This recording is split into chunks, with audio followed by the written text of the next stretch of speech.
As wages started collapsing and exports evaporated across the region, the cost of living exploded. In Malaya, for instance, the price of foodstuffs immediately jumped twofold from its 1941 levels.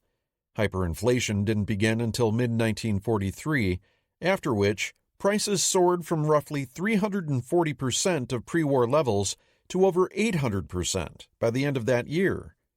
By 1945, they would be at 16,000%. This same general pattern repeated itself across the area, with local variations depending on what food production was available. Shortages weren't so bad in 1942, but by 1943 they were growing genuinely worrisome, before erupting in 1944 into full-scale food deprivation across the region. Severe famine took hold in both northern Indochina and Indonesia, particularly Java. By war's end, these twin calamities would carry off around 3.4 million people and leave millions more destitute. Hundreds of thousands more Southeast Asians would die in Japanese-ordained forced labor projects. Overall, around 4.4 million people, 3.1% of the region's population, would perish. This eclipses Japan's wartime civilian death toll by a factor of at least 5. The other major component of the greater East Asian co-prosperity sphere, indeed, by far the greatest component of all, was China. Far less has come to light about wartime life in occupied China than is known about Southeast Asia, but broad patterns can be sketched. We know that by the middle of 1941, China had already lost around 7.5 million dead, most of them civilians. China's civilian death toll would ultimately amount to between 12 and 18 million, with 5 to 10 million being victims of famine, and some of those in nationalist territory. The famine in Henan province, for instance, was driven by the same economic collapse and lack of food distribution mechanisms occurring in Southeast Asia. We know, too, that violence and atrocities in the Chinese-occupied zone were widespread. Japan was apparently largely successful in forcing compliance on the majority of Chinese towns and cities. As in Burma and the Philippines later in the war, however, vast swaths of the countryside were a no-go zone for the Japanese, and alive with guerrillas and bandits. Caught between them were civilians, trying to survive as best they could. But the interaction of these various forces meant that the non-combatant toll began climbing dramatically the longer the war lasted. Economic historian Greg Huff notes that in Southeast Asia, the latter half of the war ranks as among World War II's darkest chapters for civilians anywhere. The same statement seems broadly applicable to the entirety of the co-prosperity sphere, with the exceptions of Thailand and Manchuria. Several salient points emerge from all this. First, despite the high pre-war importance that Japan placed on capturing the southern resource area, its economic value to Japan's war effort was minimal. Except for oil and bauxite, as noted, Japan could not make effective short-term use of the materials it seized there. To be sure, without oil, Japan would have had to capitulate to U.S. demands, making the area's worth, in the eyes of the imperial military, beyond price. Still, in pure dollar terms, imports to Japan from the southern resource area only amounted to a trivial 0.4% of Japanese GDP during 1942 through 44. Second, the burden Japan shouldered in defending this vast territory vastly outweighed the economic benefits it produced. From the outset, Japan understood that its occupying forces would need to be largely self-sufficient, because there wasn't enough waterborne transport to support them in the field. Thanks to a successful policy of printing invasion scrip in the occupied zones to buy what local supplies were available, Japanese formations did on the whole live off the land during the war. Even so, Japan still devoted 6.2% of its GDP to defending Southeast Asia before 1944, and 16.3% thereafter. Third, the value of denying the region's strategic materials to the Allies was largely illusory. The absence of Burmese rice would eventually have a disastrous impact on the inhabitants and refugees crowding into Bengal, yet did not affect Allied military forces in the slightest. Oil production of Sumatra and Borneo was certainly not insubstantial, but American petroleum reserves were incomparably vaster, and Britain received the majority of its crude from Venezuela and the Caribbean. Only in rubber was a critical Allied shortfall a possibility. Substantial American investment in its artificial rubber program, $700 million worth, along with a great deal of scrambling, would almost entirely obviate this problem by the end of 1943. Another example of the Americans solving problems by throwing piles of money at them until they went away. The limited economic value of Japan's seizure of Southeast Asia was to become more and more apparent as the conflict continued. Despite the brilliance of its early military victories, Japan had launched its war on an economic shoestring, and the resources it gained in its initial onslaught did not significantly strengthen its military capability, beyond the ability to power its warships and aircraft. Events in the Solomons and New Guinea would shortly reveal the effects. The quest for British-American strategy. Churchill pays a visit. On 15 June, with George Marshall still laboring under the impression that a European invasion was likely a go for late 1942, Lord Louis Mountbatten arrived at the White House for dinner on what the U.S. Army histories later aptly called a visit of reconnaissance. Britain's chief of combined operations had flown over on Churchill's orders to assess the president's mood.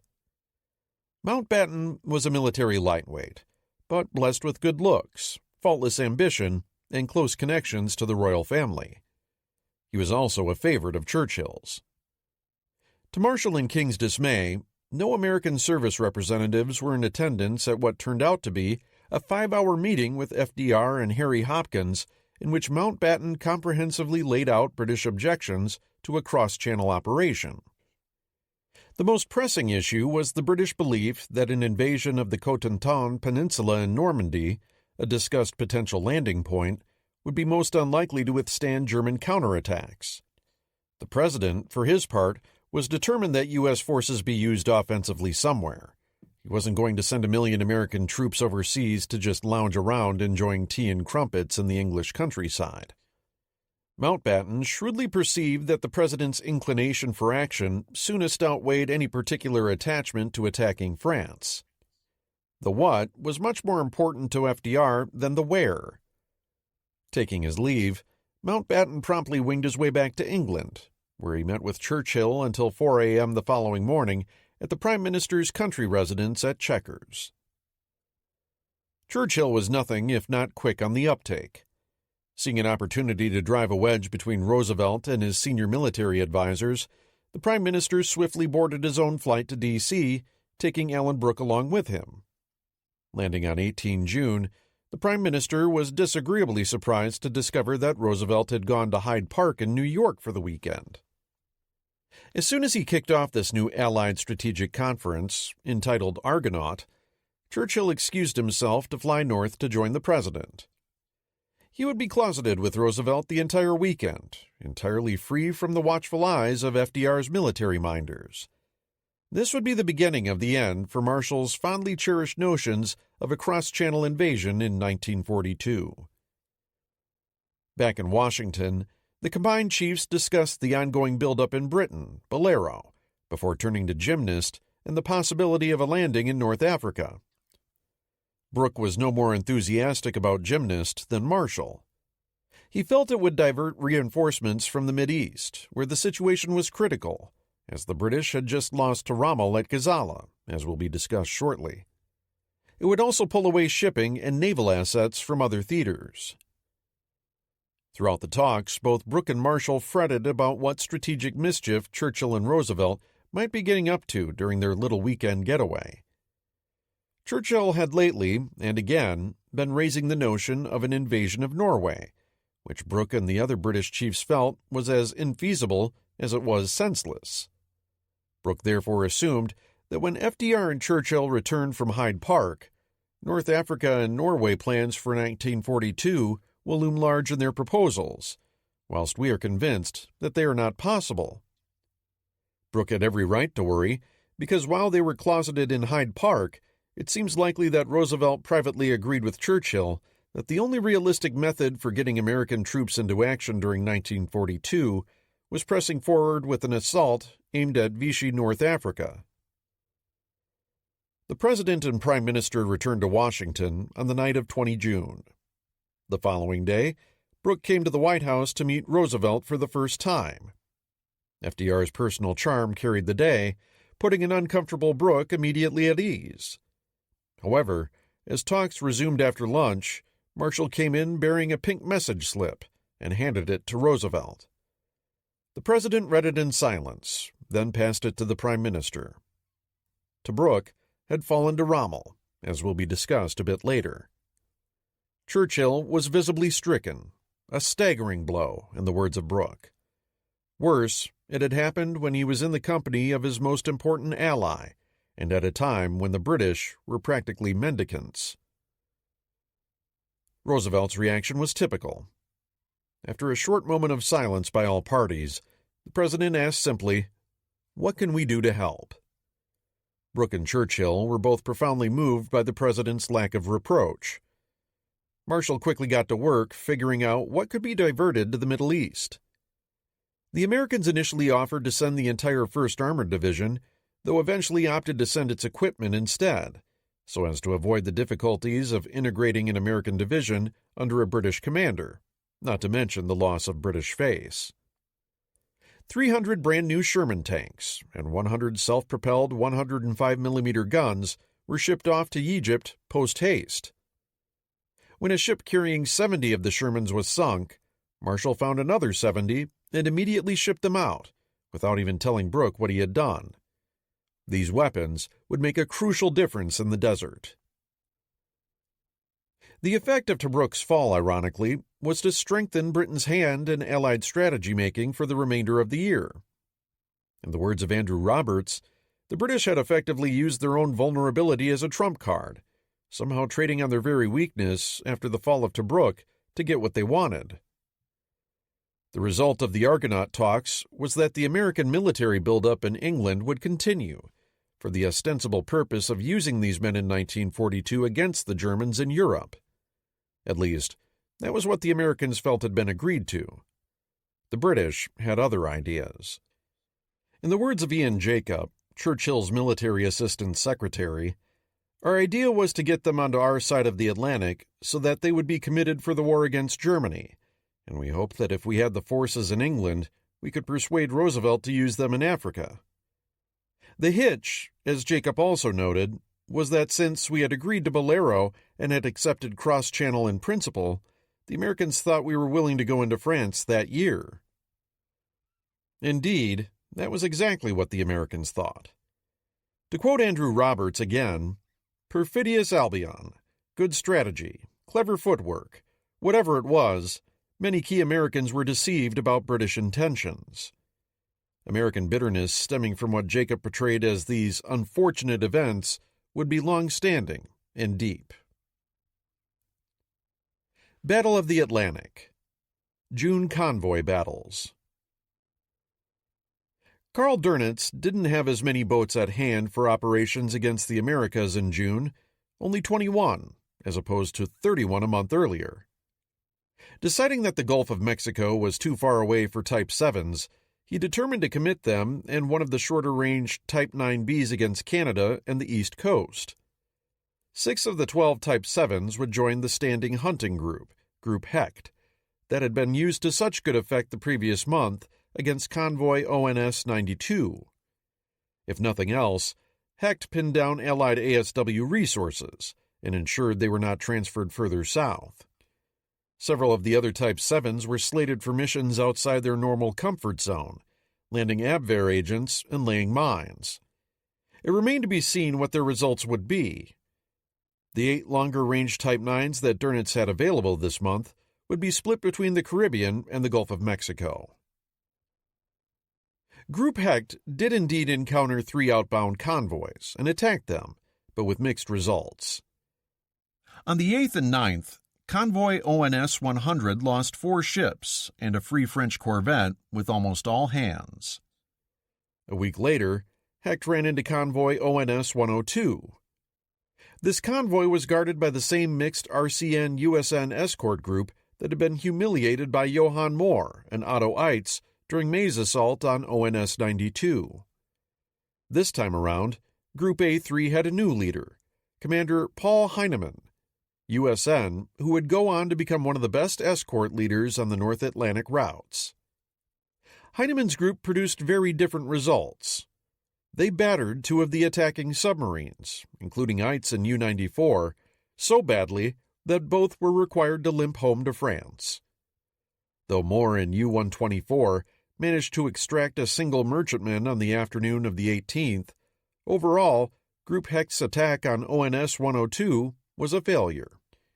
Many of the boats were now damaged, and Dönitz ordered them to retire to Lorient. Hecht's performance was disappointing. Over the course of May and June, Mohr and Eitz had turned in predictably solid work, sinking a total of 12 ships for 32,500 and 25,500 tons, respectively. Hecht's greener skippers and the other four boats, on the other hand, managed only a single sinking among them, and half of that ship belonged to Eitz in any case. The other major convoy battle of the month came against HG-84. Gibraltar convoys were often well guarded, as they generally contained heavy units of the Royal Navy. As such, they were regarded by German submariners as particularly dangerous targets. It had been a Gibraltar convoy in December 1941 that accounted for the death of ace Engelbert Endres. Endres's demise had led Dönitz to discontinue attacks on these lethal formations for 6 months, and besides, his forces were busy elsewhere. Now, in June, he hoped British defenses might have relaxed somewhat, and that a sudden pack attack might yield good results. Dönitz had solid intelligence on HG-84's sailing date, and active support from FW-200 Condors based in France. He therefore assembled an elite pack of 9 boats, led by Erich Topp, currently U-Bootwaffe's reigning ace, along with 4 other Iron Cross holders. Named Group Endres in honor of their slain comrade, they sallied forth to do battle. Perhaps fittingly, HG-84 was guarded by another growing naval legend, Britain's Captain Frederick "Johnny" Walker, perhaps the most innovative and aggressive anti-submarine commander of the entire war. Despite having extensive interwar ASW experience, he'd been passed over for seagoing command until mid-1941. Once he had gotten one, though, he'd immediately begun drilling his ships in a number of sophisticated tactics that transformed escorting from passive protection into active hunting. Initially, his methods had been greeted with skepticism by some naval authorities. Those reservations had evaporated in December 1941, though, when Walker's escort Group 36 had brought HG-76 homeward, while managing the feat of sinking 4 submarines along the way, one of them being Endres's U-567.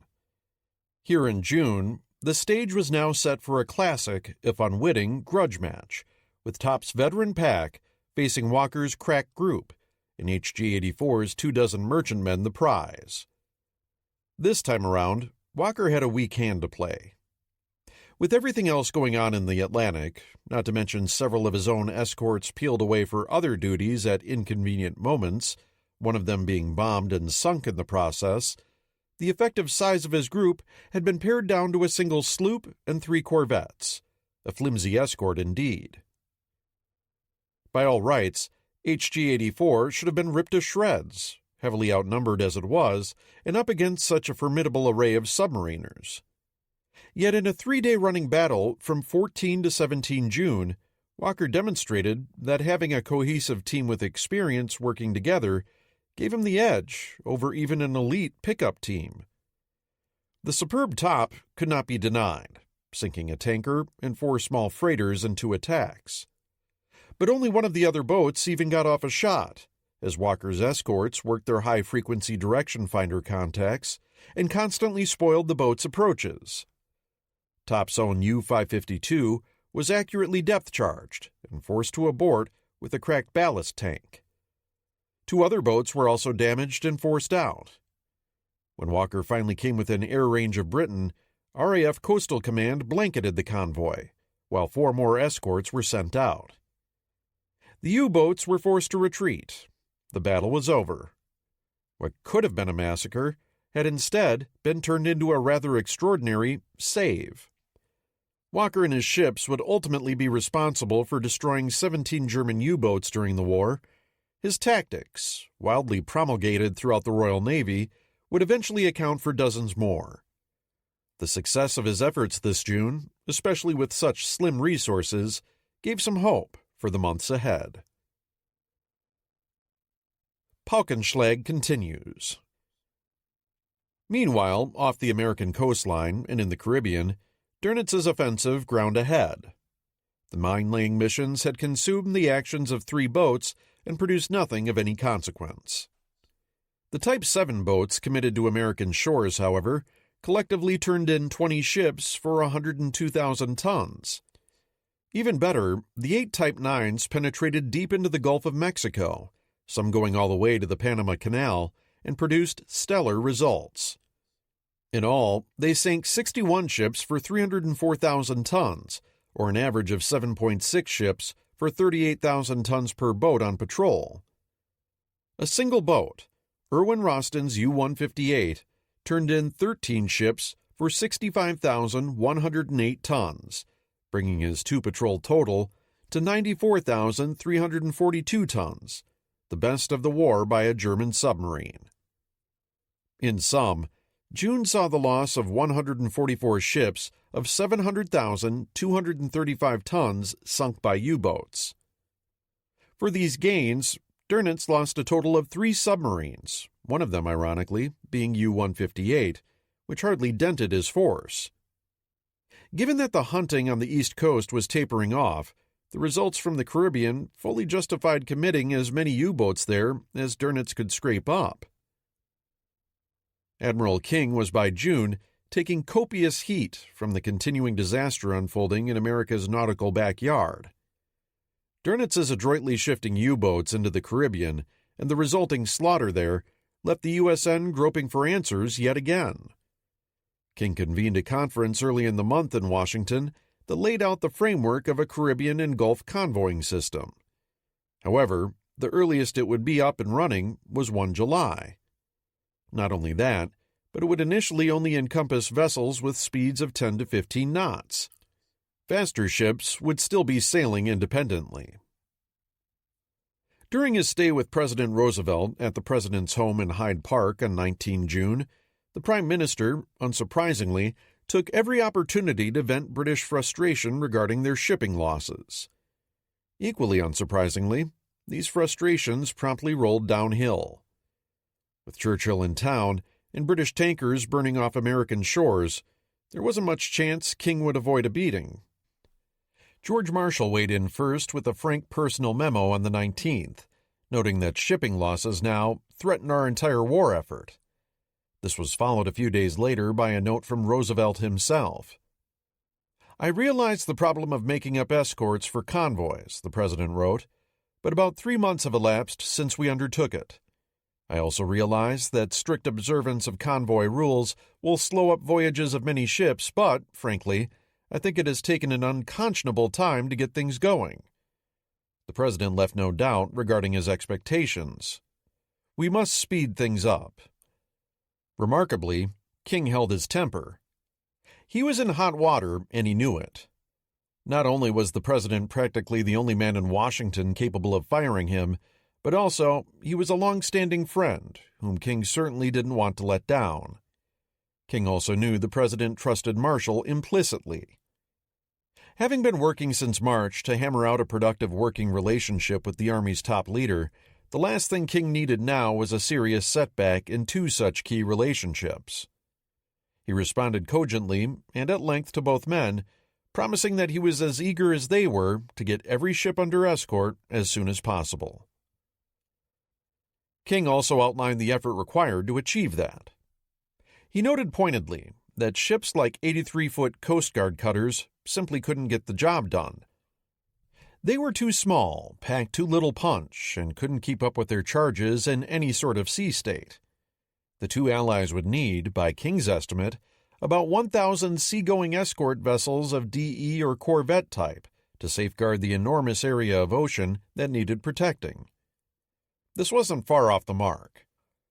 The U.S. alone would ultimately end up ordering 1,005 destroyer escorts before the end of the war, completing 563 of them, as well as 361 of the less capable 173-foot patrol craft.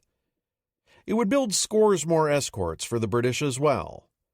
The British and Canadians would launch around 500 more corvettes, sloops, and frigates of their own. Many of these ships wouldn't be commissioned until after the Battle of the Atlantic had already been effectively won later in 1943. In the U-boat abyss of June 1942, this level of resources didn't seem like overkill. Intelligence estimates were predicting that up to 500 German U-boats would be in commission by 1 January 1943. Given that, and the fact that the Gulf of Mexico was currently a lake of fire, it seemed reasonable that only a millennial number of ocean-going escorts would suffice to fend off Dönnitz's burgeoning menace. King reiterated to Marshall and the President that escort is not just one way of handling the submarine menace, it is the only way that gives any promise of success. Well-defended convoys were the prerequisite of victory. The only way to kill submarines, he argued, was to continuously and relentlessly prosecute those boats that were drawn to the convoys, so they were not merely harassed or forced to withdraw, but destroyed. In other words, the convoy was the offensive weapon of choice against this threat because the submarines had to come to them. This was exactly how the RCN viewed them as well. If so, though, King still averred that convoys needed to be robustly escorted and heavily armed. As part of that, he repeated his request that destroyer escorts be moved up the list of shipbuilding priorities. It would be several months before that request was granted. Regarding aircraft, King reached out directly to Marshall for help, since he was technically Hap Arnold's boss. King derided the recently proposed U.S. Army Air Force's doctrine of shifting squadrons of aircraft from hot zone to hot zone as hunter-killer formations, correctly pointing out that the so-called patrol and hunting operations have time and again proved futile. Protecting the nation's commerce required not stopgap measures, but upward of 1,000 radar-equipped Army aircraft to patrol the projected 7,000 miles of convoy lanes that were being established. What was needed was not glamorous, but boring, day-in, day-out patrolling, the mundane blocking and tackling of ASW. Arnold would need to come to peace with the fact that the aircraft thus employed would never bomb Germany. This would be a permanent arrangement. Unwelcome as that news would be to the Airedales, as the airmen were known, it was at least truthful, and Marshall appreciated candor. Finally, King pointed out, once again, that if the U-boat problem was to be permanently solved, attacking Germany's building yards and subpens had to be given higher priority. The Chief of Naval Operations noted that his efforts to persuade the British in this respect had met with only moderate success so far. Frankly, if Churchill and the other British chiefs of staff couldn't convince their own bomber barons to see the wider picture of the war, King's chances of success in that respect were precisely nil. And having already attempted to attack these sorts of targets back in early 1941, with little to show for it, Bomber Command was in no mood to try again. Notwithstanding victory at the Battle of Midway, related shortly, June of 1942 represented the low point of King's fortunes as CNO. He was in trouble with Marshall, Pound, Churchill, and especially FDR. Everything that could have gone wrong off America's coasts had gone wrong. The switch from three-rotor to four-rotor Enigma had denied him crucial intelligence. As bad as January had been, when the Allies had lost 1.7% of their total shipping pool, the number in mid-June was 2.5%. Tanker losses were even worse. 3.5% of the total tanker pool went down in a single month. That was putting the Allies on track to be down 2.8 million tons of shipping in 1942, diminishing their ability to conduct offensive operations. As shipping losses increased, total shipping throughput was decreasing commensurately. This meant that fewer American forces could be moved overseas and supplied, which meant in turn that General Marshall's ability to insist on an operation like Sledgehammer was decreasing as well. It was not surprising that the U.S. Chief of Staff remarked to the President that the shipping problem is with us daily and hourly. Air War Europe. Air operations. Having treated Cologne to the war's first 1,000 bomber raid on the night of 30-31 May, Arthur Harris still had a substantial force of aircraft handy, and was eager to use it again before he was obliged to relinquish his temporary Sledgehammer and let Training Command and its machines get back to business. And with the Sledgehammer having worked so gloriously in its initial outing, there was no target more worthy of a good pounding, nor one more hated and feared than the crown jewel of the Ruhr, Essen. Home to the Krupp works, which sprawled across 2 square miles of the city's center, it was notorious for the quantity of its defenses and the difficulty of even finding it under the cloud cover and industrial haze that were endemic to the place. Harris hoped that and moonlit conditions would mitigate those factors, and on the night of 1 June, a total of 965 machines lifted off to smash it. The raid was a total bust. True to the city's reputation, the bombers couldn't find it, and explosives ended up being scattered so widely across 12 different locales that the Germans themselves couldn't discern the actual target. 165 civilians were killed, almost all in other towns, and not a scratch was put on the Krupp plant. 31 bombers went down, 3.2%. Harris revisited the city with 195 machines the following night, and then 3 more times during the month. In all, 1,616 sorties were dispatched, losing 84 planes, 5.2%, while killing another 38 people in Essen, and doing no industrial damage whatsoever. The city of Emden was attacked 4 times during the month as well, with a total of 839 aircraft, destroying a total of 350 houses and damaging a like number, while losing 24 bombers, 2.8%. Meanwhile, Bremen was hit by 170 bombers on the night of 3-4 June, which did extensive damage and killed 83. The city was then treated to the final application of Harris's Sledgehammer on the night of 25-26 June. With maintenance and the month's losses making the assembly of 1,000 planes increasingly difficult, Harris was reduced to scraping the bottom of the barrel, with 24 American Boston A-20 light bombers and 4 Mosquitoes coming along. Churchill insisted that Coastal Command participate as well. Bremen had shipbuilding yards, and thus was a target worth naval attention. According, the Admiralty chipped in 102 machines, Wellingtons and light Hudsons, and the Army Cooperation Command another 5, meaning that the final strike package was 1,067 aircraft, the biggest raid yet. The goal was to attack the large Focke-Wulf factory and the city dockyards in the course of burning down the town. Unfortunately, cloud cover then did what cloud cover does, and the lead bombers found the city almost totally obscured. However, G proved itself here, with the initial incendiaries landing reasonably close to the mark, and the trailing bombers then dropping on the glow beneath the clouds. 696 aircraft claimed to have attacked the target, and many of them apparently did, because the results, while not as dramatic as Cologne, were still reasonably good. 85 people were killed and nearly 500 injured, along with 572 houses burned out and another 6,100 damaged. The Focke-Wulf factory was not heavily hit, though one workshop was leveled by a cookie and 6 other buildings damaged.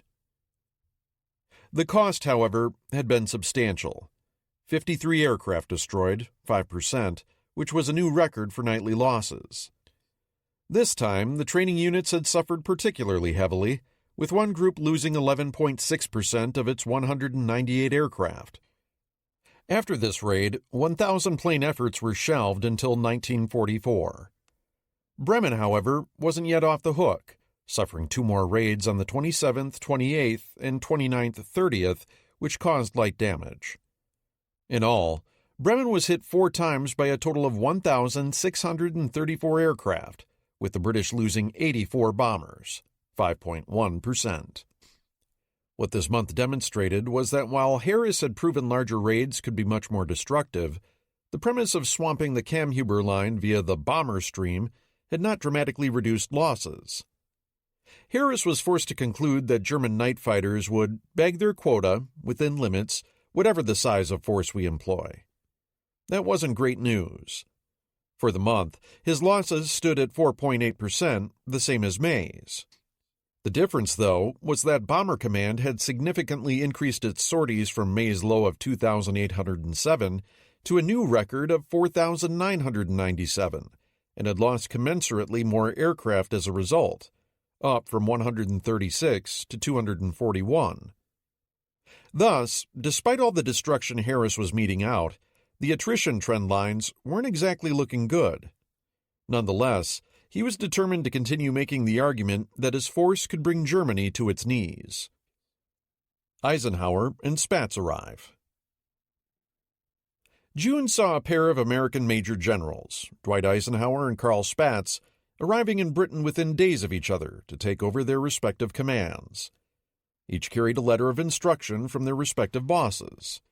Arnold's letter to Spaatz formalized the bureaucratic victory he'd won back in May. All American air units in country now fell under the umbrella of 8th Air Force's London headquarters, which would have separate bomber, fighter, tactical support, and transport commands. Eaker's 8th Bomber Command was the largest and most significant of those, and Spaatz wanted to get it into action as quickly as possible. Meanwhile, Marshall's letter to Eisenhower formally made him commander of the European Theater of Operations, ETO, putting him over Spaatz. Ike's brief mentioned strategic bombing not at all, but rather the importance of gaining air supremacy over Western Europe in preparation for a combined land, air, and sea operation across the Channel in 1943. That underlying tension in focus and intent wasn't necessarily a problem so long as both men's attentions were fixed roughly eastward, toward Western Europe. But a little more than a month from now, all that would change. Coincident with Spaatz's arrival, 8th Air Force's first aircraft were completing their eastward migrations to begin roosting on British airfields. The movement had been scattershot. With the Battle of Midway apparently hanging in the balance in early June, 8th Bomber Command's lead unit, the 97th Bomb Group, had first been yanked to the west coast as a possible reinforcement for Hawaii, then yanked back east again to begin its long transit overseas to Britain via Canada, Greenland, and Iceland. 2 weeks had been lost in the process. Nevertheless, 1 July saw the group's lead B-17s landing in Prestwick in Scotland. As it happened, 8th Air Force would run its first combat operation just 3 days later. Harris goes for broke. While all this was going on, Arthur Harris, still elated by the game-changing success of his Cologne raid at the end of May, used the opportunity to swing for the fences. On 17 June, he sent a memo to Churchill. "Victory, speedy and complete, awaits the side which first employs air power as it should be employed," Harris wrote. "We are free, if we will, to employ our rapidly increasing air strength in the proper manner, in such a manner as would avail to knock Germany out of the war in a matter of months, if we decide upon the right course. Only by using air power would the Allies avoid vastly protracted and avoidable land and sea campaigns, chief among them being the wholly unnecessary invasion of Europe, which would play right into Germany's hands." The ghosts of the First World War were clearly haunting Harris's thinking here, as he wrote that it was crucial to abandon the disastrous policy of military intervention in the land campaigns of Europe, and instead focus on delivering air attacks. The success of Cologne, he concluded, has proved beyond doubt in the minds of all but willful men that we can even today dispose of a weight of air attack which no country on which it can be brought to bear could survive. There was, of course, a slight catch, with Harris ordaining that disposing that necessary weight of air attack would require recalling to Bomber Command all the aircraft it had lent to Coastal Command, since flying maritime search missions was merely an obstacle to victory. returning all Middle East bombers as soon as the battle there was stabilized, along with every suitable aircraft from the Army Cooperation Command, the extraction of every possible bomber from America, pushing domestic bomber production to the highest possible priority, and having Stalin transfer all his bombers to Britain as well. This was, putting it mildly, rather unrealistic. There was no slightest possibility of the grimly paranoid Stalin being willing, in essence, to reverse the flow of Lend-Lease aid by transferring his aircraft to Britain. The suggestion that the addition of a British-based Soviet Air Corps, presumably under Harris's control, flying Ilyushin IL-4 medium bombers with their replacement aircraft, aircrew, spare parts, airfields, and other logistics being somehow supplied by magic, would have been able to make a meaningful contribution to the air war is equally risible. Nor would the other British service chiefs have been willing to fight their own far-flung theater conflicts without adequate bombers and other tactical aircraft, were the nation's treasure being spent almost exclusively building Lancasters and Halifaxes for Harris instead. The Admiralty in particular was tasked with guaranteeing the safe passage of the aviation gasoline that Bomber Command depended on, through a notion lousy with Donitz's submarines, yet whose patrol planes Harris now proposed to appropriate.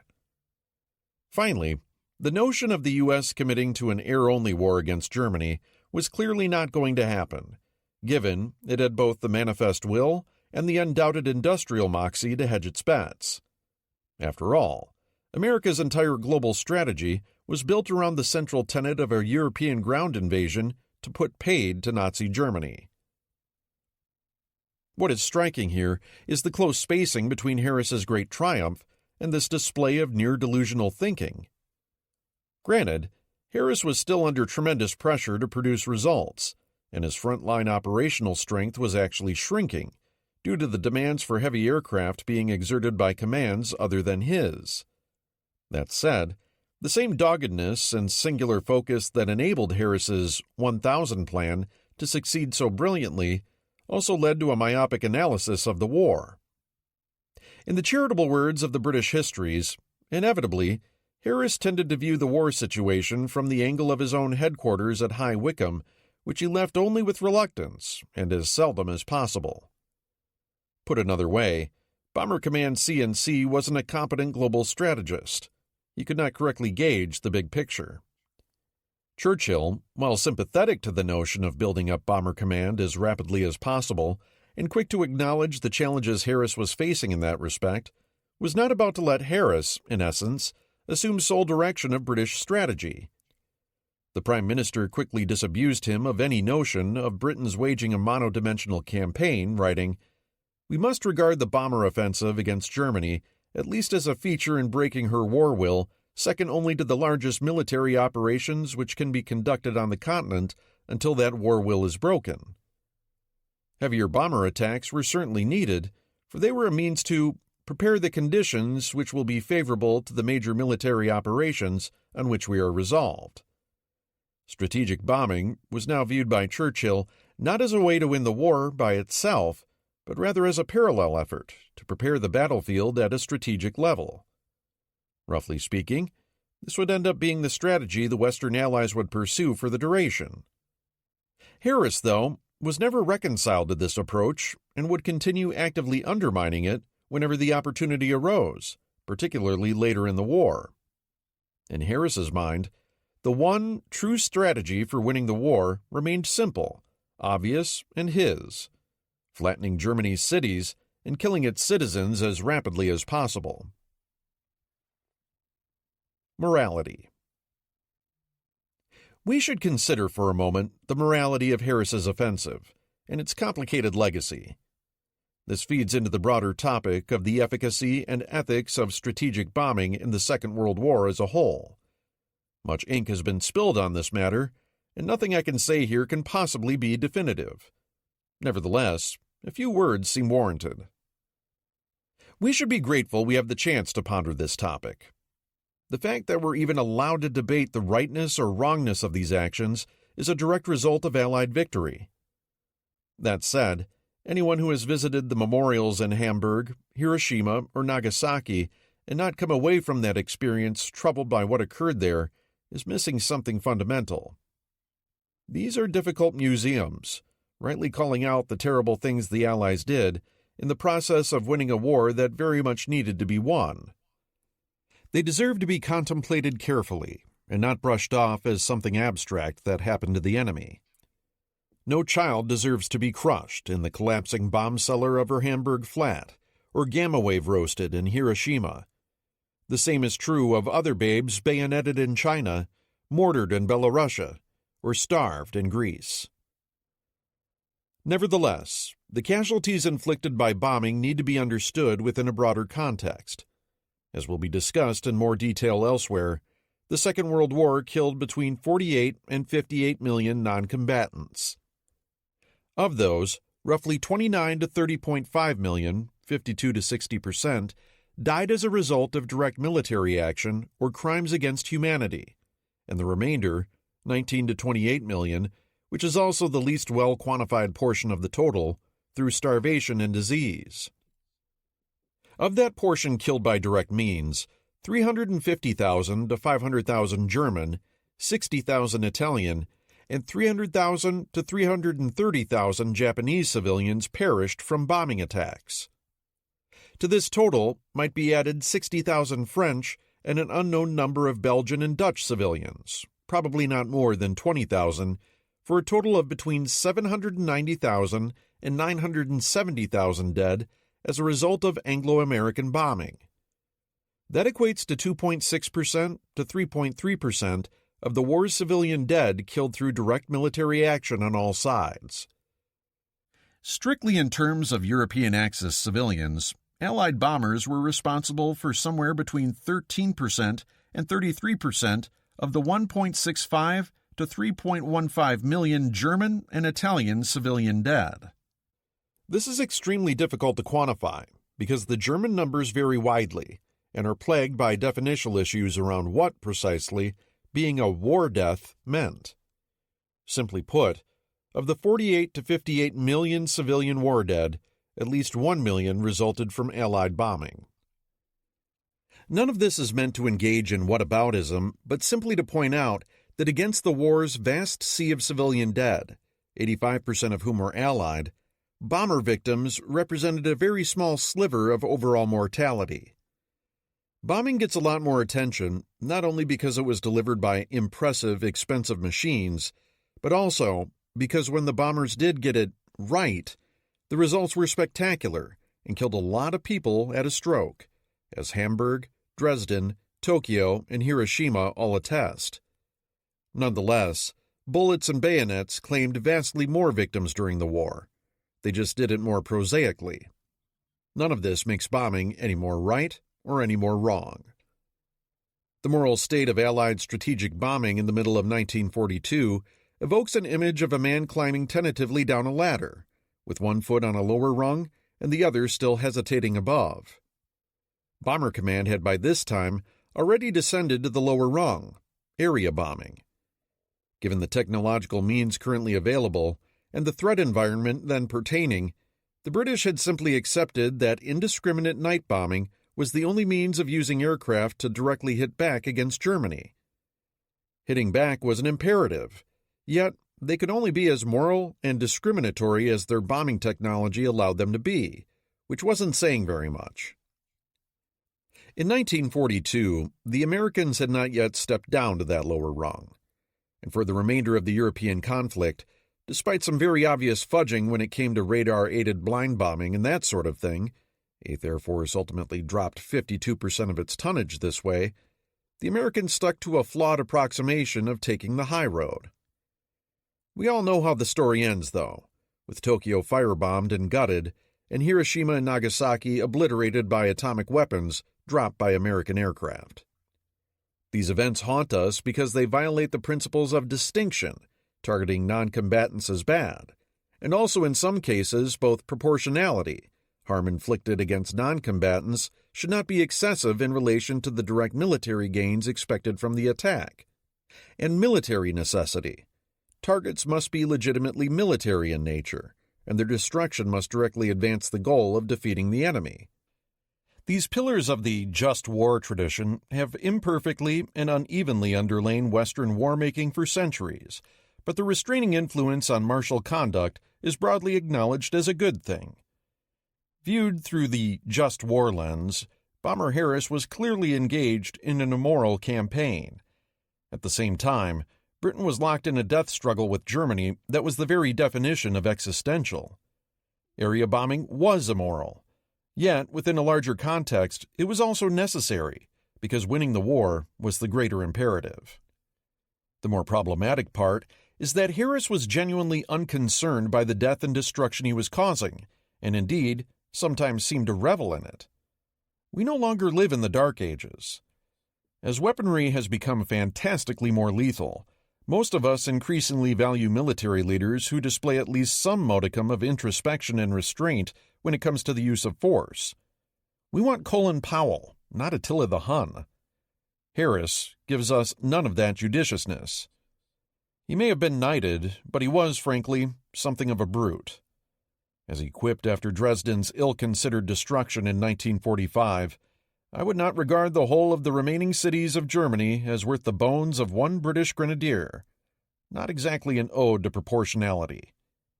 Even Curtis LeMay, himself a notorious hard driver with an equally complex legacy, seems to have approached the immolation of first Tokyo and then Japan's other major urban centers as more of a spreadsheet exercise, an engineering problem to be solved, rather than an occasion for displaying obvious satisfaction over Japanese deaths or for meting out retribution. There's little evidence he felt either emotion. Then again, the British had gone through the Blitz. The Americans hadn't. This visceral sense of being locked in a death struggle helps explain why opposition within Britain during the war to attacking German cities was muted at best, both on the street and in the halls of government. Apart from the scattered gadflies like J.F.C. Fuller, Basil Liddell Hart, and George Bell, the Bishop of Chichester, none of whom had any real political power, few domestic opponents of bombing German towns were to be found. The average British man or woman may not have been privy to all the details of what Harris was actually doing, yet they weren't losing a lot of sleep over it either, particularly those who had spent any time bunking in subway tunnels themselves. Only the luxuries of time, distance, and victory have afforded us the privilege of a deeper examination of the morality surrounding the campaign. The final point that needs to be made is that modern-day opponents of strategic bombing often fail to consider the implications of not using every available means for winning the war as speedily as possible. Speed was critical. One of this book's central points is that the Second World War was vast but interconnected. Actions taken in one theater had effects in others, making it dangerous to examine the implications of singular battles or even entire campaigns in geographic or contextual isolation. The two main centers of wartime civilian mortality were in Eastern Europe and China, Southeast Asia. The engines driving the killing of civilians in both locations were a combination of direct access military action coupled with the age-old reapers of starvation and disease, with starvation being deliberately wielded by the Axis in some cases. To whatever extent the destruction of German cities by Anglo-American bombers degraded and distorted the Reich's military economy, choked off the supply of weapons to the Wehrmacht, obliged its pulling forces off the Eastern Front and back west to defend Germany, and thereby shortened the war, it also ipso facto saved the lives of vast numbers of Eastern European civilians. Time absolutely mattered. Every additional month this war dragged on killed hundreds of thousands of innocents. The same would ultimately be true regarding dropping the atomic bombs on Japan. Every month spent on alternative, more protracted methods of ending the Asia-Pacific War through, say, blockade, which was explicitly intended to inflict lingering mass death via starvation on millions of Japanese civilians, would also have inevitably ended up killing a proportionally much larger number of Chinese, Indonesian, and Vietnamese non-combatants at the hands of both the Japanese military and the famines underway in the latter two countries. By that time in the war, a delay of a single month in Japan's capitulation meant probably another 500,000 civilian lives lost, roughly 80% of them being Allied. The bombs were horrible. I've lived in Hiroshima, and I understand this. They also saved countless lives, both in Japan and throughout Greater Asia, because they ended the war more quickly than any other available option. All of this leads to an unfortunate truth regarding decision-making during wartime that we at over 8 decades remove often find difficult to comprehend. Given an array of terrible and immoral options to pick from, sometimes the very best one can do is choose the least bad among them and then go forth and sin boldly. That was approximately what Bomber Command was doing. Had Harris been a little less outspokenly supportive of the sinning and more open to using discreet targeting options when they became available later in the war, his reputation would have suffered less. Mediterranean Theater. Disaster at Gazala. The last 4 days of May had been vexing in the extreme for Erwin Rommel. Having launched his offensive at Gazala with possibly the finest operational maneuver of his career, he had watched the whole thing fall to pieces, and then spent the next 4 days hemmed around by his enemies in what became known as the Cauldron. By the end of the month, he was threatened on 3 sides by the still powerful forces of General Neil Ritchie's 8th Army. To his rear, the fortified box of the British 150th Brigade, bristling with weapons, had only been belatedly revealed to him on 30 May. Rommel's supply situation was a nightmare. His supply routes, if one could call them that, were 2 slender trails snaking back through a sea of British mines. The trails themselves were nothing more than a tenuous ribbon of wooden stakes planted in the sand, one side painted white to indicate cleared ground, the other painted red to indicate the evils just beyond. His 3rd supply line ran circuitously around the desert south of Bir Hakeim, which was still held by the 1st Free French Brigade. All these routes were threatened by enemy artillery and patrols during the day. Supplies could only be run in at night. Meanwhile, Rommel's ultimate goal, Tobruk, still lay 20 miles away to the east, guarded by yet more defenses. Reestablishing mobility was critical. The longer he stayed in one place, the worse off he would be. Ritchie and the British wanted a set-piece battle, and Rommel had a healthy respect for their firepower. He could either get things moving again, or be obliged to retreat through the minefields and call it a day, and a campaign. With British strength growing back in Egypt and mountains of American aid looming on the horizon, Rommel knew he wasn't going to get another chance at capturing Tobruk, nor Egypt beyond that. It was now or never. The first order of business was securing his supply lines, meaning the British 150th Brigade and its box had to go. On the night of 30 May, Rommel wheeled his mobile formations about to face west, that is, away from Tobruk and his enemies, and back toward his own starting lines. This was, in the words of Robert Citino, a fascinating tactical expedient and a decidedly unorthodox move. Behind him, facing the British tank formations that had been hammering at him for days, he placed the Arietta Division and practically every anti-tank gun he had, most of them Italian. They would have to hold the line while Rommel was busy elsewhere. On the morning of 31 May, Rommel launched his thrust against 150th Brigade with Trieste, 90th Light, and other elements of Panzer Army Africa. Initially, it made little progress against skillful and stubborn British resistance. The following day, Rommel personally took command. Bringing forward more of 21st Panzer and marshalling as many Stukas as Kesselring could give him, Rommel finally overwhelmed 150th Brigade in the early afternoon, capturing 3,000 prisoners, 100 guns, and numerous tanks. Again, poor communications meant that 8th Army was not aware of this until late in the evening. In the words of 7th Armored Division's commander, 150th Brigade was down and out before Ritchie realized it. The astonishing thing is that Ritchie hadn't apparently regarded 150th situation with any real alarm up until the moment it was overrun. That same night, the British attempted yet another understrength counterattack against the cauldron, which went nowhere. On the night of 4-5 June, Ritchie launched what he hoped would be a decisive blow against the cauldron, notable only for the ineptness of its command arrangements and the feebleness of its tactical execution. Named Aberdeen, it attacked the cauldron from the north, using the slow Matilda tanks of 32nd Army Tank Brigade and the troops of the 10th Indian Infantry Brigade, coupled with a similar thrust coming from the east, comprising the 22nd Armored Brigade and the 9th Indian Infantry Brigade.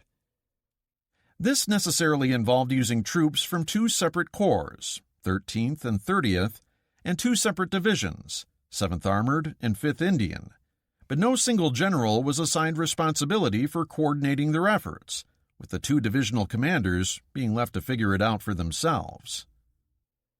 This was doubtless driven by an incomprehension of how to use armor, infantry, and other supporting formations together. Indeed, the official plan instructed that if a tank action developed, the infantry were to be self-protecting, and that they should take care not to hamper the movements of the armor. The results were predictably calamitous. Things started off well enough, with the British quickly occupying Aslog Ridge against light resistance. It was only when dawn broke that the British realized that the main Italian position was, in fact, further west. Attacks against this Italian line, heavily backed by AT guns deployed in depth, went nowhere. Rommel had counted on the Italians to hold the British at arm's length while he was busy destroying the 150th Brigade, and Arrieta didn't disappoint. Meanwhile, to the north, the 32nd Army Tank Brigade launched a dawn attack against 21st Panzer on Cedra Ridge. Rommel's staff officer F.W. von Mellenthin remarked later that this assault would have gravely embarrassed us if it had been made at night by a strong force of infantry, supported by the full weight of the 13 Corps' artillery. Such was not the case, though, as the heavy British tanks lumbered forward in daylight, providing perfect targets for our anti-tank guns, and ending up on a minefield where they were simply shot to pieces. From the tactical point of view, Mellenthin noted incredulously, this was one of the most ridiculous attacks of the campaign. And yet, except for the addition of an unscripted minefield, it was essentially modeled along the same lines as every other British tank attack of the preceding 10 days. The rest of the day was spent with British formations being sent this way and that, under contradictory orders, accomplishing nothing of note. Rommel, for his part, didn't hesitate. He counterattacked around the British flanks, 21st Panzer from the north, 15th Panzer from the south. Neither the British tanks nor their infantry could come to each other's aid. Indeed, they had been specifically ordered not to. The result was heavy British tank losses to no effect, while the infantry formations were chewed to pieces without armored support. Rommel then overran the combined tactical HQ of 7th Armored and 5th Indian Divisions, along with two other Commonwealth Brigade HQs in the same general area. The hard-luck commander of 7th Armored, General Frank Meservy, found himself a German captive for the second time in 10 days, but would escape yet again. The 6th of June was more of the same for the British, with Ritchie and his underlings futilely attempting to salvage the situation on the east edge of the cauldron. By the time Aberdeen was called off, Ritchie had lost 168 cruiser tanks, 50 heavy Matildas, a whopping 4 regiments of artillery, more than 100 anti-tank and field guns, an Indian infantry brigade, and various other odds and ends, not to mention any credible chance of destroying Rommel. The finger-pointing duly began, with one British infantry commander noting that his men now spoke of the armored brigades in terms of uncompromising contempt. Yet despite this fiasco, Ritchie retained his ox-like optimism, convinced of heavy German losses, and opining that the enemy's position is not too easy. With the center of his line now secure, Rommel turned to the last piece of business remaining before he drove east again, Bir Hakeim and its Free French garrison, which anchored the very southern tip of Ritchie's line. The outcome could hardly be in doubt, though Rommel did not bring everything he had to bear on the problem, wanting to keep the bulk of his armor located where it could drive east again at the earliest opportunity. With Ritchie lacking both an understanding of the battlefield and the tanks to do anything about it, the French were foredoomed. They resisted furiously and skillfully on the 8th and 9th, finally prompting an exasperated Kesselring to urge Rommel to get serious, as he was losing aircraft at a far higher rate than was warranted. Bir Hakeim had already absorbed more than 1,000 Luftwaffe sorties without having had a serious attempt made against it on the ground. It was time for Rommel to put up or stop grousing about air support. Rommel began taking a personal interest in Bir Hakeim's demise the next day, resulting in German forces breaking into the heart of the French redoubt. The British sent a column of 7th Motor Brigade to within a few miles of the wire, and the French broke out that night. Out of the original 3,600-man garrison, 2,700 men were saved from the wreck, but 70% of their guns and vehicles were lost. The Germans were now down to about 124 tanks split between their two divisions, with the Italians having another 60 or so, for a total of about 185 armored vehicles. The British had lost prodigiously, but still had 248 machines. The different mental outlooks of the two combatants regarding the general shape of the battle continued to prevail. Even with the southern portion of the original defensive line now gone, and their tank strength badly depleted, the British remained optimistic. They still held the strong points of Knightsbridge, El Adem, and Tobruk, rearmost of all. Thus, the British were convinced, in the words of their official histories, that they yet retained a framework of defenses which might help to check or disrupt the enemy's further advance. Yet, their main line now was shaped like a huge Greek letter kappa. The defenses in front of Gazala ran due south to roughly the Trig Capuzzo, then abruptly turned east and ran all the way back to El Adem, before turning south once again through the desert toward Bir el Gubi. Two of 8th Army's divisions, 50th and 1st South African, were still holding the original defense line, now essentially a salient jutting far to the west. If the Germans broke through to the sea behind them, they would be annihilated. In the words of the German official history, Rommel recognized that the fall of Bir Hakeim had completely unseated the Gazala line. Now that it had secured its supply lines and eliminated the remaining enemy strongpoint, Panzer Army Africa could join with the whole of the army in resuming a war of movement. Nobody did movement like Rommel, and he soon reasserted his dominance on the battlefield. Knightsbridge fell first. Auchinleck and Ritchie both hoped that Rommel would assault their fixed positions, thereby exhausting himself. However, this was nothing more than an attempt to rationalize 8th Army's total loss of the initiative by this point. Rommel was happy to oblige them, and when he did attack, nothing went the way the British wanted. 3 days of savage fighting ensued around Knightsbridge, as 21st Panzer flanked it from the west and 15th Panzer drove around to the east. The 3 remaining British armored brigades were maneuvered inexpertly, and the Germans displayed their usual cunning at finding and turning exposed enemy flanks. Knightsbridge finally had to be abandoned on the night of the 13th. By the end of the next day, the Germans pushed north, took the coastal escarpment, and found themselves looking down on the Via Balbia, the main Libyan coastal road. While the exhausted Germans paused momentarily, the British fled. All that afternoon and night, lorries and other vehicles of 1st South African Division began hurrying east, as Ritchie finally threw in the towel and abandoned his main line of defenses near the coast. Even after the Germans cut the road the following day, the wide-open dynamics of the desert re-established themselves, with numerous British formations in their trucks running right through German positions during the dead of night.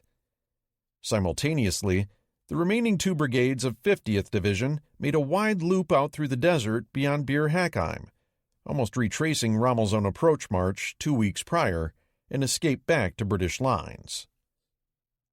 Air Vice Marshal Arthur Coningham's Western Desert Air Force had been doing yeoman's work throughout the previous week, throwing everything they had at the Germans. The RAF had extracted casualties from von Landau's bombers at Bir Hakeim and then dropped supplies to the garrison before it had been abandoned. Yet confused conditions on the ground made it difficult to establish an accurate bomb line. At the same time, poor flying weather meant that the RAF could do little to shore up the crumbling situation on the ground. By now, with only 50 cruiser tanks and 20 Matildas remaining, the British armored brigades were all ordered back to Egypt to reform. The Germans still had 100 to 150 serviceable tanks and were busily repairing many more. The British had hauled away dozens of their own machines before the calamity at Knightsbridge. With the Germans now in possession of the battlefield, no more could be recovered. Rommel then began shoving the last few British troops out of the area, finally crushing El Adem on 17 June and sending 8th Army reeling back toward the Egyptian frontier. The Via Balbia was choked with vehicles, nose to tail, in a route that came to be known as the Gazala Gallop, a headlong, no-stopping, pell-mell tear for the border and safety. Crumbling British armies falling back on high-profile bastions could generally be depended upon to bring out the worst in Winston Churchill during 1942. So again it proved. General Auchinleck had decided way back in January that if Tobruk were ever threatened a second time with encirclement, it would be abandoned. Neither the Army nor the Royal Navy wanted the costs associated with another lengthy siege of a port that wasn't all that crucial. London had been informed of this decision, with Brooke agreeing to it in February, and it seems almost impossible that Churchill could not have known of it as well, despite his post-war assertions to the contrary. By now, Tobruk's defenses, which had once been formidable indeed, had been allowed to fall into disrepair, or deliberately dismantled. Tobruk was a town once more, and not really a fortress, except in the mind of a certain prime minister. Now, for reasons of home front morale, pride, and waning political capital, Churchill ordered Auchinleck to hold Tobruk at all costs. Every element of February's idiocy at Singapore was here repeated, with the exception of the civilian population not being expected to fight to the death this time around. Auchinleck duly passed along London's instructions to Ritchie on the 14th, ordering him to make a stand on a line stretching south from Tobruk through El Adem to Bir el Gubi. Ritchie knew this was nonsense. There was no possibility of offering battle with the shattered remnants of his forces on some fictional line drawn in the sand. "I'm damned if I will," was his response to the orders. In fact, Ritchie had already started his forces in motion for the Egyptian frontier. The Gazala Gallop was just getting underway. In the end, though, Ritchie ended up sending an ambiguously worded reply to Auchinleck, the gist of which was forwarded to London on the 16th. Ritchie would garrison Tobruk with a force adequate to hold it should it be temporarily isolated by the enemy. Temporary isolation was apparently not quite the same thing as being besieged. The Prime Minister now had his salve, and also ammunition for getting rid of Ritchie and Auchinleck if Tobruk fell. For his part, Rommel temporarily bypassed Tobruk to the south and pushed on to Gambut, aiming to capture the airbase there and force the RAF out of the neighborhood. This he did, although the well-organized and heavily motorized RAF maintenance contingents made good their escape with little trouble. But Coningham was now forced to rebase his fighters to Sidi Barrani in Egypt, meaning most of them would be unable to reach the skies over Tobruk. Rommel also secured a windfall of supplies and gasoline. In front of Rommel lay the Egyptian frontier and a defeated 8th Army. Behind him stood an isolated Tobruk. Thus ended the Battle of Gazala, in rout and ruin for the British Army. Throughout the 4-week brawl, the British had again demonstrated themselves inferior to the Germans in 3 crucial areas. The first, of course, was leadership. In the words of historian Corelli Barnett, the reason for the rout was Neil Ritchie's utter inability to think and act at Rommel's speed, or even to imagine Rommel's speed. Grappling with that tempestuous commander, Ritchie, with his stolid British virtues, was as baffled as a 2-dimensional being in a 3-dimensional world. Crux und vives, short and lively, was how the Germans preferred their campaigns, and Rommel certainly didn't lack for liveliness. Throughout the campaign, Ritchie and his staff demonstrated that they had no clear conception of how to get at their enemy, nor that action was usually required right away and not sometime tomorrow afternoon. Ritchie's two corps commanders, William Gott and Charles Norrie, likewise were having difficulties getting their divisional commanders to comply with their orders. Second, the British still utterly failed to grasp the necessity of combined arms in modern warfare. Infantry backed by field artillery they understood. That was old school, and it made good sense. But adding armor to the mix? Or offensively wielded AT guns up front with the armor? Engineers and recon elements thrown in there too?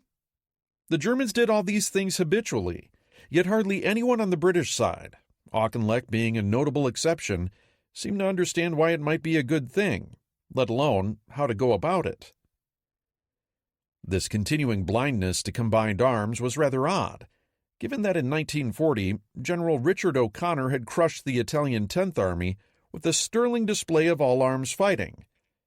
The problem since then, though, had been that 8th Army, because of the demands of first the Greek campaign, then fighting in Syria, then the call for assistance for the Far East commands, not to mention its own high operational tempo, had featured a constantly changing cast of units rotating through its order of battle. These had been both regular Army and Commonwealth forces, and they'd never had a chance to train together. As historian Niall Barr noted, units were so busy moving, fighting, and recovering from operations that there was little time available for training. Most troops learned very much on the job. This led to an informal approach to training and a lack of common understanding throughout the Army. Obviously, an informal approach technique simply wasn't going to get it done against Rommel. While these points may not have all been apparent to the British, the American military attaché in Cairo, Colonel Bonner L. Fellers, saw them clearly.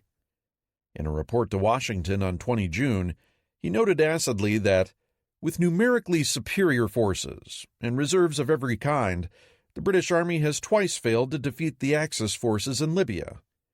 Under the present command, the granting of Lend-Lease alone cannot ensure a victory. He continued, "The 8th Army has failed to maintain the morale of its troops. Its tactical conceptions were always wrong. It neglected completely cooperation between the various arms. Its reactions to the lightning changes of the battlefield were always slow." He was spot on.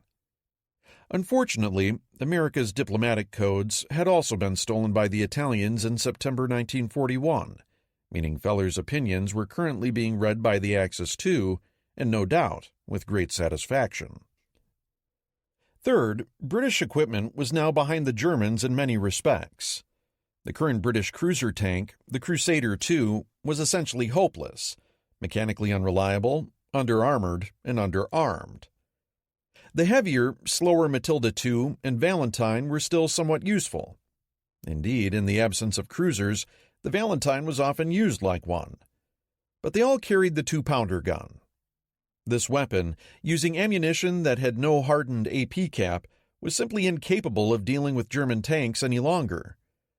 The American Stuart, with its 37mm gun, was little better off, being now regarded as no more than a fast and reliable reconnaissance vehicle, in the words of the British histories.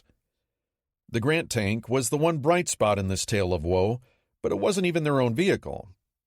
The British desperately needed newer, up-gun tanks with the 6-pounder gun, such as the Crusader III, as well as towed versions of the 6-pounder and the AT roll. Until then, the Grant, along with 25-pounder field guns filling in as AT weapons, were about the only thing capable of dealing with the newer model PZ-3s and 4s. This absolutely had to change, and quickly. The fall of Tobruk. Whether Tobruk was about to be besieged or merely temporarily isolated meant little to the men now trapped inside. These included 2/3 of the 2nd South African Division, along with 4 other brigades of various sorts, and the usual support elements, well over 30,000 soldiers in all. South African General Hendrik Balthazar Klopper, who had been in charge of the division for barely a month, now took over command of the entire garrison as Gazala ended. He had precious little to work with. Much of Tobruk's barbed wire had been removed, with Corelli Barnett noting that the silted-in anti-tank ditch would hardly have interfered with the progress of a garden roller. No one really knew where, or even if, the minefields all were. Artillery of any kind was scarce, and half the garrison's 3.7-inch AA guns had been ordered to Egypt during the rout. Nevertheless, supplies of water, food, and ammunition seemed sufficient for 90 days. For his part, Klopper appears to have felt confident that against an enemy already worn down by 4 weeks of hard fighting, his defenses would be sufficiently robust. He believed that Rommel's panzer divisions had moved past the bastion and were now heading east. Klopper made no changes in his dispositions to meet an attack. Nor did he coordinate his own units with the other brigades now under his charge or urge his garrison to hurry their preparations to meet an assault. Against a general like Rommel, lethargy was death. Panzer Army Africa's commander had no intention of giving the overconfident Klopper any time to prepare. No sooner had Rommel cleared the airfield at Gambut, some 35 miles up the pike, than he turned his mobile formations around on the 18th and stealthily returned the way he had come. His recon forces scouted the southeast quadrant of the perimeter on the 19th, and after dark, the assault formations moved into position. By now, von Waldau's aircraft had also had time, barely, to stage their new forward bases at Gazala and El Adem. This time around, Rommel actually took the time to carefully integrate his plan of attack with that of Fliegerführer Africa, culminating in what historian Robert Ehlers calls the best coordinated Axis air-ground operation of the African campaign.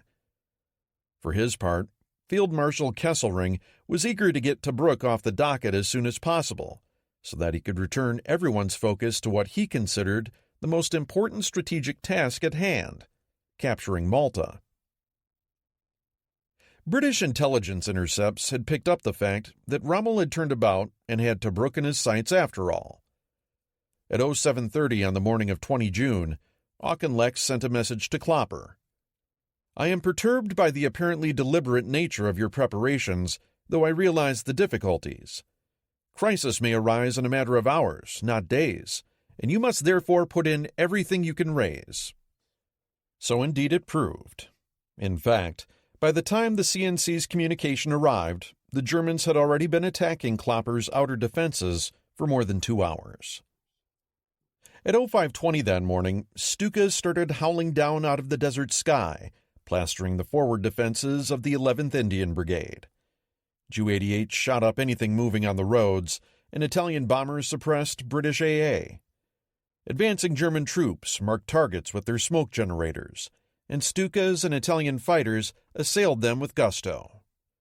Axis aircraft flew more than 750 sorties during the day, dropping nearly 400 tons of bombs. While this aerial maelstrom was being unleashed, German artillery was pounding the forward lines and minefields as well.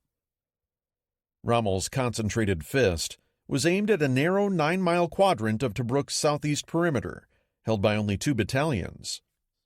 The Axis forces, 15th and 21st Panzer on the right, Arietta and Trieste armored divisions on the left, pushed their infantry ahead at 0700, moving forward under a creeping artillery barrage that sent fountains of dirt and smoke hurtling skyward.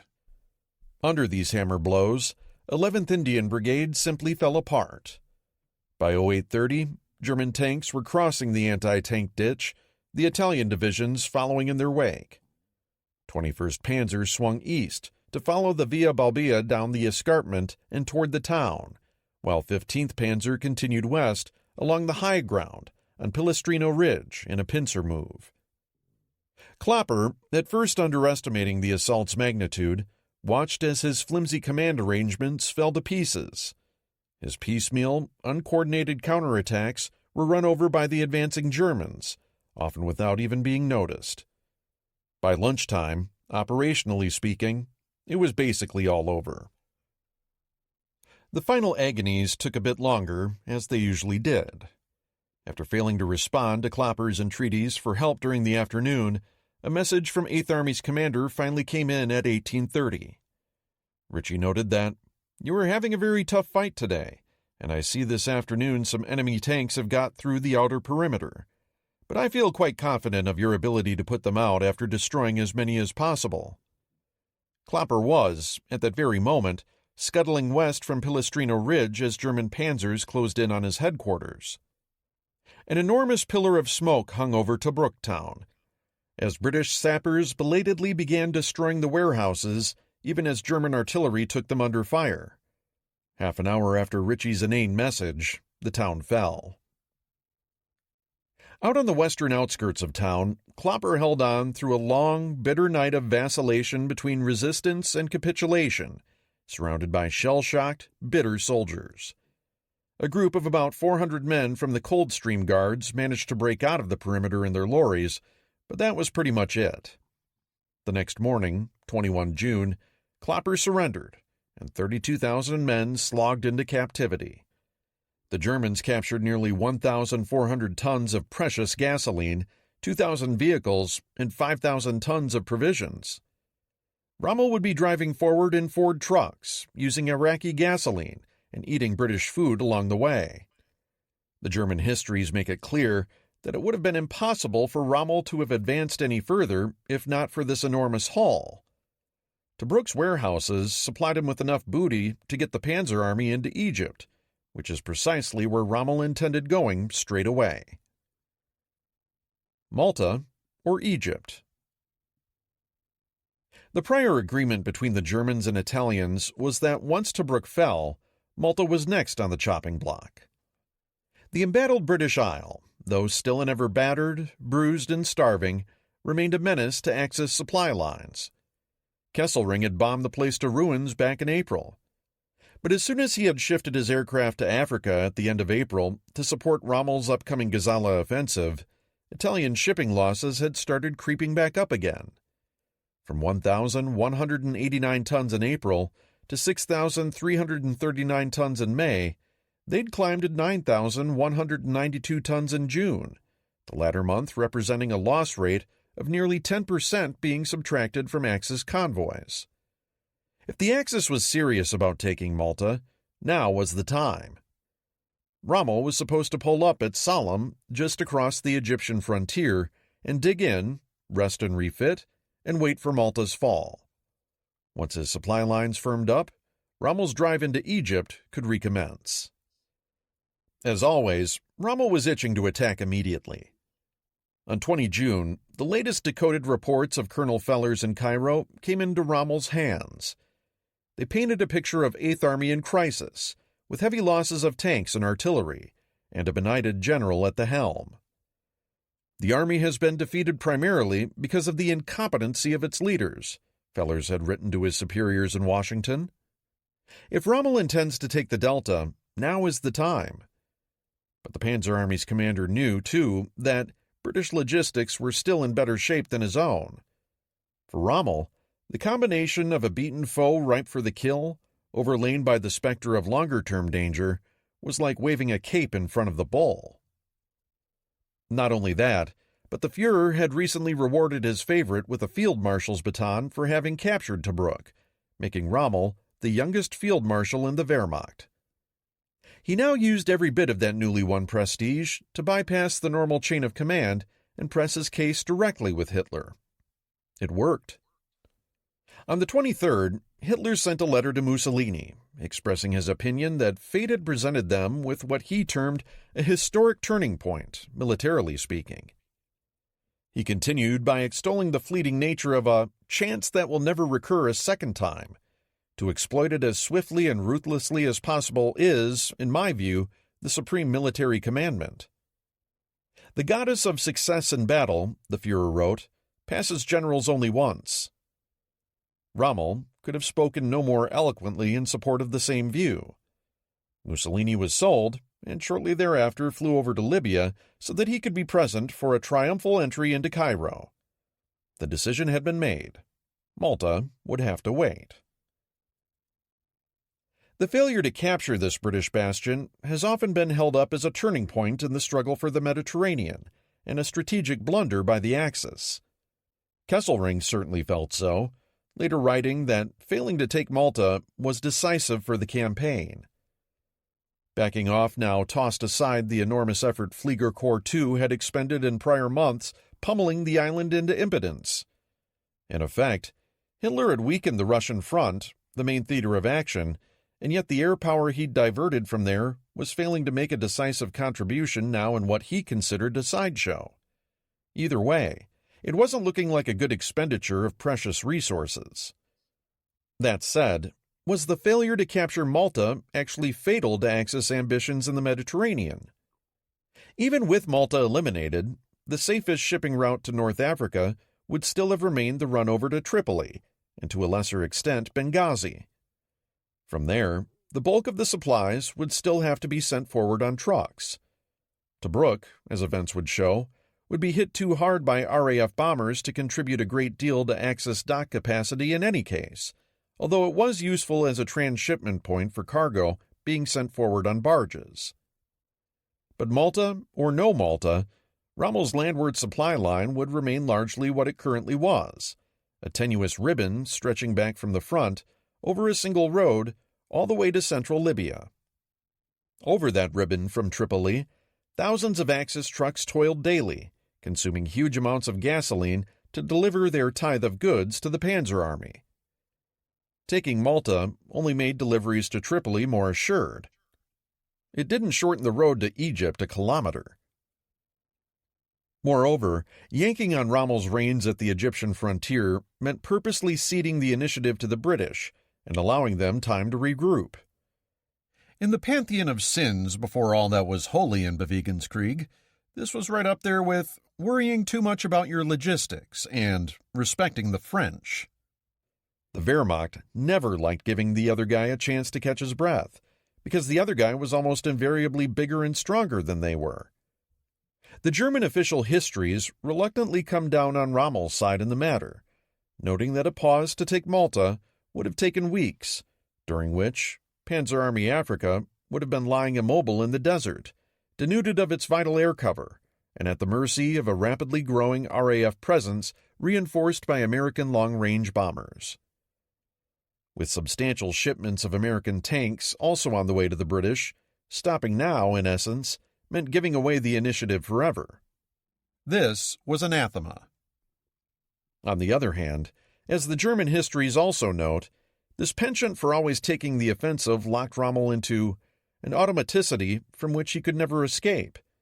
Being as weak as he was, he had to attack and attack with success, or destruction threatened. That same automaticity ceased to function once Rommel lost the advantages of qualitative superiority, air cover, and long-range reconnaissance. He had those things now, but would they hold up as he drove toward Cairo? The Battle of Mersa Matruh. Without waiting for confirmation from Berlin and Rome regarding his advance vis-à-vis Malta, Rommel tore after the British, wanting to give them no time to get settled again, per the official history. The Axis troops were themselves exhausted after a month of heavy fighting, and their formations threadbare. But Eighth Army was reeling. Rommel immediately pushed ahead an astonishing 270 miles from Tobruk in only 5 days. He caught the British at the coastal town of Mersa Matruh, 125 miles inside Egypt.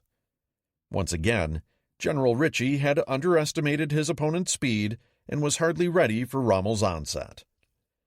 Auchinleck took this occasion to sack him and take over direct command of his beaten army. Auchinleck later recalled, "The danger of complete catastrophe was too great for me to leave the responsibility with a subordinate already subjected for several weeks to extraordinary strain." By taking command, though, Auchinleck was setting himself up to be the scapegoat for Eighth Army's performance. Ritchie had intended to stand and fight to the bitter end at Mersa Matruh, but Auchinleck wanted no do-or-die effort here, or anywhere for that matter. Eighth Army must be kept in existence. Indeed, even before fighting erupted here, the Auk was already eyeing the far firmer position at El Alamein, another 100 miles or so further east. Even were he turned out there, Auchinleck intended that Eighth Army would continue fighting back through the Delta, Cairo, Palestine, whatever it took. Accordingly, he sent his non-mobile formations to the rear, building his remaining forces around newly minted brigade battle groups, motorized columns loaded with artillery and other arms, intended to inflict attacks on the enemy's flanks and then draw off before they could be encircled. The battle that followed might well have been a disaster for the Germans, as DAC had crossed the border with a mere 44 operational tanks to its name. 21st Panzer Division was basically a reinforced battalion, 23 tanks and 600 exhausted infantry. As Rommel's staff officer Mellenthin remarked after the war, given German weakness, the British not only lost a great opportunity for destroying the Panzer Army, but suffered a serious defeat in the process. Sadly for Auchinleck, this chance eluded him, partly because neither of Auchinleck's subordinate commanders, William Strafer Gott, 13th Corps, or William Holmes, 10th Corps, understood precisely how hard they were to fight before abandoning Matruh. Auchinleck had inherited Ritchie's deployments, and it was too late now to really do much about them. The British position basically consisted of 2 strong wings anchored on the town of Matruh in the north and 13th Corps in the south.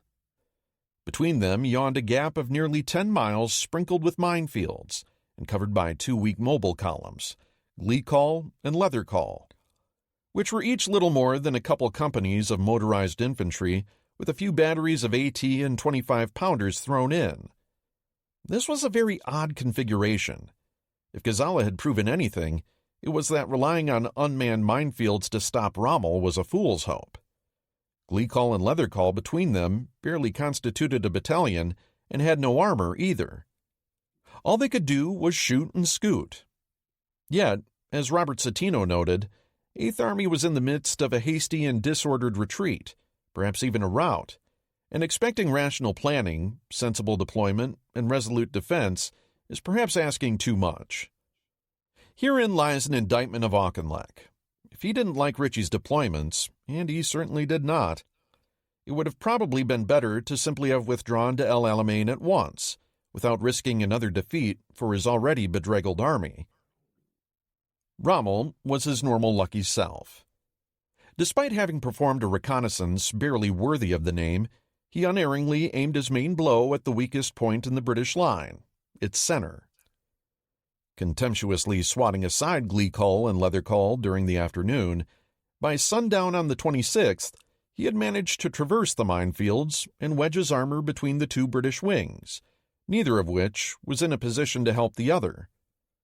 The following day, the usual German flanking maneuvers led to the wearied General Gott in the south being concerned that his corps was in danger of being cut off. In truth, it was actually the Germans who were in danger of annihilation at this juncture, should the British concentrate their forces, because Gott still enjoyed a marked superiority in tanks, and the Germans themselves were spread all over the battlefield. Concentration and British Army, though, rarely found conjunction during the course of this month's miserable campaigning. Strafer Gott began pulling 13th Corps back that night, and things predictably ended in confusion and then rout as he fled. In one episode, 2nd New Zealand Division drove directly through the lagered 21st Panzer Division and then out into the night after several wild melees.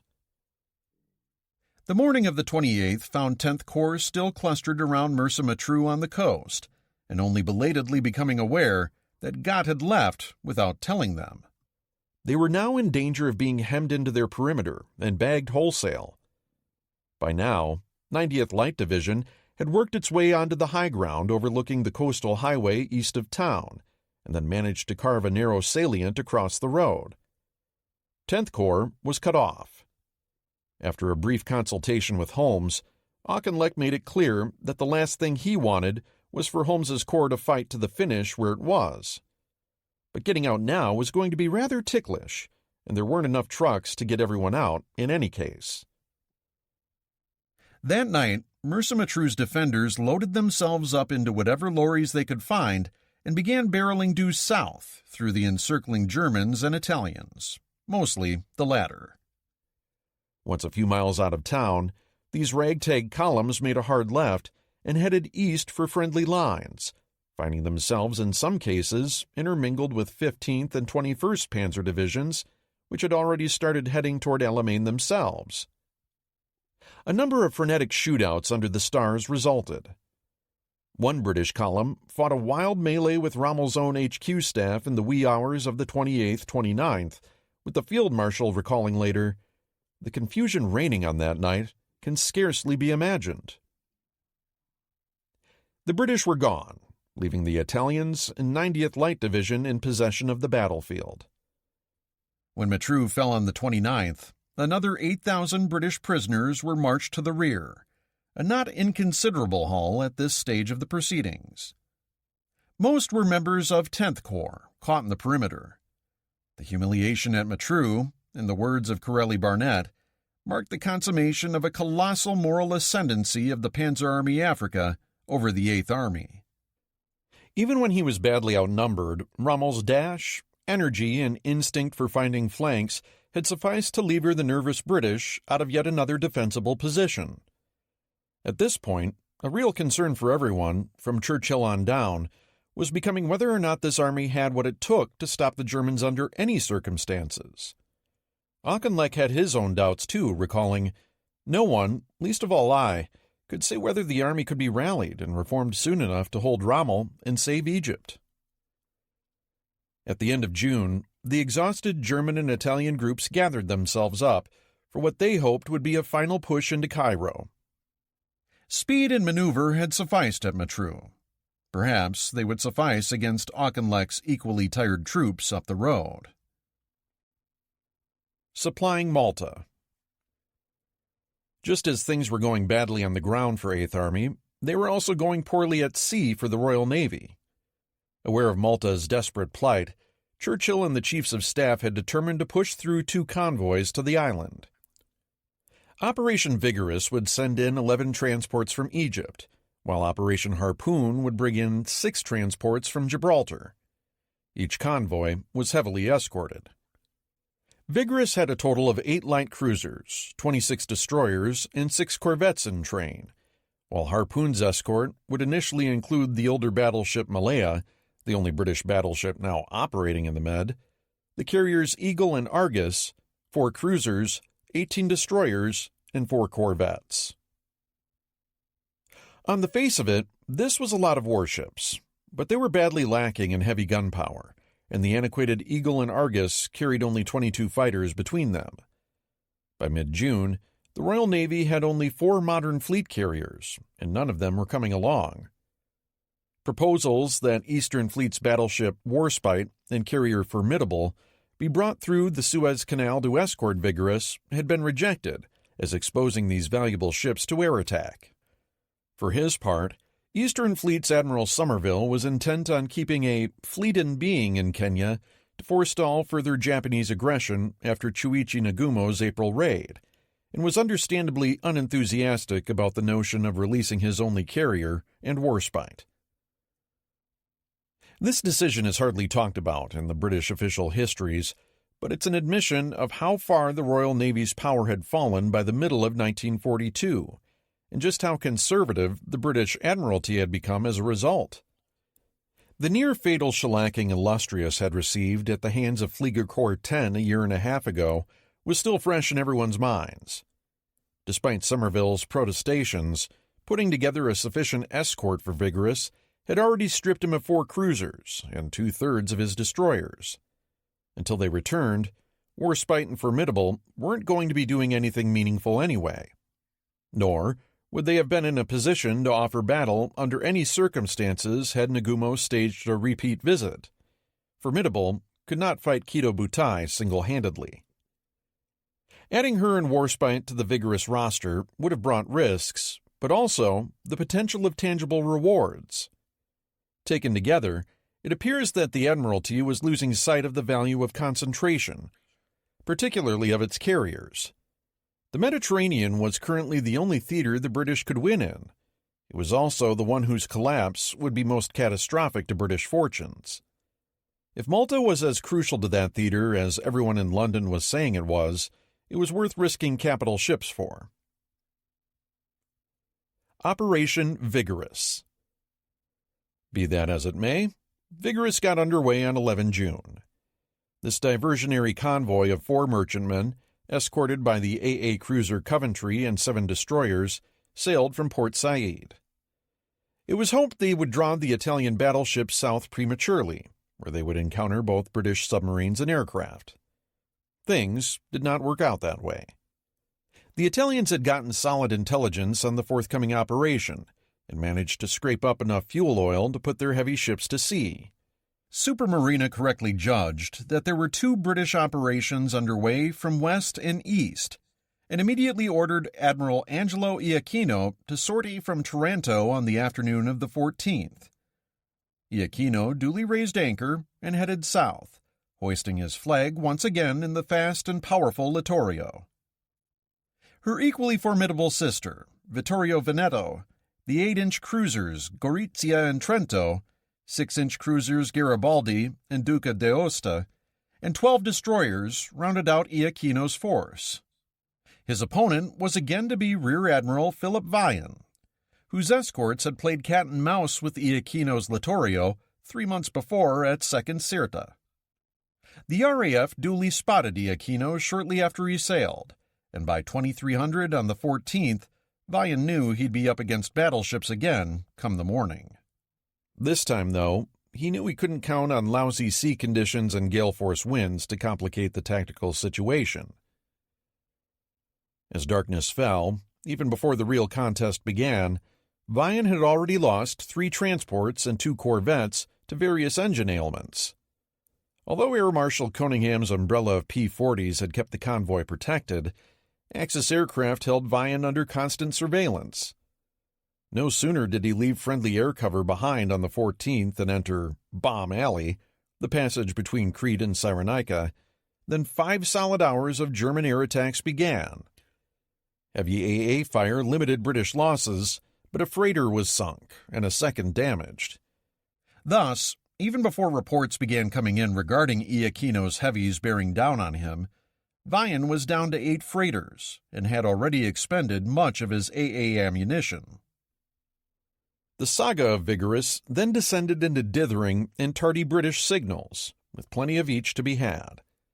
Given Iachino's looming presence, Vaillant was constantly communicating with Admiral Sir Henry Harwood, his superior back at Alexandria, about how to proceed. Harwood told Vaillant to hold his westward course until 0200, which would expose Iachino to British air and submarine attacks, before turning back east. Shortly after Vaillant obediently made his eastward turn, however, Harwood decided the dangers of retreating back through Bomb Alley might be worse than those of Iachino's onrushing battle wagons. Vaillant duly gulped and turned back west. British night torpedo air attacks did manage to badly damage heavy cruiser Trento. She would be torpedoed and sunk by a submarine next day. But come the morning of the 15th, Iachino's twin battleships were still plowing resolutely toward the convoy, and were now getting much too close for comfort. Harwood ordered Vaillant east again. Then, deceived by late and over-optimistic reports from scouting aircraft regarding their overnight damage to Iachino's force, Harwood yo-yoed yet again and ordered Vaillant to come about for Malta once more. Vaillant, however, knowing from air reports that Iachino was still inbound with both battleships, wisely held instead to his eastward course. A later signal from Harwood gave him permission to make his own decision on the matter. Iachino, 100 miles astern, finally came about for home, whereupon Harwood, convinced that a golden opportunity to run the convoy into Malta now beckoned, ordered Vaillant back to the west for a 3rd time. Vaillant demurred. He was busily fighting off another heavy air attack, and his smaller escorts were down to 30% of their AA ammunition. 2 of his cruisers had been damaged, and 2 destroyers sunk by air in torpedo boat attacks. Vaillant signaled he was holding for home, and 2 hours later, Harwood confirmed this decision. That night, on the way back, U-205 put a pair of torpedoes into the cruiser Hermione and sent her to the bottom. Italian air attacks then so badly damaged the Australian destroyer Nestor that she had to be scuttled at dawn. It was thus a rather bedraggled force that made it back to Alexandria on the 16th. The total cost for this underwhelming exercise was a British cruiser, 3 destroyers, and 2 merchantmen sunk, 3 warships damaged, and not a single ton of cargo delivered to Malta. The Italians lost a valuable heavy cruiser, and Littorio collected a torpedo hit on the way home that put her in the yard for 3 months. Nonetheless, this was clearly an Italian victory, brought about by Iachino's battleships, which hadn't been obliged to fire a shot in anger, simply because the British lacked sufficient air cover and large guns. The crippling of Queen Elizabeth and Valiant earlier in the year was coming home to roost now. Battleships as a class were being eclipsed by the carrier, yet were still powerful assets. As Harwood noted, our air striking force had nothing like the weight required to stop a fast and powerful enemy force, and in no way compensated for our lack of heavy ships. He might have added a note regarding his own vacillations, but he was certainly correct that the absence of Somerville's Eastern Fleet heavies was keenly felt throughout this miserable operation. Operation Harpoon. Almost simultaneously, some 500 miles to the west, Operation Harpoon had been having its own difficulties.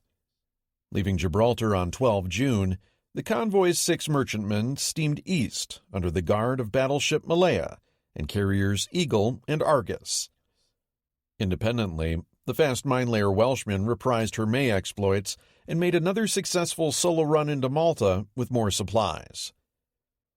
With Gibraltar alive with Spanish spies, it was assumed the convoy could not possibly depart unseen, and that indeed proved to be the case. Unwelcome German and Italian aircraft began shadowing it on the morning of the 13th. On the morning of the 14th, Axis air attacks began rolling in. Sardinia was a hornet's nest of Italian aircraft, with more than 100 multi-engine bombers and 77 fighters. Sicily contained 77 Italian bombers and 129 fighters, along with another 48 German machines, Bf-109s and Ju-88s. Now this fearsome gauntlet had to be run. The first Italian raid by fighter bombers did nothing, but hard on their heels came a group of fast torpedo bombers that sank one freighter outright and damaged the cruiser Liverpool so badly that she had to be sent back under tow. Subsequent air attacks accomplished little, thanks to Eagle and Argus's small but plucky complement of fighters. At 21:30 on the 14th, Malaya and the covering force headed back to Gibraltar, leaving just the geriatric cruiser Cairo, 9 destroyers, 4 minesweepers, and 6 smaller motor launches still around the convoy.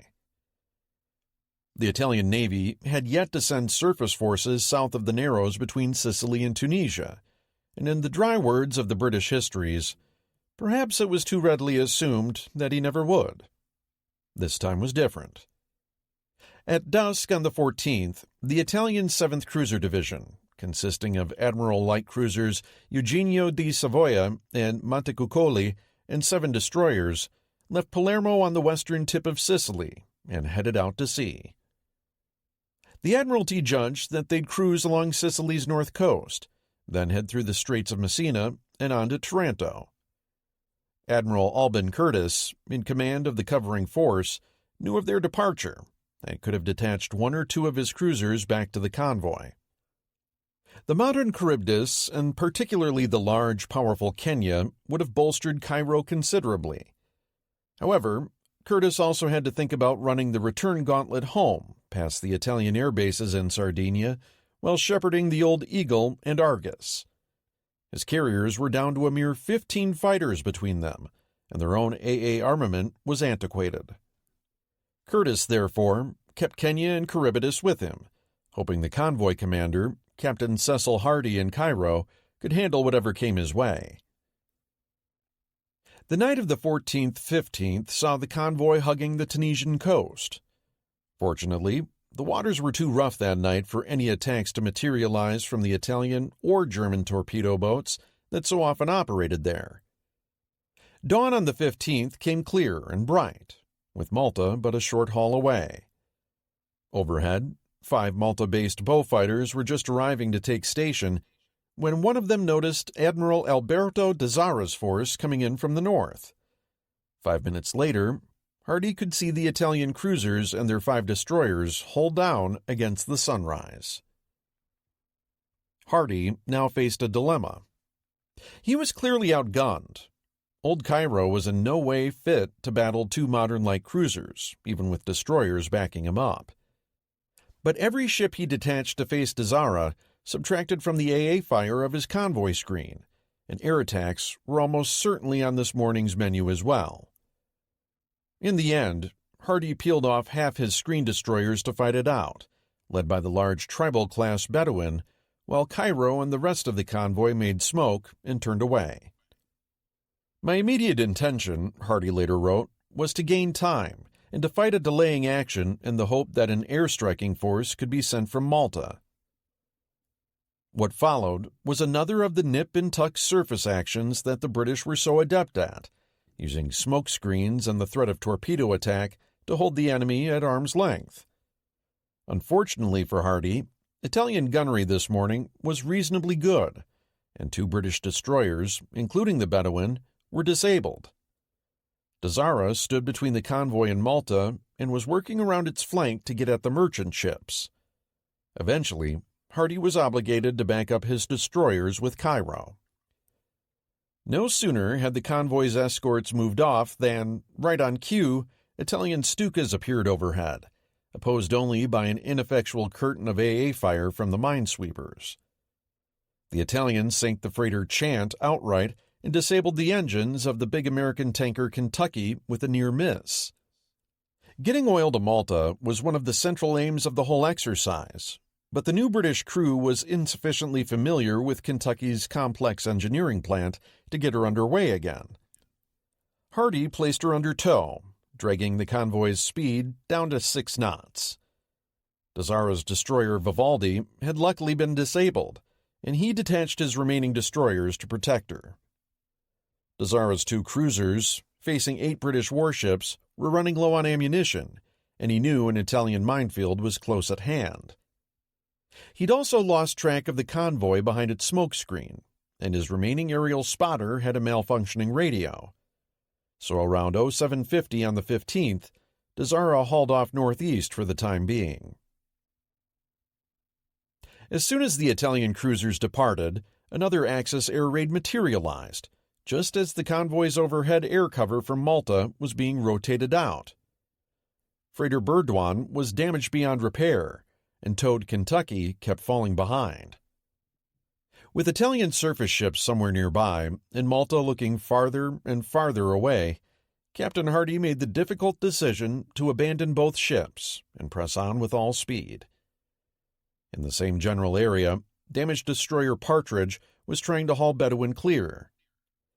The profuse smoke from the burning Kentucky attracted Italian attention, and around noon, Dazara reappeared, forcing Partridge to cast off her tow. Though Bedouin was shielded by a smokescreen, she was found by an SM-79 and torpedoed, whereupon she rolled over and sank. Burdwan and Kentucky were likewise dispatched. Completing the disaster, as the shattered convoy approached Malta, it used the wrong channel and blundered into a British minefield, sinking another destroyer. Thus ended the Battle of Pantelleria, a clear Italian victory. At the cost of damage to a destroyer, Dazara and Regia Aeronautica had sunk 2 British destroyers, damaged a cruiser, destroyer, and minesweeper, and most importantly, sunk 2 merchantmen, including the desperately needed Kentucky. Harpoon and Vigorous had been an almost unmitigated failure. Of 17 British merchant ships that set out, only 2 had made it to Malta. 6 had been sunk and another 2 damaged. The British had lost 5 warships to the Italians' 1 and suffered damage to several more. Perhaps the Axis didn't need to invade Malta after all. If this kept up, it was simply going to run out of supplies and starve. Heroic trips by ships like Welshman couldn't keep an entire island supplied, 300 tons at a time. There was going to have to be another major convoy, and this one was going to have to get through. A fundamental question answered. One of 1942's key questions was, could the Italian military, already the least of the major Axis powers, continue making a positive contribution to their war effort? The answer to this question could have been inserted in practically any month of the year, and it would have always been the same. Yes. In fact, one of the things consistently overlooked by most accounts of the Mediterranean campaign is how central Italy remained throughout. There's little question that had Germany not intervened in North Africa to prop up her ally, Mussolini would have lost all of Libya sometime in early 1941 to the advancing British. Likewise, it was only Rommel's aggressiveness and operational brilliance that kept the Axis campaign alive through 1942. Yet it is equally true that Italy remained crucial to the campaign and contributed until the end. Without Italian divisions, whose soldiers outnumbered Germans in the ranks, Rommel never could have undertaken the counteroffensives in 1941 and 1942 that reconquered Cyrenaica. Nor could he have won at Gazala in June, where the Trieste and Pavia divisions cut paths through British minefields to restore Axis supply lines, and where the Arietta Division in particular played a key role in the fighting in the cauldron that broke British armored strength. The same factors were still at work in Rommel's late June drive into Egypt. It was Italian naval vessels that had just won a pair of clear-cut victories against two British convoys, thus bringing Malta one step closer to ruin. The Italian Navy and Merchant Marine had diligently maintained the flow of supplies to North Africa.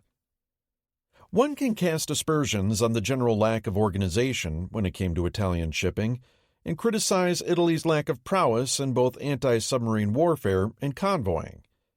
However, they also made life very dangerous for British submarines. Of the 72 British boats lost during the war, 45 were destroyed in the Mediterranean, and the majority of those by the Italians. Without Italian sacrifices to protect Axis shipping routes, Rommel's exploits would have been impossible. Indeed, it was Italy that shouldered the bulk of the unglamorous tasks in this theater and often suffered most of the casualties. While Italian arms may not always have covered themselves in glory, they were an indispensable ally of Germany, both here and on the Eastern Front, because Germany had few others. In this role, they often performed as competently as the constraints imposed on them by lack of training and adequate heavy weapons allowed. In the final analysis, as Millington noted, I have no sympathy for those who talk contemptuously about the Italian soldier, without pausing to consider the disadvantages under which he labored. Eastern Front. The fall of Sevastopol. Before the German offensive against southern Russia, Unternehmen Blau, could properly commence, there was a certain amount of cleanup work that needed attending to. At the top of that list was capturing Sevastopol. With the Red Army now expelled from the Kerch Peninsula, Erich Manstein and 11th Army were free to turn back to the prize that had eluded him the year before. The Soviets were still sitting tight in their heavily defended perimeter. They hadn't raised a finger while he'd been slaughtering Lev Meklis and Dmitry Kozlov the month prior out on the Kerch Peninsula. With that battle over by 19 May, Manstein knew he next faced a Stellungskrieg, an attritional battle of position. This wasn't traditionally the German Army's preferred cup of tea, but 11th Army's commander had no real choice in the matter. The Crimea had to be completely cleared to protect the German flank during Blau. Hitler had also made it known that if Manstein captured the vital port, there was a field marshal's baton in it for him.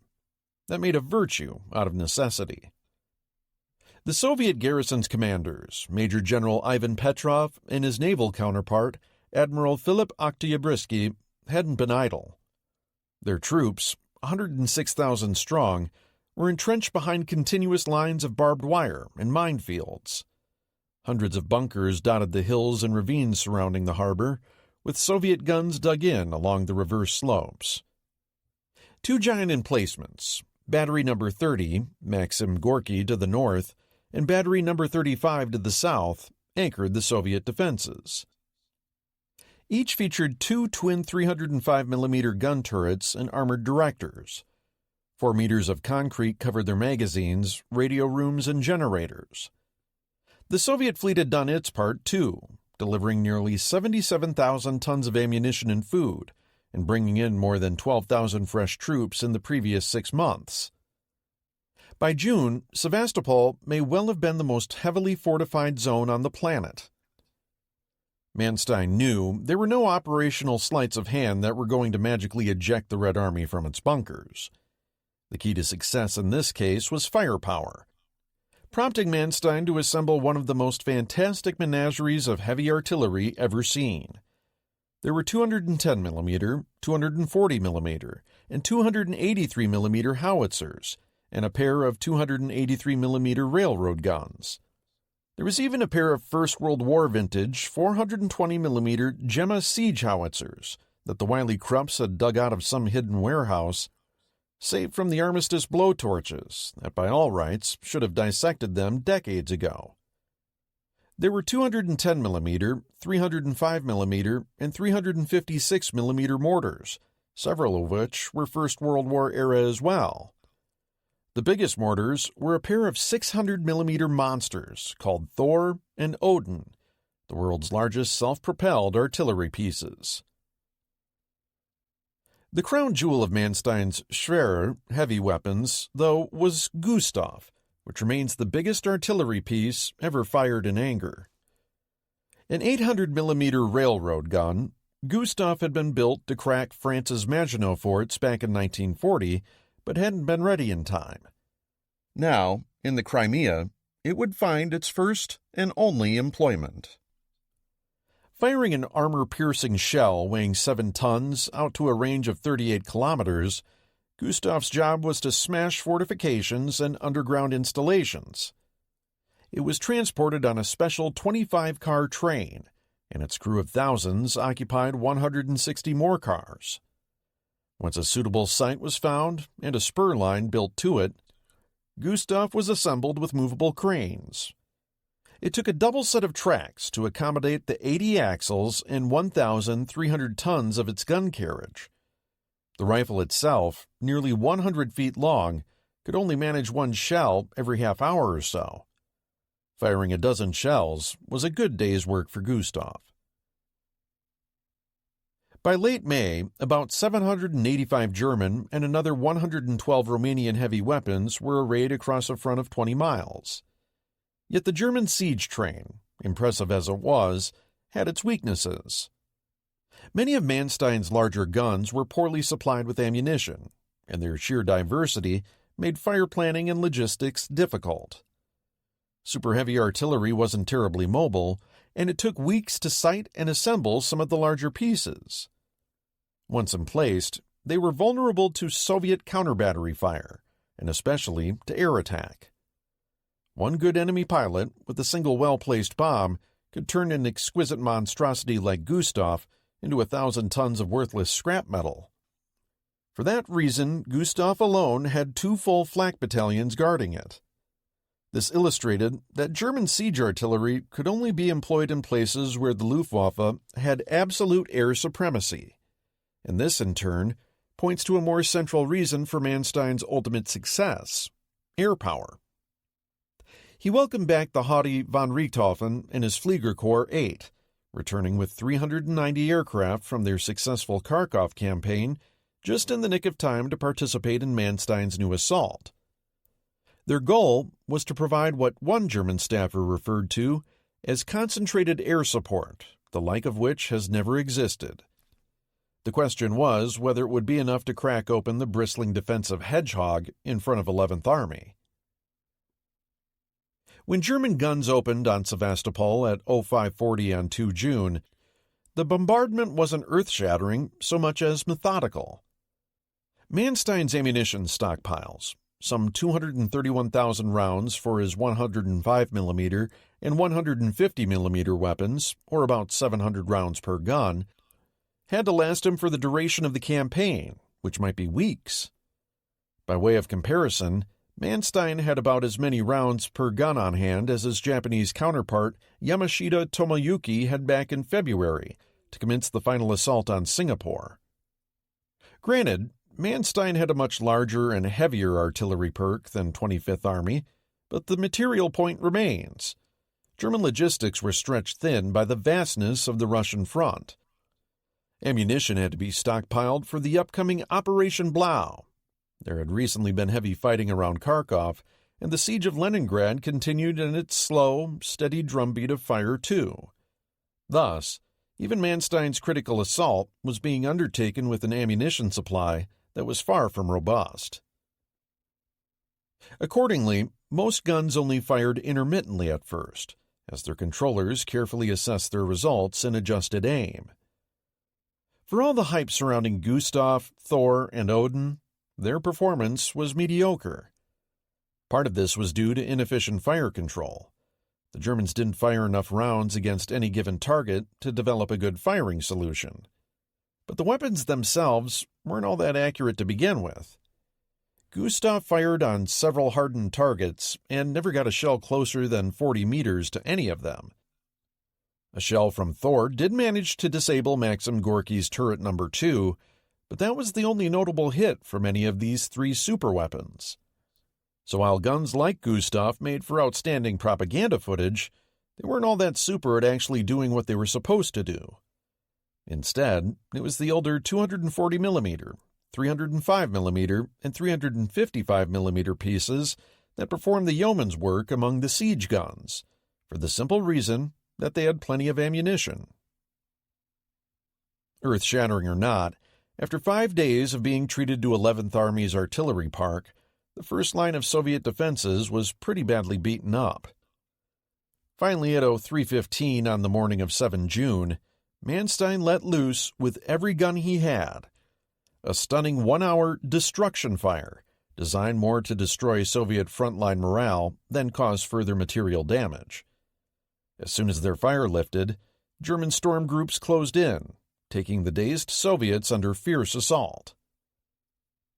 Manstein intended to use General Erich Hansen's 54th Corps to lead the assault, while General Maximilian Freder-Pico's 30th Corps and the Romanian Mountain Corps put in fixing attacks on the south and east edges of the perimeter. Hansen, a highly decorated First World War cavalryman, was the fire breather of 11th Army's 2 corps commanders and was backed by most of Manstein's artillery and planes. There actually isn't much interesting to say about the first 2 weeks of fighting, except that it demonstrated German professionalism on the one hand and the obdurate stubbornness of the Red Army soldiers on the other.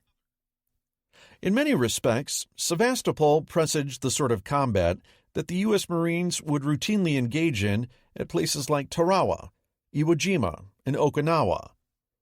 It was mostly about bunker busting and trench clearing. 54th Corps, spearheaded by 132nd and 22nd Infantry Divisions, slowly chewed their way through the northern Soviet defenses, using artillery, air attacks, point-blank fire from AT guns, flamethrowers, and demolition charges to neutralize strongpoint after strongpoint. The Germans were adept at finding seams between Soviet units, shoving infantry assault gun Kampfgruppen into them, and unhinging their defenses. German artillery kept up a constant drumbeat, hour after hour, day after day. Stukas and other aircraft swarmed overhead, flying 23,751 sorties and dropping 20,528 tons of bombs. Some German aircraft flew as many as 8 sorties a day, an unheard-of rate. The Soviets resisted fiercely, launching local counterattacks and frequently fighting to the last man in their redoubts. But as the month wore on, the Soviets began running out of reinforcements. Fort Maxim Gorky I was the natural target of the initial series of German attacks, though not until the 17th did the Germans get close enough to begin attacking the fort itself. About 200 naval artillery troops were trapped inside the battery and its command center. It would take a week to dig them out, as German lancers fought room to room in the dark maze of stinking underground passages. Once the fort fell, the Soviet defenses in front of 54th Corps had essentially been crushed. By the 27th, the Germans had advanced to the north shore of Severnaya Bay, bringing the city into view. Both German corps were beginning to run out of steam, however. Furthermore, Flieger Corps 8 was winding down operations in preparation for its upcoming duties in Operation Blau. Sorties fell by more than a third in the last week of June. Manstein knew that matters now hung in the balance. If the Red Fleet managed to deliver substantial reinforcements to the garrison, the 11th Army might find itself in a stalemate all over again. He was determined to bring things to a close before his air support completely evaporated. Instead of dragging up the siege guns again, a process that might take weeks, Manstein went for the knockout. In the early morning hours of 29 June, he laid on a quick smokescreen and dispatched 100 motorized assault boats containing elements of 50th Infantry Division across Severnaya Bay. Landing west of the city, the Germans quickly brushed aside the stunned remnants of a shattered Soviet Naval Infantry Brigade.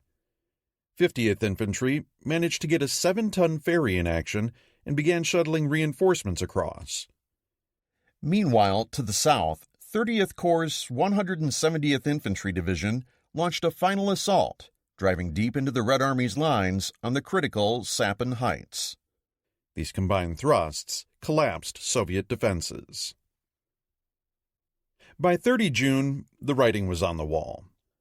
The Stavka directly ordered General Petrov and Admiral Oktyabursky to take their staffs and get on the next plane, or in the case of Petrov, the next sub, out of town. The garrison, bereft of senior leadership, was left to its fate, and organized resistance disintegrated. By 4 July, it was all over. The Germans held their victory parade in the shattered ruins of the city. Manstein got his promotion to Field Marshal and began planning a much-needed holiday to Romania. Before he left, though, he turned the city over to the SS. As Manstein knew they would, Einsatzgruppe D quickly got down to the work of murdering not only Crimea's remaining Jews, but also generous helpings of Red Army prisoners and the city's civilian population. It was all part and parcel of German arms on the Eastern Front. With the here, triumph and terror went hand in hand. Unlike Manstein's earlier victory in Kerch, this one had been costly to both sides. Soviet losses were terrible, with the entire garrison of 118,000 destroyed. Roughly 95,000 Soviet soldiers marched into the horrors of German captivity. Another 5,000 wounded had been evacuated by sea, with the remaining 18,000 killed in the fighting. Tens of thousands of Soviet civilians must also have died during the indiscriminate bombardment. Only a sixth of the city's 200,000 inhabitants remained in Sevastopol by the end of the fighting. On the German side, despite Manstein's masterful operational stroke at the end, the month's fighting hadn't done any favors to 11th Army. Overall losses are difficult to determine with any accuracy. At the time, the Germans claimed to have suffered around 36,000 casualties during the fighting for the city itself. These totals seem too low, whereas Soviet claims of killing 150,000 Axis soldiers in the Crimea are obvious exaggerations. In the end, the modern German official history's total of nearly 25,000 men killed, with an unknown but clearly larger number of wounded, may be taken as a reasonable figure. Whatever the true numbers were, they were bad enough to question whether taking Sevastopol had been worth the immense effort required. 11th Army's infantry formations were completely used up, with casualties averaging 10,000 per division since the start of Barbarossa. For every man still in the ranks who had witnessed the start of the war in the East, 2 of his comrades had already fallen. Manstein's forces were in a poor position to shoulder their role in Operation Blau, which was already getting underway. Air power on the Eastern Front. What is fascinating about Sevastopol is less what occurred on the ground than what the campaign said about both the power and limitations of German air power. At the cost of a mere 31 aircraft, Richthofen had exerted an unprecedented influence on the battlefield. Stuka support in particular was critical during all phases of the battle and had weakened the Soviet defenders. Yet, as historian E.R. Houghton has noted, Richthofen's beguiling success at Sevastopol and Kerch proved to be another poisoned chalice, raising expectations of similar levels of support, which ensnared the Luftwaffe in a trap of its own making. Despite having between 320 and 390 combat aircraft in Crimea after May, and flying against badly outnumbered Soviet fighters and minimal anti-aircraft, the Germans were unable to shut down the 2 Soviet airstrips near the city. Nor could the Luftwaffe stop the influx of Soviet ships bringing in supplies and reinforcements, even at the end. During the final month of the siege, the Red Fleet delivered 21,000 soldiers and nearly 10,000 tons of ammunition, food, and fuel. Thus, despite making a maximum effort, Houghton notes that the Luftwaffe did not prove to be the panacea the Army officers had anticipated. More to the point, replicating this same level of combat power elsewhere on the front wasn't going to be easy. In fact, it was going to be nigh on impossible. Richthofen had been given the temporary luxury of packing roughly 15% of the Luftwaffe's total tactical aircraft in the east into a fishbowl, representing about 1% of the Wehrmacht's eastern frontage. The Germans weren't going to get many opportunities like that again. Given the scope of the Heer's upcoming ground operations, it was going to be difficult to cover the new frontage with anything, let alone concentrate air power on several objectives simultaneously. Indeed, as Goering himself had noted back in May, the Luftwaffe was no longer sufficient for the great tasks. Triumphs like Sevastopol also obscured the fact that the Luftwaffe was less powerful in 1942 than it had been in 1941. During the operation of Barbarossa, the German Air Force, with the benefit of surprise, had attacked Soviet airfields with impunity, destroying thousands of enemy aircraft on the ground. A year later, however, the scope of missions the Luftwaffe could afford to undertake was being constantly narrowed to the most immediate needs, which mostly meant supporting ground forces.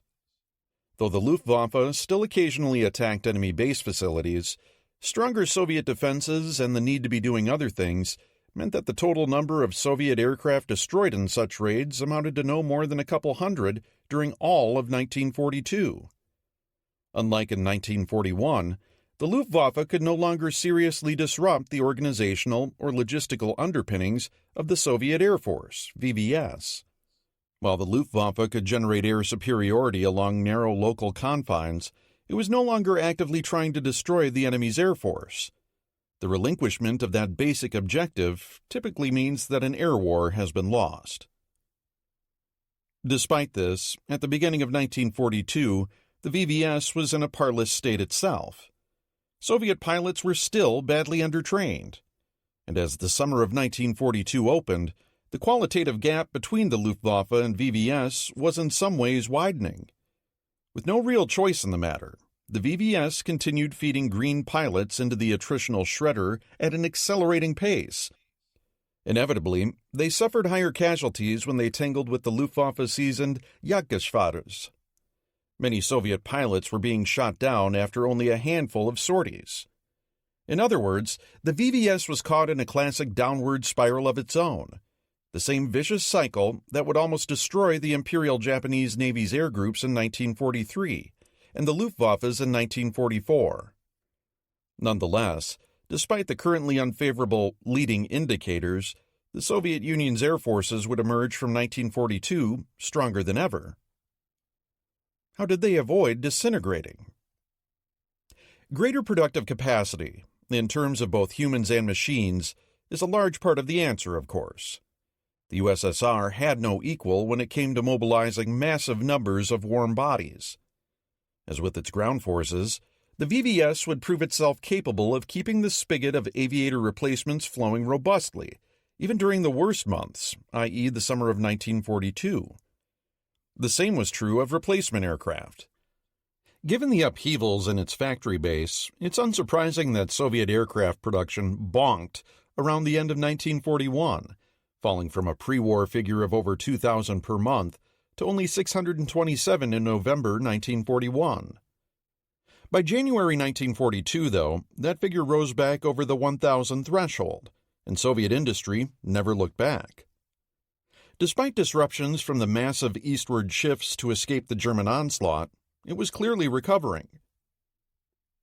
At the same time, combat was taking its inevitable toll on the Luftwaffe's fighting efficiency.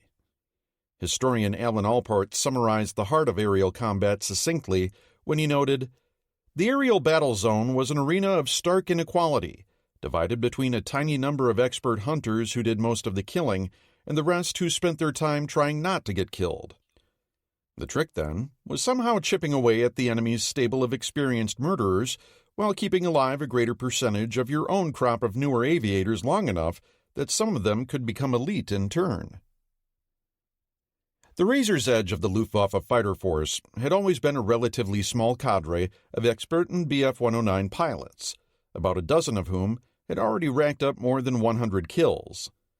By war's end, a mere 103 pilots would end up accounting for around a fifth of the Luftwaffe's 70,000 claimed kills against the Allies. However, attrition was doing what attrition inevitably does.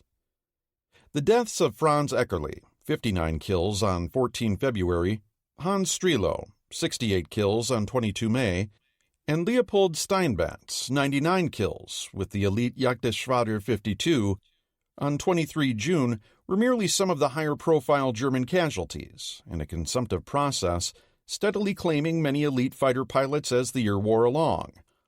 Killing or invalidating an Eckerle or Strelo or Steinbatz, or a Sakai Saburo in the Pacific for that matter, was the same as wiping out a squadron of normal mortals.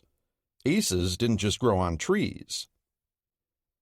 The Germans, like the Japanese, had bet on a short conflict, and the proposition that a small cadre of elite aviators would be enough to see them through. As they would soon discover, in the context of global warfare, having an elite aviator corps was no substitute for the ability to mass-produce tens of thousands of decently trained pilots and then put them in the cockpits of excellent second-generation fighters. That process wouldn't begin unfolding fully until 1943 for the Allies, but the precursors were already in place.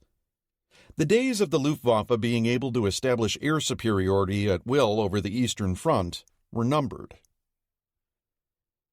Preparations for Operation Blau. While Manstein was hammering away at Sevastopol, Army Group South had undertaken some minor offensives, Operations Wilhelm and Fredericus II, aimed at cleaning up the front and demoralizing the Soviets in preparation for Operation Blau. Both operations, the perfect double envelopments beloved by the Wehrmacht, were successful in a tactical sense and brought in minor hauls of prisoners, 24,800 and 22,800 respectively. Neither defeat represented a catastrophic blow to the Red Army, but that wasn't the point. The Germans were more interested in positioning their units for Blau. As it turned out, a lot of those units were pretty threadbare. Despite the successes at Kerch and Kharkov the prior month, the Heer was going into perhaps the most important operation of its career, distinctly weaker than it had been a year earlier. The Germans had lost 900,000 men since November, offsetting them with only 450,000 new replacements. These men had only been put in uniform by dint of mobilizing an entire class of fresh recruits a year earlier than planned, and drawing heavily on men in the German civilian economy. Army Group South would also be leaning on Axis satellite forces, as Hitler had been vigorously twisting the arms of his allies since winter for them to ante up more active support for his war in the East. Without the 21 Italian, Hungarian, and Romanian divisions bolstering the 65 German divisions in Feder von Bock's command, Blau wouldn't have even been conceivable. None of these formations, though, were armed or equipped to German standards. To free up forces for Blau, the infantry divisions in Army Groups Center and North had been hollowed out by an average of 4,800 to 6,900 men each, falling from 9 battalions to 6, so that Group South's divisions would have enough replacements to get them to do something approaching full strength. Artillery batteries were cut from 4 guns to 3. Trucks and horses were culled out and sent down to Bock. In the South, those panzer divisions slated for Blau were beefed up to 3 full panzer battalions at the cost of stripping the panzer divisions in Army Groups North and Center down to a single battalion apiece, making them only capable of defensive missions.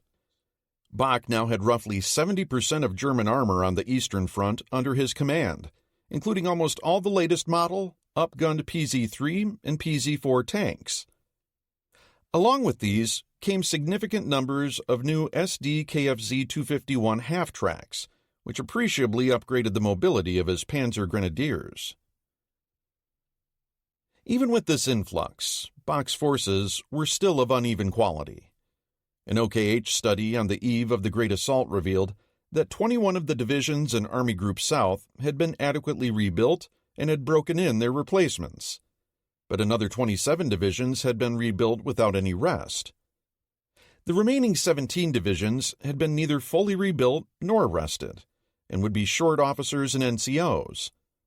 Many of the new recruits were green as grass. Even despite vehicles sent from the north, the Panzer divisions were still short many of their trucks. Not a happy thought for a force expected to drive all the way to Baku. All in, Army Group South concluded ominously that the units available for the summer operation in 1942 will not have the combat effectiveness that could be taken for granted at the beginning of the campaign in the East. In particular, the mobile units would not have the endurance or the penetrating power they had a year ago. Given that Baku was a long way away, these were dark words indeed, and the men at the tip of the spear knew it. Sixth Army's General Paulus became so concerned with the constant grousing of his divisional commanders that he ordered such pessimistic talk shut down, remonstrating with them that it was up to us to get the most out of the troops in their present condition. Taken together, the year of 1942 was a more dented version of the all-conquering Titan that had thrown down Barbarossa's armored gauntlet a bit less than a year before.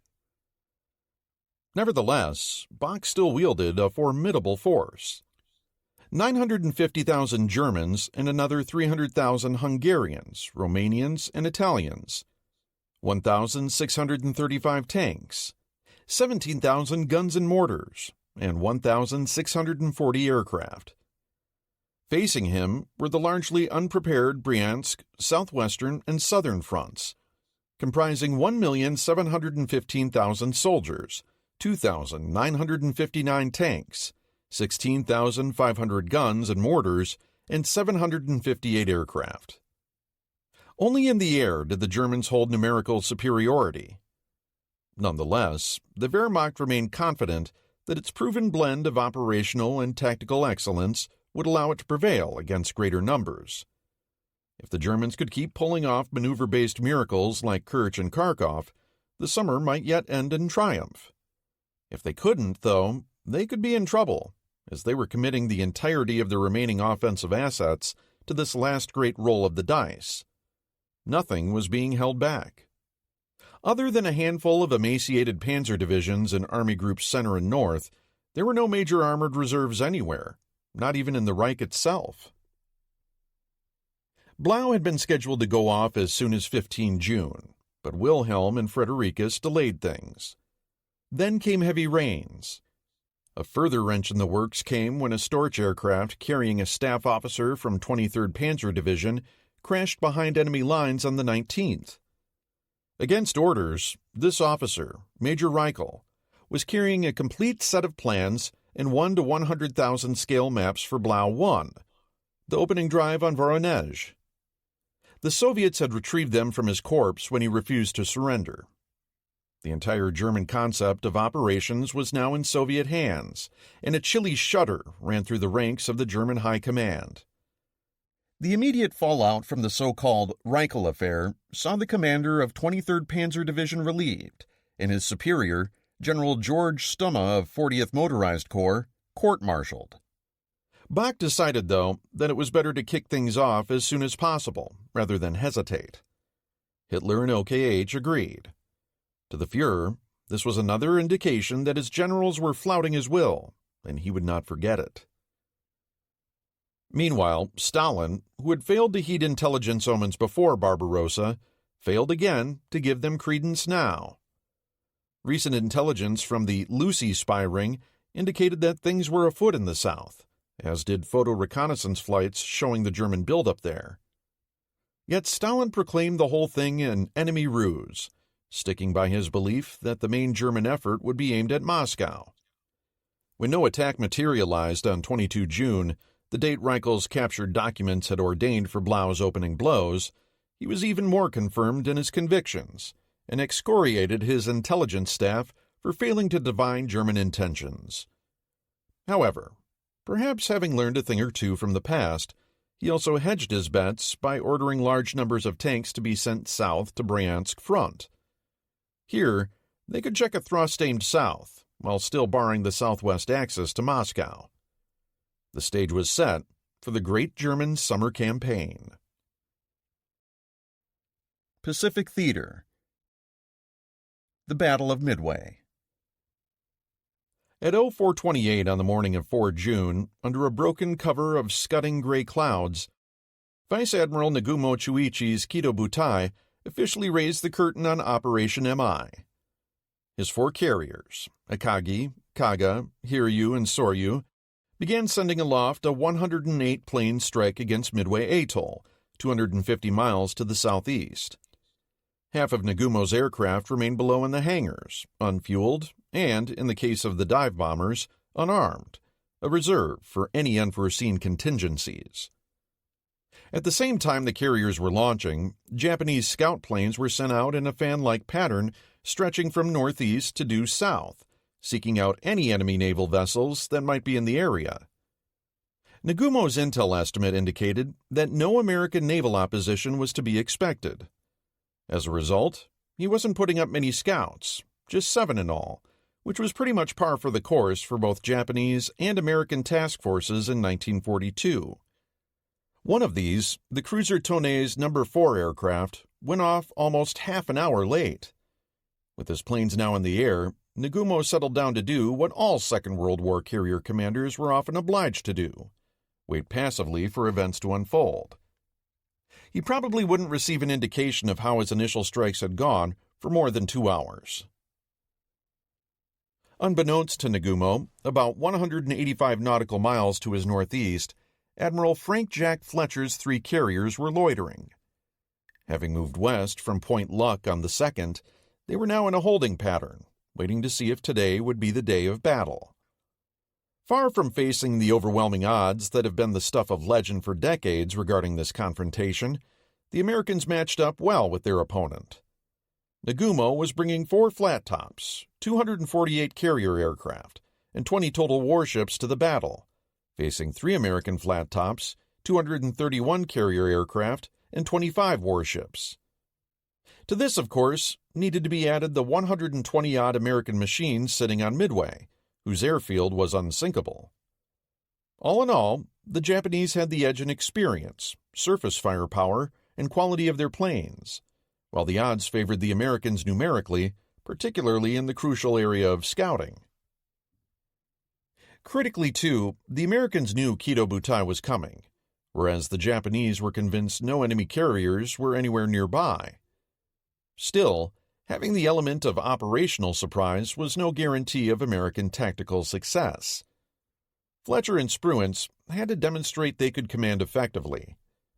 U.S. carrier aviators, likewise, had to be good enough to go up against the enemy's A-team.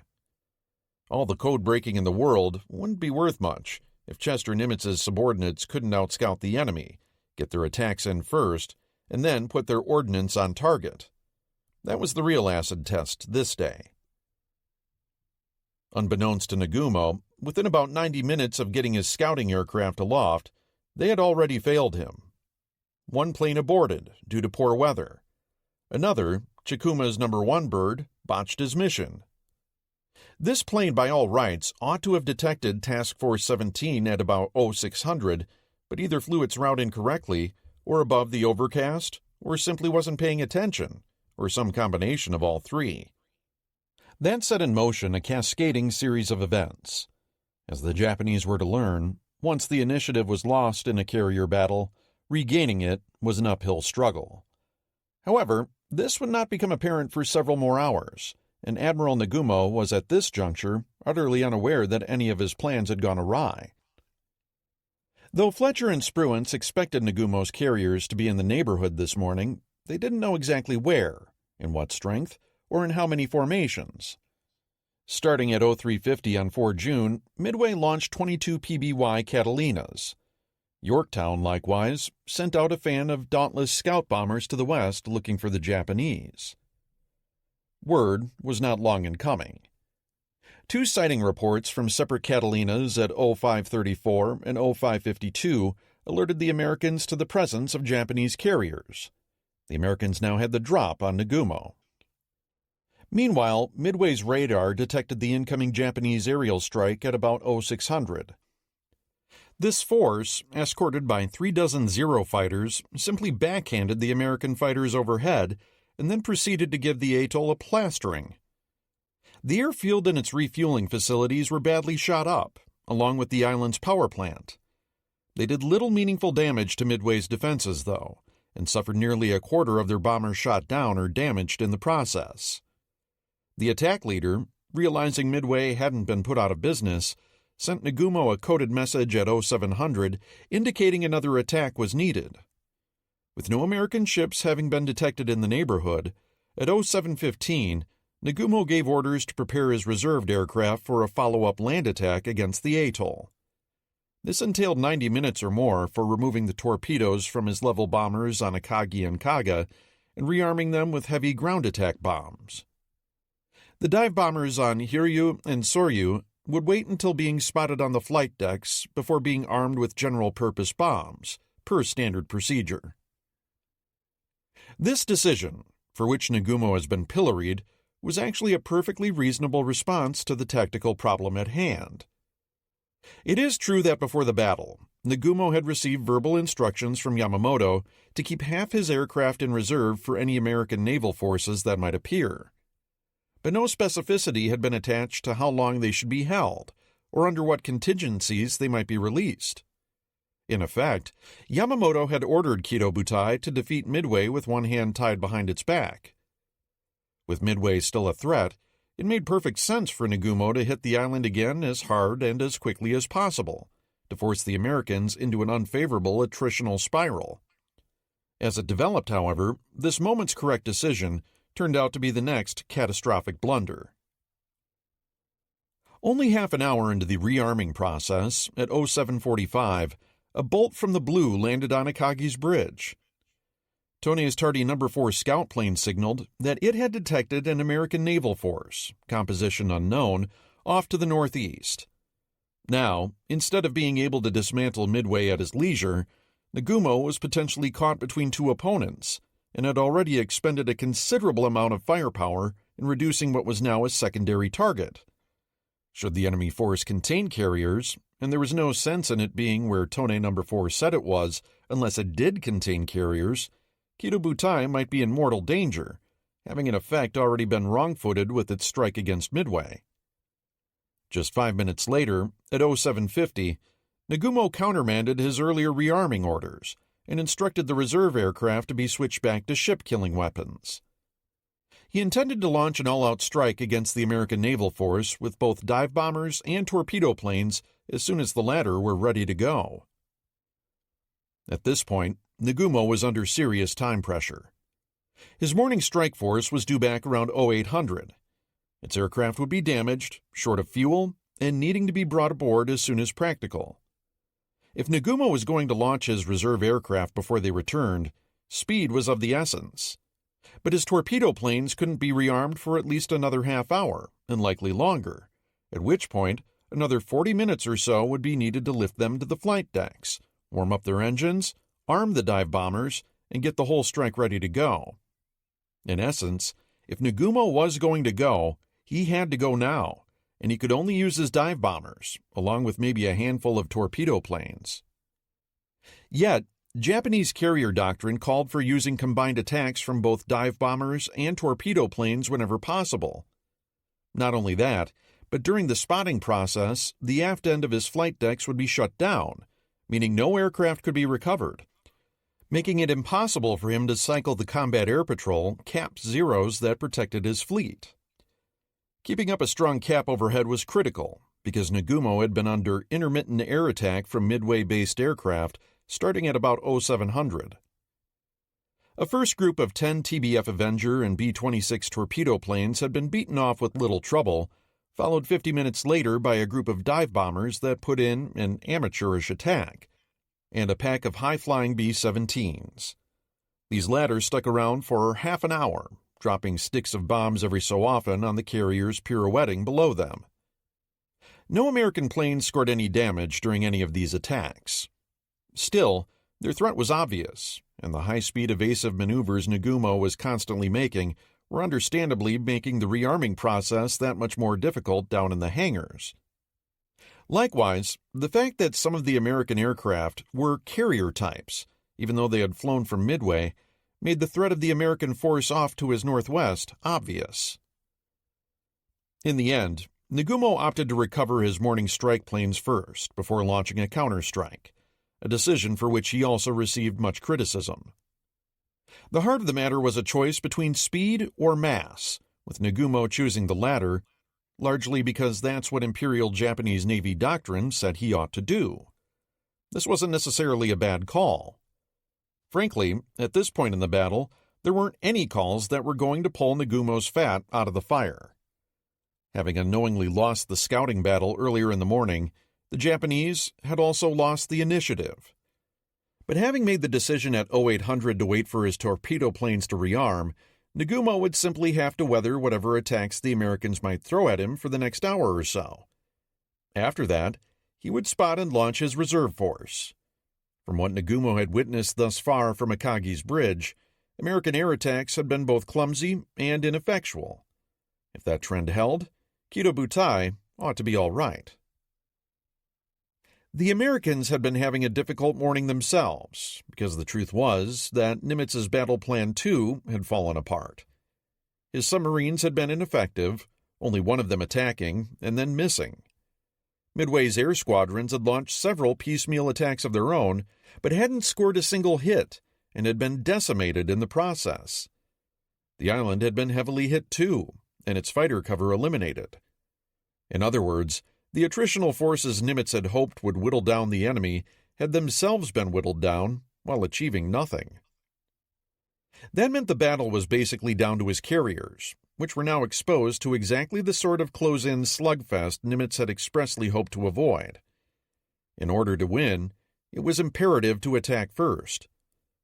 With reasonably good spotting reports in hand by 0607, Admiral Fletcher ordered Spruance to take Enterprise and Hornet southwest and launch against the Japanese as soon as possible. Fletcher would follow suit once Yorktown's morning recon birds were recovered. Spruance immediately started closing, but the matter of range was a tricky one. His sighting reports were aging, as they always did. Their reported positions might be in error, and they were. The Japanese might have changed course in the interim, and they had. In the end, having closed to what he hoped was about 175 nautical miles, Spruance gave the order to send up Hornets and Enterprise's air groups at 0700. However, American carrier deck operations were nowhere near as proficient as the Imperial Navy's, and there were prolonged delays in launching. It took the two American carriers the better part of an hour to get 117 aircraft in the air, and their squadrons were uncoordinated. Enterprise's dive bombers proceeded independently of both her fighters and torpedo planes. Hornet's air group headed off in a totally different direction than Spruance had instructed, in what became known afterward as the Flight to Nowhere. The result was that 5 different formations of American aircraft, none of them coordinated, were out looking for the Japanese.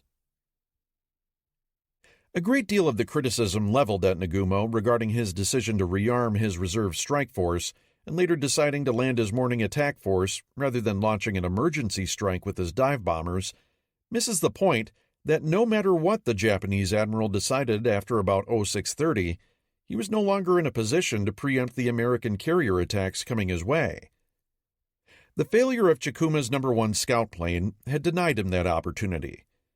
By the time Tone No. 4 had made good her sister's error, American planes were already inbound. As for Kido Butai, the morning strike force was finally brought on board by 0910. Nagumo then turned northeast to close on the enemy. No sooner had he done so than Lookout sighted a group of American aircraft dead ahead. These were Hornet's Torpedo Squadron 8, VT-8, which had broken away from Hornet's main aircraft formation against orders and then flown a virtual beeline to Kido Butai. Nagumo's carriers turned about and ran, while the Japanese cap set upon the slow, underpowered American torpedo planes like wolves.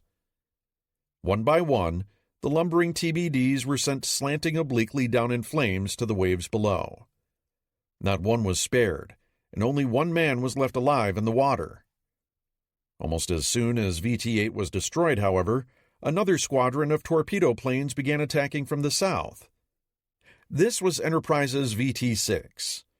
Nagumo again placed his sterns to the plotting Americans and ran to the north.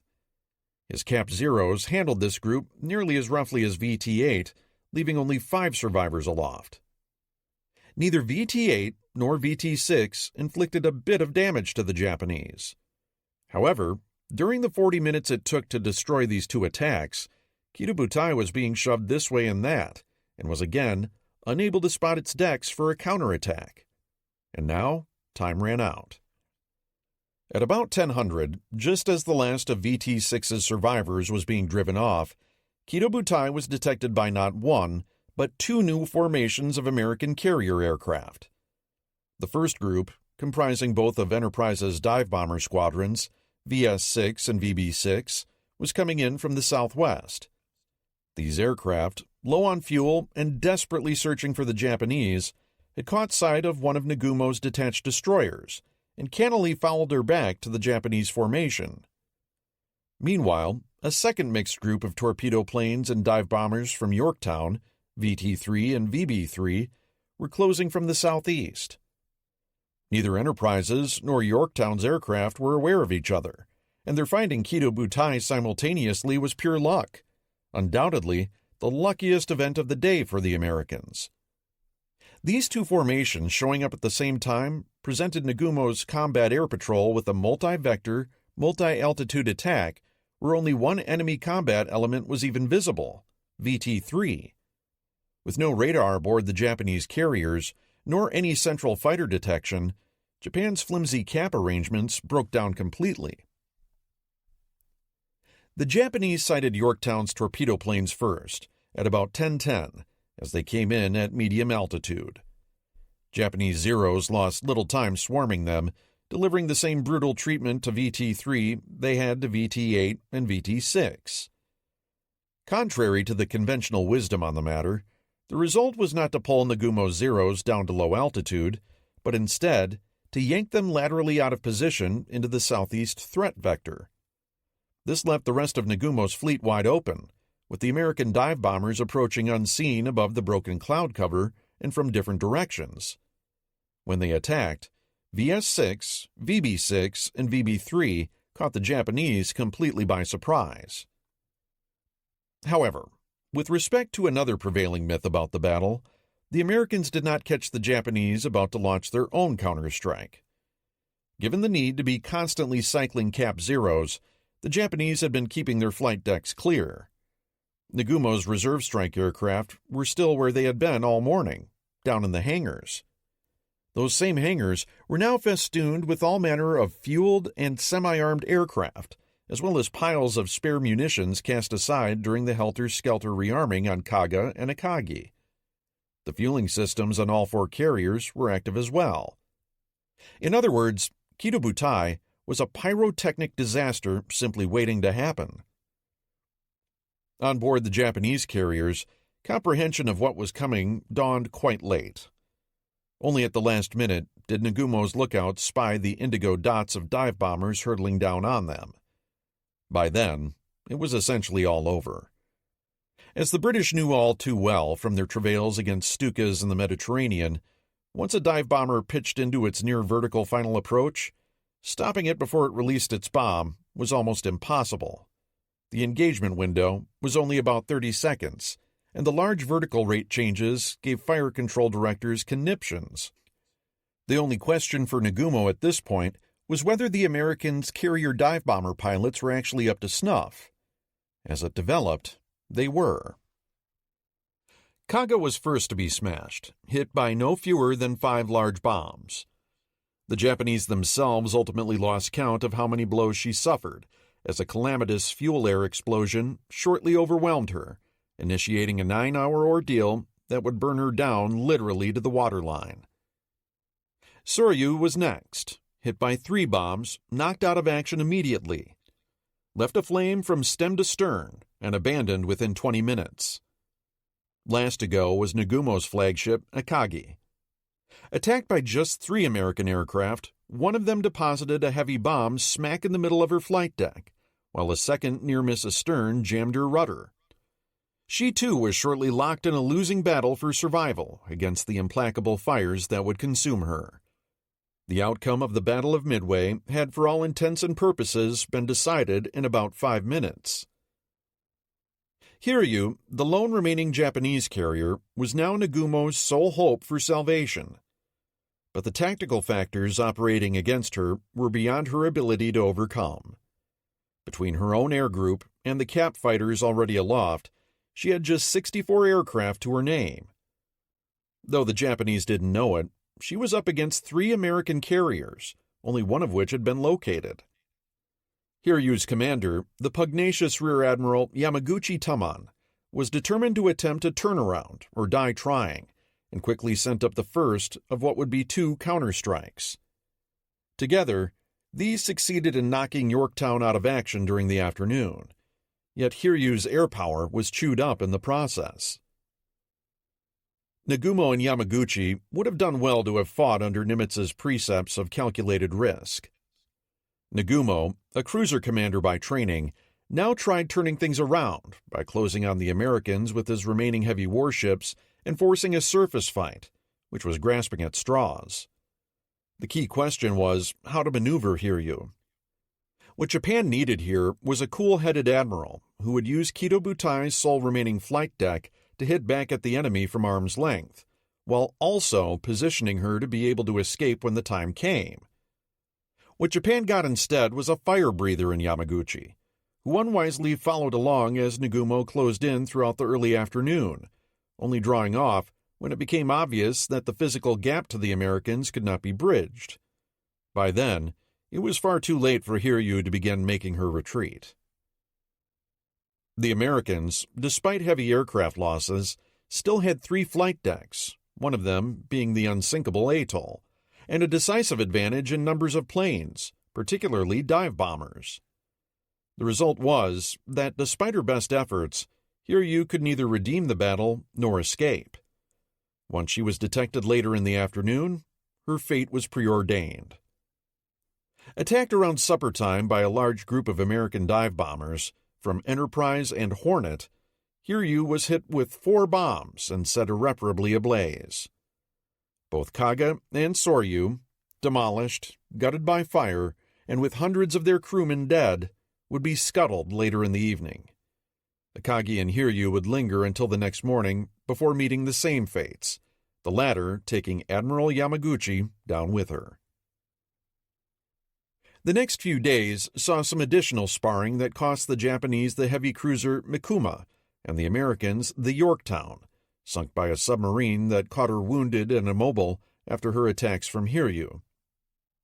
Much of the blame for Yorktown's demise must fairly be laid at the door of Hornet's commander, Captain Mark Mitcher.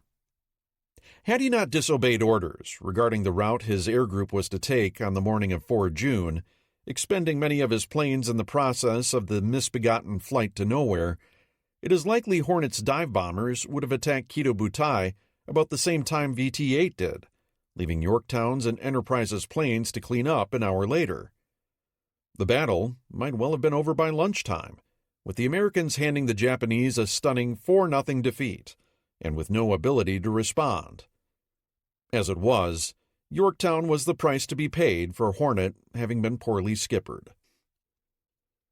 Midway was an unlooked-for and extraordinarily costly defeat for Japan. Beyond 3,057 sailors and aviators killed and 248 carrier aircraft destroyed, the Japanese had seen the heart of their carrier force ripped out in a single day. Men and planes could be replaced. Indeed, the vast majority of Kido Butai's carrier aviators survived the battle. The 4 carriers, though, were indispensable. The Imperial Navy's trump card, their ability to bring the world's most powerful naval aviation force to bear where needed, had been tossed away.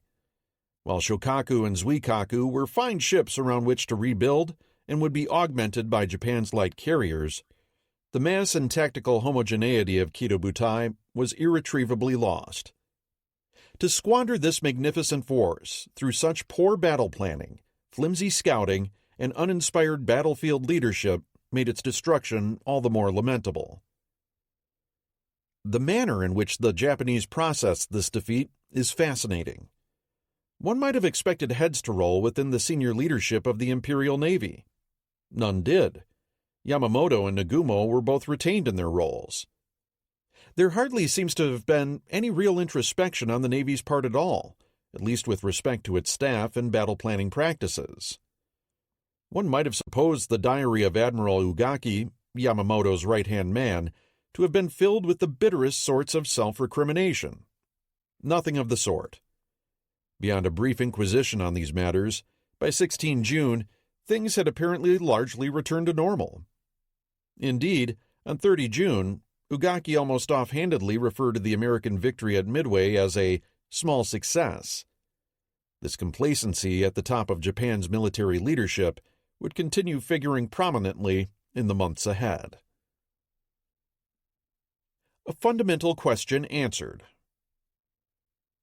One of the year's key questions was, could Japan's opening blows be made sufficiently humiliating to America's pride that it would be compelled to reach a negotiated settlement, rather than fighting the war to a finish? Though it can be argued that FDR had made it clear on 8 December, a day after Pearl Harbor, that America was never going to settle for anything less than absolute victory, those words still had to be backed up with deeds. Now, post-Midway, it was clear that Japan's last, best hope of a negotiated settlement had come and gone. Having avenged themselves against the carriers that had struck Pearl Harbor, the Americans knew they were capable of fighting the Imperial Navy on equal terms. They'd also been handed a much-needed boost to their own morale. There would be no negotiated settlement. The war's end would be determined militarily. The need for a sausage grinder. Midway perfectly marked the halfway point in 1942. And whatever Ugaki might have said on the matter, this small success represented a watershed in the flow of the Asia-Pacific War. So it is worth stepping back for a moment to consider the larger meaning of the battle itself. Midway is often referred to as being decisive, yet the term must be used with care. Midway was not decisive in the sense that its loss meant winning or losing the war for either side. Even had Nimitz been handed a resounding defeat at Midway, the U.S. most certainly had the naval assets and willpower to continue fighting. Moreover, given the scale of America's shipbuilding programs, which could not be halted or even delayed by Japan, by 1944 it was guaranteed that America's industrial might would hand the U.S. Navy a writ of unchallengeable superiority in the Pacific. Win or lose at Midway, catastrophe almost certainly lay in the Imperial Navy's future. The only question was, where and when? This points to the bankruptcy of a central tenet of Japanese grand strategic thought. Midway was supposed to be the sort of decisive battle envisioned by Japanese doctrine that would destroy the American fleet, break American morale, and drive them to the bargaining table. Yet, even had Midway resulted in such a defeat, it is almost impossible to imagine the Americans being inclined to bargain. For precisely the industrial reasons cited earlier, not to mention their continuing fury over Japan's surprise attack. Thus, Midway didn't change the war's long-term strategic equation. However, it radically altered the near-term balance of naval power in the theater. With Kido Butai's destruction, the Japanese no longer had superiority in naval aviation. The Americans had clawed their way back to parity. On the face of it, parity doesn't sound very exciting. But in the dark days of 1942, when the Allies were facing disaster everywhere, this was an enormous accomplishment. The Americans had now been handed an unexpected opportunity to transform the entire nature of the conflict to begin playing to their strengths. Despite Japan's advances at the outset, for the United States at least, the Pacific War had been a relatively episodic affair thus far. The Americans had fought a single major land campaign in the Philippines, but after the fall of Corregidor, there hadn't been any ground fighting going on. There had been some minor skirmishing on Japan's frontiers, carrier raids and that sort of thing, along with a handful of naval battles, such as Java Sea, Coral Sea, and now Midway. There was no place in the theater in June 1942, though, where the Americans were in daily contact with the Japanese. An episodic war had initially been a good thing for the Americans because they had been weak, disorganized, and placed in a horrible geostrategic position. By Midway, things were beginning to change.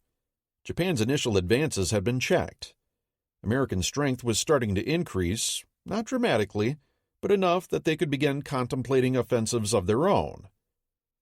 The fact that the Pacific was not yet a high-intensity theater was beginning to be a bit of a problem, because that was the kind of war the U.S. needed now.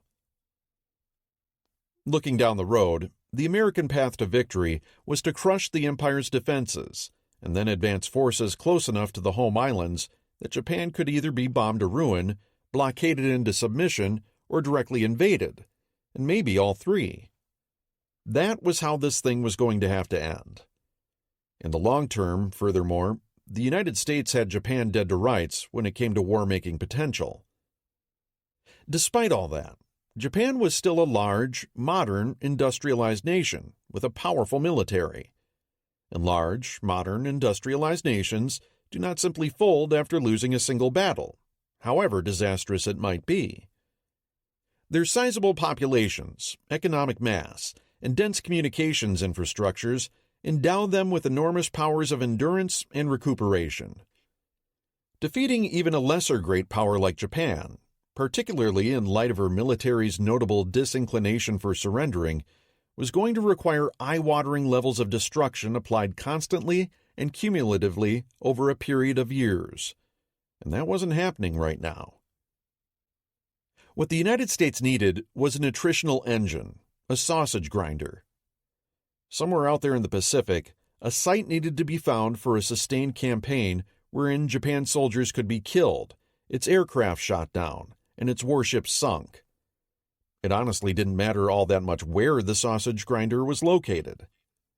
What mattered was cranking it up as rapidly as possible and beginning the process of grinding Japan's military into kibble, because the sooner the grinder got up and running, the sooner this war would be over. Providentially for the Americans, they were about to get not one, but two sausage grinders handed to them, and in fairly close proximity. The first would be conjured up by the Japanese themselves. The second would be created by Ernest King. Together, they would end up initiating an entirely different kind of war in the Pacific, one which Japan was ill-equipped to wage over the long term. Ironically, the location of these new campaigns would be nowhere near the waters around Midway or Hawaii. Instead, the focus of the Pacific War was about to be yanked 2,500 nautical miles south. It was this coming transformation that made Midway so important. Without the crushing victory there, one that leveled the playing field, the Americans could never have dreamed of launching a counteroffensive as quickly as they did. Midway was the most important single naval battle in the Pacific, and indeed in the Second World War, because it handed the Americans game-changing opportunities at a time when the Imperial Navy should still have held all the cards. King seizes the initiative. On 9 June, just 2 days after the Battle of Midway ended, an editorial from the New York Times military analyst Hanson Baldwin appeared. He noted sagely that, while the final results were yet to be tallied, it seemed reasonable to suppose that Japan's losses between Coral Sea and Midway had altered the ratio of naval strength in the Pacific in our favor, and thus changed the complexion of Pacific strategy. This statement could have come straight out of Ernest King's mouth, which, given Baldwin's well-developed contacts within the Pentagon, it may well have. Whatever the source, it was emblematic of the fact that the waters had barely calmed off Midway before America's senior military leaders began re-examining its Pacific strategy. This ultimately resulted in a reorientation of priorities not only in this theater, but globally, one that was not at all to the liking of some parties in London Washington, or Brisbane. Two new facts attracted immediate attention. The first was the victory at Midway itself and the possibilities it offered for reshaping America's near-term options. The second was a growing awareness that Japan's defeat had not checked the imperial military's aggressiveness, nor diminished its determination to isolate Australia. This was supported by a troubling new discovery. During the Battle of Coral Sea back in May, the Japanese had seized the island of Tulagi, located about halfway down the Solomon Islands chains. In early June, Allied coast watchers in the area reported that the Japanese had landed personnel on the adjacent island of Guadalcanal, and by the 20th, it seemed clear that a large number of construction troops were busily at work there. By 6 July, there was no longer any doubt. The Japanese were building an airfield. Tulagi already possessed a fine anchorage and a seaplane base. Were that combined with an active airstrip, Japan would be in a position to advance further down the Solomons toward New Caledonia, and then directly threaten the Allied supply lines running to Australia. For the Americans, that was the same as stomping on their sciatic nerve. Both Admiral King and General MacArthur recognized both the threat and the potential opportunity for imposing America's will on the enemy. In the words of the official Army history, an effective counterstroke somewhere in the South Pacific would enable the Allies to capitalize on the victory at Midway by wresting the initiative from the Japanese. Wresting the initiative, that is, violently taking away something the enemy currently had and badly wanted to retain, was paramount in American minds. Only by forcing Japan onto the defensive could the Allies begin dictating the course of the war. MacArthur's reaction was to demand that the Navy provide him a division of amphibious troops and the services of 2 aircraft carriers, whereupon he would launch an immediate direct invasion of Rabaul. King and the Navy demurred. MacArthur's scheme for a direct thrust against a powerfully defended enemy bastion was outlandish, and the Navy was understandably disinclined to hand over its carriers for a fool's errand. King already had other things in mind. In fact, he had for months been mulling on using the South Pacific as a launching pad for a counteroffensive. The timing and force of correlations hadn't been auspicious until now. On 24 June, on his own initiative, and before securing the agreement of the other American service chiefs, he ordered Nimitz to prepare to seize Tulagi and adjacent islands as early as 1 August. This was aided by the Americans having had the foresight to secure a series of islands along Australia's supply lines at the outset of the war. By using New Zealand as a logistical hub and New Caledonia as a forward base, a counterattack now seemed feasible. King wasn't about to let slip an opportunity to grab the initiative, nor was he going to cede control to MacArthur.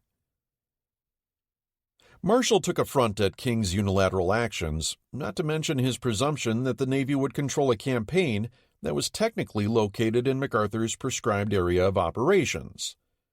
MacArthur, for his part, threw a fit, announcing he'd uncovered a long-standing plot on the part of King and the Navy to take over all the offensive activities in the Pacific. King would not budge.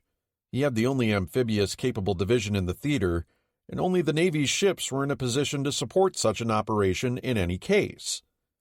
In King's mind, it was very simple. My ships, my Marines, my operation. He let Marshall know that if the Army wasn't willing to play along, he was prepared to undertake the operation independently.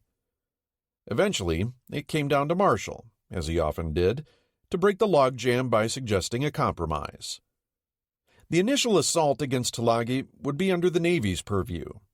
Further incursions up the Solomons would be under MacArthur's.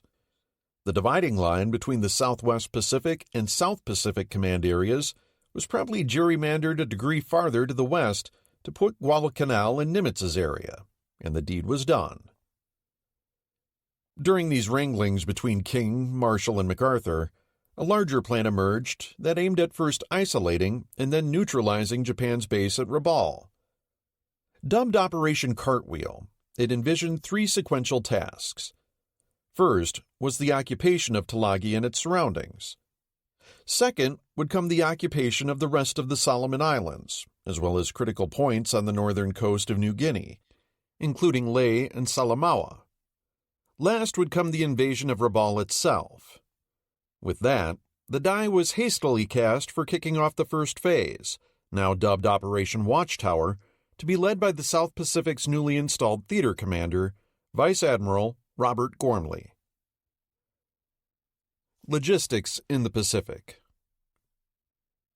A quick digression into logistics is necessary here because it creates a framework for understanding what was about to occur over the next 6 months in the Pacific and in North Africa at the end of the year.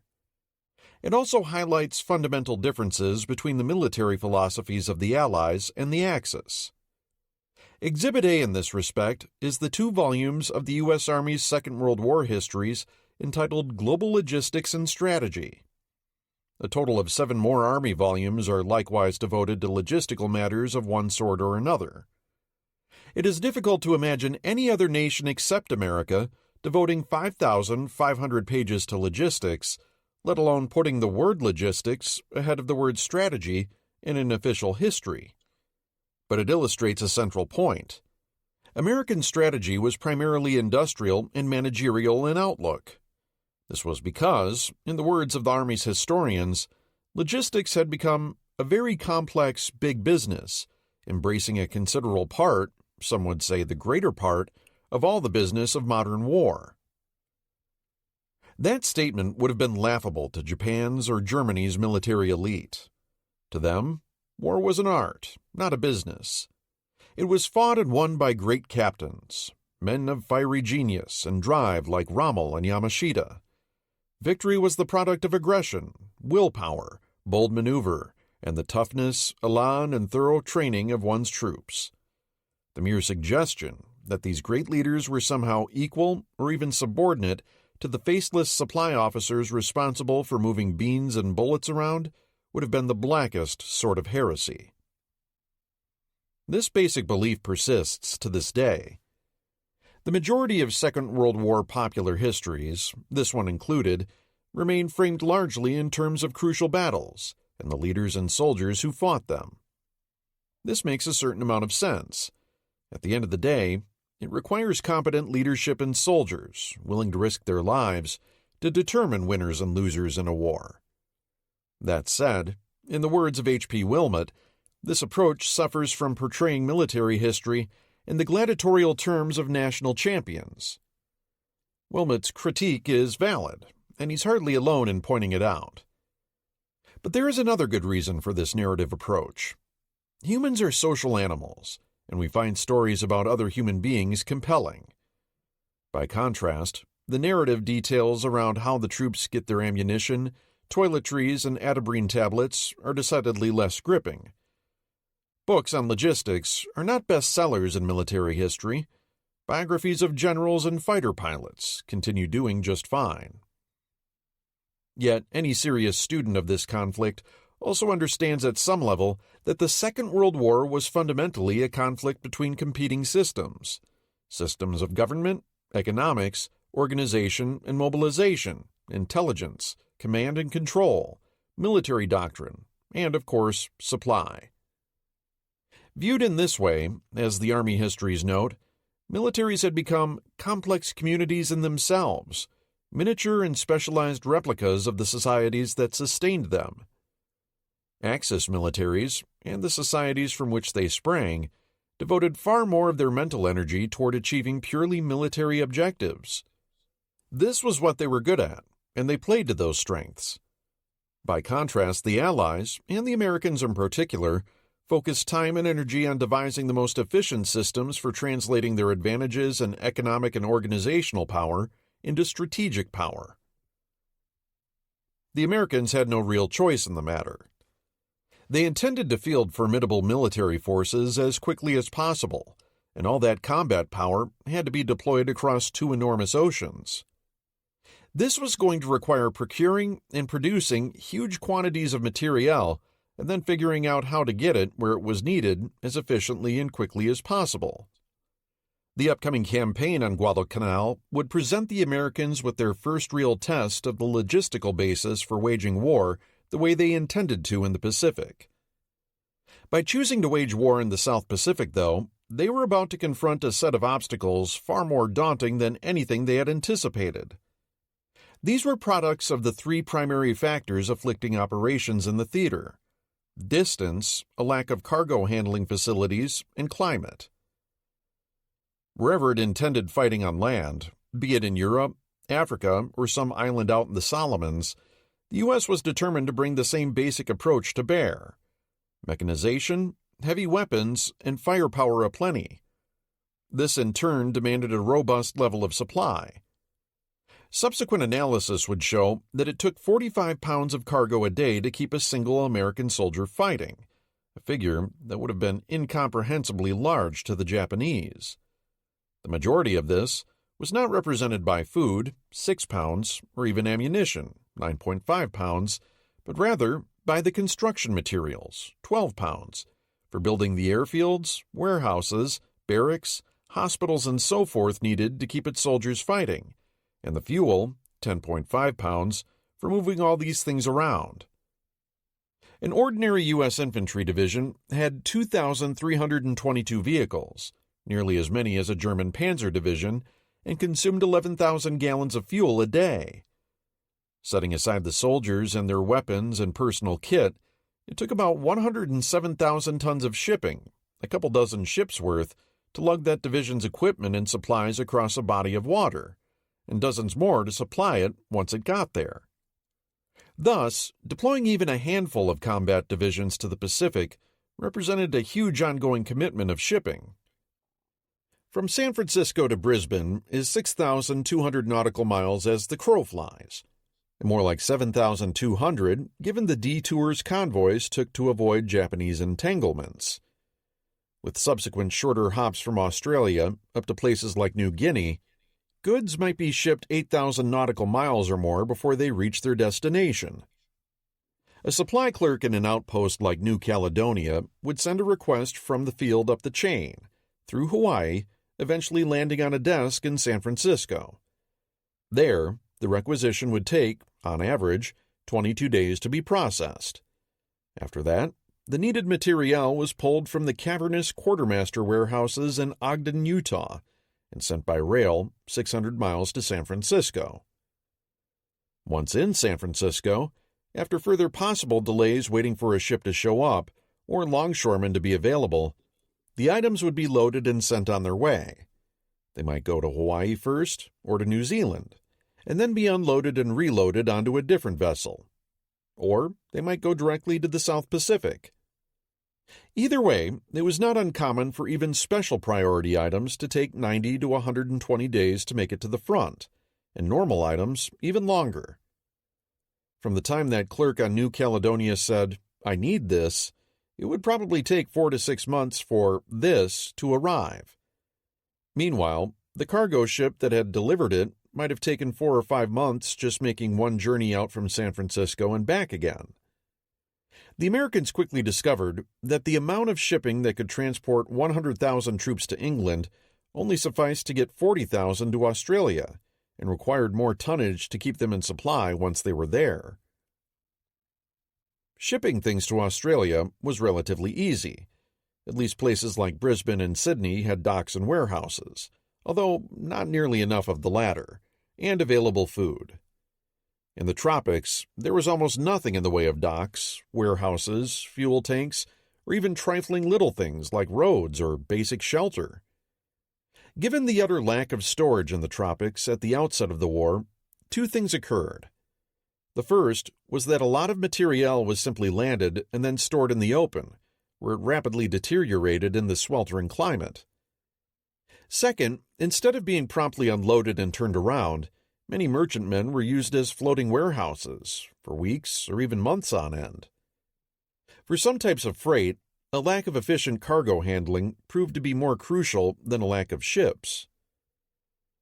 In the tropics, even the simple act of moving cargo off a ship was difficult. Small landing craft, barges, and trucks ashore became worth their weight in gold for moving things around. There were never enough, and units were constantly scrounging for more. One truck battalion on New Caledonia traded 2.5-ton trucks to the Navy for larger vehicles, so that it could haul rail, lumber, and other bulky materials.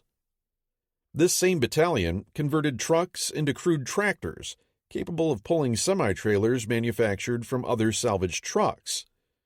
However, even with the right tools, moving cargo around always required equal measures of ingenuity and sweaty manual labor.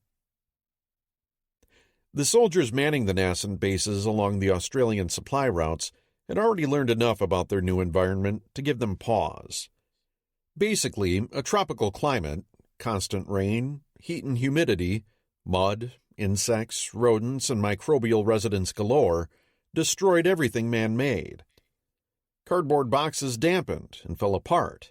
Huge piles of rations collapsed into gelatinous, fetid heaps.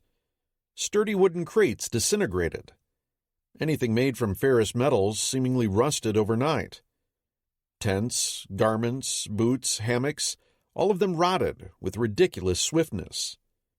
Consequently, the Army quickly discovered that its normal per capita allotments for practically everything had to be adjusted drastically upward from North American or European norms.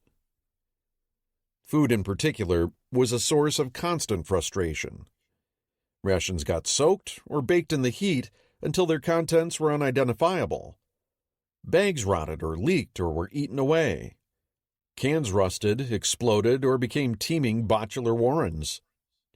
As much as 40% of foodstuffs were rendered inedible by the climate. There was never enough refrigeration to store fresh produce, even in relatively well-developed rear areas. Though Australia and New Zealand labored mightily to provide frontline troops with reasonably fresh food, many Marines, GIs, and Australian diggers inevitably ate out of cans much of the time, with a good deal of understandable grousing. The inability of the Army to get fresh food stood in stark contrast to the Navy, whose vessels came equipped with capacious freezers, not to mention unimaginable luxuries like ice cream makers.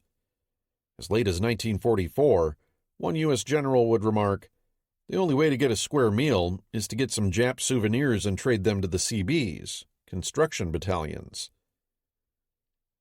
What is striking about the U.S. Army's logistical histories is how negative they are, a veritable litany of woes and insufficiencies regarding Pacific supply problems. And yet, the Americans did logistics better than any other military in the world. Japan, sitting on the end of a comparatively short 2,500 nautical mile supply line from Tokyo to Rabaul, was hard-pressed to supply its own forces in the South Pacific even fractionally as well. Yet, Japanese merchant ships could make twice as many annual round trips from Tokyo to Rabaul as their American counterparts could manage from San Francisco to New Caledonia. With the amount of tonnage in the theater roughly equal on both sides at the outset of the Guadalcanal campaign, Japan's overall delivery capacity was double that of the U.S., and was to remain superior to the Americans until at least mid-1943.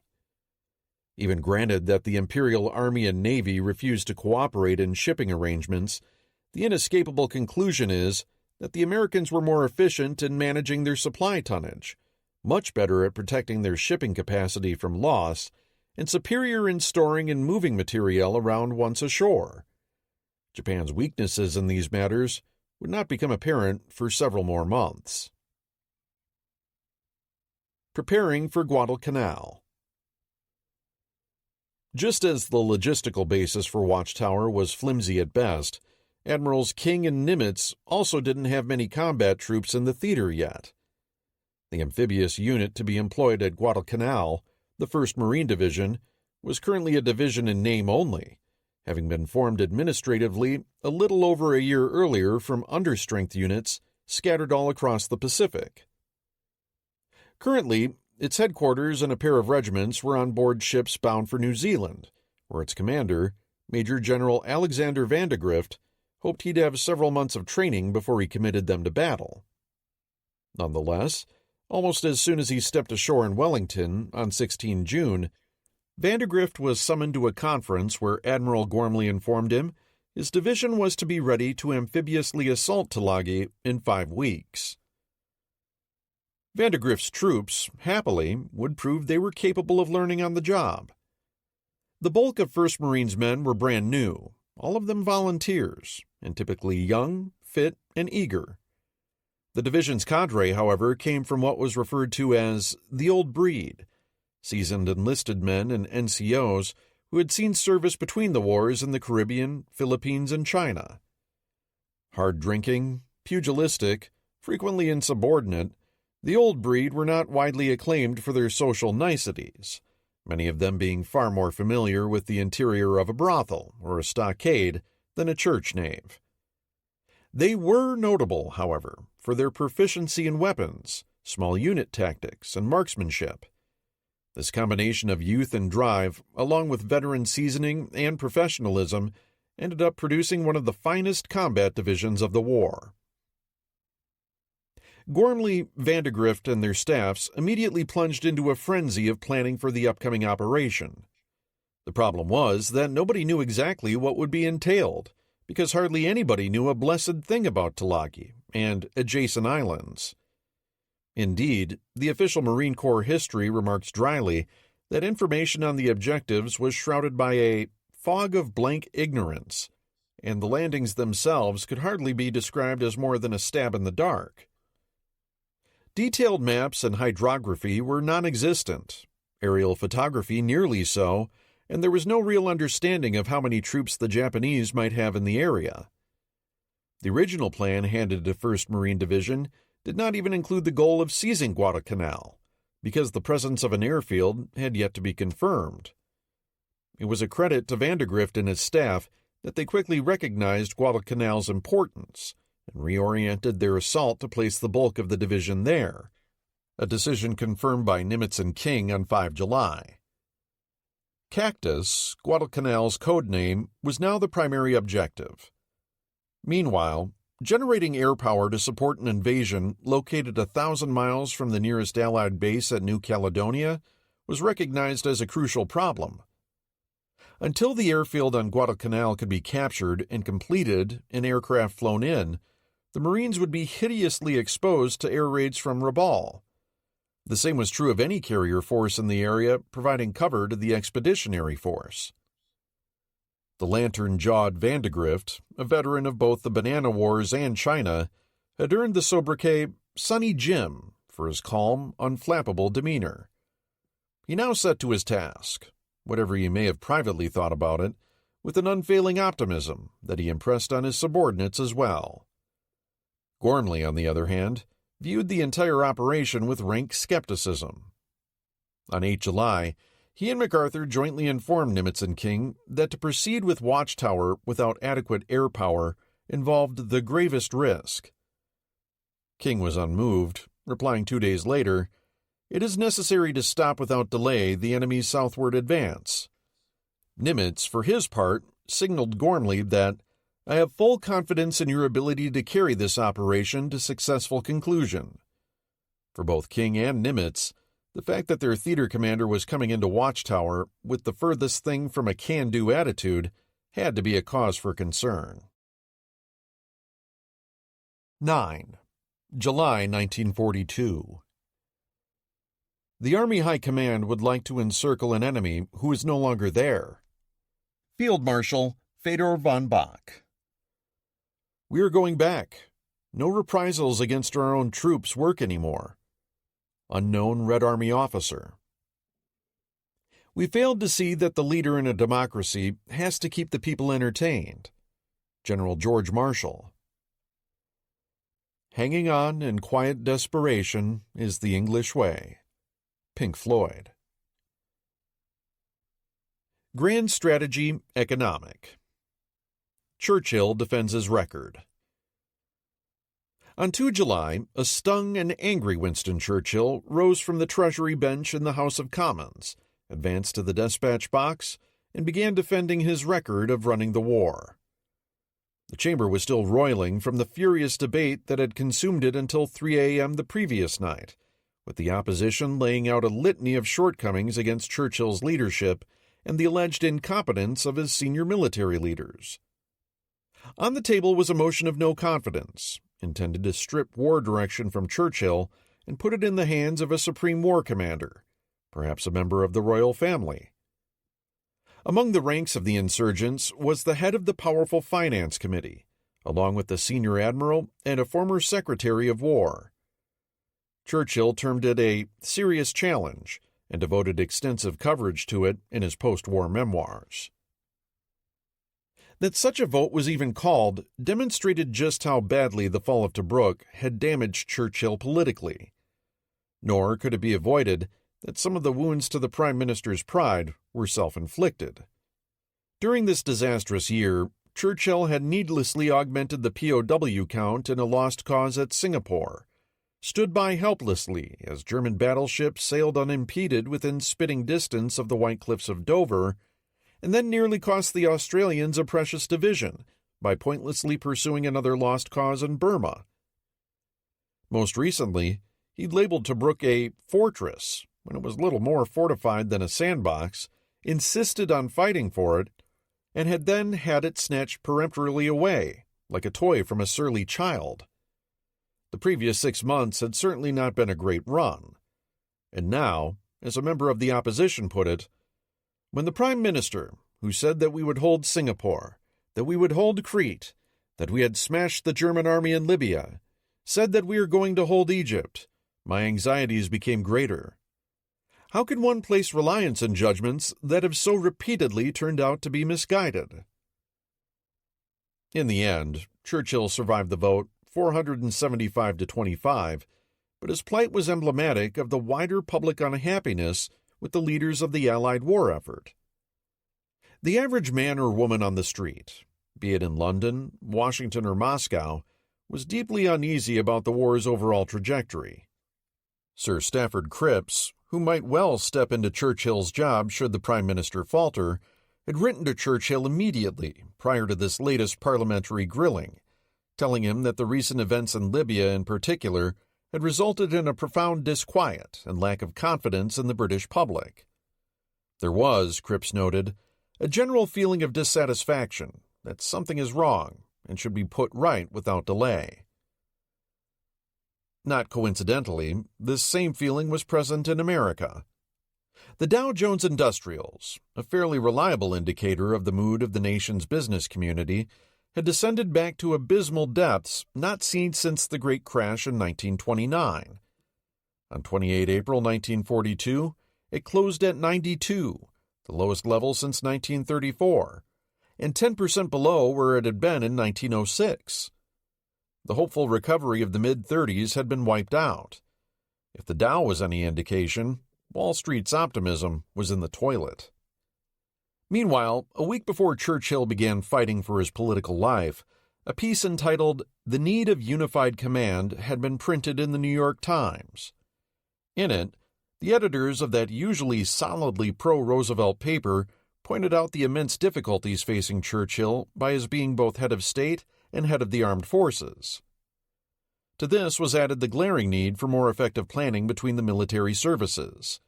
The Times then turned its guns on FDR by detailing these same failings in the U.S. war effort, ending with a call for the president to appoint a joint chief to be responsible for strategical planning and general strategical direction of the military phase of our war effort. In other words, FDR should delegate away his role as commander-in-chief. In 4 months' time, the congressional midterm elections would cost the Democrats more than 60 seats in the House. Had Joseph Stalin been operating within any sort of a democracy, he, too, would undoubtedly have been facing an equally unruly legislative assembly to answer some rather pointed questions about the recent disasters at Kerch and Kharkov. The underlying message was clear. The war was not going well, and the civilians on all the Allied home fronts were keenly aware of it. The quest for British-American strategy. The decision for North Africa. On 9 July, the British yanked the rug out from under George Marshall's hopes for Sledgehammer and Bolero. Sir John Dill informed Marshall that the British chiefs now calculated that Sledgehammer would entail the usage of 750,000 tons of ocean-going shipping, which was urgently needed by the war economy. They also contended that there was no sense in going to Europe unless the Allies had the strength to then do something meaningful there. Simply creating a tiny lodgment in France via sledgehammer was senseless.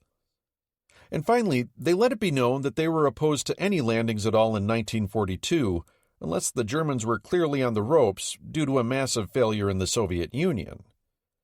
Given that the Wehrmacht had just kicked off its summer offensive, covered shortly, not to mention the disasters inflicted on the Red Army back in May at Kerch and Kharkov, the very notion was fanciful. Instead, not only Churchill, but now the British military chiefs were backing the gymnast operation against North Africa and requesting the Americans re-examine it as the option of choice for 1942. Marshall later described these developments to Stimson as rather staggering. To Marshall, gymnast represented the worst sort of diversionary operation, wherein U.S. strength would be sent into an area where we cannot effectively use it. He was determined to fight this new development tooth and nail. The very next day, in conjunction with Admiral King, Marshall sent a telegram to Roosevelt at his home in Hyde Park stating that, if the United States is to engage in any other operation than forceful, unswerving adherence to Bolero plans, we are definitely of the opinion that we should turn to the Pacific and strike decisively against Japan. That would mean pivoting to a defensive attitude against Germany, except for air operations, and going after the Japanese instead. FDR, a keen poker player, smelled bluff. He was also growing impatient. The lack of agreement between the British Chiefs of Staff and his own was raising the real prospect that there would be no meaningful offensive action against the Axis this year. Roosevelt called Marshall and King's cards, demanding to see the Army and Navy's plans for switching America's war effort to the Pacific by the afternoon of Sunday, 12 July. No such plans existed, as he probably knew, but Marshall and King's staffers spent a busy weekend conjuring up such documentation as could be mustered and sending it to the president.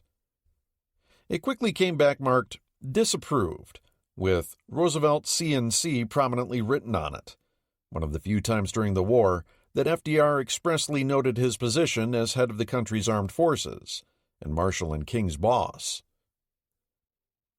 Roosevelt noted that the plans only had American troops fighting on minor Pacific islands, whose occupation would not affect the world situation this year or next. Nor would it help the Soviets. When Roosevelt returned from Hyde Park, Marshall and Stimson met with him one last time to try and persuade him. Marshall got upbraided for his trouble. In Roosevelt's words, his and King's telegram smacked of petulance, like taking up your dishes and going away. The president made it quite clear that a Pacific First option was out of the question. The main enemy remained Germany. American soldiers needed to be fighting German soldiers, and that needed to happen in 1942.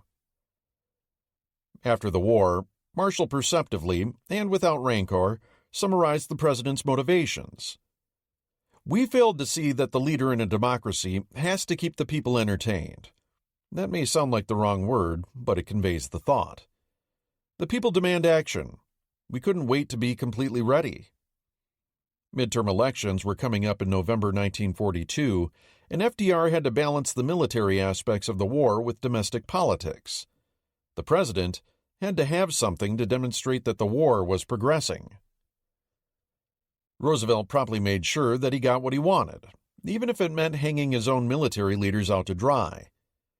He ordered Marshall, King, and Harry Hopkins back to London to reach a final agreement with the British on a strategy for joint action this year. Roosevelt's instructions left his chiefs with an awful hand to play, being told that they must reach some sort of agreement while they were in London. No matter what course of action was selected, unity of command was required, i.e., it was not okay for the Americans to launch an operation of their own. The British had to buy into and help plan whatever party was being thrown. Unity of command, which Marshall had so persuasively fought for during the Arcadia Conference back in December, was now being used against him by FDR to drive an agreement with the British. Most important, the president required American troops to be in action against the Germans somewhere in calendar year 1942, and preferably before the midterm elections. These instructions left Marshall and King had little leverage. They could only hope to somehow persuade Brooke and Churchill at the 11th hour that sledgehammer was the right course of action. Landing in Scotland on the 17th, they boarded a train for the British capital. Snubbing Churchill's request for an immediate meeting, much to his displeasure, they instead closeted themselves with Eisenhower and his senior planners before the joint conference kicked off on the 20th. For the next 3 days, as the Americans urged a cross-channel attack, the British demurred, with Brooke often simply staring out the window into the distance as the Americans droned on. By the end of this hopelessly circular perambulation to nowhere, both sides were exhausted and exasperated. Meanwhile, behind the scenes, Hopkins may have privately conveyed to Churchill that Roosevelt was himself in favor of Gymnast, the invasion of North Africa, thereby weakening Marshall's hand still further. As long as the British held firm, Marshall and King would lose, and so it proved. On 23 July, after conferring with the president one last time, Marshall presented Brooke with a memorandum that essentially gave the British everything they asked for. Sledgehammer was out. Roundup before July 1943 was also off the table. There would be no cross-channel invasion until then. Upon their return to Washington, Roosevelt instructed the Joint Chiefs of Staff that Gymnast was now our principal objective, and the assembling of means to carry it out should take precedence over other operations. It is a mark of Marshall's professionalism that he took the defeat with no histrionics. So did King. To all outward appearances, Marshall's working relations with the British suffered not a whit. Nevertheless, the experience left lasting scars. In the strategic deliberations that would unfold in late 1943 through 44, America's military power would vastly overshadow Britain's, and Marshall's negotiating position would be immeasurably stronger. He wouldn't be shy in using it. A fundamental question answered. One of this year's major questions was, could the U.S. and Britain hammer out a credible strategy for joint military action somewhere in 1942? Here, in July, that had been answered positively. The central point about the deliberations leading up to the decision to launch Gymnast, soon to be renamed Torch, is that, torturous and painful and fractious as they were, they eventually produced a sound decision. Politically speaking, Roosevelt's instincts were right on the money. America had to be seen to be in action against the Germans and moving the war ahead in 1942. Where that happened didn't actually matter all that much. It was the deed that counted. Furthermore, North Africa made better sense strategically, in that it matched goals with currently available resources. In the long term, Marshall, Stimson, Eisenhower, and the other American planners had a better strategy than their British counterparts. For Germany to be defeated, the Allies had to invade Western Europe, fight the Wehrmacht on its home turf, and destroy it. But those goals were unattainable in 1942. America simply did not possess the divisions, the logistical apparatus, or the combat experience to tackle such an enormous task, no matter what the U.S. Army's strategy. Nor did the Army's planners believe that they could win air control over the landing zones by then, in any case. Finally, even if some sort of landing might have been technically feasible, a topic that is still much debated, the immutable truth remains that the British would never, under any circumstances, have agreed to it, meaning it was politically impossible. North Africa also offered a number of benefits. Clearing the Mediterranean would positively affect the Allies' shipping situation, and shipping was the sine qua non of, well, pretty much everything for the Western Allies. Kicking in Rommel's back door and threatening the Africa Corps with envelopment and destruction would also improve Britain's overall strategic position immensely, no small thing in itself. Moreover, both the British and Americans still needed experience landing large groups of troops on foreign shores. And finally, given the smaller quantity of Axis forces in North Africa, it provided a lower-risk proving ground for the U.S. Army, a place to be lousy in the candid words of Rick Atkinson. The Army needed to learn its craft and figure out how to fight the Wehrmacht. As Atkinson notes, If Torch provided one benefit above others, it was to save Washington and London from a disastrously premature landing in Northern Europe. France would have been a poor place to be lousy in.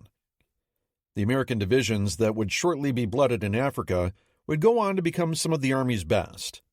Gaining that experience, without concomitant strategic risk, was priceless. However, there was a secondary effect to the American defeat in London this July. King would use it to upset the larger Allied strategic apple cart.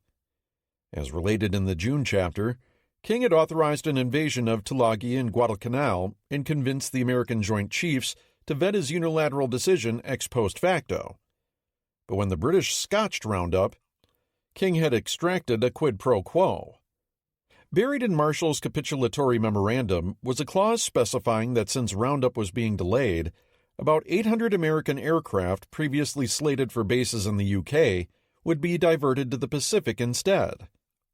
By the end of July, King could point to an official document from the combined chiefs giving him license to wage a broader war in the Pacific.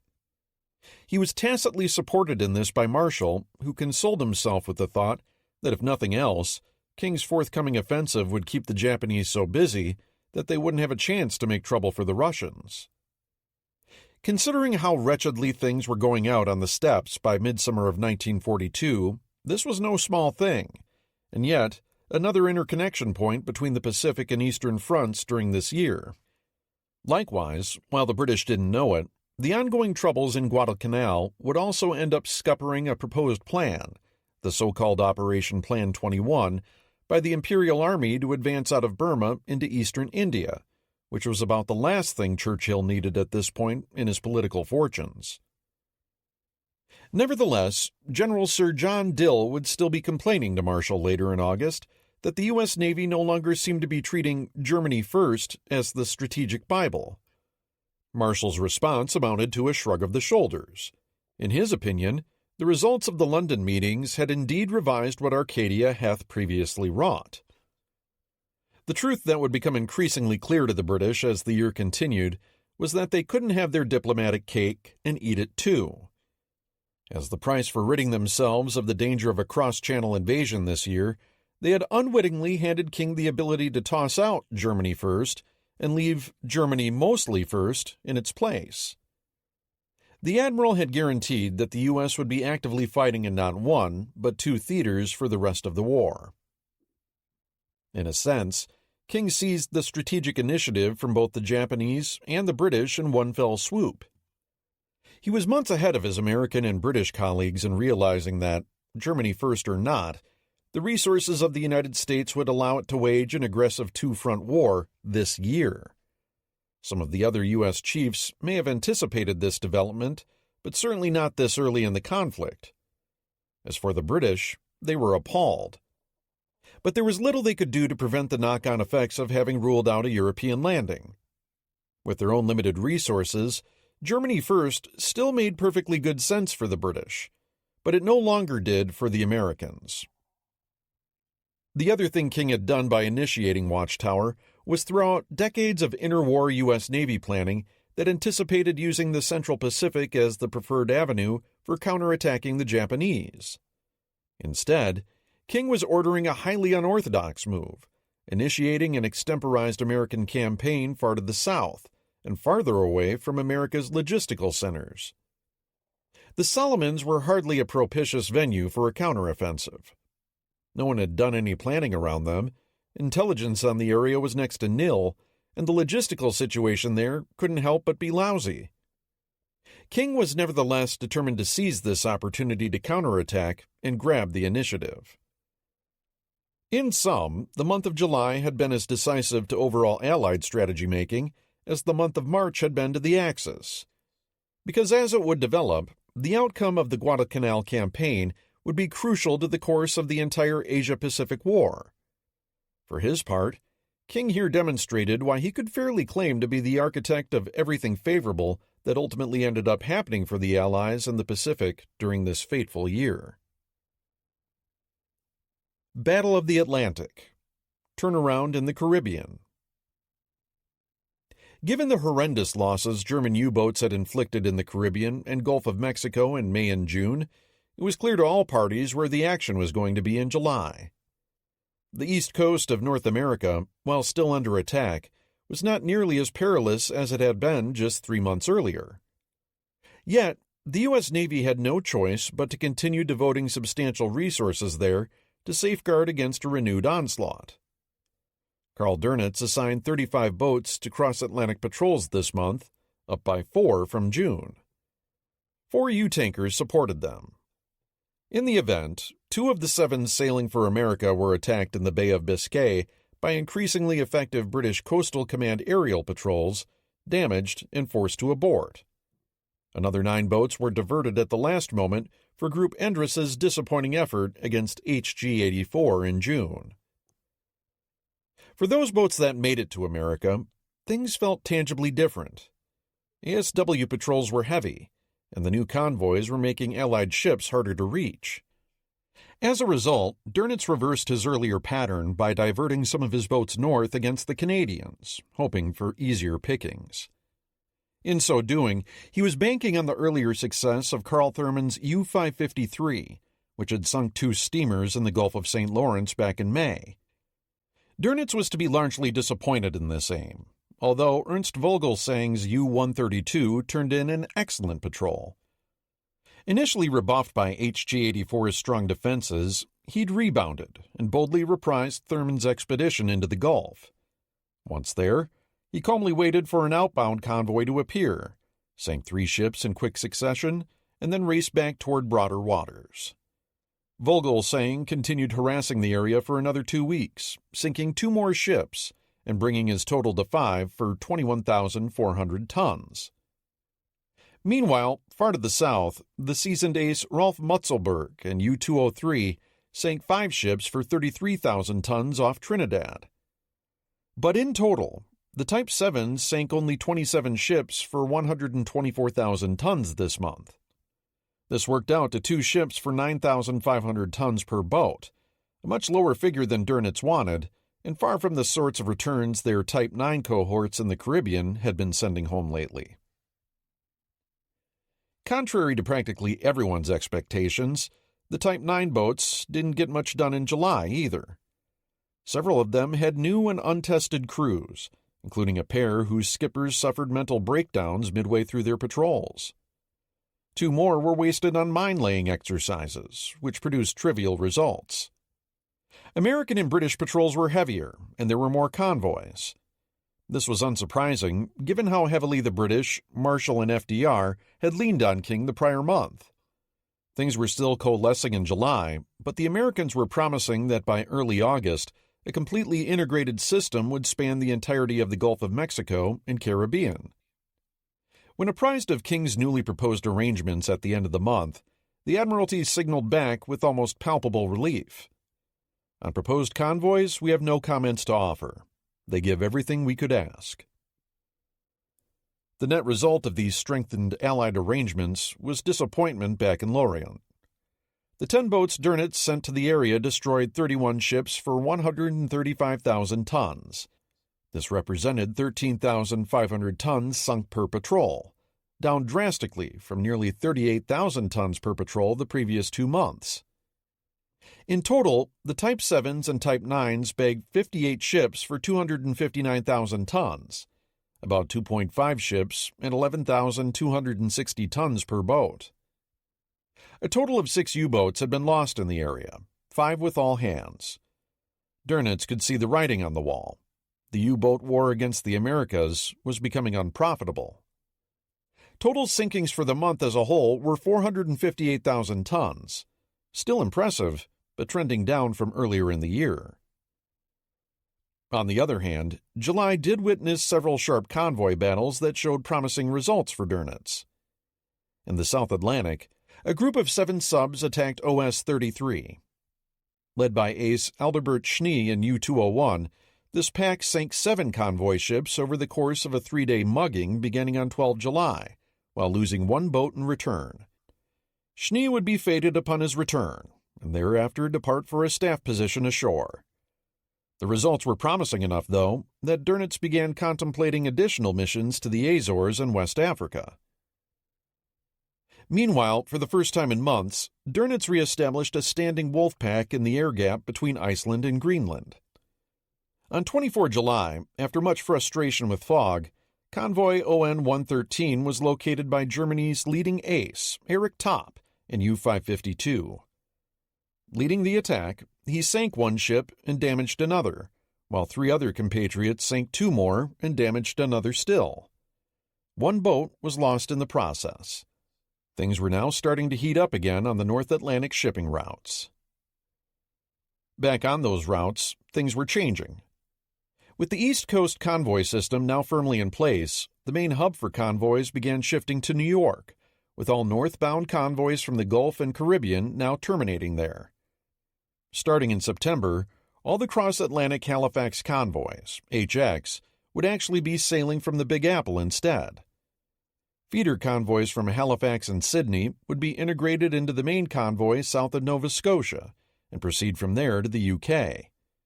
This reflected the fact that America was becoming by far the major transshipment point for war materiel bound for the UK, and that greater efficiencies in escort usage would result from making New York the principal port, rather than Boston or Halifax.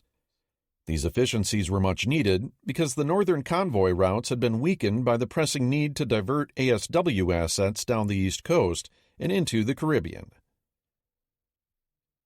The destruction of convoy PQ-17. The most momentous convoy battle of July, though, was fought in the far north.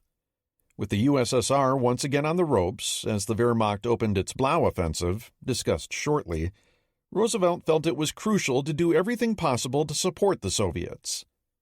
The Lend-Lease route through the Persian Gulf currently could only handle about 6,000 tons of cargo monthly. Archangel could accept more than 10 times that much. Until the Persian ports were fully developed, which wouldn't happen until the end of 1942, Archangel and Vladivostok on the USSR's Pacific coast would have to suffice as the main entry points for Allied Lend-Lease.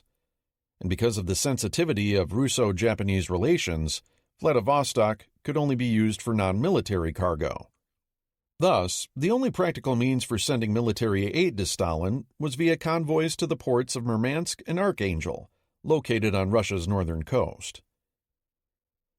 The Murmansk run, as it was known, was fraught with peril. The weather was frequently awful, the waves high, and the seas frigid. If your ship got hit, your odds of survival weren't great unless you could lower a boat. Going directly into the water was almost invariably fatal within minutes. The convoy's movements were naturally channeled by the seasonal extent of the Arctic pack ice that pushed down from the North Pole during the winter, meaning that the final gauntlet around Norway's North Cape could be quite narrow indeed. The Kriegsmarine kept a small force of submarines based out of Norway that were within easy striking range of the Barents Sea, much to Dönitz's annoyance, as he thought they were wasted there. The Luftwaffe likewise had several air bases in northern Norway that could not only cover the convoy routes, but also acted as launching points for attacks against Murmansk. The one redeeming factor about the Russian convoys was that they typically lasted about a week, as opposed to the 10 to 14 days the average slow convoy took to get across the North Atlantic, and in weather sometimes scarcely more hospitable than what was on offer up in the Barents. Norway's icy fjords were also the lair of a more dire threat, the battleship Tirpitz, which could rightly claim pride of place as the Royal Navy's arch boogeyman throughout the war. Sometimes depicted as a super battleship, Churchill had described her the previous December as probably the most powerful vessel afloat. She was actually nothing of the sort. But her deceased older sister Bismarck had cemented the family reputation, which endures to this day, in May 1941 by first kinetically disassembling the battlecruiser Hood, and then being notably obstinate about sinking when finally brought to bay. The Lonely Queen of the North, as Tirpitz was called, was currently holed up in Trondheim, in central Norway. A mere 2 days' steaming could have her off the North Cape. The Royal Navy viewed her with something verging on paranoia. Although inferior to modern U.S. designs like South Dakota, Tirpitz was still formidable, and Britain's King George V-class battleships, armed with only 14-inch guns, did not match up well against her. Moreover, if Tirpitz were joined by the Kriegsmarine's other heavy units, the Germans had the makings of a powerful surface task force. Consequently, the Royal Navy often kept a half-dozen capital ships and carriers on a state of near-constant alert to counter Tirpitz's unpredictable menace.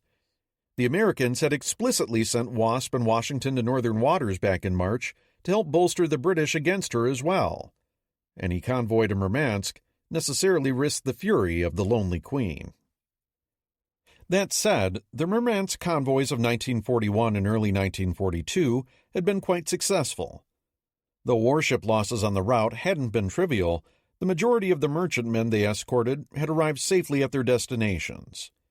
From August 1941 through the following February, 103 Allied cargo ships had made passage in Arctic convoys, losing only a single one.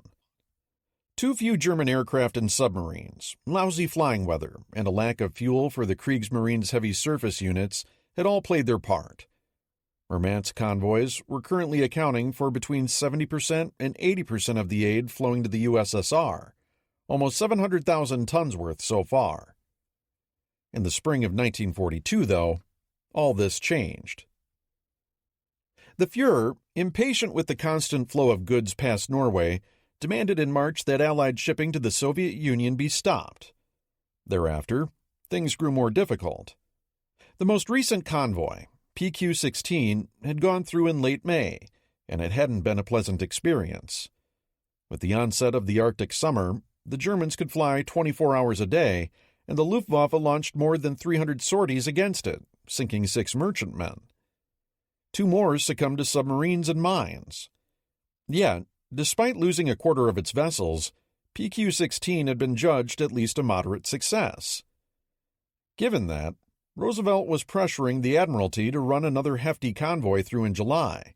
The importance of supporting the Soviets outweighed the risks. The Admiralty was understandably lukewarm to the notion, but ultimately gathered 2 covering forces for PQ-17. The first, centered on 4 heavy cruisers, 2 American, 2 British, would be shadowing the convoy just over the northern horizon. The second, comprising battleships Washington and Duke of York, the carrier Victorious, and their escorts, would sail from Scapa Flow and lurk between Iceland and Bear Island. In all, some 62 Allied warships, including 15 submarines watching the Norwegian coast, guarded the convoy. Any surface engagement with Tirpitz would preferably take place well offshore and out of German air range. Merchant ships were expendable. Battleships were not. With only about 40 aircraft of her own, Victorious was barely capable of protecting herself and the battleships, let alone the convoy, against the 115 or so Luftwaffe aircraft currently in northern Norway. Thus, while Washington and Duke of York had sufficient gunpowder to destroy Tirpitz, their movements were constrained by the need to minimize both the U-boat and air threat. Neither covering force would follow the convoy any farther than 100 nautical miles east of Bear Island, meaning they were covering only about half the convoy's route, and at arm's length to boot. The convoy, 36 large merchantmen, an oiler, and 3 rescue ships, assembled at Kvalfjordur, Iceland. 2/3 of the ships were American, the remainder mostly British. They were loaded with $700 million worth of hardware and supplies, 297 aircraft, 594 tanks, 4,246 trucks and gun carriers, and 156,000 tons of cargo. The close escort force was powerful and experienced. 6 destroyers, 4 corvettes, 3 minesweepers, 4 trawlers, and an anti-aircraft ship, all under the command of the witty, experienced Captain John "Jackie" Broom. Within days of sailing, 4 cargo ships were forced to return to Iceland, mostly due to ice damage in the Denmark Strait. The rest, though, made their way slowly eastward.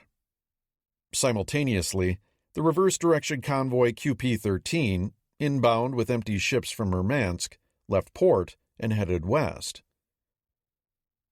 As it happened, the Kriegsmarine had every intention of hurling Tirpitz into action. Grand Admiral Raeder had concocted an operation called Russelsprung, Knight's Move, where Tirpitz and several consorts would try catching the convoy near Bear Island. However, Raeder was in a bind. On the one hand, the Führer insisted the Allied convoys be stopped. On the other, Hitler's continued paranoia about Norway being invaded made it imperative that the Kriegsmarine's heavy units be kept intact for possible defensive work. The Führer's antipathy to risking his heavy units was well known. This made timing Tirpitz's sortie a ticklish matter. Air reconnaissance was crucial, so that Tirpitz would not unexpectedly find herself facing superior British surface forces. But Raeder's relations with Goering and the Luftwaffe were miserable, and it was far from clear whether air support would materialize. Hitler added his own complications by insisting that Russelsprung could only be sprung on his personal say-so. PQ-17 wasn't discovered until 1 July, being tracked almost continuously thereafter. On the 2nd, Hitler finally gave Raeder permission to sortie Tirpitz and her consorts. Picking their way through the fjords north past Tromsø and on toward Altafjord, Tirpitz, the pocket battleships Lützow and Admiral Scheer, and the heavy cruiser Admiral Hipper found the going much slower than if they'd been in the open ocean. Worse, Lützow and 3 destroyers grounded themselves and had to retire. Meanwhile, German air and submarine attacks against the convoy were already underway. Westbound QP-13 passed eastbound PQ-17 during the afternoon on 2 July. Raeder's orders were to ignore ships and ballast and focus on the laden ships of PQ-17, and it was here that the U-boats put forth their initial effort. Broom's skillful escorts made it difficult for the submarines to get close enough to take a shot. However, glassy surface conditions betrayed periscopes. Patchy fog made holding visual contact difficult. Though several torpedoes were fired, no ships were hit. Most of the air attacks were beaten off as well. Broom's AA was heavy and accurate, causing the Luftwaffe pilots real problems. By the evening of 4 July, PQ-17 was north of Bear Island and more than halfway to its objective. Only 3 merchantmen had been lost, all to air attack, and the Germans had lost 4 aircraft in return. Things looked good. Broom reported to his superiors that, provided the ammunition lasted, PQ-17 could get anywhere. It was precisely at this point that everything went to hell. On 3 July, British air reconnaissance reports had come in that Tirpitz's anchorage at Trondheim was empty. The Lonely Queen and her consorts were gone, whereabouts unknown, though it didn't take a genius to conclude that they were gunning for PQ-17. Late on the evening of the 4th, Ultra revealed that she and her battle group were now in Altafjord, at the extreme northern tip of Norway. Although the cryptanalysts thought it most unlikely that she had sallied forth to do battle yet, First Sea Lord Dudley Pound was concerned that the convoy was facing her imminent wrath. Pound wanted positive confirmation that Tirpitz had not yet sortied, but the ultra-decrypts were only confirming negatives. No orders had been sent to the shadowing U-boats to clear the area in anticipation of a surface action. No signals had been sent to Tirpitz's senior officers either. That wasn't what Pound needed. The First Sea Lord's fears were understandable, but at this point, the absence of hard data began creating phantasms of doom that affected his judgment. Starting at 21:36 on 4 July, Pound sent a series of 3 urgent messages instructing the convoy to scatter immediately, with each ship proceeding to Archangel on its own. These orders were greeted with rank incredulity by the convoy's escorts. Broom, in HMS Keppel, privately signaled the captain of the nearby destroyer Somali, an old friend of his, "What part of the bloody war plan is this?" Somali's reply was unprintable. That said, Broom had no choice but to comply. Up Keppel's yardarm was hoisted a small red and white St. George's pennant telling the merchants to disperse immediately. The cruiser force was in sight of the convoy by this time. But with the convoy now at an end, and having been instructed not to proceed past Bear Island in any case, it rang up to full speed, came about, and began heading west. Broom, thinking that a surface action was imminent, rightly sent his destroyers with them to provide additional screening ships. Instead of attacking the Germans, though, the cruisers simply headed for the exits, taking Broom and his 6 most capable vessels along with them. The remainder of the smaller escorts stayed with the cargo ships as the convoy dispersed. One by one, the ships lost sight of each other. In fact, Tirpitz was nowhere nearby. Hitler, just as paranoid about losing Tirpitz as the Admiralty was about fighting her, was concerned that the reported British cruiser force might contain a battleship. He declined letting Tirpitz sortie from Altafjord until lunchtime on the 5th, more than 12 hours after PQ-17 had scattered in mistaken anticipation of her imminent arrival. Despite now being faced with no surface opposition to speak of, Tirpitz was then attacked by a Soviet submarine, which also sent a sighting report. British aircraft and a submarine amplified these a few hours later. Around 21:30, Admiral Raeder's cautiousness asserted itself. Fearing his surface group was walking into a trap, Raeder overruled the objections of his staff and ordered his ships to come about. Tirpitz and her consorts were forced to return to their base, as historian Keith Bird puts it, with their tails between their legs. PQ-17 would be left to the ministrations of U-boats and the Luftwaffe. 5.5 hours after PQ-17 scattered, the Admiralty signaled that it was not certain that Tirpitz was even at sea. The mood in the cruiser force by this time was truly dark. Shamefaced tars were calling HMS London the Italian flagship for having turned tail at the exact moment the convoy obviously needed them most. Broome himself was furious, but by now it was too late to reform PQ-17. Even if he'd wanted to, his 6 destroyers were too short of fuel due to their high-speed dash to nowhere with the cruisers. He had no choice but to return to Scapa Flow, leaving his charges to make their way as best they could. It's not difficult to guess the outcome of the next few days.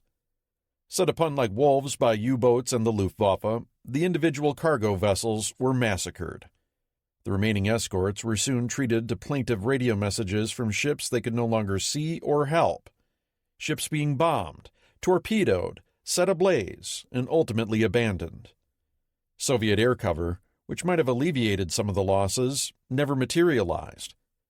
Many of the merchantmen diverted as far north as they could to the very edge of the pack ice, and as far east as Novaya Zemlya. It did them no good. The bitterly cold sea, dotted with ice floes, was soon dotted further with flotsam and burning wrecks.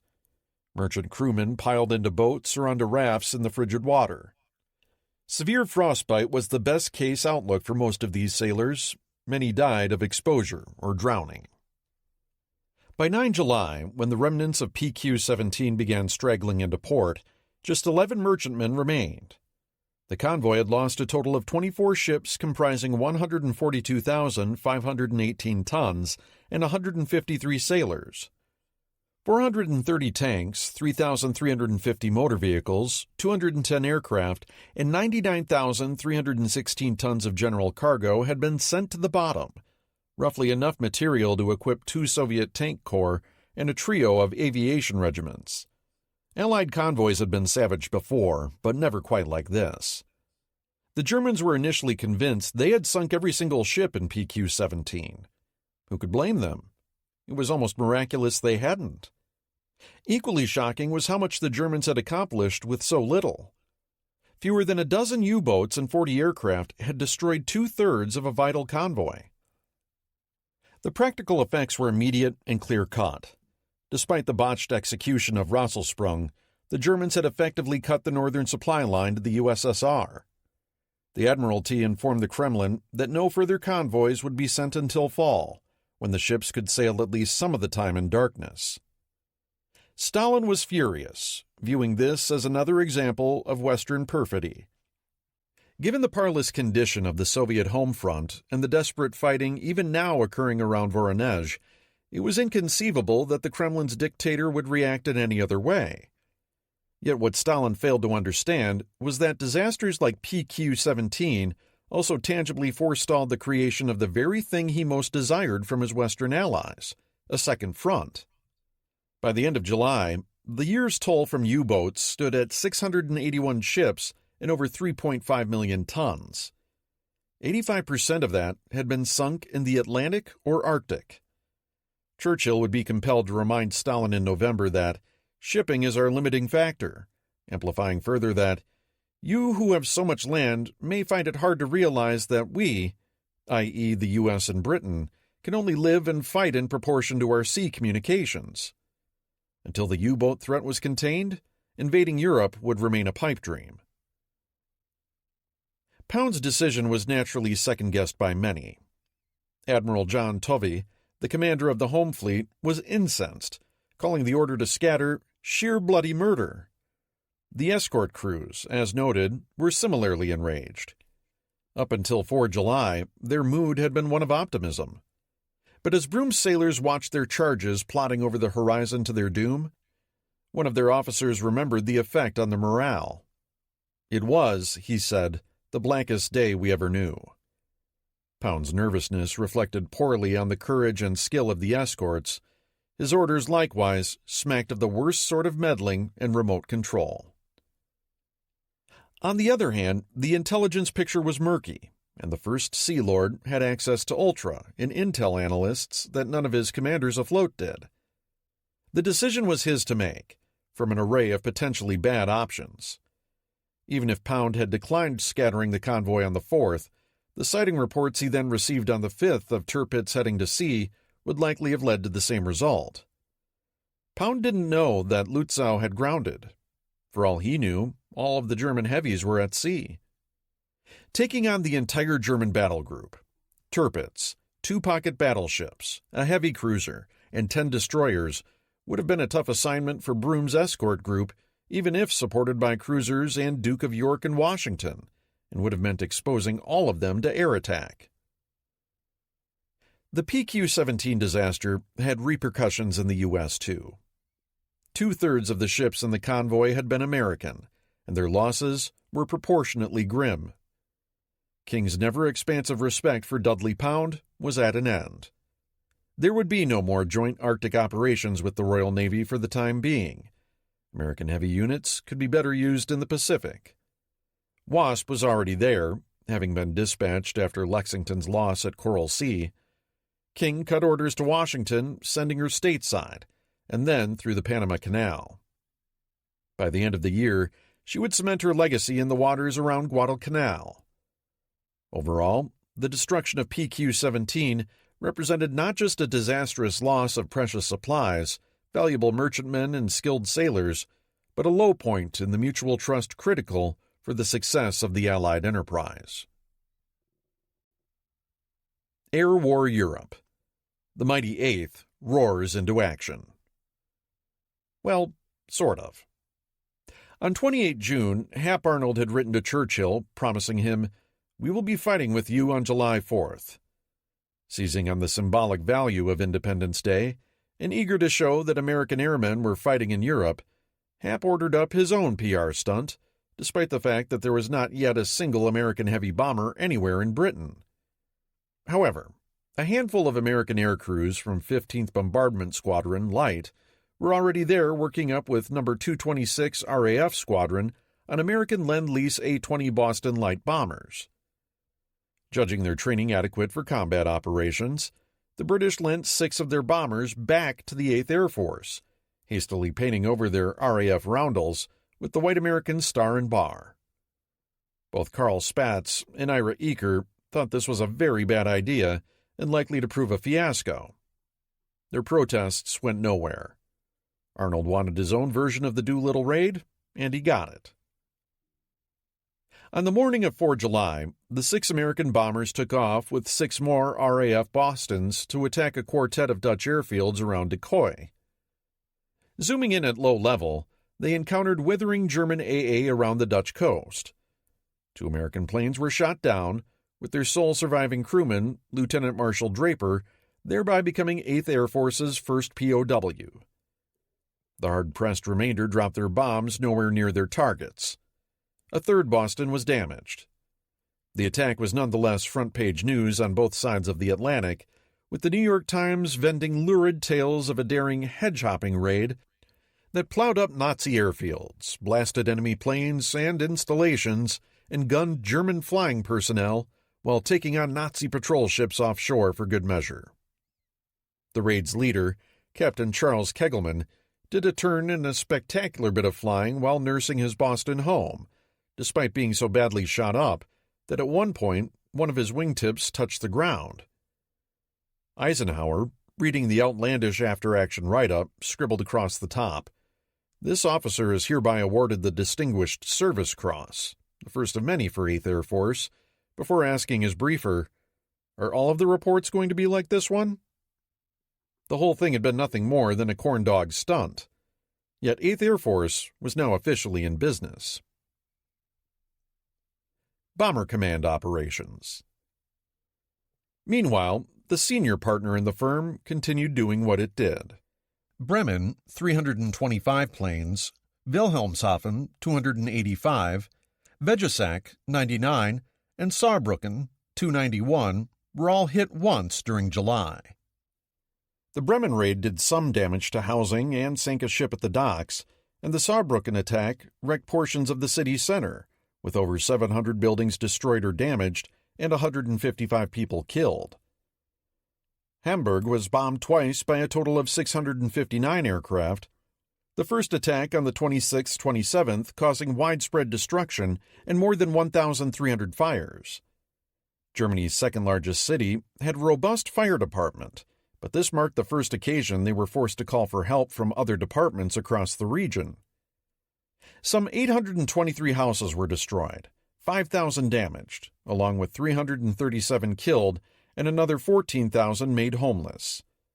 Bomber Command suffered cruelly in the process, though, losing 54 aircraft, for a composite loss rate of 8.2% over the two attacks. The Ruhr Valley city of Duisburg had the unwanted distinction of being this month's winner, 4 attacks and 1,013 aircraft in total. It also proved that even in the middle of summer, a German city could still manage to sit under heavy cloud cover, night after night. Most of the bombs went well wide, landing in farmland outside the city, and only one raid caused significant destruction, killing 49 people, destroying 94 houses, and damaging another 150, for the loss of 37 machines, 3.7%. Arthur Harris's men then ended the month with a large raid of 630 aircraft against another Ruhr target, Dusseldorf. This attack was notable for being the first occasion that more than 100 Lancasters participated in a single operation, along with another 130 four-engine machines. They were still outnumbered by two-engine models, but the overall ratio within Bomber Command was starting to change as more Lancasters were coming out of the factories. Dusseldorf received 900 tons of bombs, many of them landing outside the city. But the ones that did hit caused nearly 1,000 fires in various locations, killing 279 people and injuring over 1,000. 450 buildings were destroyed, 15,000 damaged, and 12,000 people made homeless. The price had again been painful, with 29 bombers shot down, 4.6%, and one operational training unit suffering 10.5% casualties. As a whole, this month's operations had seen loss statistics inching up yet again, from 4.8% in June to now breaking the unwanted 5% barrier. 212 bombers had gone down. The training units in particular had been hard hit, and despite the new bomber stream tactic, the increasing lethality of German fighter defenses in the Kammhuber line was extracting a growing share of casualties. As it happened, Harris's nickname Butch was reputedly short for butcher. It was currently an open question as to who was being butchered faster, the Germans or Bomber Command. Mediterranean Theater. The retreat to El Alamein. In the Mediterranean, the fat was now fully in the fire for the British. Operations Harpoon and Vigorous had failed, and Malta was continuing its slide towards starvation. Meanwhile, Claude Auchinleck's 8th Army had been routed at Gazala and Tobruk, then routed again at Mersa Matruh.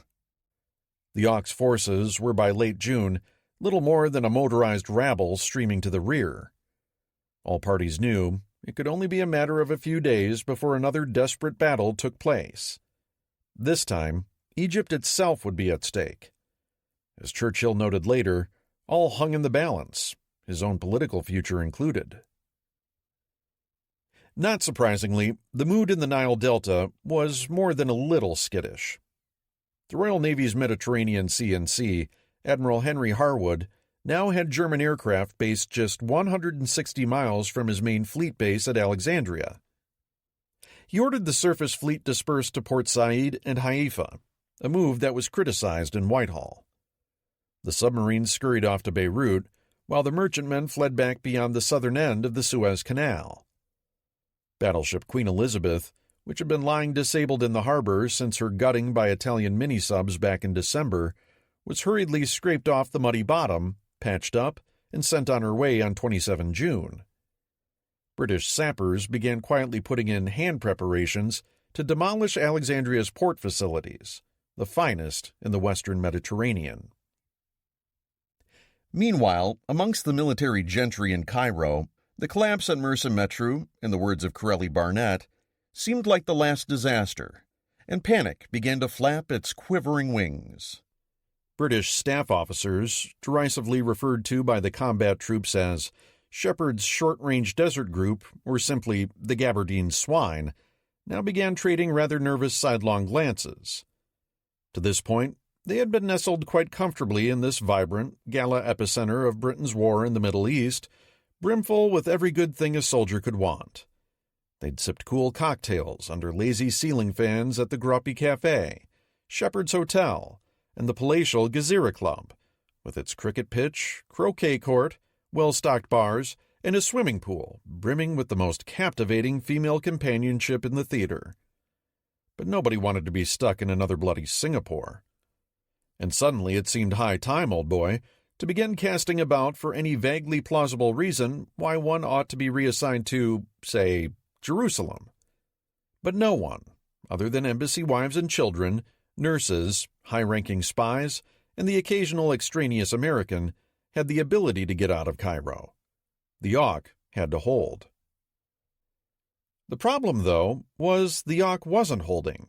The Auk was running from disaster, running back without pause through Fuka and El Daba, running to a line hopefully scratched out in the sand somewhere near El Alamein. Eighth Army was now an endless, intermingled stream of trucks, tanks, staff cars, and artillery, by turns hustling pell-mell up the coastal road or sitting mired in epical traffic jams, a scene of utter, complete chaos. It was another first-rate flap, the Ghazala Gallop's unwanted sequel. And practically on their rear bumpers, like ferocious but famished desert lions, Rommel and his Panzer Army came slavering behind. Eighth Army was badly beaten, and Rommel knew it. He was charging now, charging in hopes of nipping at his wounded prey's heels and bringing them down before they could escape. Yet, try as he might, he couldn't. This had nothing to do with events on the ground, but in the air. For it was here, in the midst of what the RAF histories rightly called this Black Fortnight, when all that our forces had so painfully won seemed to be slipping inexplicably through nerveless fingers, that the Western Desert Air Force stood forth and slammed its fist down on the battlefield. After a brief pause to leapfrog back from Tobruk, the WDAF was now operating from its core complex of airfields in Egypt. These were large, well-defended strips, with concrete runways, and brimming with every good thing a warbird could want: avgas, spare parts, and orderly bunkers well stocked with things that went boom. Air Marshal Arthur Tedder and his right-hand man Arthur Coningham knew that this was the hour of decision.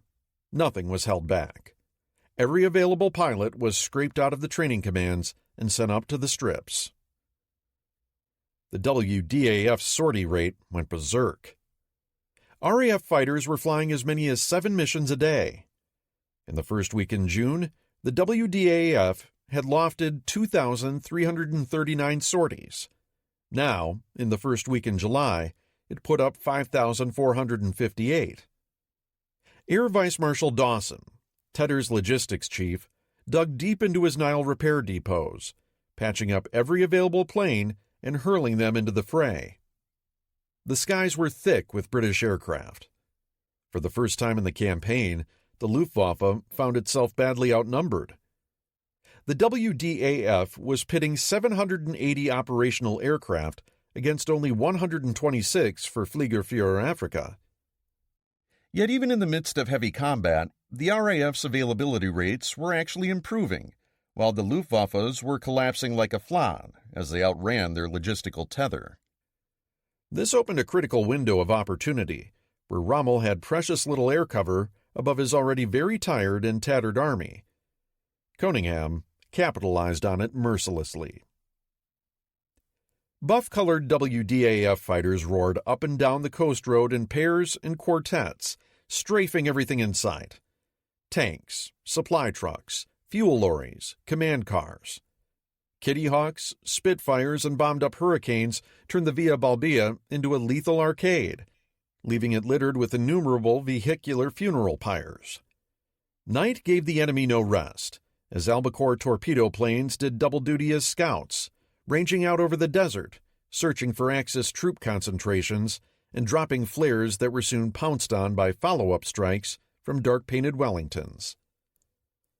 DAK's vehicle count plummeted by more than 1,000 trucks, which was perhaps 20% of the vehicles Rommel had in hand. His men were exhausted. On 25 June, DAK's war diary recorded, "The enemy Air Force was particularly active again today. Almost continuous bombing attacks were carried out. The enemy also carried out bombing operations at night. Attacks of long duration were made on GHQ with the help of flares." The following day, DAK complained that bombing attacks are being made every hour, causing considerable losses. There is nothing to be seen of the Luftwaffe. Where had German air cover gone? During the assault on Tobruk, it will be recalled that Fliegerführer Afrika had cracked open the British defensive perimeter like an egg. Yet by the end of June, German aircraft had almost totally disappeared overhead. The answer was simple: trucks. In order to keep his advance moving, as was his practice in times past, Rommel had commandeered many of the Luftwaffe's lorries. Fliegerführer Afrika had so few left that it was forced to grovel to the Italians to borrow 500 of their vehicles, which predictably left the Italian infantry walking hundreds of miles up to the front yet again. Precious days were lost moving the Luftwaffe's support echelons up to the airstrips recently captured outside of Tobruk. But until base facilities were re-established, German fighters couldn't stage forward.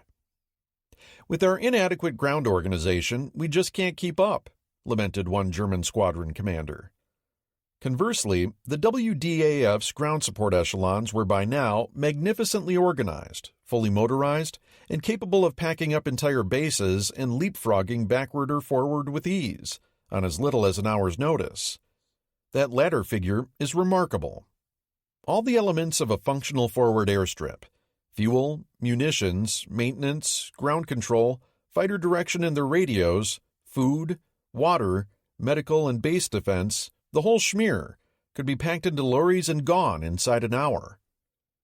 This allowed WDAF aircraft to be positioned right up on the edge of the battlefield. British practice became to wait to abandon their airstrips until the Germans were close enough that RAF base personnel could actually see the bombs dropping on their enemies out near the horizon. Even then, they were still able to whisk everything valuable out of reach with plenty of time left over. When the Germans claimed a strip, they found themselves setting up shop with nothing. What was happening here was a triumph of Tedder and Cunningham's vision. It made it a philosophy of aggressive air power aimed first and foremost at securing air supremacy with superlative organization and logistics. It was a vindication of Tedder's supply chief Dawson and his painstaking, meticulous approach to wringing the maximum combat potential out of a limited pool of assets. During this fluid hour of crisis, with the friction of combat grinding heavily on both sides, the RAF still retained robust combat capability, while Fliegerführer Afrika was impotent.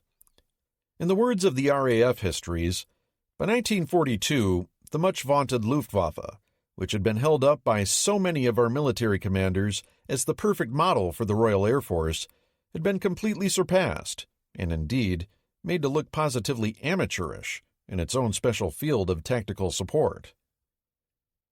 In fact, at this moment in time, the Western Desert Air Force had a legitimate claim to being nothing less than the finest air force in the world.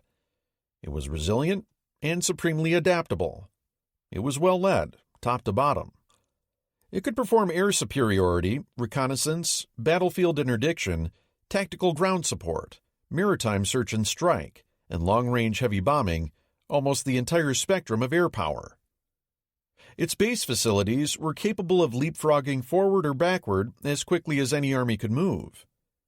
Plane for plane, sortie for sortie, the WDAF was delivering superior results to those of the enemy. In other words, it was more efficient. And in the attritional environment of combat, efficiency is perhaps the most important virtue of all. Not only that, but Tedder and Cunningham were accomplishing this with a polyglot force composed of squadrons from Britain, Australia, South Africa, Free France, and increasingly, America. Could Richthofen's vaunted Flieger Corps 8 have replicated this same feat with an integrated force of Germans, Italians, Romanians, and Finns, even if the Germans had wanted to? The notion is laughable. No wonder Cunningham was able to relate, in the midst of this black fortnight, that even though his men were tired, the force as a whole is in terrific form and has complete moral ascendancy over the Hun. The results showed on the ground, as DAK was hobbled, slowed, and stung on the muzzle before it could drag Auchinleck down. The Auk knew it too, graciously acknowledging that, had it not been for their devoted and exceptional efforts, we should not have been able to stop the enemy on the El Alamein position. There can be no doubt, the U.S. War Office stated afterward, but that the RAF saved the Eighth Army. The last ditch in Egypt. At the end of June, Auchinleck reached his line in the sand, such as it was. A small railway station set in the midst of some hundreds of miles of nothing whatever. That is all there is at Alamein, opined one contemporary British radio commentator. But Alamein also possessed another nothing whatever that made it perfect for the stand of a beaten, desperate army, a total absence of flanks. For here the land narrowed down to a bottleneck of sorts, some 35 to 40 miles wide. To the north was the Mediterranean. To the south, the desert abruptly plunged 100 meters or more down steep escarpments to the enormous Katara Depression. A wasteland of salt marshes and soft sands, it was absolutely impassable to vehicles. Even camels found the going too difficult in places. South beyond that lay the barren wastes of the Great Sand Sea, stretching away endlessly. Thus, even the widest outflanking tactics were useless at Alamein. In this bottleneck, through which Rommel would have to advance and Auchinleck defend, there was little more than sand, sun, swarms of flies, and ridiculously large daily temperature swings. The ground was pancake flat, and much of it so rocky and ill-suited to entrenching that scratching out an ankle-deep scrape was about all anyone could manage. Even notable features like the Alam al-Halfa and Ruwasat ridges barely deserved the term undulation. Alam al-Halfa was a modest 132 meters above sea level, Ruwasat only half that. Nevertheless, these slight rises commanded wide views all around, and for that they were coveted. The new British line was anything but. One soldier remembered, "We expected to find a fully prepared defensive position, with pillboxes, wire, and AT mines. In point of fact, there was nothing but an empty water cistern and a few holes and slit trenches, which were full of excreta." Auchinleck only had time to put together 3 fortified boxes, one around Alamein itself, manned by a brigade of the 1st South African Division, a second in the middle at Bab el-Katara, also referred to as the Karat el-Abd, manned by the 6th New Zealand Brigade, and a third in the south at Naqab Abu Dwais, manned by the 9th Indian Brigade. Alamein's box was reasonably complete, Bab el-Katara's decidedly less so, and Abu Dwais more a notion than anything else. A fourth position at Deir el-Shine, at the western end of the Ruwasat Ridge, between Alamein and Bab el-Katara, was manned by the newly arrived 18th Indian Brigade. The remainder of Auchinleck's forces, a heterogeneous collection of units drawn from everywhere in the empire, were strung out behind the nominal front line. Most of Auchinleck's formations were by now badly under strength, He had a total of 137 tanks to his name. Imperturbable and practical as always, Auchinleck had no intention of fighting a static battle in the way Ritchie had attempted at Gazala. 48 hours wasn't enough to conjure up a sea of mines, for one thing. Nor did he want his infantry formations tied down manning static defenses, or, as the Auk called them, useless mouths who can be outflanked, surrounded, and mopped up at will. Instead, he and his newly appointed Deputy Chief of Staff, Brigadier General Eric Dorman Smith, had decided that they would use moderately defended boxes to channel the initial rush of the Germans, and then hit them in the flanks with mobile brigade groups based on batteries of 25-pounder artillery. The 25-pounder, one of the best field guns of the war, wasn't as heavy or destructive as most medium artillery pieces. But it was handy, quick to limber and unlimber, could pinch hit as an anti-tank gun, and had a high rate of fire. The British had used mixed mobile groups, nicknamed jock columns, before. They hadn't worked well. They'd been too light and too loosely coordinated, to be the equivalent of a German all-arms Kampfgruppe. But Auchinleck's new brigade groups were bigger, and they relied more on artillery centrally controlled by Eighth Army's experts, so that the fire from multiple columns could be massed where needed. Auchinleck wanted units that could hit hard and move fast. Once Rommel's momentum was stopped, Auchinleck intended to go over to the counterattack using his tanks. He would have preferred that his armor and infantry cooperated together in those assaults, rather than having them, as he acidly put it, remain supinely watching their specified front while a decision was being reached at the expense of their relatively close neighbors. Auchinleck wasn't wrong in his instincts. Still, the eve of another battle was a difficult time to begin implementing fundamental changes to British doctrine. His first orders to his subordinates reversed much of the prevailing orthodoxy. As Niall Barr notes, infantry formations, which had just been convinced of the virtues of the box and had trained hard to implement the tactical policy of static all-around defense, were now told to dispense with supernumeraries and make their formations mobile. Armored formations, which had not yet settled down in their previous organization, now had to adapt to a different one. It remained to be seen whether Eighth Army would be able to adjust to these new demands on the fly in the face of Rommel's onslaught. In Washington, the mood was not hopeful. Auchinleck is now on the last line of defense for Egypt, one American observer noted, and in a war in which the defense has been so unsuccessful, this is not a happy situation. The First Battle of Alamein. Auchinleck didn't have long to wait, because Rommel, as was his wont, was willing to forego all but the most cursory reconnaissance in order to hit the British right away. He was desperately weak. His entire panzer army comprised 55 German tanks and 70 Italian machines, 550 guns of all types, 15 armored cars, and perhaps 2,000 German infantry, along with about 8,000 Italians, many of whom were still marching to the front. All his men were at the end of their tethers. Rommel was nonetheless planning another bull rush, as he had at Mersa Matruh. This time, he would strike through the right center of the British line, sending 90th Light Division to outflank El Alamein from the south and cut off the coastal road, while 15th and 21st Panzer would wheel south and envelop the center of the British line from behind. The Italian armor would then hit Alamein from the west. Resistance would collapse in the face of the German double envelopment, and DAK would roll up the entire British army. Precisely none of this came to pass. Rommel had ordered things to kick off at 0300 on 1 July. His divisions were late to the starting line, though, due to a bitter sandstorm blowing through the area. Only by sending up a constant stream of flares could the advancing German formations maintain contact with one another, which the British pickets watched with some amusement, as it was about as effective a way as advertising, "We'll be attacking right about here," as one can imagine.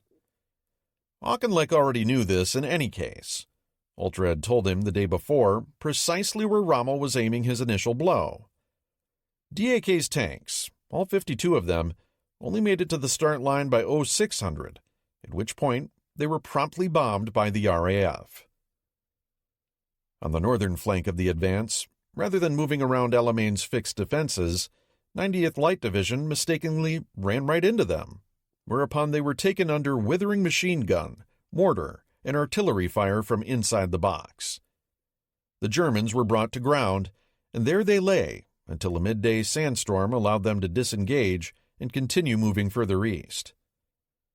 Just as 90th Light began turning north for the coast, the sands again erupted with fire from both the box and the two South African mobile columns to their east and southeast.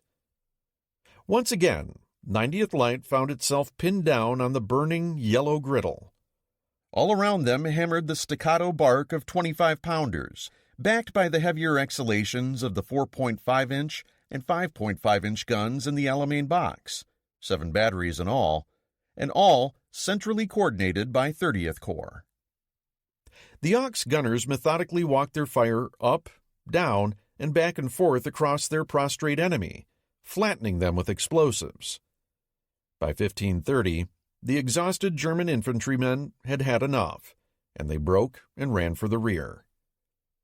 This was a thing unheard of in Rommel's elite little army, and it was only through the most strenuous efforts of the divisional commander that the rout was stopped and a line reformed. But the northern effort had clearly failed. Further south, Rommel's cursory scouting hadn't done him any favors. DAK had expected to encounter British defenses at Deir el-Abiad and instead had found nothing. Motoring east, though, they unexpectedly ran into the entrenched 18th Indian Brigade at Deir el-Shine, in a depression at the western tip of Ruwayzat Ridge. The Germans knew by now that the 1st South African Brigade were dug in further up the ridge. Their guns were busily shelling 90th Light. In order to defeat the South Africans and assist 90th Light, DAK needed to turn the Indians out of their position first. The Germans asked for the brigade's surrender. The Indians declined. Thereupon 15th and 21st Panzer formed up for a set-piece attack, and in the early afternoon, fighting erupted. As had so often been the case with 8th Army, a crucial position was being held by newcomers to desert fighting. This particular Indian Brigade had been rushed in from Iraq only days ago, and they were green as the non-existent grass. Despite that, they fought stubbornly. As usual, the British tank brigades only sent help when it was already too late, allowing the Germans, also as usual, to use their formidable combined arms mojo to crush yet another isolated British infantry formation. But at what cost, in both armor and time? The Indians fought all day long and didn't finally and fully collapse until dusk, by which time Rommel had only 37 tanks left of the 52 he'd started with. Night came down. Though it would take almost another month to declare a victor in this clash of arm, the Auk had survived the first, most perilous day of the most dangerous thrust for Egypt. Though no one knew it at the time, Auchinleck had also just won the larger battle. As one of Rommel's staff officers put it, our prospects of victory were hopelessly prejudiced on 1 July. Given the parlous state of the Panzer Army on the eve of battle, our one chance was to outmaneuver the enemy, but we had actually been drawn into a battle of attrition. Everybody knew who was more likely to prevail in such a contest. Rommel too recognized that his goal of bouncing his beaten enemy out of their line had failed. He noted that Auchinleck was handling his forces with very considerable skill and tactically better than Ritchie had done. He seemed to view the situation with decided coolness, for he was not allowing himself to be rushed into accepting a second-best solution by any moves we made. Rommel tried restoring mobility to the battlefield the next day. But 90th Light was given exactly the same treatment and made no impression on British defenses. Further south, having disposed of 18th Indian, DAK began advancing east up the spine of Ruwayzat Ridge. It was immediately brought under heavy fire from 1st South African Brigade and an improvised mobile group called Robcall. These two formations held out long enough that eventually tanks from 4th and 22nd Armor Brigades were able to stabilize the situation. The Germans had pushed forward about 4 miles. Again, there had been no breakthrough. The 3rd witnessed Rommel's final attempt, as he shifted 15th and 21st Panzer north to put their weight behind 90th Light and try and drive to the sea behind the Alamein fortifications. Yet, the formidable British guns inside the box could drop lethal concentrations of shells for 15 miles in any direction, and the situation remained largely as before.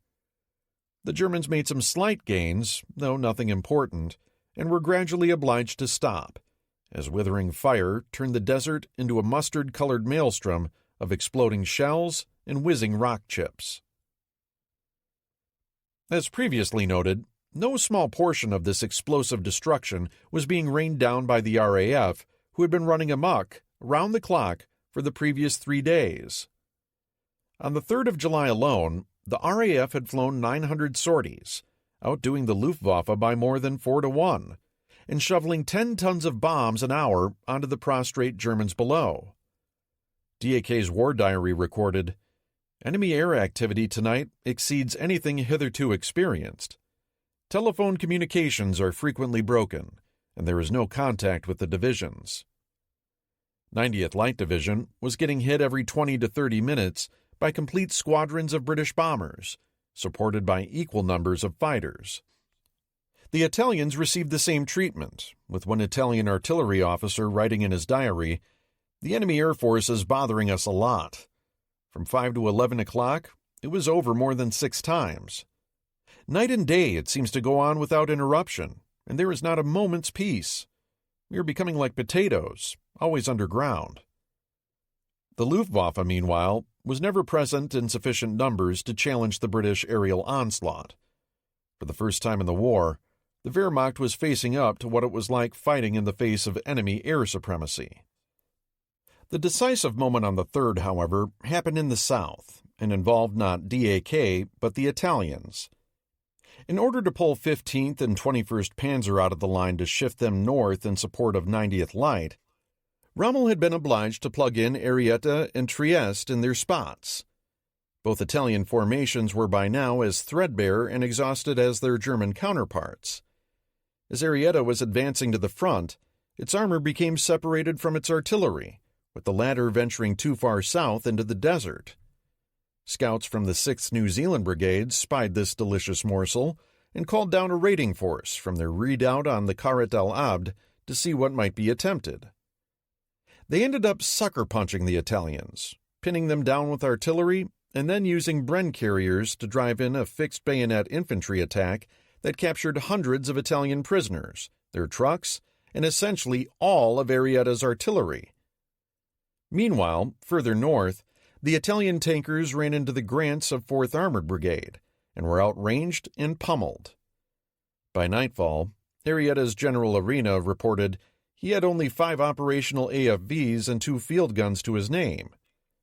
For all intents and purposes, his division was finished.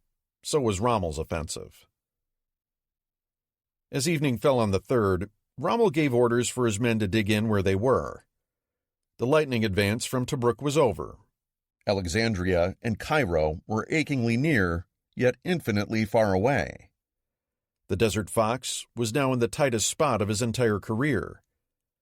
In the analysis of Niall Barr, there were sound reasons suggesting that Rommel's best bet at this point was to withdraw by stages back to Libya. However, there was not now enough petrol to make an orderly and phased retreat. Once his offensive had been held, Rommel found himself trapped at El Alamein. He could not go forward or back. The Desert Fox had staked his personal reputation in standing with Hitler and making the advance into Egypt, meaning he could hardly admit failure now. Instead, he had little choice but to hang on grimly at El Alamein in the hope that his logistic difficulties could be surmounted and that he could find another way out of the labyrinth of his own making. By the morning of 4 July, Rommel's Panzer Army was in terrible trouble. The Afrika Korps had 36 tanks in running order and a few hundred infantry in the last stages of exhaustion, one of his staff officers wrote later. There is no doubt that we could not have resisted a determined attack by 8th Army. Because of Ultra, Auchinleck knew some of this, with his intel pointing to severe overstrain and even of demoralization among the German troops. Nonetheless, try as he might, the Auk had no luck in goading his own forces into launching the counterattack that might have destroyed Rommel then and there. His men were as exhausted as Rommel's. That, and the defenders of Alamein were mostly a hodgepodge of inexperienced or already tired brigades. The only fully formed Commonwealth division on the field was 2nd New Zealand, meaning there just wasn't enough in the way of counterattacking mass in Auchinleck's corner to be able to deal Rommel the knockout blow he was now ripe for. As Barnett notes, it was beyond the compass of the military doctrine, the training and the mental agility of the Eighth Army, exhausted by battle, to organize in the course of a night an attack imbued with the commander-in-chief's offensive energy. The battle's basic shape now settled down into an attritional struggle where little territory was likely to be swapped. This raised the curtain on Act 2, which might be entitled Picking on the Italians. After his initial setbacks, Rommel had begun pulling his armored divisions back to begin refitting them. This necessarily left sections of the line to be held by newly arrived, less mobile Italian infantry. Ultra and Auchinleck were not slow in noting these new additions to the battlefield. "My policy," Eighth Army's commander noted, "is to hit the Italians wherever possible in view of their low morale and because the Germans cannot hold extended fronts without them." On the night of 10 July, the freshly arrived 9th Australian Division aimed one of its typically ferocious attacks at the Sabrathra Division at Tel El Isa, a bit west of the Alamein Box. The Australian onslaught was thunderously backed by 6 regiments of artillery, laying down a whirlwind bombardment so devastating that Rommel was roused from his sleep some 20 miles to the south. By the morning, the Australians hadn't just defeated Sabratha, they had destroyed it and were advancing along the coast road. Even more important, in the course of this rampage, the Aussies had also gobbled up Rommel's main battlefield radio intelligence unit, Long-Range Reconnaissance Company 621. This was an irrecoverable blow to the Desert Fox's legendary fingertip feel for his enemy. To this point in the war, Company 621 had done yeoman's work by exploiting 8th Army's sometimes very lax battlefield radio security and passing along those tidbits to their commander. The loss of these skilled analysts left him just that much more in the dark. With a gaping hole rent in his lines, Rommel was obliged to send 15th Panzer hustling north to plug the breach. Even with that, only stiff fighting by a hodgepodge of German infantry and HQ troops managed to deter the Australians from moving up the coast road and destroying the Panzer Army's supply dumps. 2 nights later, on 13 July, the Australians treated Trieste to a more limited helping of this same bitter meal, followed on the night of the 14th-15th by the New Zealanders destroying the bulk of Brescia and Pavia divisions and reclaiming much of Ruissaint Ridge in the process. Any thought of Rommel resuming the offensive was off the table, as he shuffled his forces to and fro to deal with each crisis. He lamented to his wife, "The enemy is using his superiority, especially in infantry, to destroy the Italian formations one by one, and the German formations are much too weak to stand alone. It's enough to make one weep." This led to the Act 3 finale, which might be titled, Pummeling Each Other Senseless to Little Effect. The British, having by now picked off about as many Italian formations as were close to hand, still had to hold on to what gains they'd made, or better yet, drive in a final assault that would set Rommel in motion backward for the Libyan frontier. This they could not do. Auchinleck no longer had a reserve of sufficient mass to land a knockout blow. When hit with battalion-sized attacks, Rommel always managed to close whatever gaps had opened in his line and prevent the increasingly tired 8th Army from exploiting them. Nor was the Auk helped by poor cooperation between his armor and infantry. On 2 occasions, the 2nd New Zealand Division put in aggressive night assaults, only to be left in the lurch the following morning when their promised tank support failed to materialize.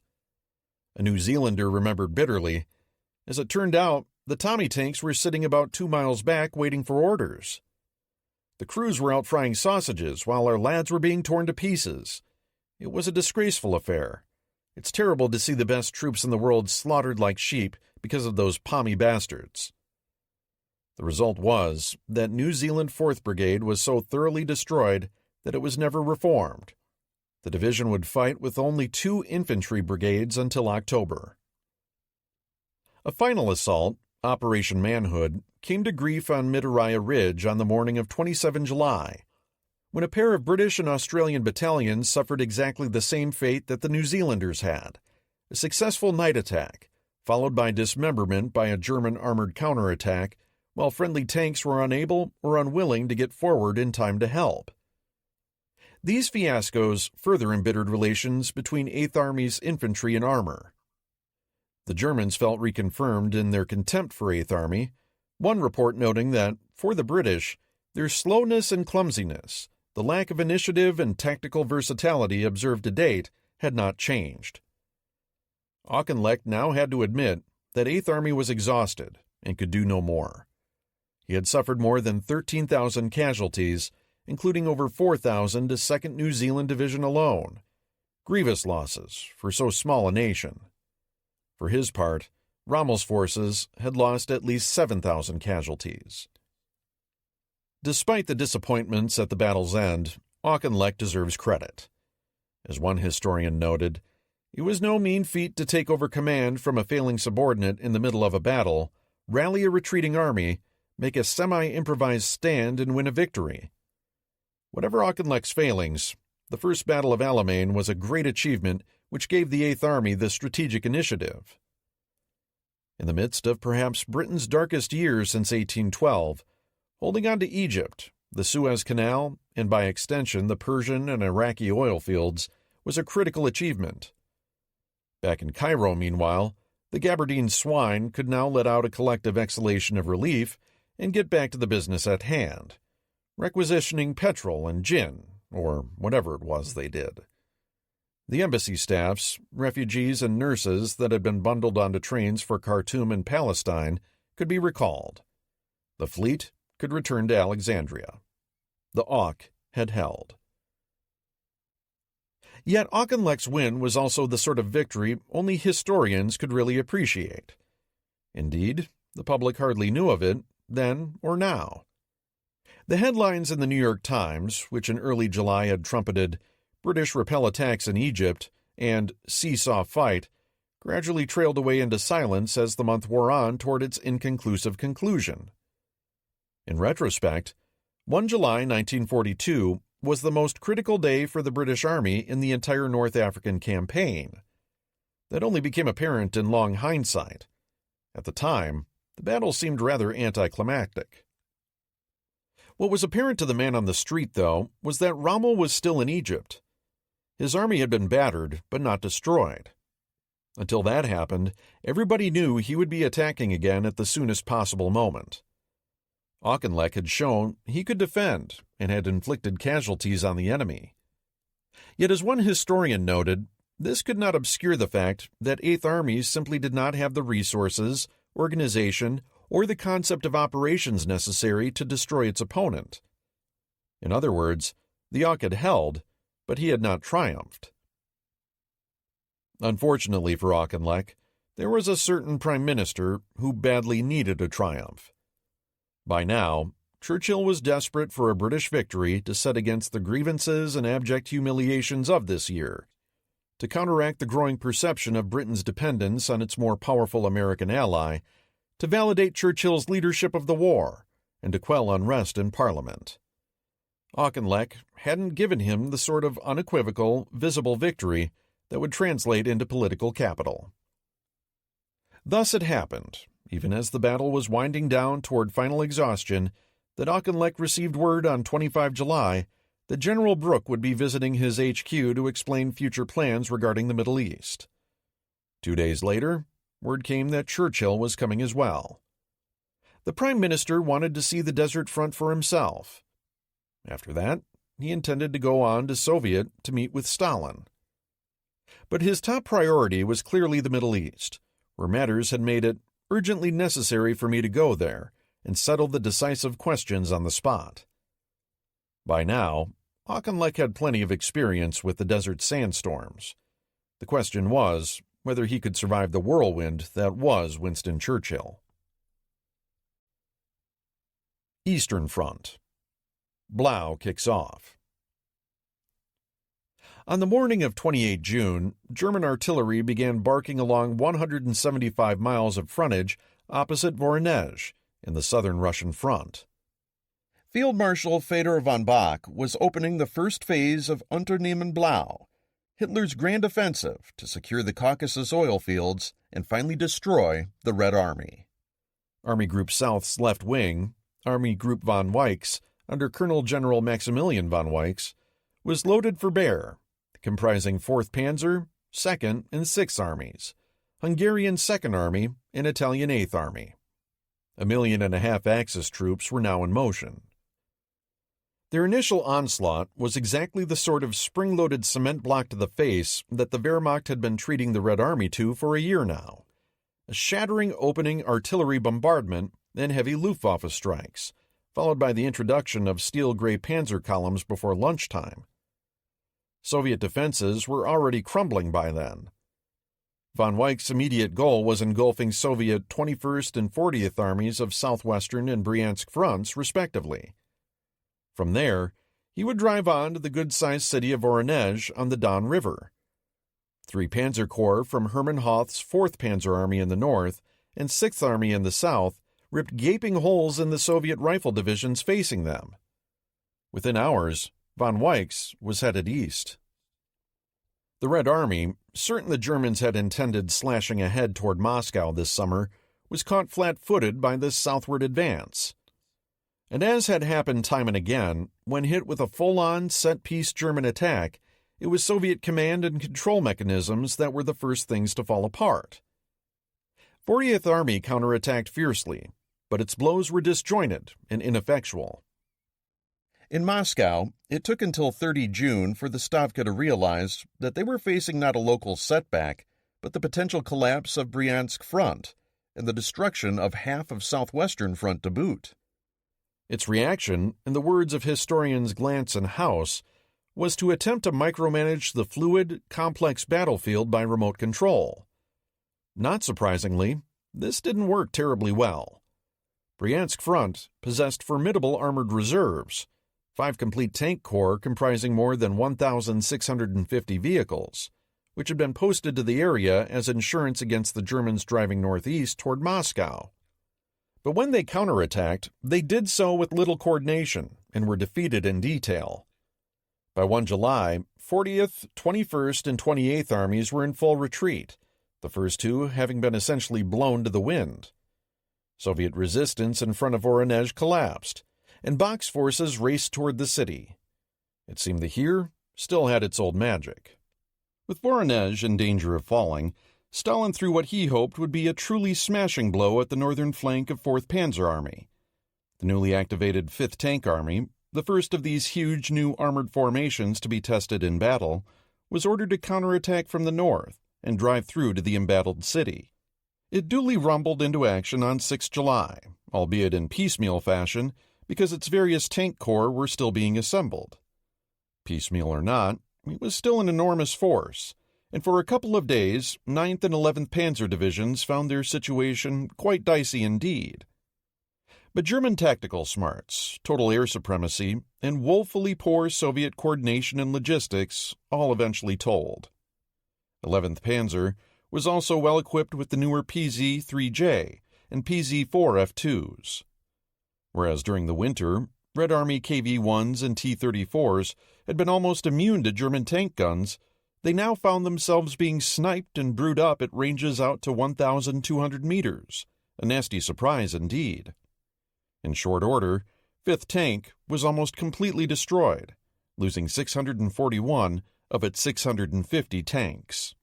This heavy Soviet counterstroke was so clumsily executed that neither Bock nor OKH even registered it for what it was. Yet it had dire consequences for Bock. 3 days before 5th Tank counterattacked, Hitler had flown into Poltava to meet with his senior commander. Ironically, despite Voronezh's prominence in the original Blau 1 plan, the city was now trivial in the Führer's eyes, and he no longer cared whether it fell or not. He wanted Bach's forces heading south as soon as possible. Yet the Führer was also apparently somewhat intimidated by the imperious Bach and proceeded to give him ambiguous signals regarding his real wishes. When Bach asked Hitler to confirm, "I am to capture Voronezh if it can be done easily, but I am not to get involved in heavy fighting for the city?" The Führer merely nodded. Bach thought his freedom of command had been confirmed, whereas Hitler believed his own preference for a strong southward motion had been understood. The western half of Voronezh fell with little problem on the 6th, securing most of an important industrial center and a crossing over the Don. Bach felt he'd won a significant victory. Hitler, for his part, viewed the whole affair as annoying and unnecessary. 5th Tank Army's counterattack erupted that same morning and occupied the Germans until the 8th. As far as Hitler and Halder could tell, Bach was letting Hoth's 4th Panzer Army mess around north of Voronezh for no particularly good reason, fighting against what appeared to be negligible Soviet resistance, if 650 tanks could be called that. Hitler and Halder both resented what they termed Bach and Hoth's stampede toward the city. To OKH's way of thinking, Bach already ought to have been turning his attention south and sending Hoth down the right bank of the Don. 5th Tank Army's inept counterstroke thus initiated the final unraveling of the already thin skein of trust between the Führer and Field Marshal. For his part, Stalin was furious at both 5th Tank's failure and Bryansk Front's disjointed efforts to retain control of the city. The looming threat to the southern flank as a whole was also beginning to impress itself upon the Stavka.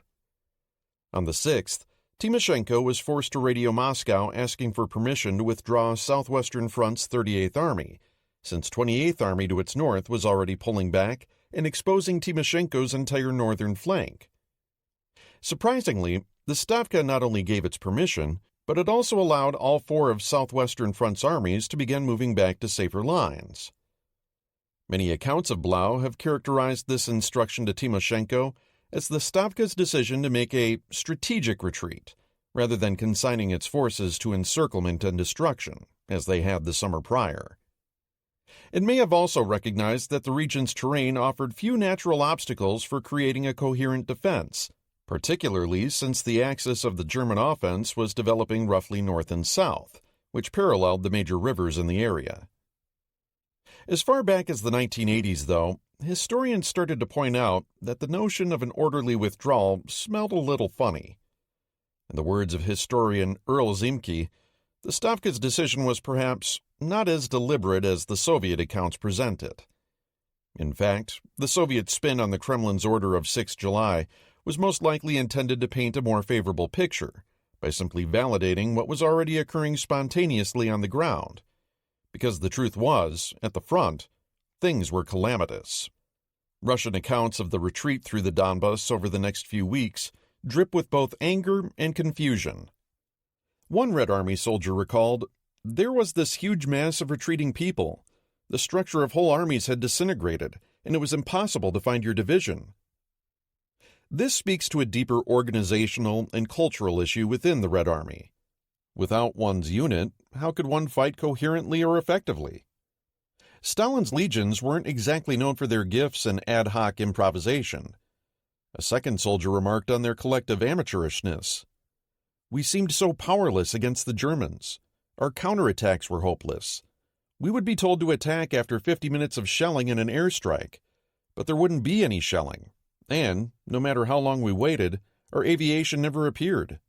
We felt such desperation and anger. We were so disorganized." What is fascinating about these remarks is what they tell us about the tremendous shock power of the Wehrmacht's tactical acumen. We know that after the harrowing winter, it had barely survived. The Heer was staggering into Blau short of every type of materiel. The majority of the German troops, like the Soviets, were leg infantry, with horse-drawn transport. There were far too few armored formations to go around, and throughout the advance, German panzers were held up time after time by their own logistical inadequacies. Yet the overriding impression many Soviet soldiers carried away from the summer of 1942 was one of chaos, disintegration, and the overwhelming strength of the Wehrmacht. As another Soviet soldier remembers, it was as if we had been ordered to stop a hurricane. None of that perceived German material superiority was real, at least not on the aggregate level. What was real was the Heer's fluid tactical decision-making, aggressiveness, and professionalism. By July 1942, the Red Army had been smacked in the face by that professionalism a few times too many. Bock had just gobbled up huge chunks of 40th and 21st Armies, and his panzers were now threatening another mega-Kessel against Timoshenko's southwestern front. After a year of this sort of nonsense, and coming a mere 6 weeks after the catastrophes at Kerch and Kharkov, even the lowliest Red Army private knew exactly how this particular story was likely to end. At the divisional level and below, command and control had evaporated. Blind ignorance reigned. The front HQs and the Stavka were once again trying to run their battles by puppet strings, despite often not having the faintest idea of the location, status, or even existence of entire divisions. With their communications shattered, Timoshenko and his commanders were resorting to using liaison officers to send messages to their divisions, and many of these couriers simply vanished into the maelstrom. The result was palpable chaos on the battlefield. Nobody wanted any part of another epical disaster, and this time around, instead of waiting for orders that might never come, or that might indeed doom them to encirclement and capture, the Red Army's lower echelons simply began voting with their feet. Even as the Germans began reorienting 4th Panzer and 6th Armies to lunge south down the right bank of the Don, bands of Soviet soldiers, large and small, organized or not, were already sidestepping briskly out of the way. This was a real problem for the Germans, and began calling into question Blau 1's success. On the face of it, Bock had won a huge victory, charging 100 miles off his start line, capturing a major city a week ahead of schedule, and crushing everything in his path. But by the time German jackboots were marching down Voronezh's streets, and Bock had seemingly secured his northern flank, there had been few prisoners taken, perhaps 70,000 or so. Most armies would have called that quite a haul. Nonetheless, Germany's generals knew that this summer's success hinged on recreating the magic of last summer and cranking out several gigantic new annihilation battles a la Kiev and Vyazma. They needed hauls of 700,000 prisoners, not 70,000. That wasn't going to happen so long as Hitler demanded tight Kessels or the Red Army didn't feel like waiting around to be bagged. Fundamentally, Blau was predicated on the notion that the Red Army would stand and fight, as it had the previous year. But as early as 8 July, Bock was grousing to his journal that he couldn't very well encircle an enemy who was no longer there. If the Germans stuck to their original plans, he noted, their future pincers would most likely strike into thin air. Given that, Blau 2, the follow-up phase aimed at cornering and annihilating southern and southwestern fronts, was already dead, as far as Bock was concerned. Between 6 and 9 July, on the Führer's orders, Army Group South began splitting itself in two, becoming Army Group B in the north, under a protesting Bock, and Army Group A in the south, under Field Marshal Wilhelm List. Blau 2 officially kicked off at dawn on 9 July. Its overall goal was carving out the Great Bend of the Don River, capturing the factories of the Donbass, and destroying a large chunk of the Red Army in the process. In the north, some of Army Group B's panzers began moving down the west bank of the Don as early as 6 July. This left 2nd Army and 48th Panzer Corps to consolidate the Voronezh region in Bock's wake, a task that would end up taking a month more of unanticipatedly hard fighting. Meanwhile, to the south, despite having barely enough gas to begin operations, 40th Panzer Corps punched its armored claw right through the Soviet defenses and lunged ahead. On the 7th, one of its Kampfgruppen seized a vital crossing over the Kalitva River at Rosach, surprising and capturing part of Southwestern Front's astonished HQ in the process. In the south, the newly committed 1st Panzer Army under General Ewald von Kleist also made good progress as it attacked near Voroshilovgrad. Timoshenko's southwestern front having already come apart, Rodion Malinovsky's southern front was next in line. With his northern flank now fully exposed and panzers driving down into his rear, southern front began rapidly disintegrating. This easy German progress was somewhat illusory. Many of the Soviet formations facing Hoth and Kleist's panzers were already recoiling backward even before the Germans hit them. Indeed, it quickly became apparent to the German armored spearheads that disorganized Soviet formations were continually cutting across their line of march, both in front and behind them. With neither the time nor the infantry to form up firm cordons, German Rollbahns and the fuel trucks traversing them were interrupted over and over by Red Army units heading laterally for the exits. Panzer generals were forced to flit to and from their leading units using Storch liaison airplanes, because the roads were not only crummy, but also often dangerous. The Soviet columns usually only fought if brought to bay. For the most part, they were intent on heading east and south, away from the onrushing Germans and toward the safety of friendly lines. And, in most cases, they succeeded in shooting the gaps and disappearing out into the steppe.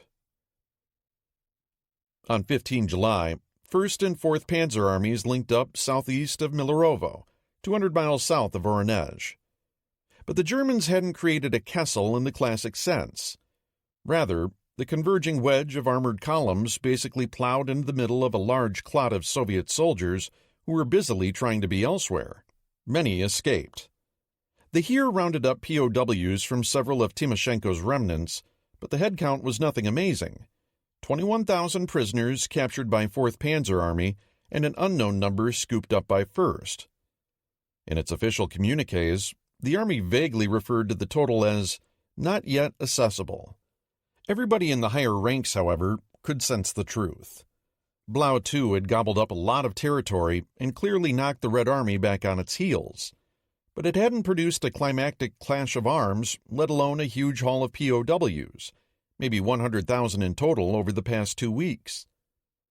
The results were beginning to feel unpleasantly like Blau I, superficially impressive, but essentially a Luftstoss, a blow into thin air. Bach relieved. Having ended up in Milerovo without much to show for it, the question for the Germans was, now what? Hitler and OKH wanted to wheel the armored formations around to the southwest and begin encircling Rostov-on-Don. They assumed substantial Soviet forces were now huddled up near the mouth of the Don River, just waiting to be annihilated. With German armor storming down from the northeast and 17th Army launching a thrust from the northwest, the Red Army would be caught between hammer and anvil. To Bach, this whole notion was ridiculous. The classic German gambit at this point was to locate the enemy's main force and then annihilate it using a double envelopment. To do that, you'd want 2 strong wings, widely separated and mobile, with the weaker, slower infantry between them. The situation currently was the exact reverse. The less mobile 6th and 17th Armies now stood on either flank of the advance. Meanwhile, all the German armor, 2 complete Panzer Armies and 6th Army's only Panzer Corps, 40th, was concentrated in one giant mechanized clump around Milerovo. It was almost out of gas and perched on a crude road network that couldn't support it. Bach sent a strongly worded cable to OKH on the 13th, opining that the annihilation of substantial enemy forces can no longer be achieved by an operation which is strong at the center and weak at its wings. Instead of driving this immense armored pachyderm southwest toward Rostov, Bach proposed swinging 4th Panzer Army further out to the east through Morozovsk, looking for targets of opportunity. There was room to operate out there, and at least some hope of trapping the Soviets still fleeing to his front. With strong forces at Morozovsk, he would be in a position to turn either east or southwest as the situation warranted. This was the last straw for Hitler, who, as historian Earl Ziemke noted, had by now developed a distinct antipathy for his most senior field commander. The preceding months of grating tension with the imperious field marshal, the Reichel affair, that had resulted in the Soviets capturing Blau's plan before the offensive's opening, the perceived needless capture of Voronezh, and now this, were more than the Führer could stand. Bach was unceremoniously fired on the 17th, this time for good, and command of Army Group B handed over to Maximilian von Weichs. Halder's tepid explanation to Bach for his dismissal was the Führer's conviction that Bach's delay at Voronezh had prevented his armor moving south quickly enough, and that his fuel arrangements hadn't been in order. Bach's pointing out that OKH, and not him, had been responsible for the fuel supplies was correct, but irrelevant. What Halder didn't bother articulating was the Führer's dubious belief that Bach's delay had squandered an opportunity to destroy the Red Army out in the open. Whether Voronezh had fallen on a Monday or a Thursday earlier this month, or been bypassed and left for Second Army to grab later, didn't alter the material point that the Red Army had clearly been in no mood to be kesseled. Having sacked Bach, Hitler immediately cut orders that would eventually prove Bach correct. That same night, Hitler instructed 1st and 4th Panzer armies to storm southwest to the line of the Don. 1st Panzer would approach Rostov from the north, while 4th Panzer, now attached to Army Group A, would come in from the east.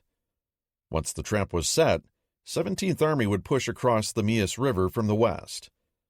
The Soviet forces around Rostov would be surrounded and destroyed, and the city captured. From there, Army Group A would turn south toward the Caucasus. Simultaneously, while Rostov was being encircled, General Friedrich Paulus's 6th Army, currently trailing in the wake of 4th Panzer Army, was to make an unassisted advance east toward Stalingrad. Whether blocking positions were to be established on the Volga, or the city itself was to be taken, was not yet articulated by Hitler. On the 17th, though, the Führer tasked 6th Army with taking Stalingrad outright, using, as he put it, a daring high-speed assault. Hitler then swapped Paulus's 40th Panzer Corps out in return for 14th Panzer Corps, and tithed him an additional armored division, 24th Panzer, from Hoth's 4th Panzer Army. This was little more than accounting legerdemain, which only increased Paulus's strength nominally, while leaving his forces still marginal to the tasks now set before them. A week later, on 23 July, the Führer formalized his new strategic thinking by releasing Directive No. 45, essentially killing Directive No. 41's original conception. There wasn't going to be a concentric advance against Stalingrad, followed by a second advance to the Caucasus. Instead, Hitler would attempt both things simultaneously. Army Group B would take Stalingrad as quickly as possible, Operation Fischreier Heeren, while Army Group A would charge into the Caucasus and go for the oil fields, Operation Edelweiss. With the Red Army apparently collapsing, Hitler felt so confident of the outcome of the next phase of operations that he began making plans for a renewed assault on Leningrad, duly cutting orders transferring Manstein's 11th Army north after it was done playing its abbreviated part in Blau, which would have the effect of weakening his southward lunge even before it was launched. Simultaneously, the Führer began contemplating renewed thrusts out of 9th Army's warped salient aimed at capturing Moscow. Putting it mildly, this was all rather premature. Halder protested vigorously against the Führer's new operational hallucinations, as did Army Group A's commander, Field Marshal Wilhelm List. They had good reasons for doing so. First, aiming two offensives at orthogonal angles to one another is a classic military no-no, because it inexorably decreases the ratio between available force and the amount of territory to be conquered.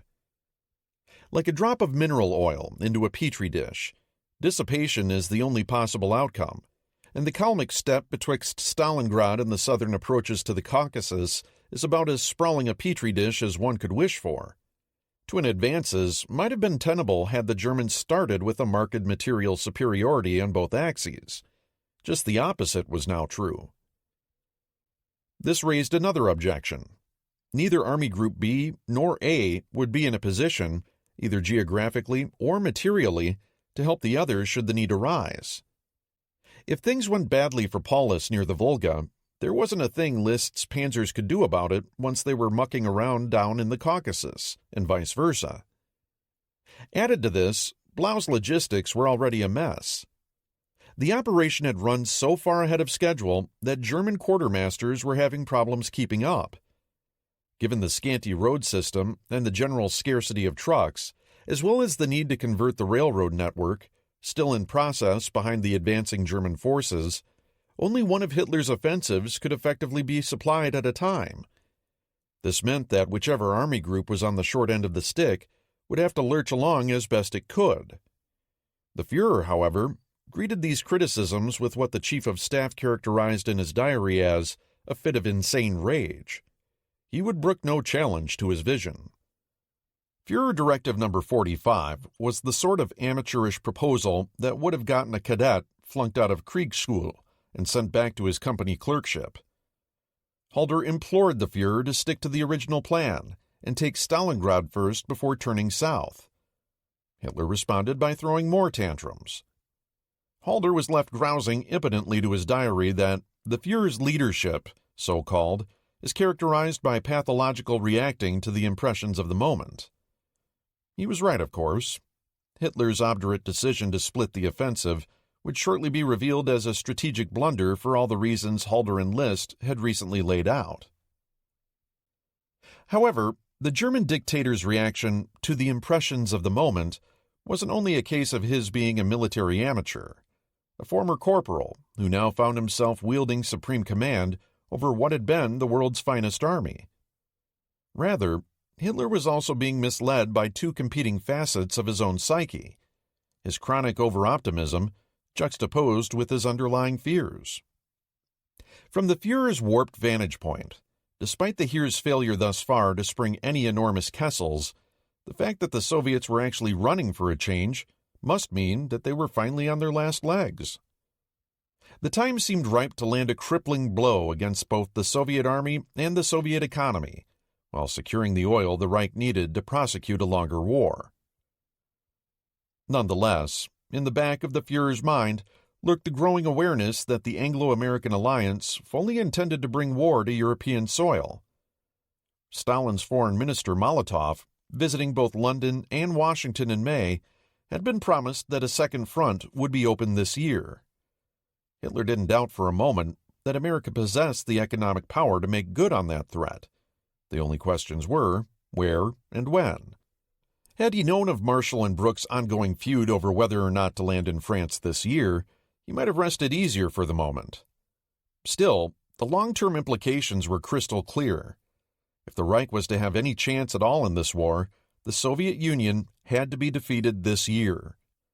The result of Hitler's short-term euphoria, combined with long-term dread, was a frantic overreaction, as he attempted to capitalize on his fleeting good fortune by striking blows in all directions, and praying that the wounded Russian bear would finally collapse on its paws and raggedly breathe its last. Had Hitler stuck to the original plan and driven on Stalingrad immediately with 2 or 3 full armies, he would likely have taken it with ease. Even as the Stavka was decommissioning Southwestern Front on the 12th and renaming it Stalingrad Front to denote the importance of that city, Soviet forces there were under strength. The front's new armies, 62nd, 63rd, 64th, were composed from either reserve formations not yet fully mobilized or the shattered remnants of divisions that had already been cuffed out of the way by 4th Panzer Army.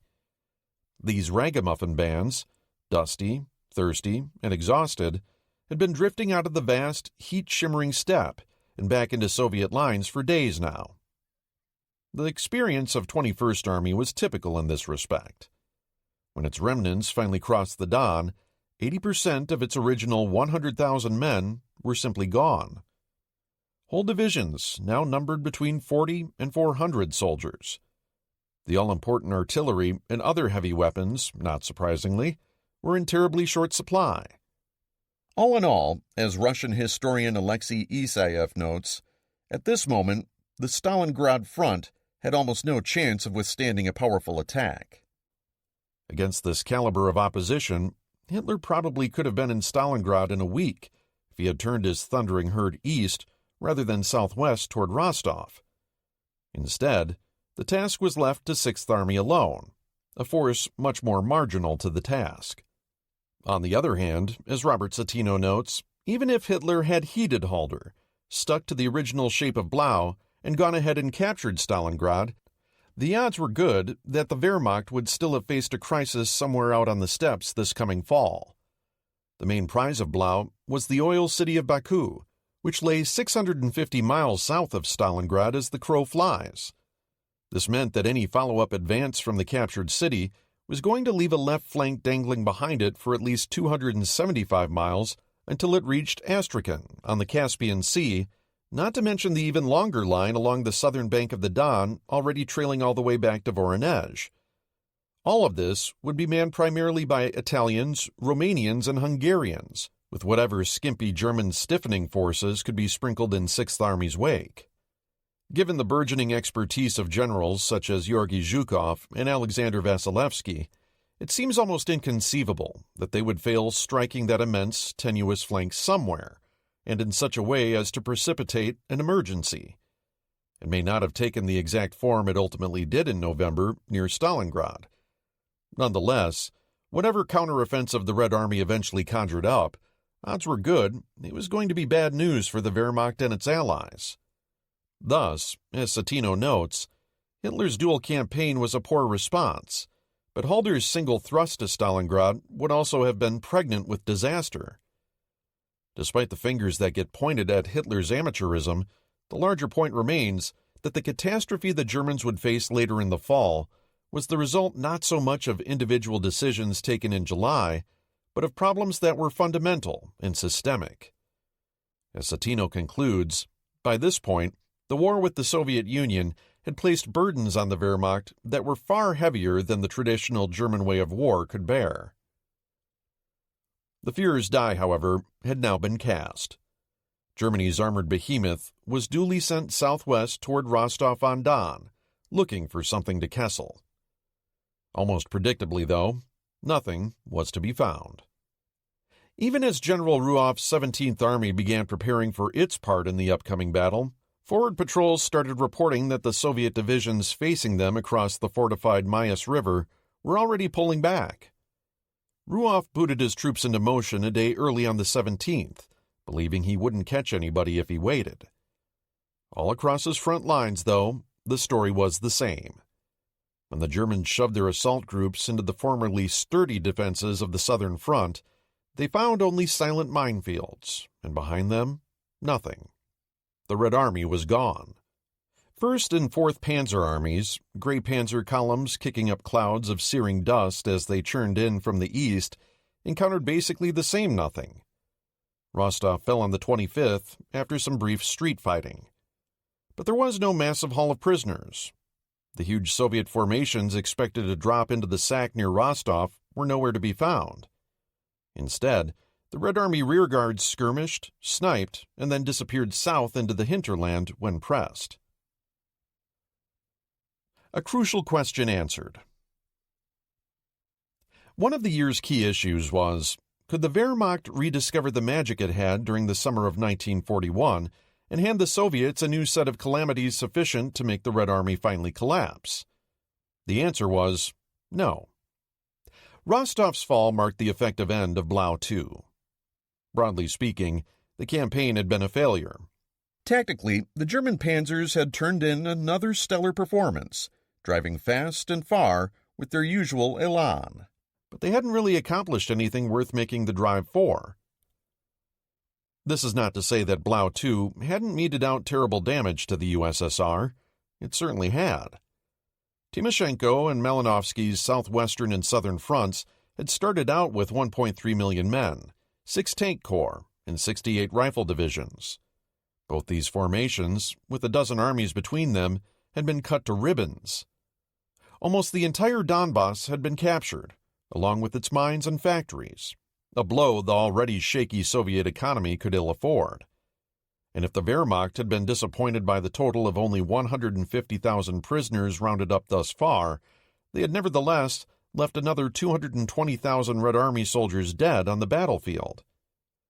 Their corpses were punctuated with the hulks of 2,436 tanks, 13,716 guns and mortars, and 783 aircraft.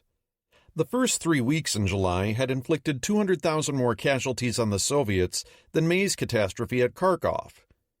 In terms of total irrecoverable losses, at least 370,522, with some sources arguing for closer to 500,000, Blau was on par with disasters like Smolensk, 486,171, Vyazma, 514,338, and Kiev, 616,304, the previous summer. Yet Blau wasn't a single battle like Kiev or Kharkov. It was a grand campaign, intended not just to wound the Russian bear, but to kill it. To be successful, it either had to inflict multiple Kievs in quick succession or otherwise convince the Soviets to fold. It had done neither. Mauled and bloodied as it was, the Red Army could still absorb losses on this scale. Stalin stares into the abyss. Little of this was obvious at the time to the Soviet High Command. Indeed, the immediate picture confronting the entire Soviet state in this, the beginning of what Alexander Wirth later referred to as the Black Summer of 1942, was one of utter calamity. Soviet armies were evaporating out on the shimmering steppes like water on an overheated radiator. As Wirth summarized the matter, there was a frantic feeling in the country that if the Germans were not to be stopped here, then the war would be as good as lost. Given this backdrop of bleak apprehension, Hitler wasn't the only dictator having difficulty managing his emotions this month. The total breakdown of control over the Red Army in the past weeks triggered some of the deepest fears lurking in Stalin's black heart. He reacted ruthlessly.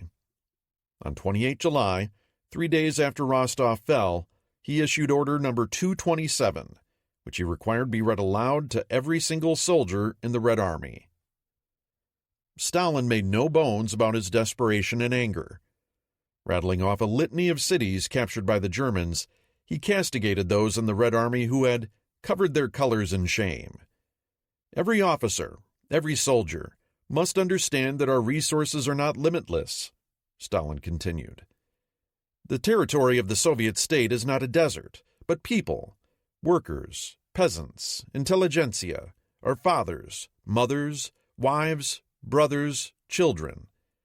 The territory of the USSR, which the enemy has captured, is bread and other products for the army, metal and fuel for industry, factories, plants supplying the army with arms and ammunition, railroads. Stalin's prescription was simple. Ni shagu nazad, not a step back. Nobody was entitled to withdraw without express permission from the Stavka. Violators, no matter who, would be dealt with harshly, up to and including deprivation of life. Stalin wasn't interested in half measures when it came to preserving his iron control over the Soviet military. The Red Army would formally sentence 158,000 men to death during the war, and that didn't include summary executions on the battlefield. Order Number 227 merely put the writ of formality on an already calamitous situation. Stalin's dictum didn't solve the Red Army's morale problems overnight. Soviet forces would still retreat. Shirkers would still shirk. In the words of David Glantz, no amount of intimidation could offset the inexperience and tactical disadvantages under which the Red Army labored that summer. But the overall effect of Order Number 227 was fearsome. One survivor of that grim summer remembered, it made our skin crawl. The irony was that here, essentially in the middle of nowhere, with hundreds of kilometers of steppes stretching away behind them, the Red Army finally found itself with its emotional back to the wall. They had to hold. If they didn't, the entire Soviet state would fall, followed by a human disaster of unimaginable scale. The result, in the words of Catherine Meridale, was that a sense of individual responsibility, of a last chance, was emerging. It is crucial, though, not to overdramatize the effect of morale alone on Soviet fortunes. Russian historian Alexei Isaev notes that it was not Order Number 227 that halted the German offensive to the Volga and the Caucasus. While the tenacity of Red Army defenders was inspiring, it was not and could not be the only factor in their military turnaround. In fact, the value of morale as a surefire war winner was shortly to be essayed out in the Pacific. If morale can be measured by the willingness of men to lay down their lives in defense of some arbitrary patch of ground, then surely no army on Earth had higher morale than Imperial Japan. The Emperor's soldiers fought to the end as a matter of course, wherever they were, whatever they were defending, regardless of whether their deaths netted them any military gain. Yet, the Japanese would not ultimately win the war because superiority in one dimension couldn't compensate for their other emerging disadvantages. Any army can charge into enemy machine guns and achieve nothing. Only by developing the operational competence to take the offensive would the Soviets finally be able to beat the Wehrmacht. Doing that required not just better morale, but improved training, weapons, logistics, communications and control, and, above all, competent commanders. All of those were still coalescing, painfully. Order number 227 was, at best, only a catalyst for that coalescence. Into the Great Bend. Meanwhile, up in the Great Bend of the Don, the German Sixth Army was finding the going difficult. The almost non-existent opposition displayed by the Red Army a mere 10 days earlier was disappearing as July wore on. Some evidence suggests Paulus initially intended to aim a direct blow straight at Stalin's namesake city, bridging the Don in several places with his 2 Panzer Corps, and capturing it straight off the march in a classic cavalry lunge. But Soviet defenses were sighted well forward of the river, and their strength was growing. Despite having lost the better part of 6 field armies the previous month out on the steppes, the Red Army was already planning on raising 6 more, including 2 tank armies, in Stalingrad's vicinity.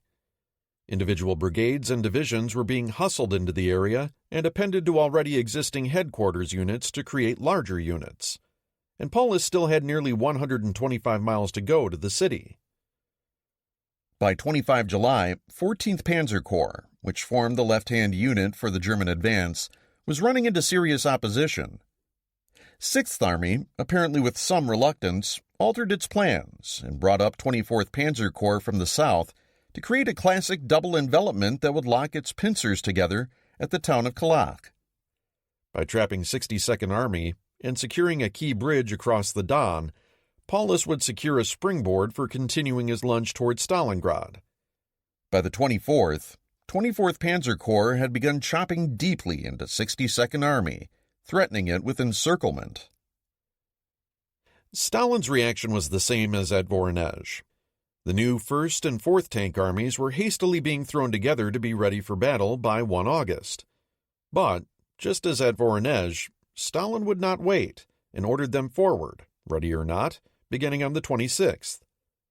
They lurched into battle starting on the 29th, exactly as 5th Tank Army had during its disastrous debut earlier in the month, piecemeal and with little coordination. And though both formations possessed formidable quantities of tanks, they were badly understrengthened infantry and artillery. The result, in the sarcastic words of one Russian historian, was an assault in the best traditions of 1941, that is, tanks without infantry. As it happened, these Soviet blows, uncoordinated and unprofessional as they were, hit Paulus at the moment he basically ran out of gas. And before he knew it, T-34s were everywhere. Several scary days ensued for 24th Panzer Corps. Roll bonds were being overrun, and Soviet tanks were seemingly materializing out of the grass in Paulus's rear areas. 16th Panzer Division described almost nautical scenes. There was no front. Like destroyer and cruiser forces at sea, the tanks were fighting on the sandy seas of the steppe, struggling for favorable gun positions, driving the opposition into the corner. Ultimately, German tactical competence again carried the day. In only a week, 1st and 4th Tank Armies lost more than half of their 1,239 armored vehicles, an appalling total, many having been abandoned with mechanical breakdowns. Stalin again reacted with fury, accusing the crews of using contrived pretexts to avoid battle and promising the direst punishments. Yet, bungled as they were, the ongoing Soviet counterstrokes had succeeded in a sense. By the end of July, the daring high-speed assault on Stalingrad envisioned in Directive No. 45 wasn't high speed, or really any speed at all. 6th Army had been held nearly in place for a week and had suffered casualties Paulus could ill afford, over 20,000 men in only 3 weeks. These losses fell particularly heavily on the hard-pressed infantry divisions. As 6th Army's War Diary noted on 31 July, the available forces seem very weak for subsequent operations against Stalingrad. If a victory at Stalingrad was in the works, these omens suggested it wouldn't be nearly as easy as the Führer had envisioned just 2 weeks earlier. As July came to a close, the entire picture in the south of Russia was one of confusion. The weakness of Soviet forces and the chaos in their ranks was matched only by the ever-shifting strategic aims in the German High Command, their dissipating force ratios on the ground, and the calamitous logistical situation building up behind them. Could the Soviets hold? Could the Germans take at least one of their twin objectives? Nobody knew, but it seemed likely that August would be bloodier than July. Pacific Theater. Operation Watchtower gets thrown together. In New Zealand, frantic preparations for Admiral King's Watchtower counteroffensive were proceeding apace. General Vandegrift was fully engaged in turning around his just-landed 1st Marine Division and preparing it for sea again. His transports had arrived with their holds densely packed for the sake of efficiency. Now they had to be combat-loaded, dispensing with efficiency to place the most important items, ammunition, food, and heavy weapons, where they would be most accessible inside the ship's holds.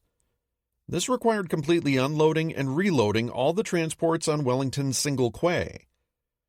Winter rains and surly, semi-militant Kiwi longshoremen did not help matters. In the end, the troops largely did it themselves, in an around-the-clock effort.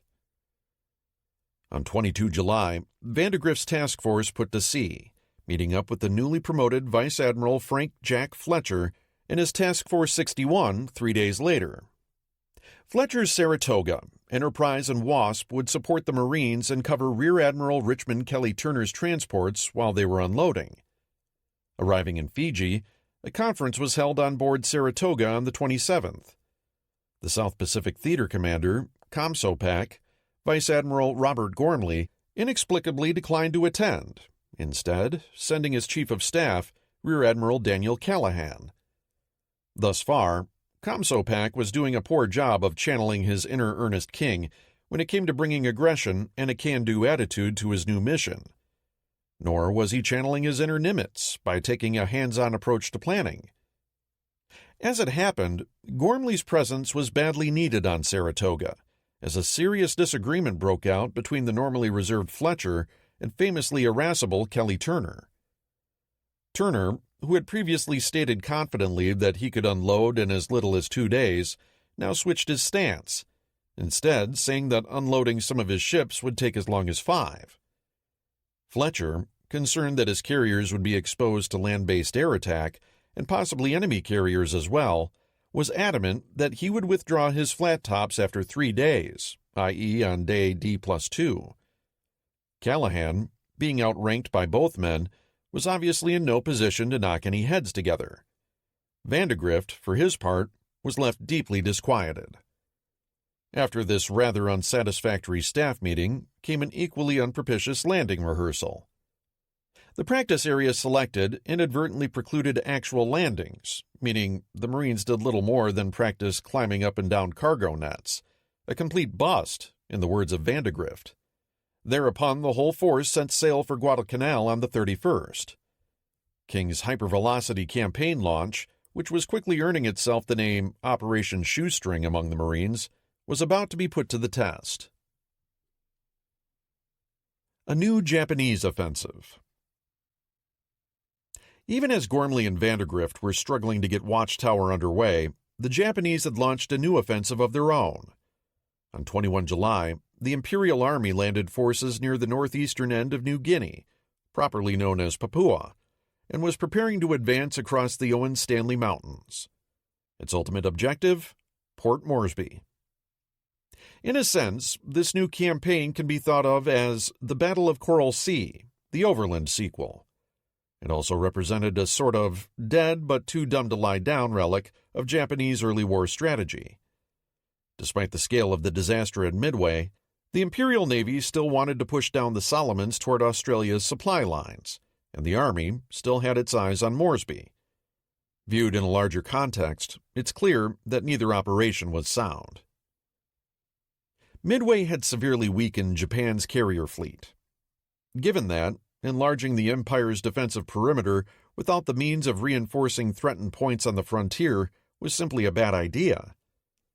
Japan needed to be thinking about fortifying what it already had, not making desperate grabs for a little bit more of whatever lay close at hand just because it could.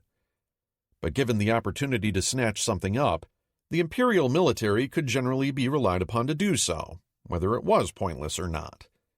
This was, after all, the same organization that thought that capturing irrelevancies up in the Aleutians had made compelling strategic sense.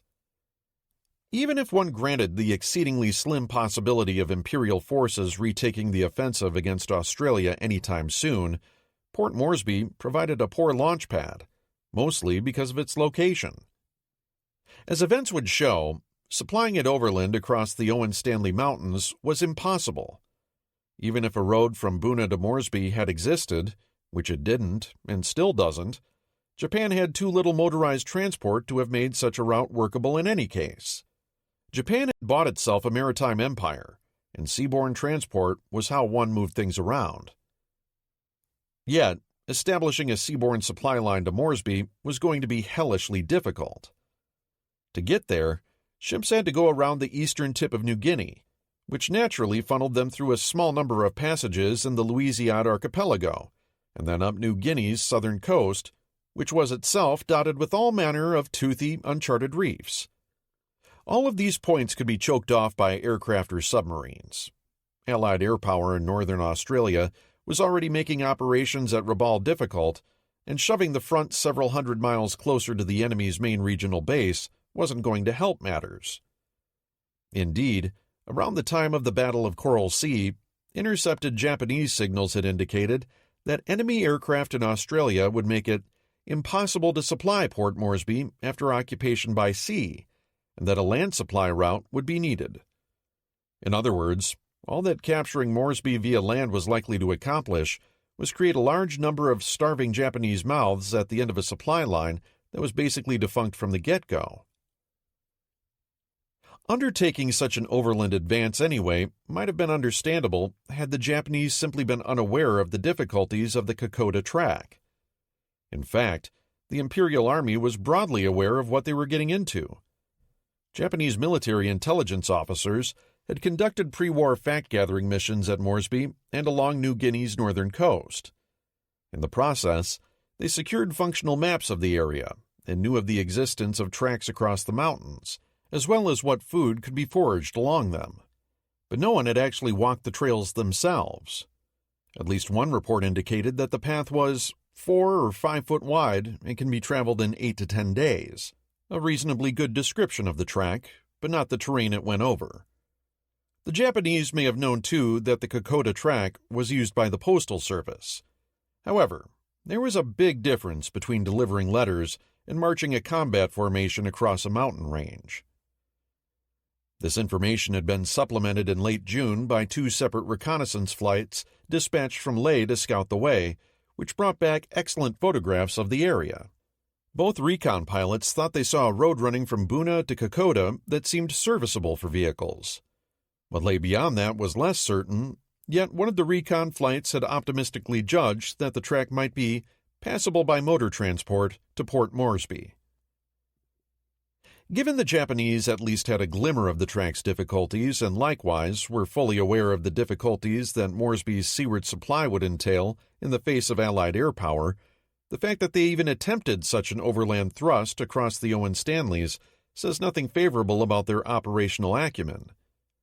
On the other hand, seizing Moresby wasn't seen as the sole reason for landing on the northern shore of New Guinea either. Simply establishing an air base on the northern coast and expanding the one further inland at Kokoda was seen as reason enough, since both could act as bulwarks for Rabaul. Lieutenant General Horii Tomotaro, commander of the South Seas Force and the lucky gentleman tasked with this mission, was understandably somewhat skeptical regarding its wisdom. Among other things, Hari'i and his chief of staff noted that from Buna to Moresby was about 100 miles as the crow flies, but would undoubtedly be many more than that on foot.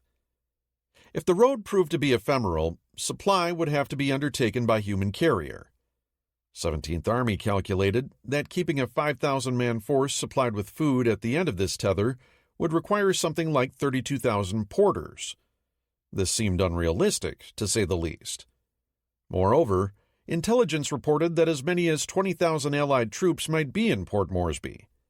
Nevertheless, 17th dutifully began planning to deposit a scouting party near Buna to undertake a reconnaissance for determining the feasibility of an overland push. Then, on 15 July, who should slither into 17th HQ at Davao but Colonel Tsuji Masanobu, the Army's troubleshooter, an architect of the Sukching and Bataan massacres. Tsuji came armed with an order from Tokyo instructing South Seas Force to forego any reconnaissance and simply forge ahead with the advance over the Owen Stanleys. He explained that Army GHQ and the Emperor were concerned that Port Moresby be attacked as soon as possible. There's at least some evidence that Tsuji forged these orders on his own initiative. It was the sort of thing he was notorious for. Alternatively, Tsuji may simply have been informally conveying intentions that several people in the chain of command already knew were coming. Whatever the truth of the matter, 17th duly kicked itself into high gear, landing South Seas Force at what they called Jirua on 21 July. Hari'i commanded what would shortly comprise a demi-division built around the 144th and 41st Infantry Regiments, a substantial detachment of mountain artillery, around 3,000 construction troops, many being Taiwanese, 72 six-wheeled trucks, 2,360 horses, extensive medical and signal detachments, and more than 2,000 local porters from New Britain. In all, the Japanese would eventually commit about 16,700 men to the campaign, of which perhaps 7,800 were combat troops. Once the advance force had landed, Japanese engineers began putting Buna's airstrip into operation. A battalion of Hari'i's infantry headed inland toward Kokoda. Situated in the northern foothills of the Owen Stanleys, about halfway to Port Moresby, it also possessed the only airfield between the northern and southern coasts. It didn't take the Japanese vanguard long to realize that the airborne reconnaissance reports had been in serious error. Motor traffic was only possible about halfway to Kokoda. After reaching the Kamusi River, it was a foot trail, nothing more. At this point, with fresh, experienced troops and relatively flat marching, that wasn't really a problem. Reaching Kokoda on 29 July, their advance company routed a company of Australian militia, sending them reeling back into the hills. Japan's first objective had been achieved, at which point the South Seas Force vanguard pulled up to wait. Hari'i's main force and the general himself were scheduled to arrive in about 3 weeks. Once assembled, they would press ahead toward Port Moresby. July portents. Here at the summer's midpoint, the situation for the Allies remained tenuous at best. The Battle of the Atlantic hung in the balance, with the Allied shipping situation deteriorating daily. Claude Auchinleck had held in the desert, but his back was against the wall. Malta was besieged and starving. The situation was serious enough that Churchill and Alan Brooke were heading there to see what was amiss. In the Pacific, the Americans were about to launch a hastily conceived counterstroke in a remote theater that no one knew much about, against an aggressive imperial army that had proven extremely formidable in the jungle. That same jungle fighting prowess would also feature in New Guinea, as the Australians faced a sudden Japanese invasion from an unanticipated direction. Meanwhile, in southern Russia, the Red Army was being beaten by the Wehrmacht and appeared just as inept as it had been during the summer of 1941. Allied newspapers would remain fixated on this quartet of locales, Stalingrad, Guadalcanal, Alamein, and New Guinea, for the remainder of the year. 10. August 1942. American heavy bombers, the latest Fortresses and Liberators, are fine flying machines, but not suited for bombing in Europe. British journalist Peter Masefield. The enemy is running for dear life and will be in the northern foothills of the Caucasus well before our armor. General Franz Halder. Our forces will shatter them in the ground battles, we are quite sure. Lieutenant General Hayakatake Haruyoshi. I've never heard or read of this kind of fighting. These people refuse to surrender. Major General Alexander Vandegrift. Grand Strategy Economic. The Quit India Movement. With the failure of the Crux mission back in April to address Indian aspirations for more say in the war, coupled with the subsequent ignominious British retreat from Burma, the political situation in India went from bad to worse. This unrest had been further fueled by the joint Declaration of United Nations issued in December 1941 by 26 Allied combatants, including the U.S., Britain, China, the USSR, and India, pledging that the fight against the Axis was essential to defend life, liberty, independence, and religious freedom. In the view of many Indian leaders, those high-minded words rang hollow in a country that was chattel property of the British Empire, and whose participation in the declaration had been unilaterally issued without their consultation by India's Viceroy, Victor Hope, Lord Linlithgow. Now, in early August, the Indian Congress Party drafted a resolution calling for complete and immediate Indian independence. On the 8th, Mahatma Gandhi delivered a speech, first in Hindi, then in Hindustani, Hindi-Urdu, and finally in English. In the latter, he poked both the British and Americans directly in the eye. They are free after their own fashion, free to hold in bondage colored races of the earth. Are England and America fighting for the liberty of these races today? If not, do not ask me to wait until after the war. You shall not limit my concept of freedom. Jawaharlal Nehru summarized the matter stating, "Make India free and thus make the Allied cause right." A general strike, using the techniques of civil disobedience that Gandhi had employed before, took root in Bombay and quickly spread to other parts of India. Though the uprising was initially peaceful, Churchill was determined to crush it ruthlessly. The Congress Party's entire upper leadership was arrested and detained for the rest of the war. By the end of 1942, 66,000 Indians were placed in detention. The arrests touched off widespread rioting, bombing, and general mayhem across the country. Hundreds of police stations, railway stations, post offices, and other government buildings were damaged or destroyed. Colonial police and troops responded by killing more than 1,000 Indians, with public floggings frequently used to deter further violence. British aircraft strafed crowds to disperse them. It was, in the words of Linlithgow, by far the most serious rebellion since that of 1857, referring to the Sepoy Mutiny, and yet another indication of just how far the British were prepared to go in the name of saving their empire. The vast majority of the forces being used to suppress the uprising were Indian themselves. When put to the test, both India's policemen and the soldiers within the ranks of the British Indian Army, Muslim and Hindu alike, arrived at something like an informal consensus. While many of them were undoubtedly pro-independence, they judged the chances of true independence under Japanese rule to be phantasmal.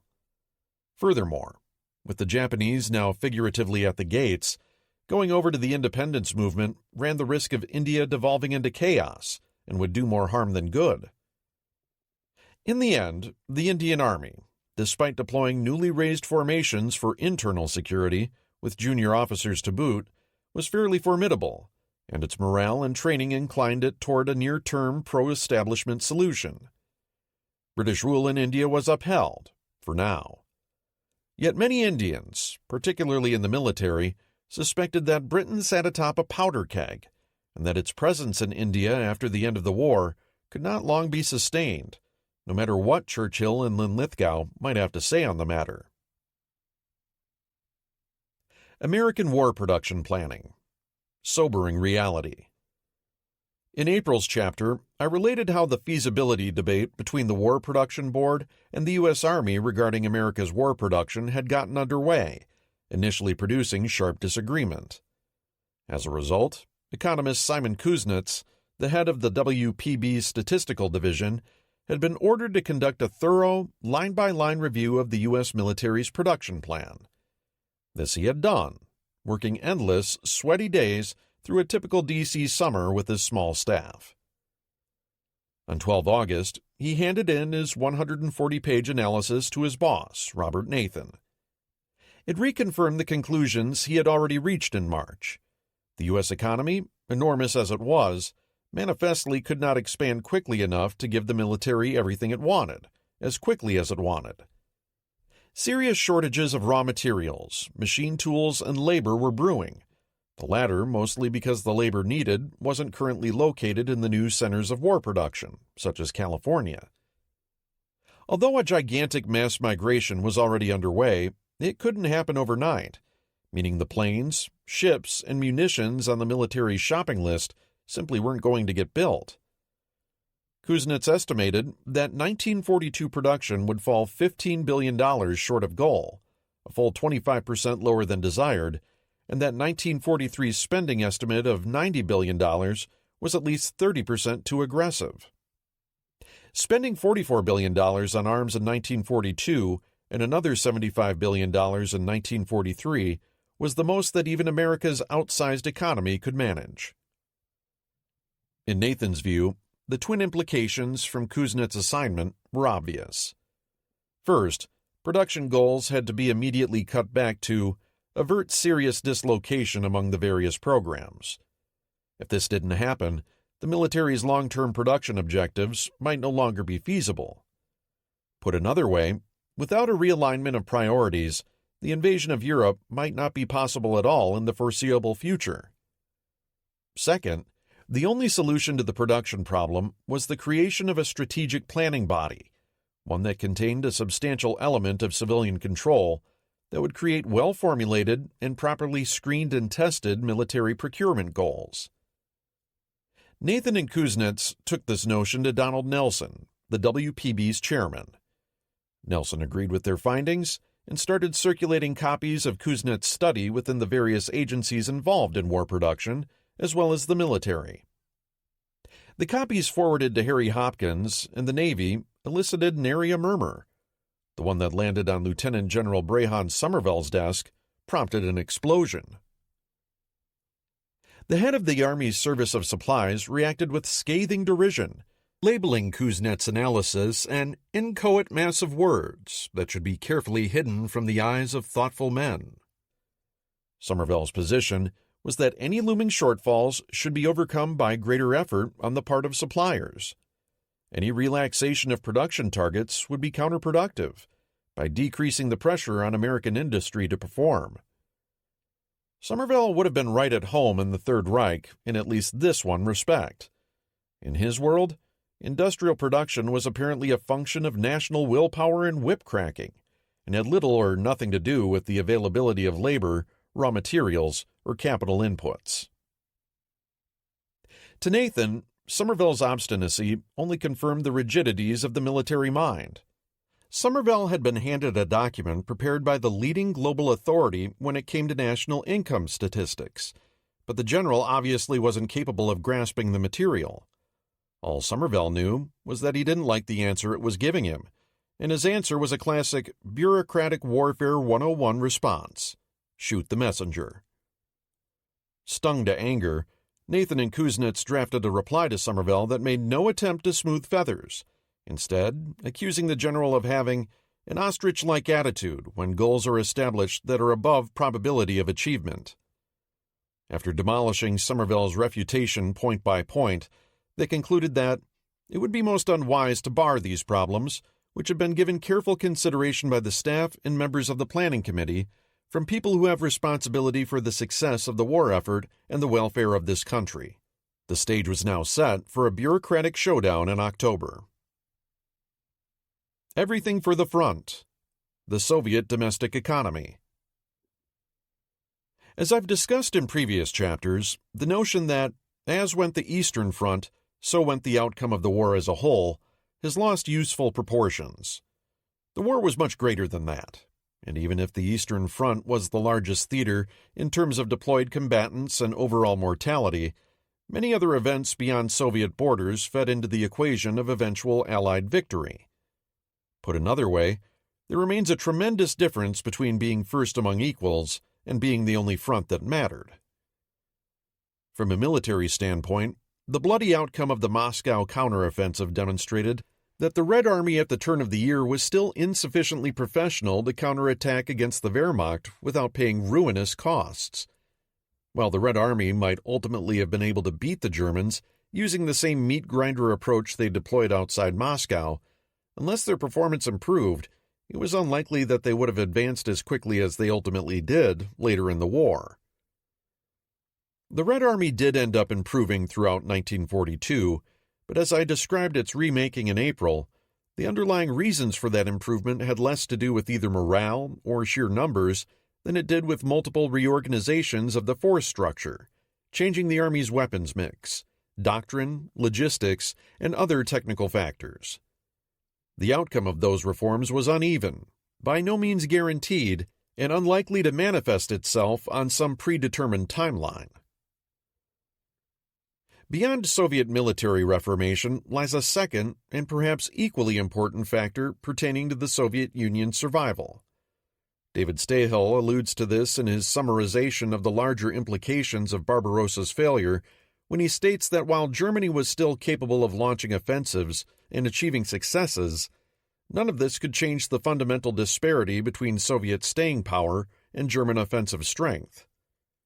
As the war ground on, economic factors came into play which favored the Allied war effort even before the direct entry of the United States into the conflict. Here's the thing. Broadly speaking, economic factors did favor the Allies, but the ability of the Soviet economy to continue shouldering the war's immense burdens, particularly in 1942, is often overlooked or blithely taken for granted in hindsight. In fact, there was no surety in the matter. Quite the opposite. Furthermore, the tendency to focus on the military aspects of the Eastern Front rather than on the USSR's home front as well distorts our overall understanding of this year and the war as a whole. Prior historians have noted the fragility of the USSR in this respect. Richard Overy states flatly that at the outset of the war in 1941, the Soviet economy was threatened with complete collapse. Those conditions certainly still pertained a year later, and in some ways had gotten worse. Economic historian Mark Harrison notes that throughout 1942, the productive miracles occurring in the Urals were continuously threatened by the danger of overall economic collapse. Harrison describes an economy limping from crisis to crisis, its basic needs not being covered, its population becoming more and more hungry, its fixed assets depreciating and not being replaced. Lizzie Collingham, chronicler of Second World War famine, agrees, noting, "The collapse of ordinary civilian life was a serious threat to the Soviet war effort." Food economist William Moskoff echoes this, noting without a shred of hyperbole that there can be no disputing the fact that for much of the war, most Soviet citizens lived at the margin of existence. Put simply, if the USSR's economy disintegrated, Soviet resistance would be snuffed out just as effectively as if its armies had been defeated in the field. And if that came to pass, the war would have gone to pieces for the Allies. Not only would the broader fight against Germany possibly have become unwinnable, but the death toll amongst the captive Slavic peoples almost certainly would have catapulted to levels making the Holocaust just a down payment on an even darker horror, one whose final scope was unknowable. Wartime economic disintegration had already happened to Russia once before in this century, during the First World War. Rampant inflation resulted in farmers hoarding their harvests and returning to subsistence production. Food shortages in the cities, in turn, led to factory workers rioting, helping foment the February Revolution of 1917. The Tsar abdicated, industrial production continued collapsing, and the country was forced from the war. Now, just 25 years later, Russia's working poor, i.e., practically everyone, were essentially right back where they'd been in 1917 or worse, at least in terms of basic living conditions. Huge chunks of the country's wealth had been ripped away by the 1941 invasion. At the same time, the war economy immediately took precedence over every other concern, creating what Russian economist Mikhail Narinsky describes as a massive transfer of resources from the civilian to the military sector.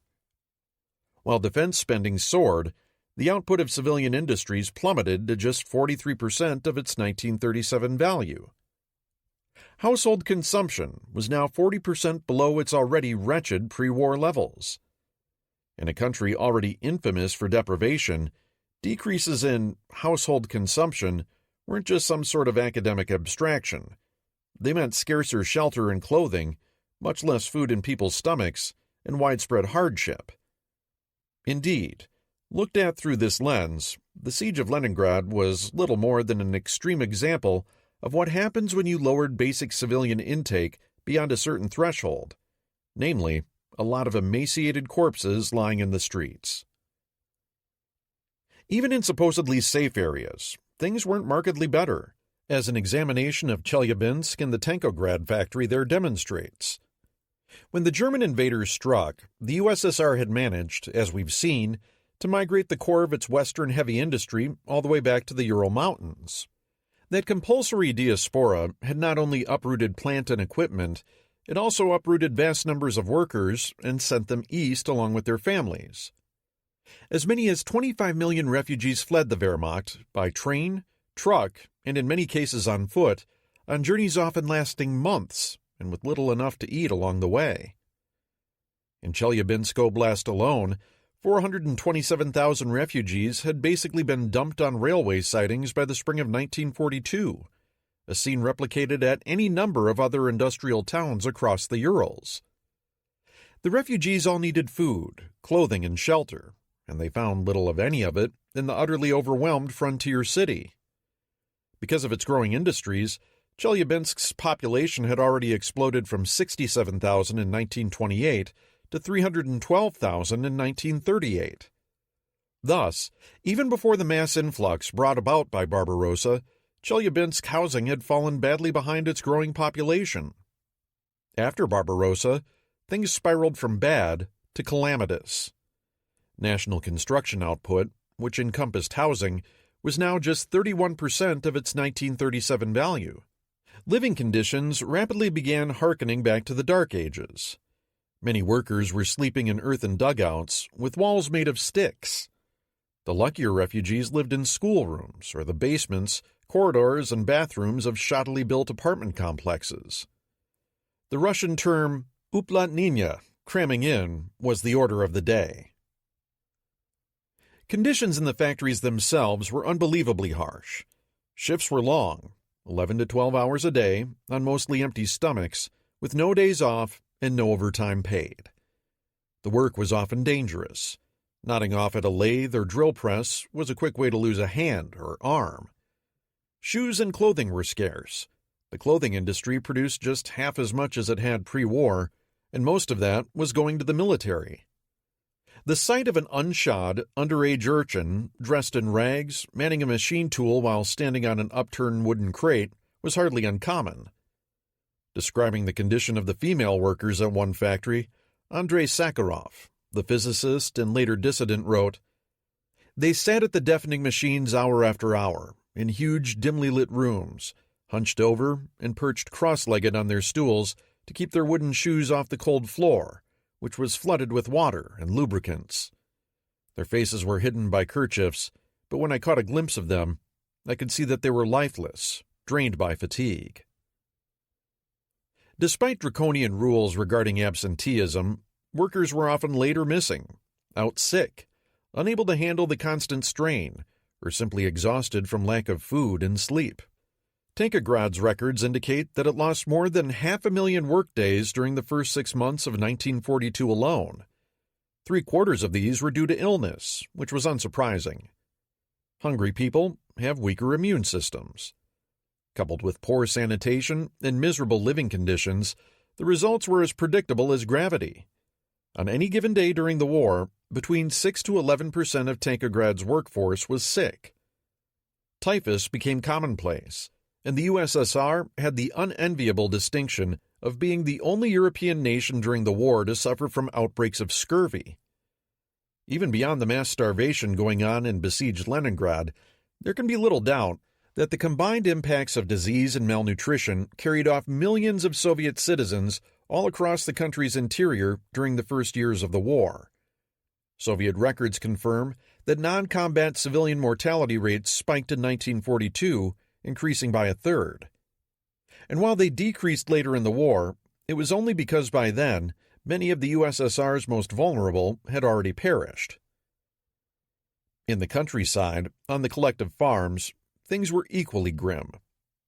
Soviet agriculture had been crippled by the invasion, with acreage under tillage falling from 110 million hectares in 1941 to 67.3 million in 1942. The total number of Soviet farmers fell from 35.4 to just 15.1 million, as huge numbers of young men were drafted, sucking away the strongest laborers from the fields. The majority of the males left behind were either very young or very old. Thus, even more than in the factories, the proportion of women in farming shot up, from 34% in 1940 to 54% in 1942. On the larger collective farms, the figure was even higher, 62% in 1942. By the end of the war, it would be 80%. As writer Vasily Grossman noted, women are carrying on their shoulders the great burden of work. Women dominate. They are coping with an enormous amount of work and send bread, aircraft, weapons, and ammunition to the front. They feed us and arm us now. And we, men, do the second part of the job. We do the fighting, and we don't fight well. The burden for women and the others left behind on the farms was particularly heavy, not least because farm workers fell outside the normal ration system and were expected to feed themselves while laboring tirelessly to feed the entire nation and its military. Many farm tractors were confiscated for the army, and the tractor factories had been converted to cranking out tanks. In Chelyabinsk Oblast, the number of collective tractor and machine stations, the equipment hubs that collective farms relied upon, dropped from 161 in 1941 to 74 by the end of the war, with the same pattern repeating itself all across the USSR. Only 20% of the harvest in 1942 would be brought in by combines. More than 40% of the draft animals were appropriated too, meaning that plowing was no longer being done by tractors or horses, but by cows, or women strapping themselves to the plows. Children over the age of 12 were required to work too, and produce at least a third of what an adult might. The back-breaking labor of tilling the ground, tending the crops, and harvesting them lasted from dawn to dusk. If your farm was unlucky enough to be near an army unit, draft animals, cows, and other property also had a tendency to disappear. By far the most critical problem throughout the war was lack of food. Even before Barbarossa, the USSR was vulnerable to famine and was still attempting to recover from the agronomic catastrophe that collectivization had inflicted on the nation starting in 1929. In 1939, livestock numbers were still 25% below where they had been a decade earlier, a difference of some 59 million animals, and the total grain and potato harvest some 6% below the 1929 mark as well. When the Germans overran the Ukraine in the summer of 1941, they ripped away the USSR's breadbasket. 40% of the grain harvest and 2/3 of the potato crop was lost, along with 4/5 of the livestock, leading to a collapse of agricultural output in 1942 through 1943 that Harrison describes as awesomely disastrous. In 1942, agricultural output plunged to just 2/5 its pre-war level and stayed there for the next 2 years. Compared to the bumper crop of 1940, meat and fat production fell by 60%, grain and potatoes by 70%, and sugar by 90%. Caloric intake plummeted similarly, as did the quality of the food. As Richard Overy points out, though rationing was introduced nationwide, it did little more than impose malnutrition equitably across the working population. Even the equitability was open to question. By 1942, average daily consumption in the cities had fallen from 3,370 calories to 2,555. Yet, distribution was uneven, as members of the military ate, on average, 1,000 calories more. This meant that millions of ordinary people, particularly children over 12 but not yet working, and the elderly and unemployed, ate that much less. In short order, the average daily diet, if you were lucky, became a pound of bread and some scraps of meat and fat. For those doing heavy labor, another pound of bread might be included. That was it. Even on the farms, particularly on the farms, nutrition was abysmal. Much of the livestock had been slaughtered during the first winter, meaning meat and milk were scarce from then on. "It's hard now that we don't have cows," wrote one peasant woman. "We're ready to eat each other." Obviously, in such conditions, the loss of one's ration card could be a literal death sentence. Food crimes were rampant. In the cities, miserable as factory working conditions were, workers at least received regulated food in the canteens. But it was deficient in both protein and vitamins. Dark bread supplied 80% of the calories. Eventually, as malnutrition began taking a toll on the children, commercial enterprises were required to provide portions to them as well, resulting in that many fewer calories to go around. Things were so desperate that the following year, the government began printing leaflets showing citizens how to cook nettles. Another pamphlet discussed the relative caloric content of various feral meats. Squirrel had more calories than any delicacy but polecat, and far more than pork. Just as the strains on the rail system forced manufacturing to become more vertically integrated, what people ate likewise had to be grown locally, because it certainly wasn't going to be shipped in. What food did come in from outside via Lend-Lease was overwhelmingly designated for the military. In response, the state began allocating plots of farmland, as well as seeds for vegetables and potatoes, to be tended, and often guarded, by factory workers. By 1944, these garden plots were adding 250 vital calories a day to workers' diets. In the summer of 1942, the program was in its infancy. As for the Red Army, its food had never been highly rated to begin with. "The grub is awful," wrote one soldier. "We always get vile cabbage soup for lunch, and the bread is the worst. It's as black as earth, and it grinds against your teeth." And he was complaining about pre-war chow. Things only went downhill after Barbarossa. "Afterwards, whatever we saw, we ate," remembered one soldier. "There was no regular supply of food. In Stalingrad, I ate horses and dogs." A more typical daily diet might be 900 grams of bread, plus soup, butter, some sugar, an unheard-of luxury, and salt.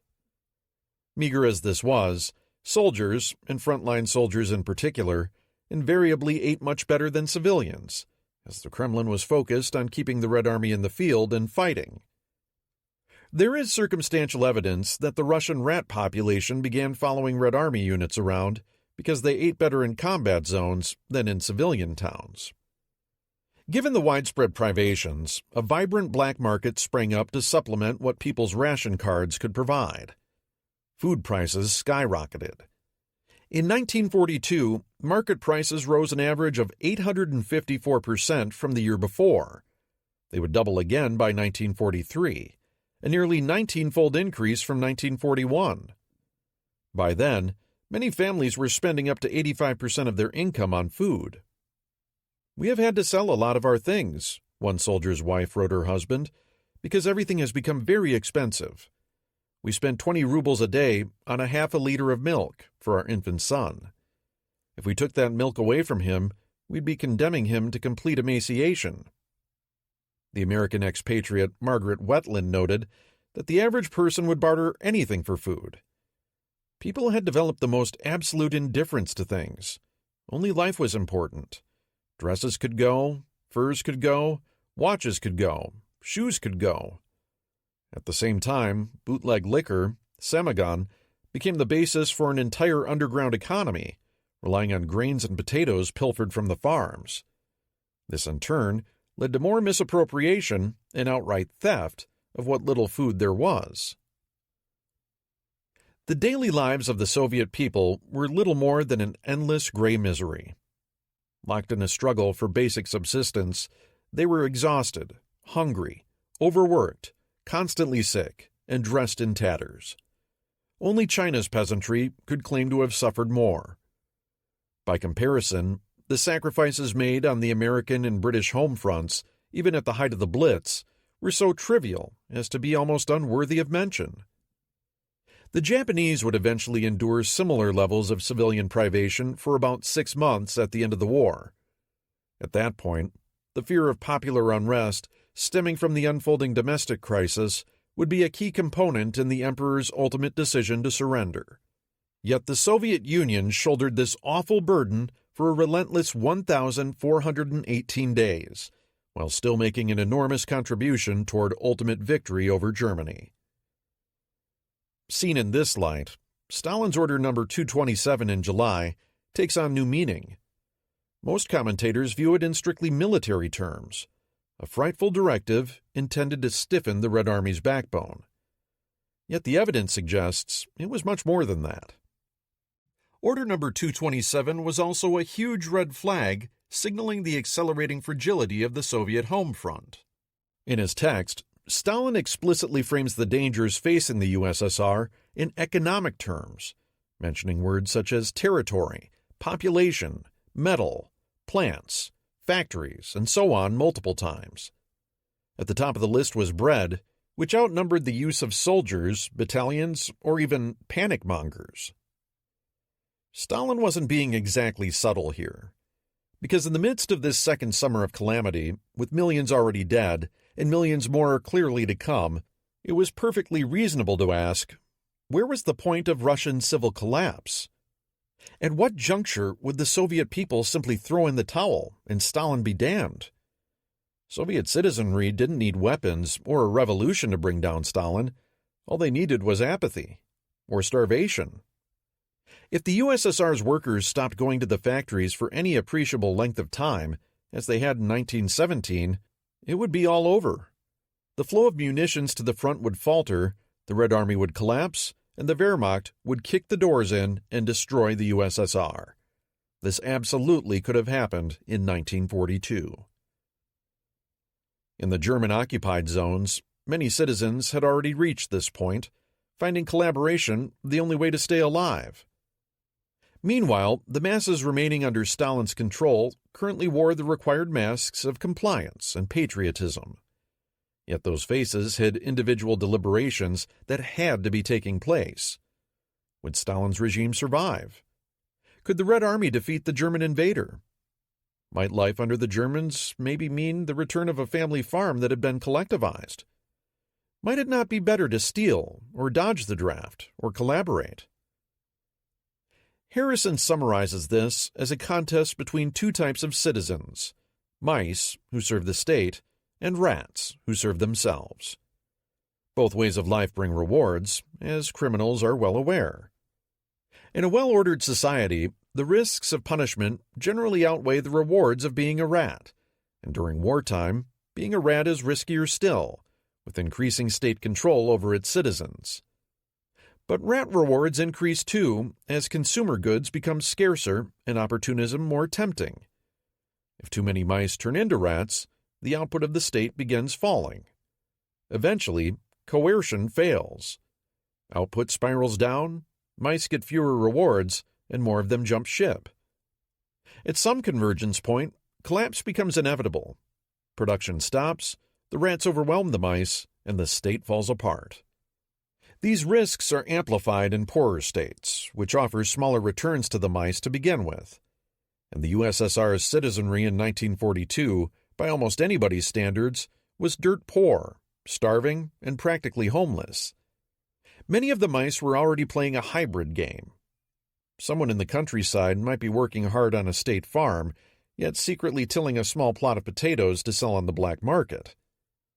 A city worker toiling at the local defense plant might also be siphoning off factory supplies to sell on the black market to buy those same potatoes. Stalin, of course, had himself thrived as a rat during the Bolshevik Revolution. He knew how states collapsed, no one better. This was one of the reasons he had collectivized Soviet agriculture in the 1920s, so that if push came to shove, the peasants wouldn't be in a position to withhold food from the factory workers, as they had in the First World War. It also explains the ferocity of the Soviet security apparatus in suppressing antisocial behavior. Draft dodgers were hunted down and returned to the ranks, or worse. Food criminals were severely punished. In the occupied zones, partisan forces liquidated collaborators, reminding people that Soviet control would be reestablished one day, and that they had better toe the line in the interim. Stalin, nonetheless, must have known in his heart that despite all this terror, somewhere there lurked the point of no return. Indeed, as Harrison writes, with only a small additional capital loss, the point of collapse would converge and then disappear, making a disintegration of the Soviet war effort inevitable. The lip of that societal cliff might appear suddenly. The very notion of a Soviet collapse is, of course, heretical to the core Russian self-narrative surrounding the outcome of the war and their role in it. And it is true that in a war of extermination, the Soviet people had no lack of motivation to keep producing. However, economies, while the product of human labor and sensitive to human inputs, are complex systems in their own right that routinely refuse to conform to human wishes. The potential collapse of the Soviet economy in 1942 could not have been held at bay by sheer Soviet doggedness alone. The primary driver of a collapse might not have been flagging willpower at all, but simply food. A further slip of even a couple hundred calories in average daily intake could easily have spelled the difference between factories producing or workers by necessity spending their days focused on subsistence. And just beyond that lay mass starvation, as was already the case in Leningrad. By the summer of 1942, signs of defeatism were growing. Earlier in the war, some collective farmers secretly made agreements among themselves about how land would be redivided amongst them when German troops arrived. In one factory, workers had shouted, "Down with Soviet power! Long live Little Father Hitler!" Harrison concludes, "We cannot measure the distance of the Soviet economy from the point of collapse in 1942, but it seems beyond doubt that collapse was near. Without Lend-Lease, it would have been nearer." Yet in mid-1942, Lend-Lease shipments accounted for only 5% of the Soviet economy, and food shipments in particular would not be given greater priority, either by Stalin or the U.S., until 1943. The underlying subtext of Order No. 227 is that Stalin was running scared in the summer of 1942. He could not afford another military catastrophe highlighting the incompetence of his army. That might be the final straw wherein the Soviet citizenry stopped believing in victory, catalyzing social disintegration. The loss of yet more plant and capital, the oil fields in the Caucasus being an obvious example, might well do the same.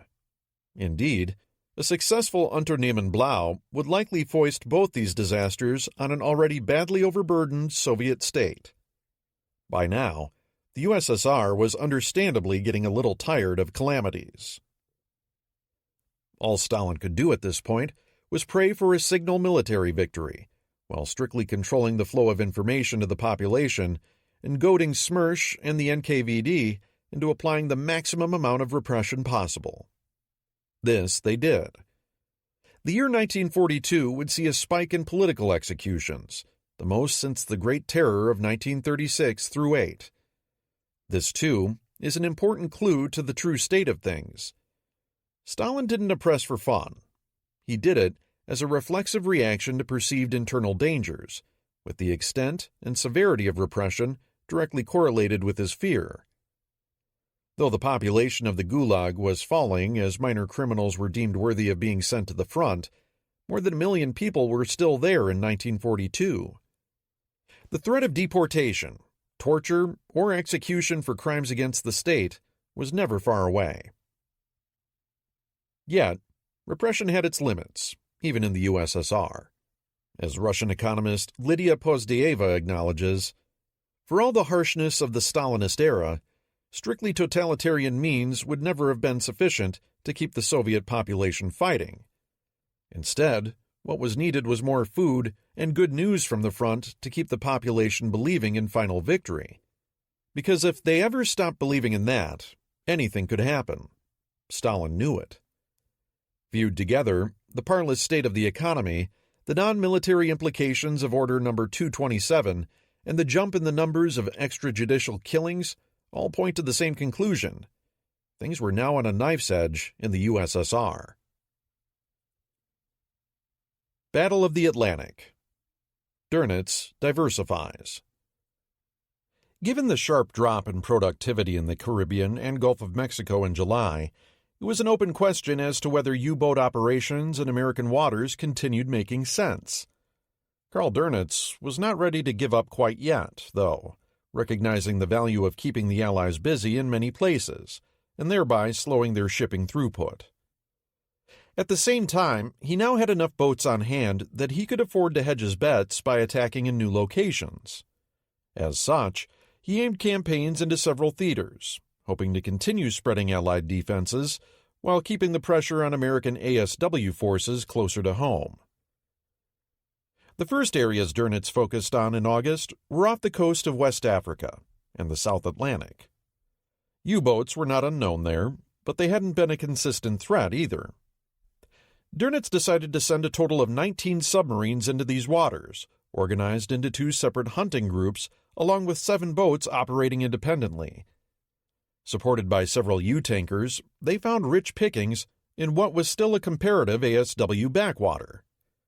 4 Allied ships were sunk from convoy SL-118 and another pair from SL-119, but the majority of the victims were sailing unescorted. All told, Dönitz's hunters sank a total of 54 ships for about 309,600 tons. 4 submarines were lost with their entire crews in exchange. Losses were to be expected. Coming on the heels of the diminishing returns in the Americas during July, this was welcome news at Villa Kerlillen. Dönitz slated more boats to head south in September. Back to the North Atlantic. The second major area of U-boat operations in August saw a full-fledged resumption of warfare against the North Atlantic convoy routes. Dönitz decided that just because the Type 7s had demonstrated that they could get all the way to the U.S. East Coast didn't mean that they necessarily should, given the restricted patrolling time that such lengthy transits entailed. Accordingly, the bulk of his Type 7s were now redeployed back to the waters they'd been designed for. Dönitz felt, too, that the perceived absence of Allied air cover in the central portion of the convoy routes should allow for tactics that were impossible anywhere else. It was in these areas on the high seas that the U-boats would enjoy their greatest freedom of action, he later wrote, for Wolfpack tactics could be employed without enemy interference in all phases of surface operations, and that we could, in consequence, expect to achieve the maximum possible success. Due to Allied technological advances that Dönitz scarcely suspected in August 1942, certain aspects of his analysis were over-optimistic. Nevertheless, the U-boat war now began resuming something of its classic configuration from 1940 through 41, albeit with some new twists. First, the U.S. was now directly involved, and second, the North Atlantic was just one region of a much larger playing field. Third, several new Allied technologies were beginning to make an impact as well, in ways that would reshape the conflict. Other factors remained immutable. Above all, the sea. The North Atlantic is not a friendly environment in which to wage a war. Storms, heavy seas, icing conditions, and icebergs are common during the fall and winter, and fog and foul weather are frequent year-round. These conditions make for miserable duty for sailors, particularly those aboard cramped warships. The U-boats shared these problems, of course, as they spent much of their time on the surface looking for convoys, often bobbing about like corks, their bridge crews barely protected from the elements, and sometimes surrounded by waves higher than they were. If locations like New Guinea and Guadalcanal were standouts for their inimical climates, the North Atlantic must take pride of place in the naval war for the featuring the worst average weather affecting the greatest number of ships. Another aspect of the Battle of the Atlantic in 1942 revolves around the fact that both sides were, or had been, reading each other's naval codes. The British, as previously related, had been decrypting German three-rotor Enigma up until February 1942, when the introduction of Triton caused U-boat Ultra to go dark. Meanwhile, the Kriegsmarine's B-Dienst Cryptanalysis Unit was by now reading large quantities of Britain's naval cipher number 3. As a result, the British had largely lost the ability to route their convoys away from known German locations, whereas the Germans were able to shift their boats in response to intercepted convoy routing messages. That said, there was still a great deal of luck involved. Bad weather, a momentarily distracted lookout, the breakdown of a sub's diesels at just the wrong time, being just slightly out of position at just slightly the wrong time, any of these could lead to a missed convoy sighting, despite whatever advantages B-Dienst might have conferred on an individual boat. As the campaign wore on, it became more and more apparent to the British that U-boat formations were being shifted around based on some form of intelligence. Where was it coming from? It would take many months for the Admiralty to begin questioning the security of its own codes, and only in mid-1943 would they finally isolate and correct the problems with cipher number 3. Hence, during the summer and fall of 1942, the Germans were deriving more value from signals intelligence than the Allies were. The Germans occasionally had similar questions regarding the security of Enigma. Yet time and again, they concluded that their communications were completely safe, a conclusion that would eventually cost the U-boat men dearly. Meanwhile, at the tactical, technological level, the Allies continued to improve. The primary method of locating submerged enemy submarines remained ASDIC, sonar, where an echolocation using high-frequency sound waves generated a bearing to the target.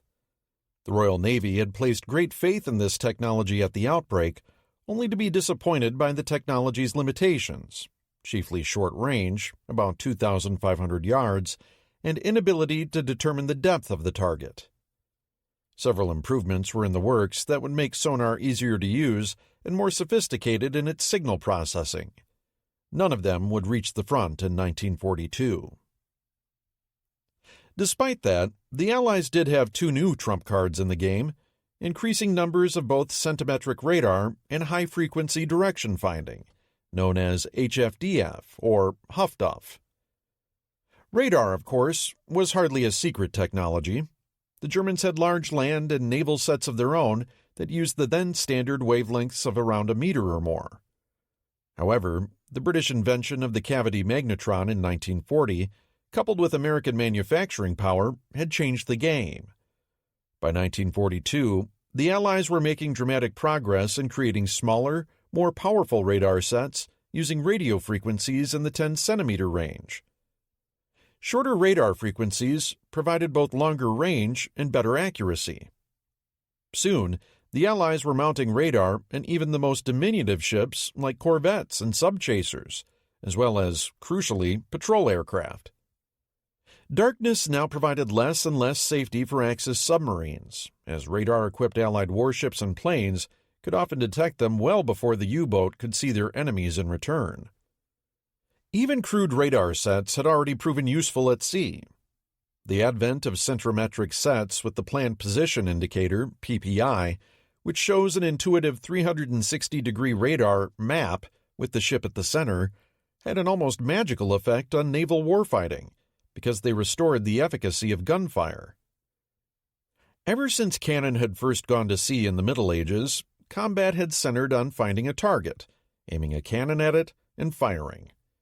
The human eyeball had been perfectly adequate for both target detection and gun laying up until the late 1800s, since the range of the weapons rarely exceeded a fraction of the visual horizon from the ship, no matter the weather. All that began changing in the early 1900s, as modern metallurgical and manufacturing techniques began producing enormously more powerful naval guns. Engagement ranges rocketed up from a few hundred meters in the Age of Sail to 5,000 to 8,000 meters at the Battle of Tsushima in 1905, and then out to 16,000 meters or more by the First World War. The unassisted human eye was no longer good enough. Coincident with improvements in ballistics, therefore, had come a rapid development of optical rangefinders, followed by mechanical computers to predict the correct fall of shot and aim the guns. All of these instruments served to extend the range of the human eye.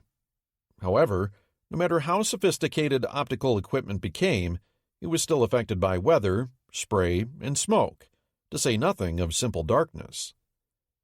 The development of more powerful searchlights and star shells alleviated some of this, though not all.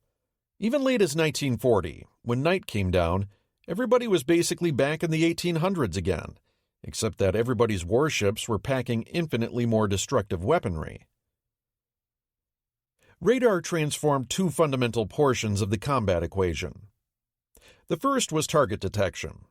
As radar became more powerful, ship captains had the ability to see their enemies at ranges well beyond what the human eye was capable of, particularly in bad weather or at night. Early detection conferred precious advantages in combat: the time to accurately evaluate the tactical situation and issue appropriate orders, and the potential to surprise one's enemy. It was not automatically true that radar outperformed the human eye. The Japanese would prove time and again in the night fighting in the Solomons that well-trained lookouts could still turn in competitive results against early radar sets. But lookouts were also heavily constrained by weather conditions.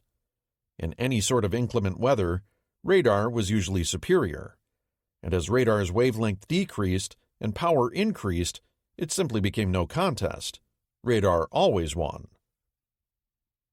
While early detection is good, putting accurate fire on the target with your opening rounds is even better. And this was the second thing that radar began doing in 1942, helping control the aiming of the gun itself. Like longer detection ranges, this was directly tied to having shorter wavelength radar sets. Aiming a gun requires both an accurate range and bearing, and shorter wavelengths were better at both, making it possible for guns to be aimed exactly in any kind of weather, day or night. For escort commanders in late 1942, radar conferred the crucial advantage of foiling submarine attacks before they began. At sea, it was often apparent when U-boats were hanging around a convoy. Snippets of their radio chatter would be heard around the perimeter. Glimpses might be caught of them out on the horizon, ducking into a rain squall or in a break in the fog. And, of course, the escorts were, hopefully, receiving intel reports of boats operating in their area. But when darkness came down, the question was, where and when would the subs make their approach? A surfaced U-boat presented a low, narrow silhouette and was challenging to sight under the best of circumstances, particularly if it was bow on to the observer. Moreover, a convoy covers an awful lot of ocean. A handful of escorts couldn't possibly survey all the potential approach routes by eye. Radar rolled back the night, making it possible to see all around, even in total blackness. The smallest edge in sighting could make a huge difference. Most submarine attacks were made at ranges of 2,000 meters or less. A warship appearing out of the darkness, forcing a U-boat to dive, could foil a torpedoing by lowering the submarine's speed and putting it out of range of its intended target. As its power increased, radar could not only detect surfaced U-boats, it could sometimes detect the periscopes of submerged boats. Radar kept U-boats at arm's length, increasing their engagement ranges and thereby greatly reducing their effectiveness. The Germans caught on only slowly to the strides the Allies had made in radar. As late as May 1942, German technical authorities didn't believe the British were capable of putting radar onto their smaller escorts, let alone aircraft. At the end of June, Johann Mohr, one of Germany's best U-boat skippers, was personally debriefed by Dönitz on the matter. Mohr, despite having been run down and attacked by a British warship during his last patrol, responded that he still didn't believe the escorts had radar. By July, this opinion started changing when German boats began disappearing without a trace at night during their transits across the Bay of Biscay, the clear victims of aerial attack. The Germans then scrambled to develop METOX, a detector capable of picking up meter-wavelength radars, such as the British airborne ASV Mark II from some 30 miles. Rushed into service in August, it temporarily gave the advantage back to the boats by allowing them to dive in time to avoid attack. Shortly thereafter, the British would introduce the centimetric ASV Mark III, which would negate METOX. In other words, by mid-1942, the Germans were already well behind the curve in radar development. While the basic principles of radar, if not its current implementation by the Allies, were at least understood by the Germans, high-frequency direction finding, HFDF, was a different matter. Even today, its role in the Battle of the Atlantic remains underestimated, despite having led to perhaps a quarter of all German sub-sinkings. And it did so by preying on German communications, the lifeblood of Dönnitz's Wolfpack tactics. Whatever weather conditions pertained, war along the transatlantic convoy routes was, in essence, a gigantic game of hide-and-seek. Allied convoys departed eastward from New York or Halifax, heading toward Britain. Unloaded convoys did the same in reverse. Picket lines of German submarines, typically a couple hundred miles long, were stretched roughly north-south across their likely routes across the ocean. If a submarine sighted a convoy, it radioed a report to Dönnitz's HQ, which then alerted other members of the group to converge on the target. The sighting submarine would trail the contact, transmitting additional reports at intervals and waiting until the hunting group had assembled. Finally, a coordinated attack was launched, usually at night, aiming to swamp the defenders from multiple directions and rip the convoy apart. Good communications were vital in coordinating Dönnitz's groups, and in the process, the hunting groups generated a great deal of radio traffic which could potentially be used to deduce their positions. Medium and long-frequency radio detection had been in existence for decades. However, given that a U-boat could transmit a high-frequency Enigma signal in about 20 seconds, the Germans believed that their radio transmissions were immune to direction finding. Nor did they think that DF equipment could be miniaturized sufficiently to be mounted on board an enemy ship. In 1939, when the war first started, they were justified in their belief. But over the next year and a half, the British, aided by refugee Polish engineers, managed to solve the intricate technical hurdles around putting direction-finding gear aboard a ship that was compact and sensitive enough to be useful, while also managing to nullify the interference from the ship's own metal structure. By mid-1941, the result was a device known as the FH-3, a small, lightweight receiver that could grab a precise bearing from even the briefest radio transmissions. If more than one FH-3-equipped warship was nearby, a submarine's position could be triangulated and fixed with great precision. Not only that, but HFDF could also detect radio transmissions from over the horizon, much further than radar, meaning the submarines tasked with shadowing a convoy were increasingly vulnerable. Allied warships steaming back down the bearing of their transmissions could often catch the U-boat by surprise on or near the surface. This turned convoy tracking into a very ticklish business for the sub, and one calling for experienced skippers. The Allies as a whole, and the British in particular, were also beginning to develop increasingly lethal tactics for dealing with submerged submarines. Pioneers like the Royal Navy's Frederick "Johnny" Walker, who had faced down Eric Topp's Group Endress while saving convoy HG-84 back in June, had demonstrated that their aggressive model of ASW warfare worked. Royal Navy training commands were now copying these proven tactics.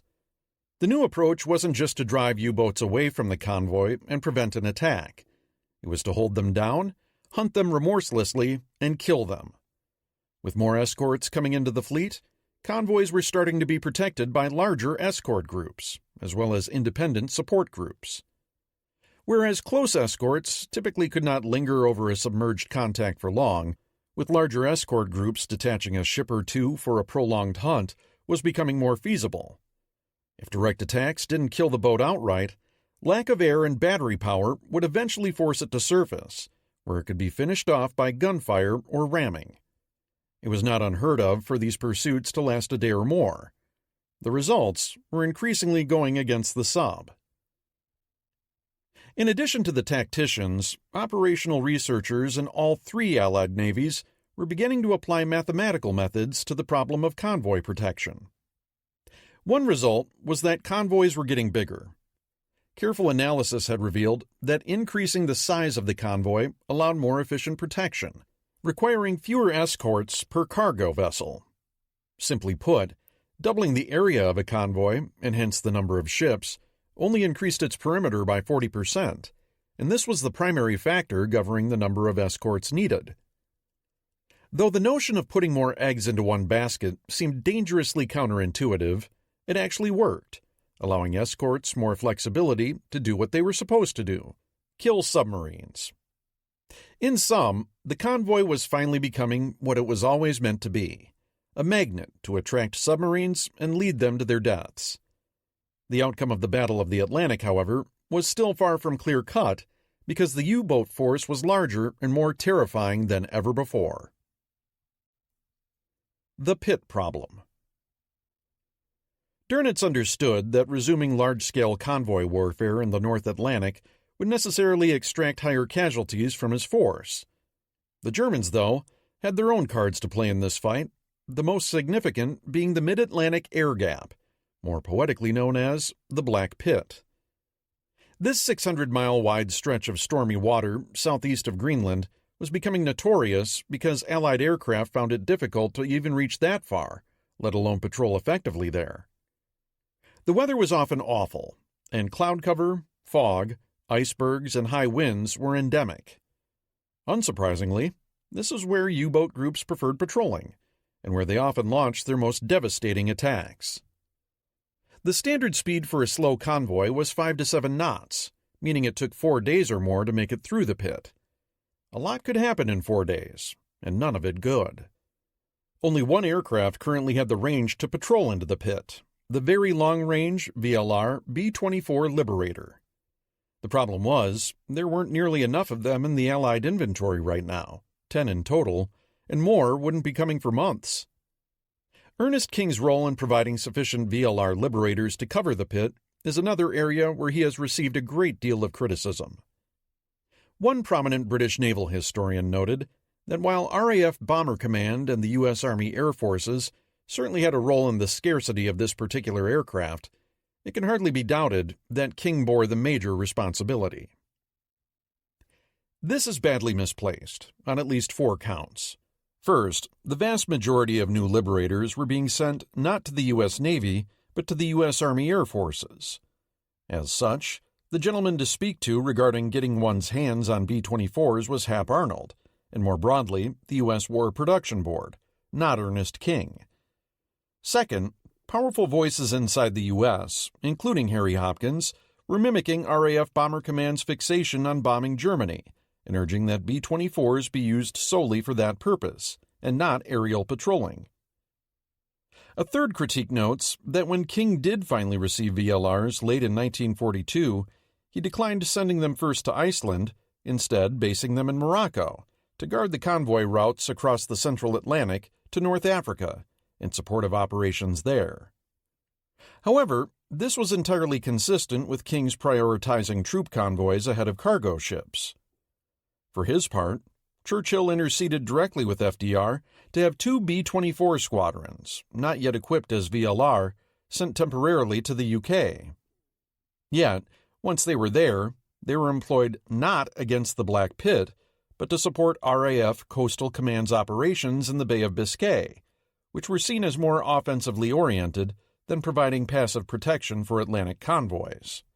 Whether they were more effective here than on the convoy routes is debatable, but King clearly cannot be held responsible for the fact that the British chose to utilize them in this manner. Fourth, and most compelling, there was nothing from a technical standpoint preventing the British from creating ersatz VLRs of their own. On a stock B-24, you removed several of the plane's machine gun turrets, waist guns, ammunition, and armor to offset the weight of a 10-centimeter radar and a 900-pound Lee light. Then you stuffed a pair of 335-gallon fuel tanks into one of the plane's 2 bomb bays. Voila! VLR. These were non-trivial modifications, but hardly rocket science. The Americans had no monopoly on the necessary technical skills. Indeed, the first such modifications on stock B-24s would eventually be performed for RAF Coastal Command by a Scottish factory in the coming months. If the British wished to deploy 4-engine VLR naval patrol aircraft of domestic origin, they certainly could have made that happen. In fact, they actually played with the notion of converting short Stirlings to the role, which might have been propitious since the Stirling was the least effective heavy bomber in the British inventory. The result might not have entirely matched the Liberator's range, which was the product of its innovative wing design, yet it could have been serviceable. The perfect was, indeed, the enemy of the good in this respect. Why, then, were there not sufficient planes patrolling the pit? There were several reasons, most of them on Britain's side of the pond. The first was the ferocious and largely successful battle being waged by RAF Bomber Command to keep all of its heavy bombers focused solely on bombing Germany. As far back as March, with Paukenschlag at its height, when the Royal Navy considered offering British bombers to the Americans for patrol purposes, the Air Ministry lamely found itself unable to spare any. And while Churchill was not as enthusiastic about the prospects of the bombing campaign as Air Marshal Harris, he remained in Bomber Command's camp on this matter throughout most of 1942, at the expense of RAF Coastal Command, and the Army as well. An exasperated Admiral Sir William Whitworth, the second Sea Lord, was later to remark, "Our fight with the Air Ministry becomes more and more fierce as the war proceeds. It is a much more savage one than our war with the Huns, which is very unsatisfactory and such a waste of effort." Thus, in the words of historian Richard Gett, at least some of the blame for what transpired in the North Atlantic stemmed from Churchill's favoritism toward Bomber Command at the expense of the Maritime War.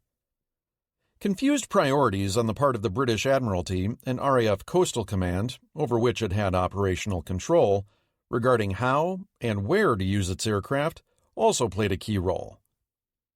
Back in March, First Sea Lord Pound had been specifically referring to commerce protection when he correctly stated, "If we lose the war at sea, we lose the war." Yet the Admiralty seemingly lacked an understanding of how to properly supply air power in securing that victory, or any appreciation of how the Black Pit fit into it all. During most of 1942, the Admiralty and Coastal Command were indeed crying for more 4-engined aircraft, and waging a battle with the Air Ministry to secure those aircraft at the expense of Bomber Command. Yet, as far as the Admiralty was concerned, stock B-24s would do quite nicely, because Coastal Command wanted to deploy them not in the mid-Atlantic gap, but on sub-hunting missions in the Bay of Biscay against transiting U-boats. The Black Pit wasn't seen as much of a problem until after mid-year, since only 9 ships were sunk there during the first 5 months of 1942. It was only after Dönitz moved the bulk of his subs back to the North Atlantic convoy routes in August-September that the need for more long-range aircraft started coming more sharply into focus, and it would not be until November that Coastal Command explicitly began raising the need for VLR aircraft to close the gap. In other words, as historian Christopher Bell put it, bureaucratic muddle prevented the wheels being set in motion before November 1942, not inter-service rivalry or high-level obstruction. The Admiralty might have already been able to use short-ranged aircraft inside the gap by deploying them on the quartet of escort carriers that had already been launched for the Royal Navy in the United States. Instead, the Admiralty took all these carriers in hand for lengthy modifications, allowing them to operate high-performance fighter aircraft. This vexed the Americans greatly, who had been assured the new carriers would be used for commerce protection, for which such modifications were pointless. The net result was a lack of air cover over the gap, despite the fact that everybody understood the efficacy of airplanes against surfaced submarines. For that, a large part of the responsibility for the tardy closing of the Black Pit must be removed from Kingslap and pushed back across the Atlantic where it belongs. Just as the Germans often neglected providing adequate aerial support for their U-boat force, The Allies here made a series of glaring errors regarding their own maritime air assets. The growing perils of the pit and the lack of VLR aircraft were also interacting with the second major German threat lately rearing its head, the sheer number of new U-boats coming into service.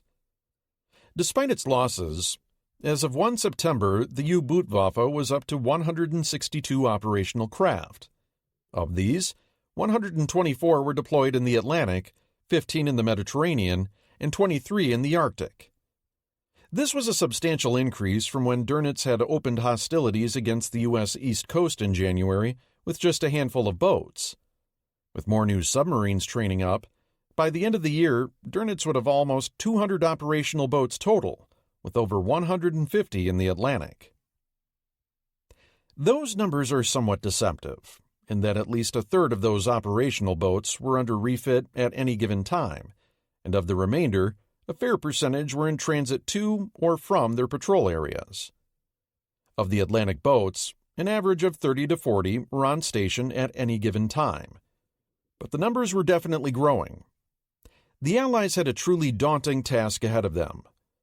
In a way, the Battle of the Atlantic was now a race to deploy superior Allied technology and tactics before German sub-production could swamp the convoy routes. This was an almost perfect inversion of a war in which, until this point, it had been the Germans relying on technological and doctrinal superiority to offset the numbers of their opponents. August convoy battles. Over the course of the month, there were typically 2 hunting groups strung across the air gap southeast of Greenland, which launched attacks on several convoys. Eric Topp and U-552, fresh from his success against ON-113 in late July, located ON-115 shortly thereafter. Despite problems with one of his sub's diesels, he managed to sink one Allied ship and damage a second. His compatriots were less lucky, losing a submarine in exchange for 2 merchantmen sunk and a third damaged. Topp himself had a hair-raising encounter with the Canadian corvette Sackville, which in 2 days attacked no less than 3 subs on the surface in the pea-soup fog surrounding the convoy. Topp's was the third and last, caught flat-footed and taking a 4-inch shell pumped through his conning tower before he could scramble and submerge, only to be brutally depth-charged and nearly sunk.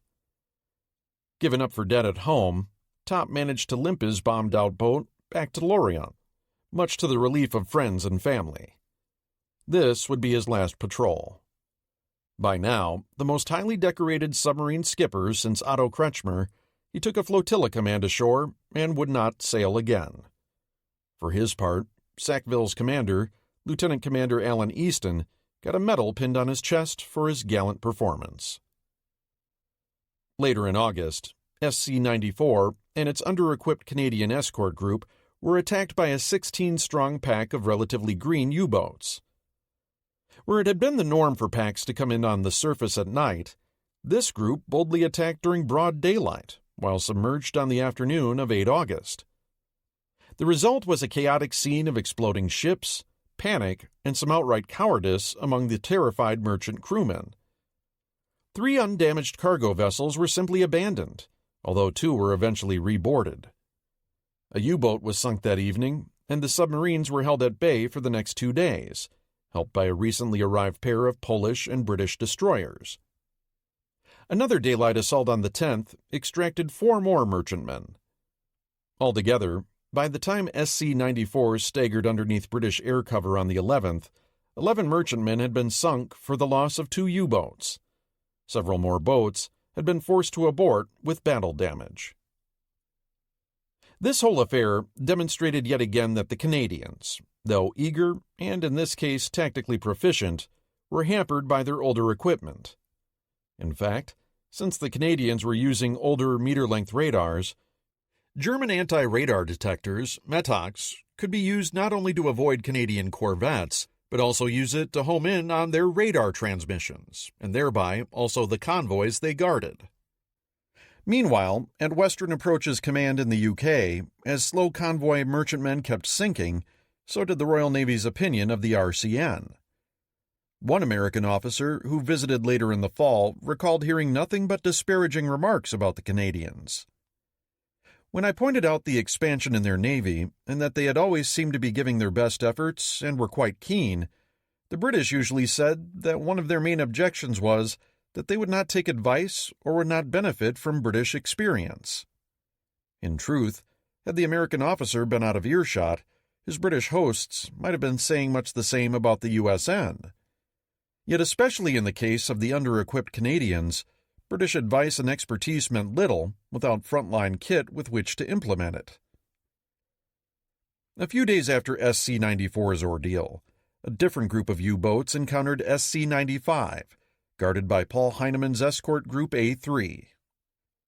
Though nominally an American outfit, it was by now mostly British and Canadian, since all U.S. vessels other than Heineman's Treasury-class Coast Guard cutter had been detached for escort duties closer to the East Coast. The Germans managed sinking a pair of merchantmen, then were pulled off to go after ON-120, which they failed to locate.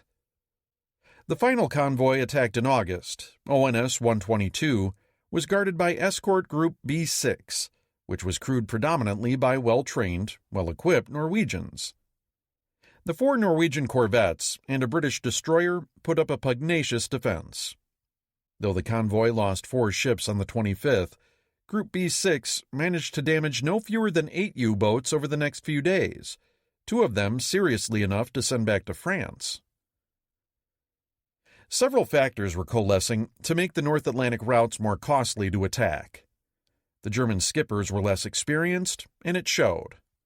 Men like Eric Topp didn't just grow on trees, and there were fewer of them in the ranks. Meanwhile, attrition was taking its toll on the younger officers. 9 U-boats, including a U-tanker, would be sunk during a 6-week period from July to early September. Heavy damage would force 13 more boats to abort their missions. However, given the conditions pertaining in his other operational areas, Dönitz knew that this is where he would have to put his main weight in the months to come. Paukenschlag continues. Despite re-engaging on the convoy routes, Dönitz still had sufficient forces to send 28 boats back to Canada, the East Coast, the Caribbean, and the Gulf of Mexico in August. The ones sent to the Caribbean and Gulf turned in mixed results. Ace Reinhard Suren in U-564 recorded another solid performance with 5 sinkings for 35,000 tons.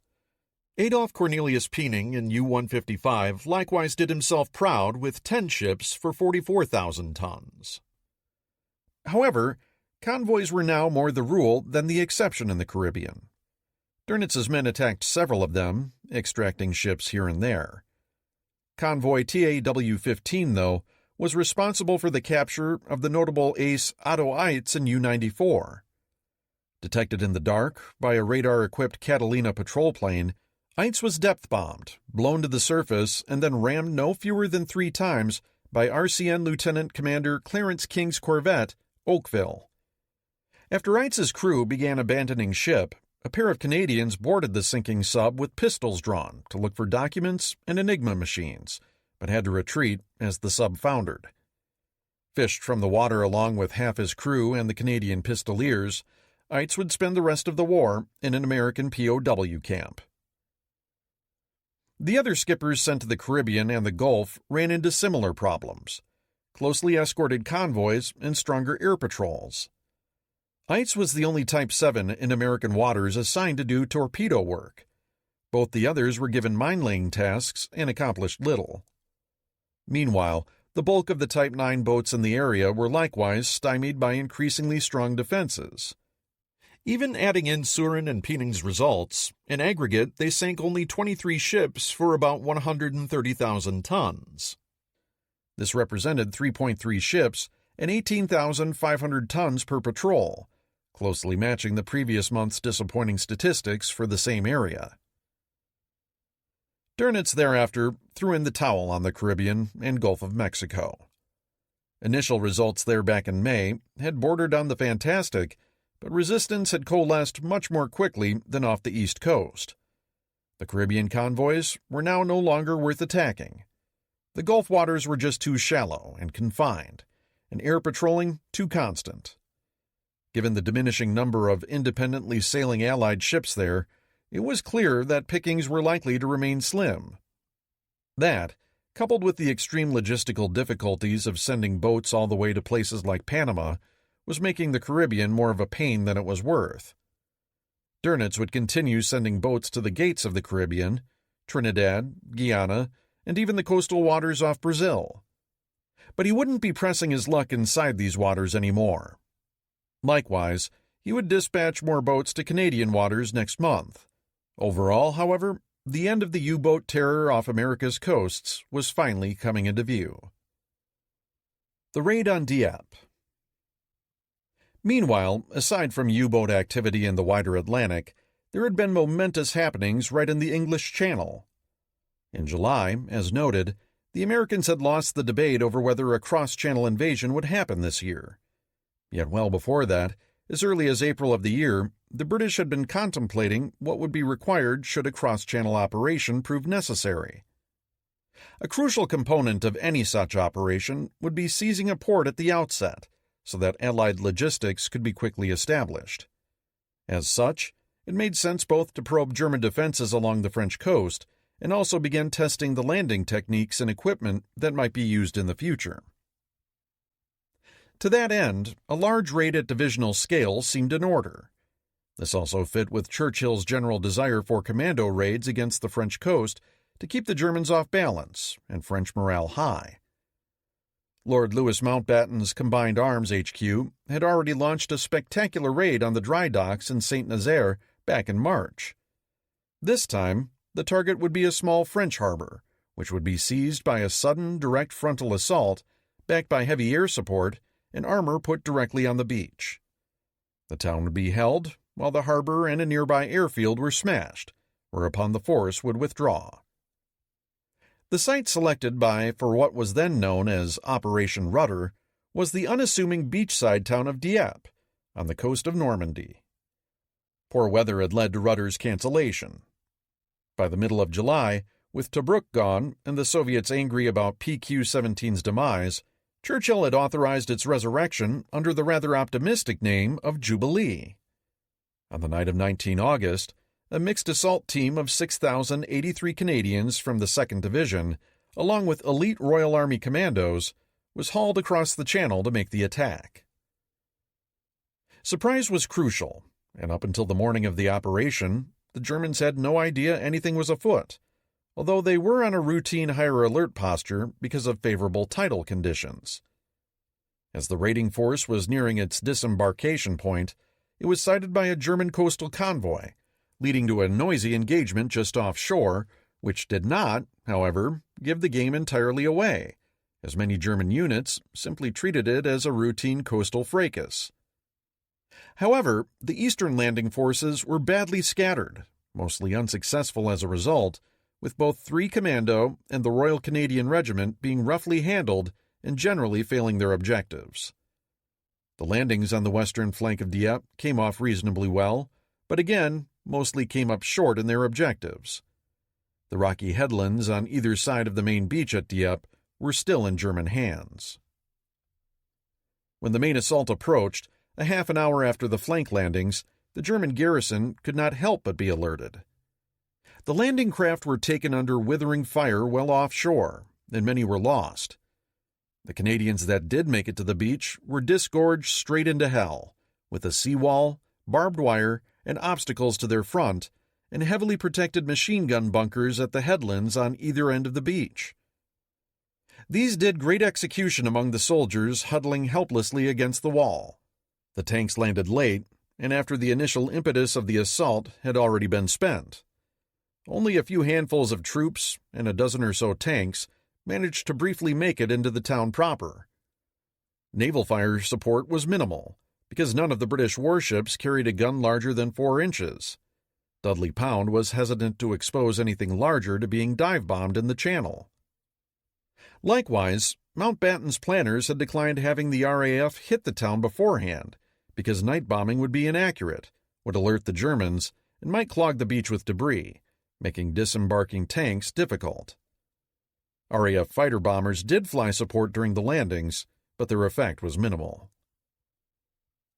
By 9 a.m., the raid was called off.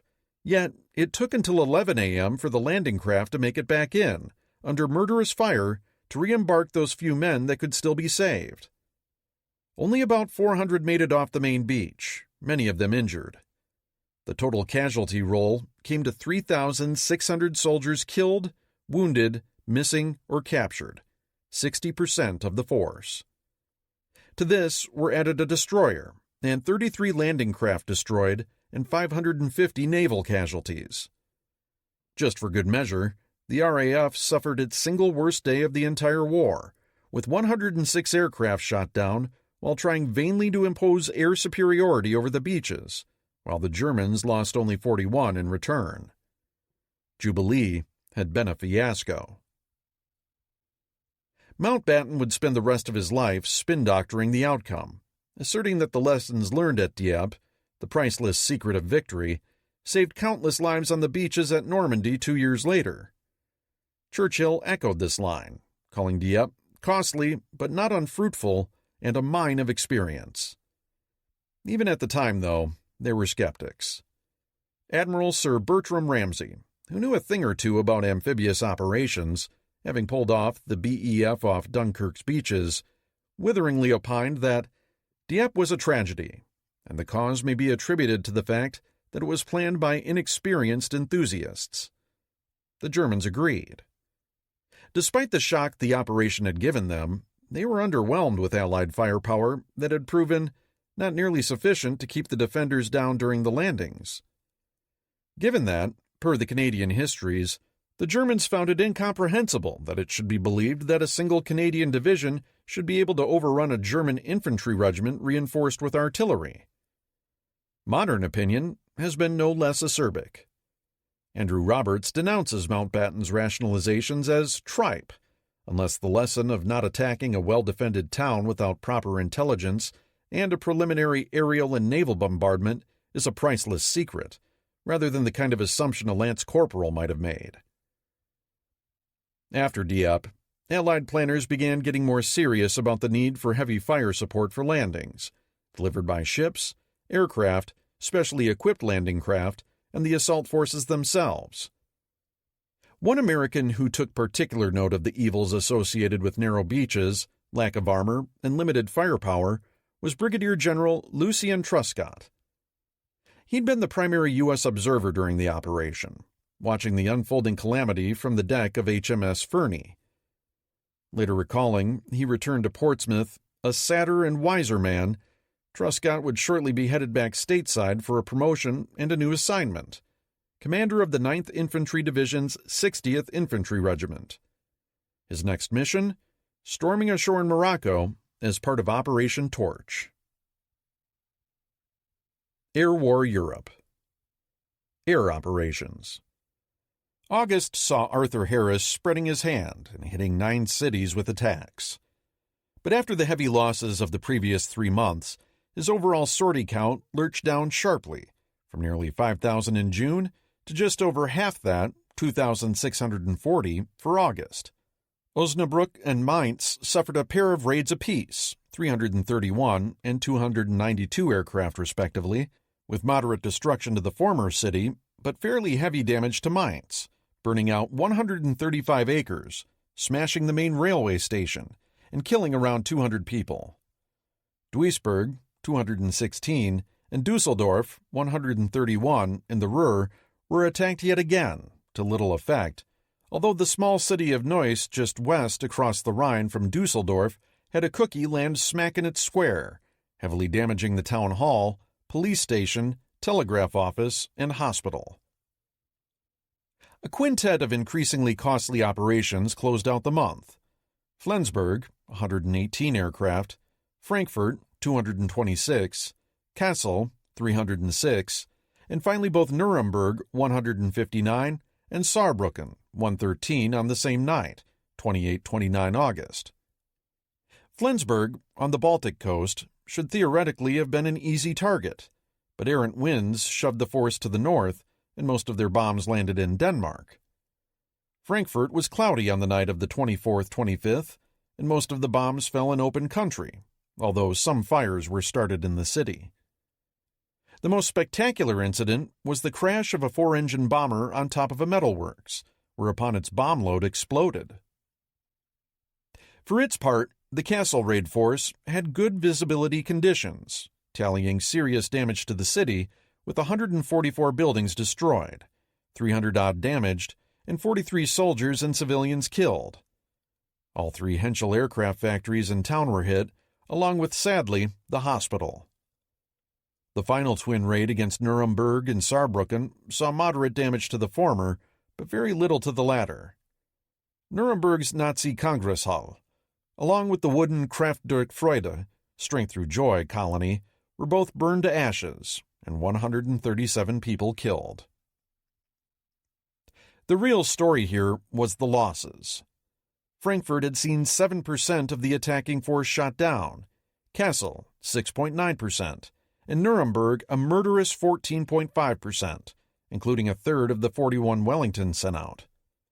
All in all, this month saw casualties shoot up to an atrocious 6.6%, Bomber Command's single worst month for the entire war. Meanwhile, the trailing 6-month average was heading toward 5%. Morale was suffering. The Halifax units in particular were getting hammered. Teething problems with the plane included suspicion of poorly shrouded exhaust vents, a dead giveaway to night fighters, and tricky handling characteristics. Whatever the reason, Halifax losses were running at 6.2% from March to August, and the entire force was set down for a month to lick its wounds. This month found the Americans spreading their own heavy bomber wings for the very first time, and finding the going easier than the British. Then again, they weren't flying to Germany just yet. Nevertheless, on 17 August, a dozen flying fortresses from the 97th Bombardment Group took off from Grafton Underwood to bomb the marshalling yards at Rouen-Sotteville. A modestly defended target had been deliberately chosen to cut the 97th's teeth, and there was heavy RAF Spitfire support most of the way there and back. That said, there was still a lot hanging on the success of this initial mission. 8th Bomber Command's Ira Eaker was leading it personally, with his boss Carl Spatz waiting anxiously back at Grafton throughout. Several members of the British and American press were at Grafton as well, including Peter Masefield, a journalist for the Sunday Times, who had just published an unflattering opinion piece reflecting the general British bias against both American aircraft and their proposed operational methods. American heavy bombers, the latest Fortresses and Liberators, are fine flying machines, Masefield wrote, but not suited for bombing in Europe. Their bombs and bomb loads are small. Their armor and armament are not up to the standard now found necessary, and their speeds are low. That afternoon, though, Masefield was forced to eat at least a modest helping of crow after Eaker returned safely to Grafton with all 12 of his B-17s, and a successful mission on the books. The railroad yards had been hit competently, if not heavily, and no American bombers had been lost in the process.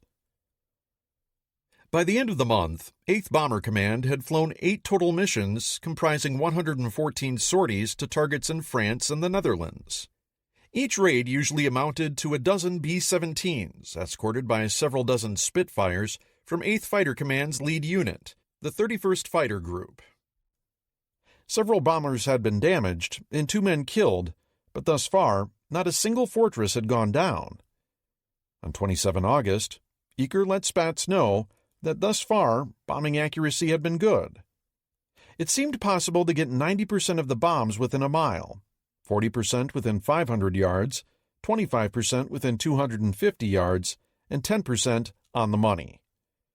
Eaker was well aware that his men were benefiting from both fighter escorts and weak German opposition, but morale was running high, and thus far, things seemed promising. As for the British, they were smiling politely through it all, while inwardly suspecting that things were going to get a lot trickier once the Americans started going after targets inside Germany, which would ultimately prove quite correct. But given the fact that the Americans weren't inclined to move to night bombing, particularly after their initial successes this month, there wasn't much to be done about that now. From Churchill on down, they could ill afford to anger the Americans, which might result in a shift of further air assets to the Pacific. Instead, they bided their time. Enter the B-17. British skepticism over American aircraft and doctrine was based on actual combat experience with the B-17. In the spring of 1941, the Americans had given the RAF 20 B-17C Fortresses to try out, which the British had used on several missions. They had not liked them. The Model C was lightly armed, with 4 50-caliber machine guns and a single 30. Bomber Command had flown them in small groups of 3 to 4 aircraft at extremely high altitudes, so high that their guns froze when they came under fighter attack. Several planes had been damaged or shot down for a paltry amount of tonnage delivered. The whole experience had left a bad taste in everybody's mouth, with the British feeling the fort wasn't as good as their own 4-engine machines, while the Americans were indignant that their shiny new bomber had not been flown properly, in large, self-protecting groups. Now that it had bombers of its own in country, the AAF was determined to demonstrate how things ought to be done, particularly since it was using the newer E-model Fortress, which carried 10 50-caliber machine guns. As would be shortly revealed, and despite whatever rubbish Peter Masefield may have spouted on the matter, the B-17E had it all over the Lancaster when it came to playing defense. This was a deliberate design decision, based on American observations of the early part of the air war, which convinced them that bombers required heavy armor and defensive armament at the expense of bomb load. The result was that the B-17's airframe was exceptionally rugged and could absorb tremendous punishment. The Fortress would become legendary for managing to limp home with multiple engines out, or substantial chunks of its fuselage and wings blown away. This was a plane that could take it. It could also dish it out. Compared to the Lank's 8 30-caliber machine guns, the Fortress's 10 50s could spit out more than triple the weight of lead, and with much greater stopping power. A 30-caliber slug couldn't perforate a Messerschmitt's engine block, or saw its wing off. A 50 sure as hell could. On the face of it, it seemed the Fortress might be able to take care of itself against German fighters, provided it flew in tightly controlled flocks that could bring massed firepower to bear against enemy interlopers. The B-17 was also better able to survive flak, because American heavy bombers possessed another crucial advantage over their British counterparts, a much higher service ceiling. Better turbo superchargers meant the B-17 could bomb from 31,000 feet, and the B-24 from 28,000. The Lancaster and Halifax were limited to about 18 to 20,000 feet with a heavy bomb load, the Sterling to around 16,000, the Wellington 15,000. There was a lot less flak up where the Americans intended operating. Even the feared 88mm began losing some of its punch above 28,000 feet. The catch, though, was payload, and here Masefield had a point. The Fortress would go on to prove itself as one of the war's truly legendary planes, the war's other great bomber to the Lancaster. But all that structural strength, along with the extra weight of more crewmen, their guns, turrets, ammunition, oxygen gear, and whatnot, subtracted from its destructive load. A Fortress might carry between 2 and 4 tons of bombs, depending on the distance to the target. A Lancaster could lug 7 to 9. That was the nature of the trade-off. Whether it was worth it depended on who you were talking to. It's safe to say that neither Harris nor Eaker would have traded their respective planes for the other guys under any circumstances, because each was better suited to their commander's intended objectives. American Doctrine. What Ira Eaker wanted to achieve was completely distinct from the British approach to strategic bombing thus far. Bomber Command had been forced to retreat to the night skies, and then cudgeling entire cities into ruin to compensate. The Americans were committed to owning the day, and then using precision attacks on industrial targets to bring the Reich to its knees. To modern listeners, getting 90% of one's bombs within a mile of the aiming point, and maybe only 10% pretty close to it, doesn't exactly qualify as precision. But by the standards of the day, using gravity bombs dropped from 5 miles up, this was actually pretty damned good, if it could be accomplished consistently under combat conditions and without piling up unsustainable losses in the process.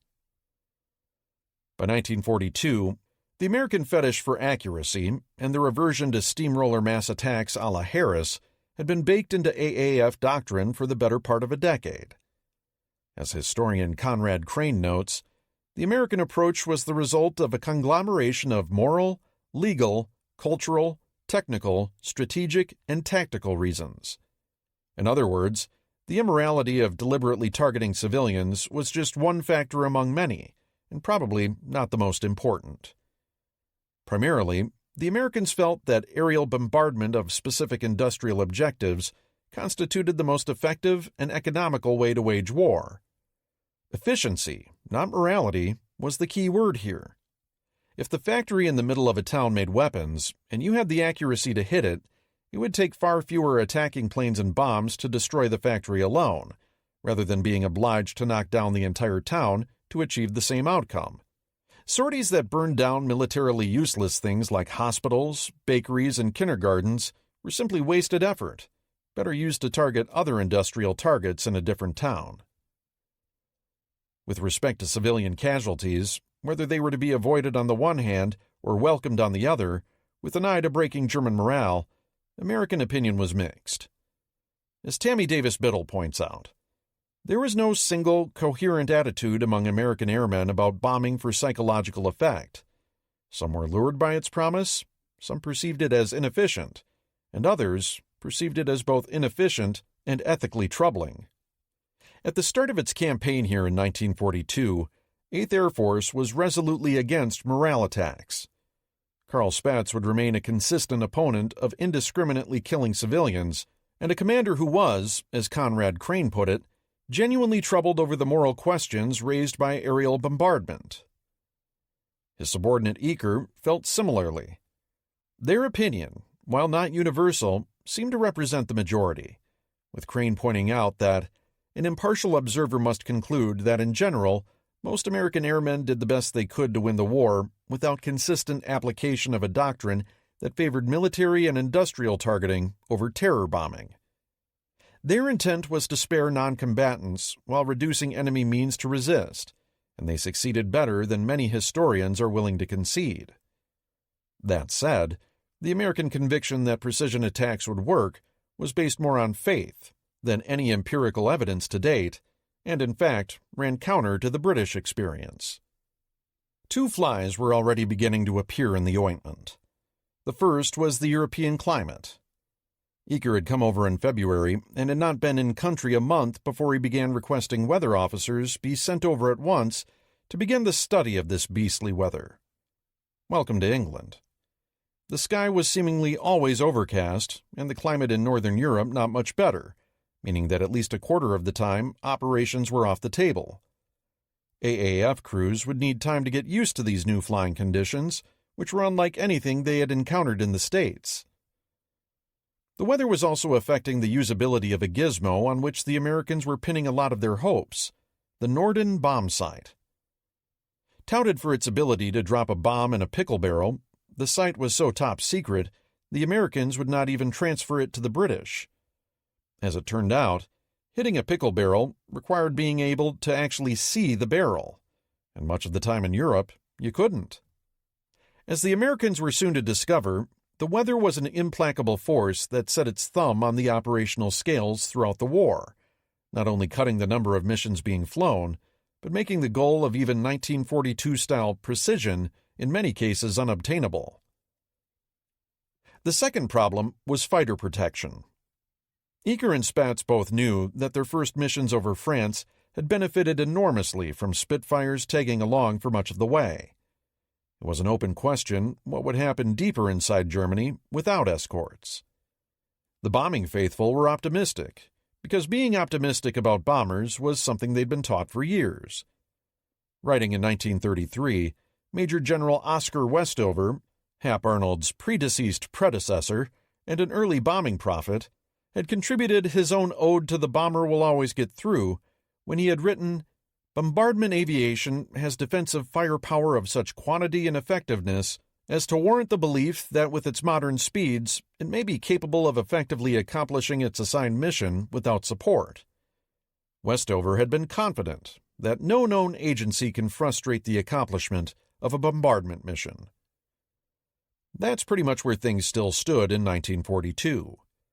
The AWPD-1 planners believed that no matter what had happened during the German or British bomber campaigns, the American experience would be different. In the words of the AAF histories, by employing large numbers of aircraft with high speed, good defensive firepower, and high altitude, they simply assumed that the AAF would be able to make deep penetrations into Germany by day. Even so, AWPD-1's authors had also hedged their bets by suggesting that work begin at once to develop a heavily armed and armored escort fighter with long-range capacity.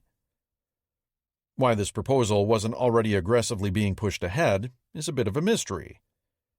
As the AAF histories note, the failure to have developed such a plane was the most serious flaw in the AAF's program, and it is difficult to account for. Biddle attributes this to cognitive filters that were the result of the thinking and self-identity of the AAF as a military institution, which believed that unescorted bombers would be able to do what they were intended to do. The Americans convinced themselves that the superior speed and armament of the B-17, along with the maintenance of tighter formations, would avoid the troubles faced by European bombers. This explanation is as credible as anything else, and has some prior basis. When early model B-17s had participated in exercises in the late 1930s against contemporary fighters, they had often been uncatchable. This led directly to the topic of fighter protection for bomber formations, one of the few areas concerning strategic bombing where the British and Americans largely agreed. In the UK, RAF Fighter Command had been primarily configured to fight a short-range defensive war over Britain. It had never been tasked with developing a long-range escort fighter or even working with Bomber Command in any serious capacity. The view in mid-1942 was the same as in the 1920s. As the RAF's histories put it, effective long-range fighter protection was impossible. The resources to build them were not available, but even if they had been, it was not thought they would be effective.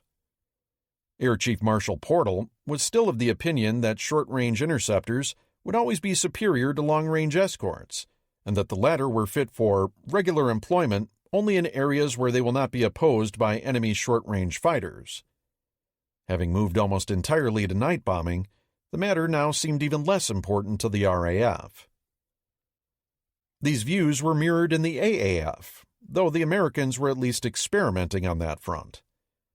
8th Air Force had begun transitioning some of its lead fighter groups from the very short-legged British Spitfires over to the P-38 Lightning, and would continue that process once P-47 Thunderbolts began reaching the theater.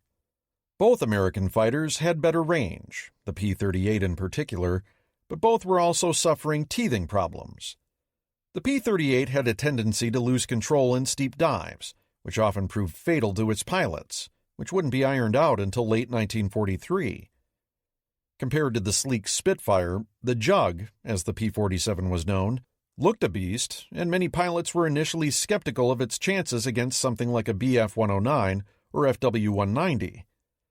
Flight tests against a captured FW-190 raised cause for concern, with the German plane outperforming the American in acceleration and climb rate below 15,000 feet. The higher up it flew, the better off the Thunderbolt was, as its immensely powerful turbo supercharger began to shine. But flying the Jug successfully against frontline German fighters was going to require training and proper tactics. Seeking to improving range still further, 8th Fighter Command's Brigadier General Frank Hunter in early 1943 would order experiments with drop tanks for fighters, with the first batch of tanks appearing in July of that year. It nonetheless took a while to overcome the technical difficulties of keeping a tank pressurized at altitude, and the matter was accorded little urgency. Fighters were seen as a nice-to-have, and it was assumed that the forts and liberators would be able to take care of themselves when push came to shove. Such lethargy of mind was to cost the lives of many American bombermen during the heavy aerial combat over Germany during 1943 through 44. This would hardly be the first time in history that a military had overlooked what would turn out to be an important component in its arsenal. Nonetheless, there are oversights, and then there are oversights, because the lack of effective long-range fighter protection would eventually jeopardize the outcome of both the RAF and the AAF's bomber campaigns. Without the destruction of the Luftwaffe's fighter arm through direct attacks in the air and against its airfields, bombing losses would ultimately prove almost prohibitively expensive. Pathfinder Force. The final crucial event of this month was Bomber Command's taking a step forward in the relentless battle with one of its biggest bugaboos, navigation. By now, G had shown itself to be a useful tool, though hardly a silver bullet. Combining flares with G and the shaker tactic had shown promise in making targets for the trailing bombers in the stream, but that didn't matter if the flares were dropped over the wrong piece of real estate in the first place. G's range was limited. It took a really good navigator to use it well, and only a small portion of Bomber Command aircraft was currently equipped with it. Ominously, too, August also marked the first time G was jammed by the Germans, meaning the clock was ticking in terms of its continued effectiveness. Bomber Command needed to up its game, because as things stood, it was still largely a fair-weather, easy-target force. The notion of an elite pathfinding unit composed of the very best navigators to locate and accurately mark bombing targets had been first proposed by Lord Cherwell in September 1941. But it was Group Commander Sidney Buffton, a combat veteran, and now Deputy Director of Bomber Operations at the Air Ministry, who began pushing the idea ahead during the spring and summer. In his opinion, it only made sense to give what limited number of G-sets that were available to the very best crews, so they could be utilized to maximum effect. Those superior flyers should be concentrated in a single unit that could be intensively trained to get to the target, positively identify it, and mark it clearly, thereby raising the odds of the remaining bombers putting their ordnance where it belonged. Harris hated the very notion. In the first place, he wasn't honestly all that concerned about accuracy. His only real goal was burning down entire cities, and while he didn't have anything against specially trained target finders, he wanted them integrated at the group level. He was bitterly opposed to creating a corps d'élite, which he felt would lower morale among the rest of the force and reduce their efficiency. The deputy director's presumption was just the sort of meddling from above that made Harris mental. He later dismissed Buffton as a junior staff officer, whose only qualification was that he had dropped a few leaflets on Europe at the beginning of the war, which was pretty slanderous, considering Buffton had won the Distinguished Flying Cross in the course of risking his skin flying 8 missions over heavily defended targets like Bremen and Hamburg. The result was a multi-month, multi-memo sparring match, one which Buffton eventually won by taking his case directly to Portal. Harris viewed this as going behind his back, which was an interesting way of looking at things, considering the Air Ministry was the equivalent of the Admiralty, and therefore ultimately Bomber Command's boss. For his part, Portal had already independently reached the conclusion that better navigation techniques were needed, because the bottom line during the summer of 1942 was that overall bombing accuracy had been execrable. Outside of occasional wins like Cologne, air attacks on average still weren't producing much in the way of results. In many cases, the bombers hadn't been able to even find the target, let alone hit it. In the middle of June, Portal had set his support clearly behind Buffton. Harris's objections to the creation of the Pathfinder Force had consequently wasted roughly half the window of the time the British expected to have before the Germans started jamming G, when better results might have been obtained sooner. Once Harris finally bent ungraciously to Portal's will, the man he chose to lead the Pathfinders, formerly Pathfinder Force or PFF, was Wing Commander Donald Clifford Tyndall Bennett. Bennett was technically brilliant in almost every aspect of bomber operations. He could fly them, overhaul their engines, and repair their wireless sets. He was also arguably the finest combat navigator on Earth, having been only the 7th pre-war individual ever to have been awarded a first-class navigator's license. By now, he'd flown extensively in combat, winning the Distinguished Service Order, DSO, for having been shot down over Trondheim while attacking Tirpitz back in April, evading capture, making his way to Sweden, and then returning to service. That was quite the resume. However, Bennett was a difficult man to get on with. Proud, prickly, aloof, and with little administrative experience, the latter of particular importance now he was running a larger command. In the words of Max Hastings, he earned a great deal of respect from his crews, but little affection. As Harris himself later wrote, Bennett could not suffer fools gladly, and by his own high standards, there were many fools. Bennett was also an outspoken Australian, at a time when class consciousness and chauvinism within Britain's military, at least at the command level, was still pronounced. Was 20 years junior to most of the other group commanders who would now be his peers, and didn't care for many of them in any case. The feeling was mutual. In particular, Air Vice Marshal Sir Ralph Cochrane of the Elite 5 Group was opposed to the notion of Pathfinder Force on principle, and on a personal level got on with Bennett like a sack of polecats. They detested each other, frequently sparring in staff meetings and setting up an antagonistic dynamic from the get-go.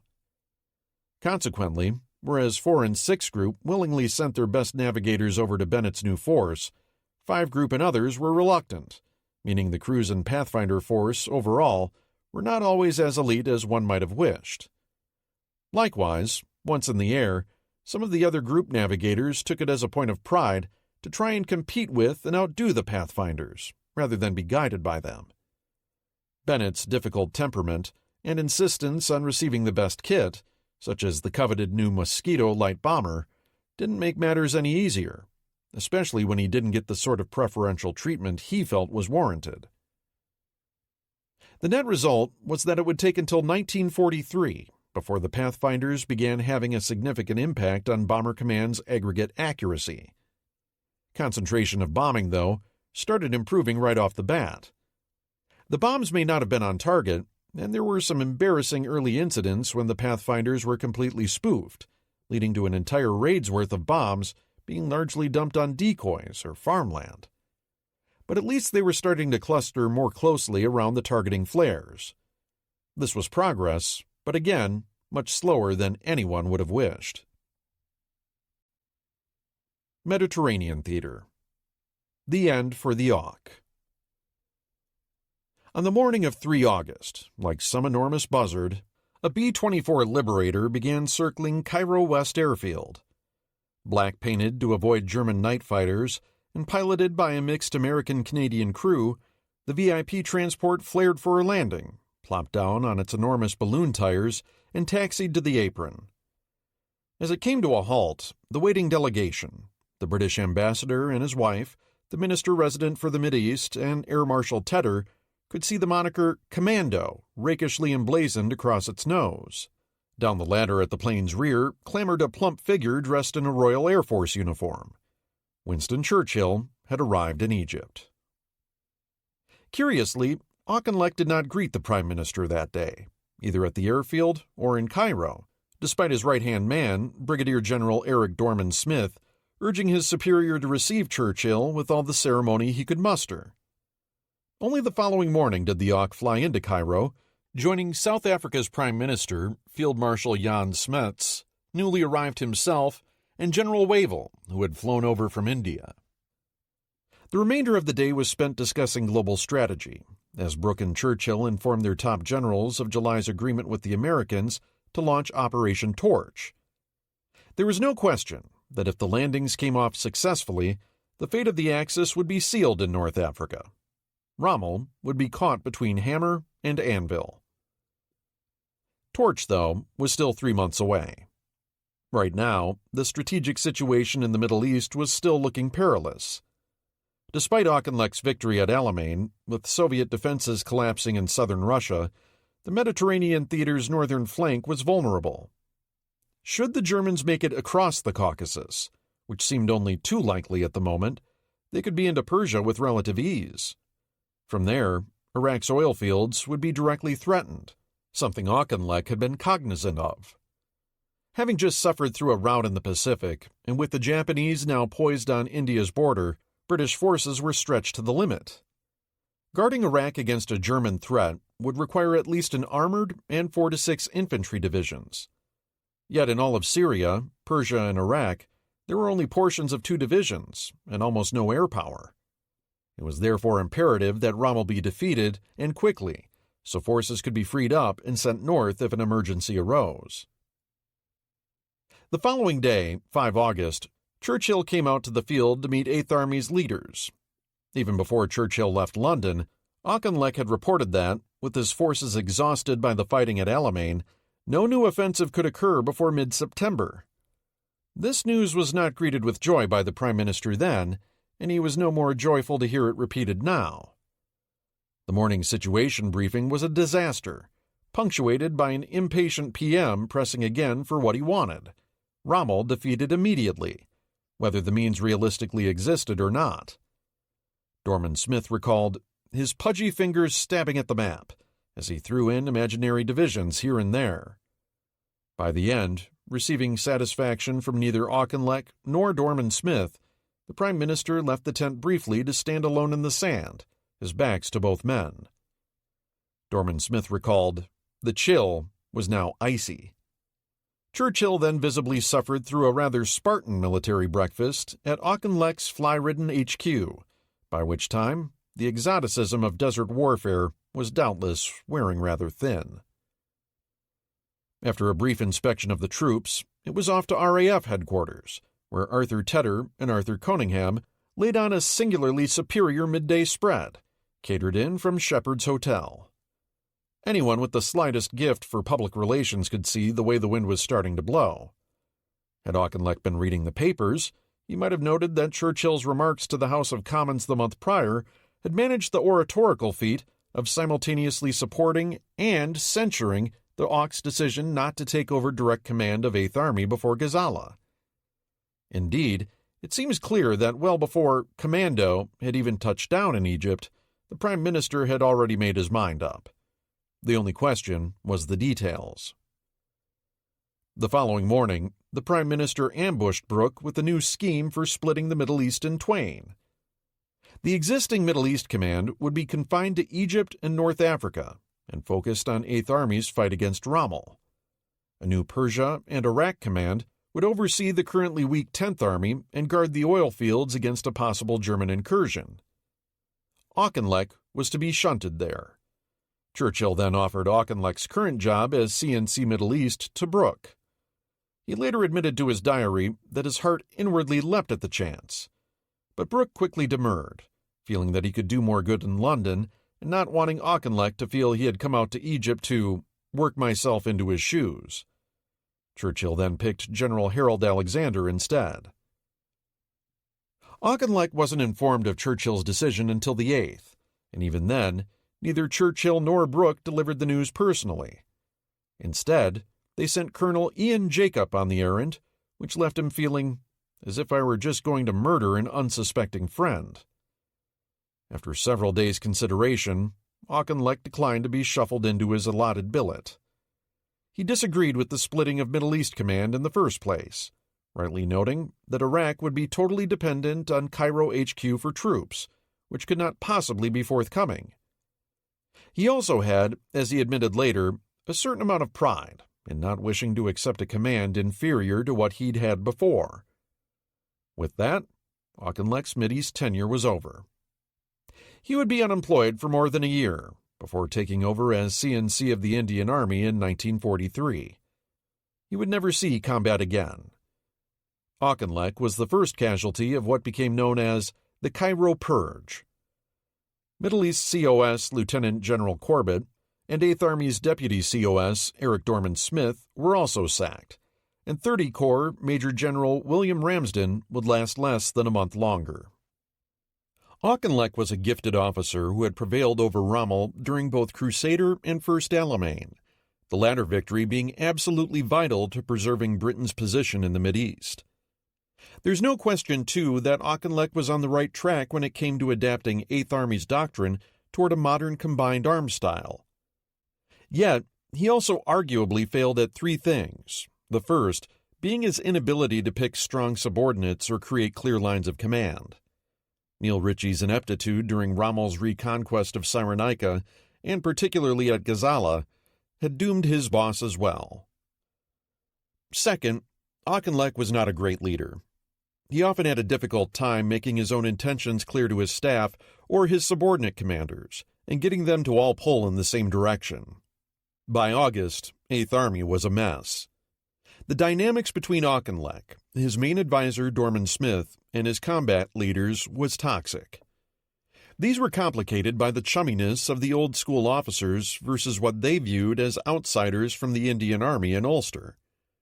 In the wake of defeats, and without a common doctrine, the tankers, many drawn from the cavalry tradition, and infantry were both retreating into parochialism, and Auchinleck was incapable of getting them to do what he wanted. Auchinleck's third failing was his inability to upward manage his superiors in London. The contrast between him and Air Marshal Tedder is striking.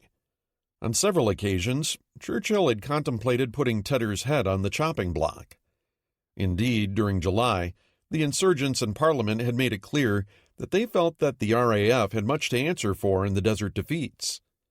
Nonetheless, as the RAF histories point out, even during the darkest days in June, Tedder took the trouble and possessed the ability to keep his superior officer in London informed, not merely adequately, but brilliantly, of the progress of events in his command.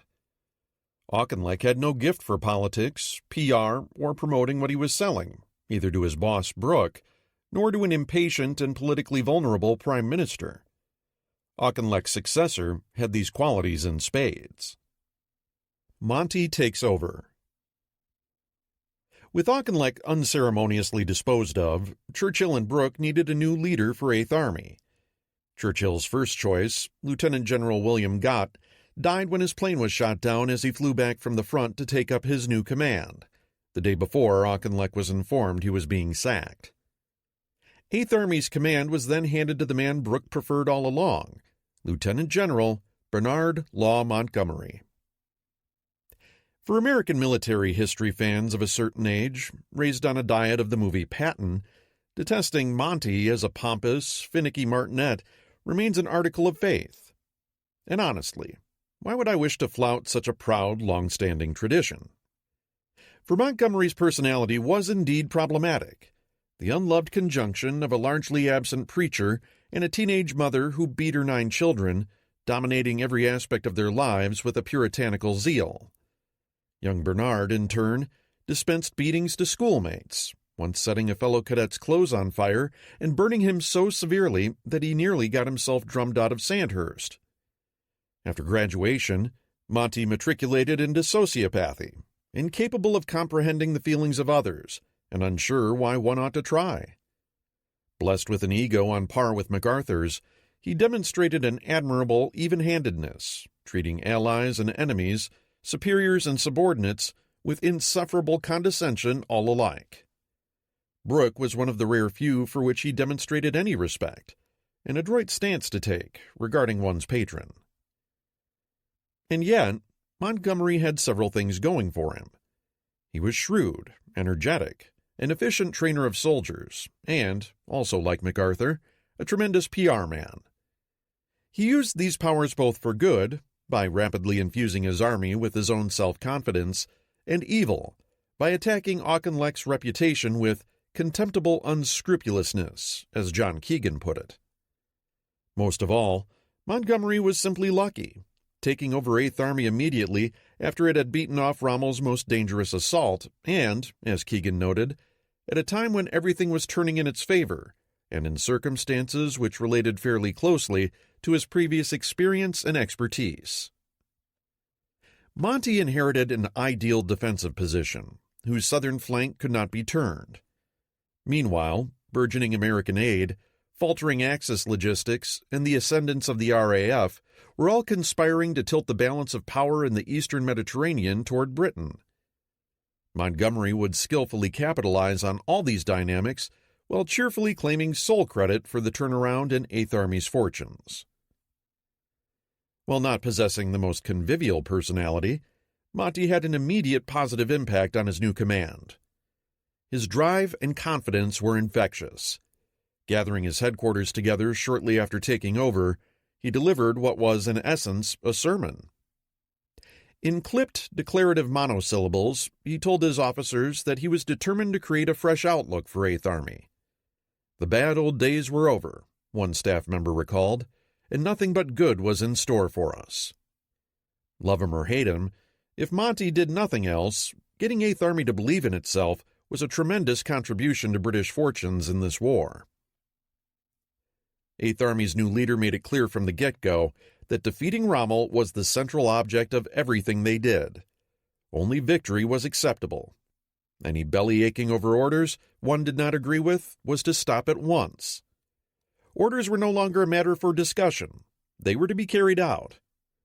Gone, too, was the notion of improvised jock columns and brigade battle groups. Divisions were to fight as divisions. The overall effect on 8th Army HQ was electric. In the words of one historian, Monty's listeners did not yet know whether he was any good or not, but he certainly was different. The Army's new commander also immediately appointed Brigadier General Freddy de Gungan as his chief of staff, a position he would hold with distinction until the end of the war.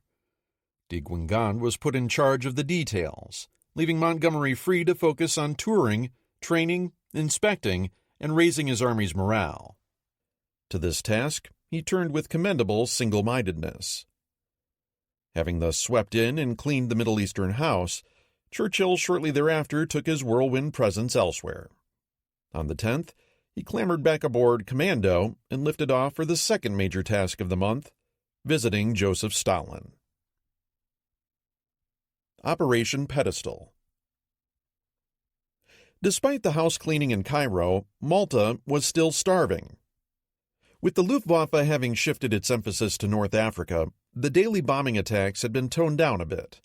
But no convoy had gotten through for months, and the island's daily caloric intake was redlining. The average Maltese was getting 10.5 ounces of bread, 2 ounces of corned beef, an ounce of sugar, and half an ounce of fat. Fuels of all types were in short supply, including kerosene for cooking. Something had to be done, and rapidly.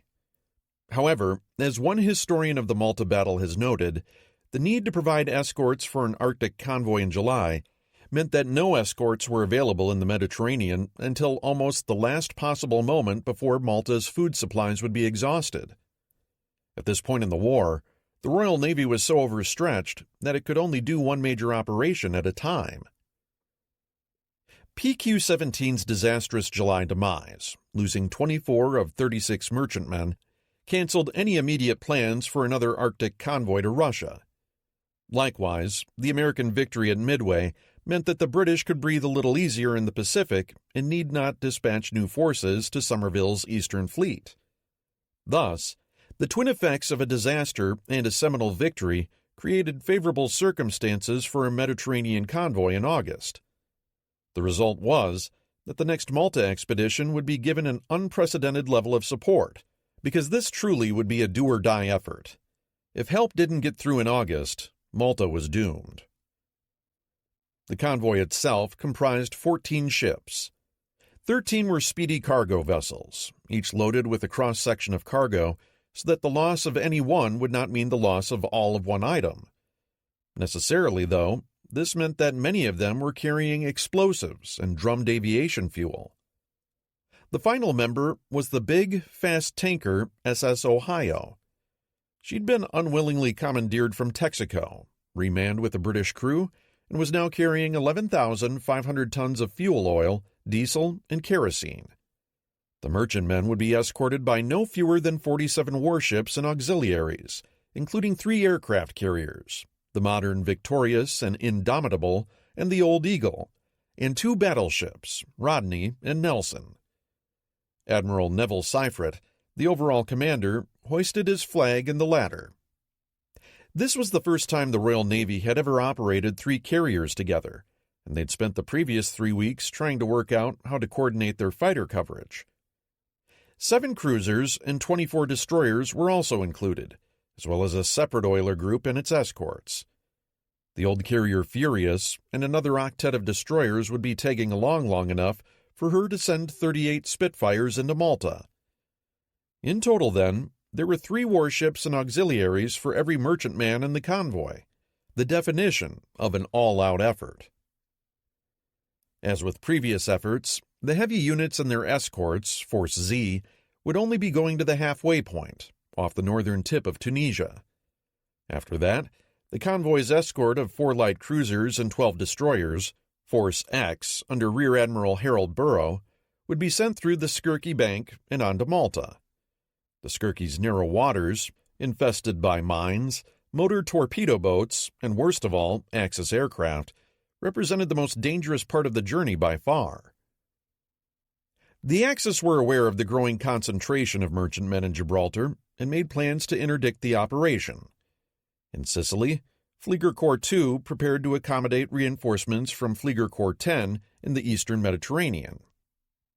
On paper, the Axis had 784 aircraft on hand, 328 Italian and 456 German, to set against about 192 operational aircraft on Malta and another 138 on the British carriers. However, many of the Axis planes were tied down with other responsibilities, particularly near Alamein. Not only that, the Italians and Germans made separate operational plans to stop the forthcoming operations, meaning their units would not attack in concert. It was decided early on that the Italian battleships could not intervene. They didn't have enough fuel oil to sortie. However, 6 cruisers and 11 destroyers were placed in readiness to intercept the convoy near Pantelleria, off the tip of Sicily. The day after the convoy sailed on from Gibraltar on 10 August, an Italian sub and then a German Ju-88 sent sighting reports. Shortly after lunch, the German U-73 managed to sneak through the escorts and put 4 torpedoes into Eagle's port side. A First World War vintage ship, with feeble underwater protection, she keeled over like a drunkard and sank just 8 minutes later. With her went 162 men, many trapped in her engine spaces, along with her critical aircraft. The first air raid materialized later that evening, but it wasn't until the 12th that things really got rolling, with 4 separate air attacks, 2 comprising 70 and 100 Axis aircraft apiece. Throughout the day, defensive fighters and strong AA fire from the British escorts prevented much in the way of damage. Likewise, occasional appearances by Axis submarines added to the liveliness of the proceedings, but failed to damage any ships and saw the Italian submarine Cobalto rammed and sunk by a British destroyer. At supper time, though, things broke for the Axis, as a final aerial beating rolled in. Destroyer Foresight was damaged badly by an Italian aerial torpedo and scuttled later. Worse, the carrier Indomitable was set on by a flock of Stukas, leaving her with 2 hits and 3 near misses. Though still capable of steaming at 17 knots, her flight deck was out of commission. Battleship Rodney's steering gear, likewise, was damaged, making her difficult to handle. At 1855, Seyffert's Force Z turned west for Gibraltar, leaving the convoy steaming east as darkness came down. They still had another 250 miles to go. The Skirky Banks already had an evil reputation and did not disappoint this evening. During Operation Harpoon 2 months prior, SS Ohio's sister, SS Kentucky, had been sunk near these very same waters. Just 40 minutes after Seifert disappeared over the western horizon, the Italian submarine Axum fired 4 torpedoes that hit 3 separate ships. The first crippled the big 6-inch cruiser Nigeria, which limped back to Gibraltar. The second and third fish knocked the stern off the old cruiser Cairo. She was later scuttled. The 4th torpedo hit Ohio, blowing a gaping hole in her port side and sending a jet of flaming kerosene leaping skyward. Amazingly, she shrugged it off and was soon underway again. As it happened, Cairo and Nigeria were the only 2 escorts with radars capable of directing Malta's fighters. Seifert duly sent the cruiser Charybdis, which had similar capabilities, hustling back from his own force. Before she could arrive, however, 43 German aircraft roared in for a twilight attack, turning Clan Ferguson into an inferno, sinking Empire Hope, fatally wounding the Deucalion and damaging Brisbane Star so badly she was left crawling along the Tunisian coastline at 5 knots. As soon as the aircraft were gone, the torpedo attacks began. They lasted all night of the 12th-13th. Submarine Alagi put a fish into the cruiser Kenya, but she was able to remain with the formation, such as it was. Constant attacks were beginning to badly scatter the merchantmen, making it more difficult for Burroughs' escorts to cover their charges as groups of Italian and German torpedo boats began attacking around midnight. Manchester, another large light cruiser, was hit so severely that even though she could still steam, her captain decided, controversially, to scuttle her the next morning. Thereafter, Italian MTBs sank the steamers Warungi, Almeria Likes, Santa Elisa, and Glenorchy, and damaged Rochester Castle. Pedestal was turning into another disaster. By all rights, the convoy's remaining vessels should have been annihilated the next morning, as the Italians had dispatched a powerful surface action group of 4 cruisers and 8 destroyers. But the previous evening, a German aircraft had sighted the old cruiser Charybdis as she rejoined Burroughs, and mistaken her for the battleship Nelson, a fortuitous misidentification if there ever was one.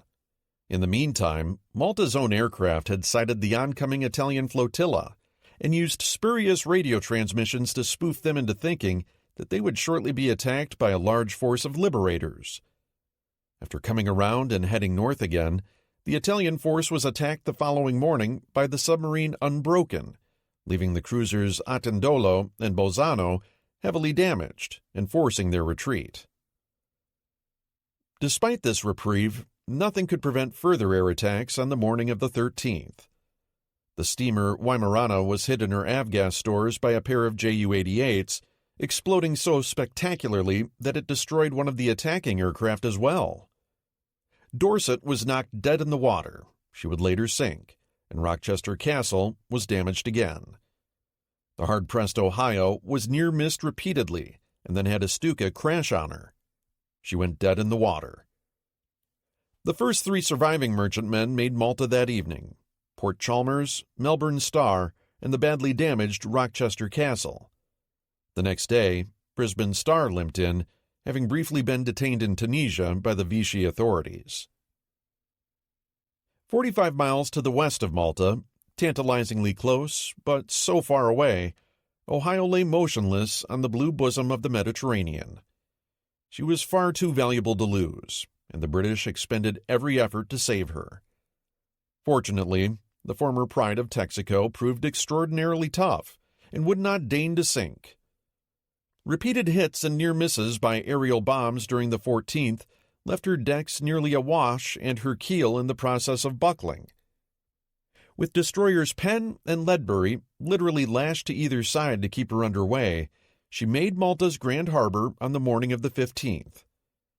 Herded gently to a quay, Ohio's cargo was pumped out that night as her leaky hull continued taking on water.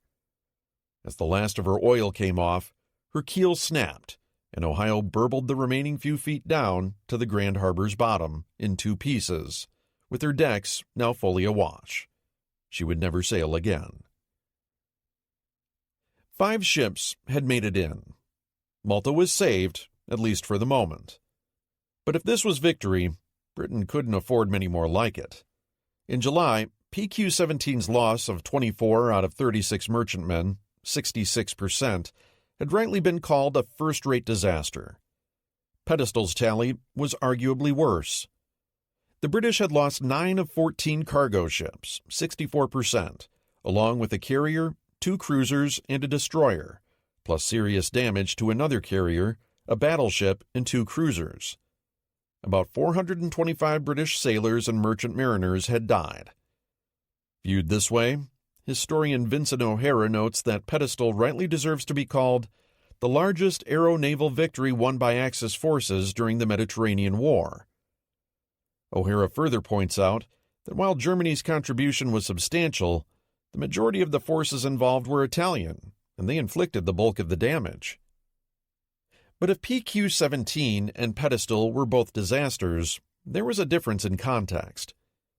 PQ-17's cargo loss was painful, but less significant in relation to the USSR's gargantuan wartime supply needs.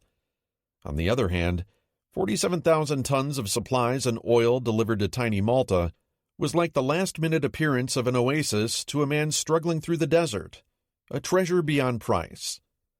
It provided enough food to limp along for another 10 weeks and enough avgas to resume offensive air operations against Sicily. Keith Park resurrects Maltese air power. As it happened, the arrival of Ohio's gasoline roughly coincided with the introduction of a new air commander on Malta, Air Vice Marshal Keith Park. A lanky New Zealander and decorated First World War fighter ace, Park's leadership and tactics during the Battle of Britain had been pivotal in the RAF's victory over the Luftwaffe. In July, the commander the Germans had dubbed the Defender of London had been sent to Malta, taking over on the 14th. The man Park relieved, the bomber-minded Air Vice Marshal Hugh Lloyd, showed Park around the damaged installations of his new command. Amidst the rubble, Lloyd assured Park that Malta was tough enough to take the pounding. Park responded, "Why don't you stop the bombing?" Lloyd might have thought it was a bad joke. But Park was deadly serious, and Malta now had enough late-model Spitfires to begin putting his vision of aggressive defense into practice. He completely revamped the standing orders on how incoming Axis attacks were to be handled, yanking the RAF out of a survival mode mentality and pressing their intercepts back north toward Sicily. Park's new tactics included directing fighters to positions up sun, using one squadron to rip the top cover off the German formations, a second to scatter the close escorts, and a third to deliver head-on attacks against the bomber formations, often forcing them to jettison their loads. The air battle transformed almost overnight. The tonnage of bombs dropped on Malta fell by 50% during the last 2 weeks in July, while German losses soared to 5.8% per mission. Luftwaffe's sorties dwindled from 1,819 in July to 862 in August, to a mere 391 in September. Bruno Lurzer's flyers could find no effective counter to Park's tactics. By September, much like the Battle of Britain's closing weeks, Lurzer had been reduced to flying fighter sweeps over the island. In effect, this meant that the Axis bomber offensive had been defeated. Meanwhile, Malta's own Wellingtons, Beauforts, and Beaufighters were ranging over Axis seaways more aggressively again. With Pedestal's arrival, tattered as it had been, Malta would not starve, at least not for a few more months. The Mediterranean Shipping War. As Malta's fortunes rose, however raggedly, so too Axis fortunes must fall. Even as Ohio's shattered hull was gurgling its way down into the Grand Harbor's mud on 15 August, Italy's own lifeline to her North African holdings was beginning to slip. With Keith Park beginning his resurrection of Malta's air power, and 10th Submarine Flotilla's boats again plying their deadly trade from Valletta, the amount of cargo getting through to the Axis armies in Egypt took a decided dip in August. The question was whether this was just a bump in the road or the start of a crisis. Back in March-April, things had been looking up for Axis naval power in the Mediterranean. The victory at the Second Battle of Sirte, the savaging of Britain's convoy to Malta, and the aerial whirlwind that Lurzer's Fliegerkorps II unleashed on the island had conspired to bring Mussolini's vision of transforming the Middle Sea into Italy's Mare Nostrum much closer.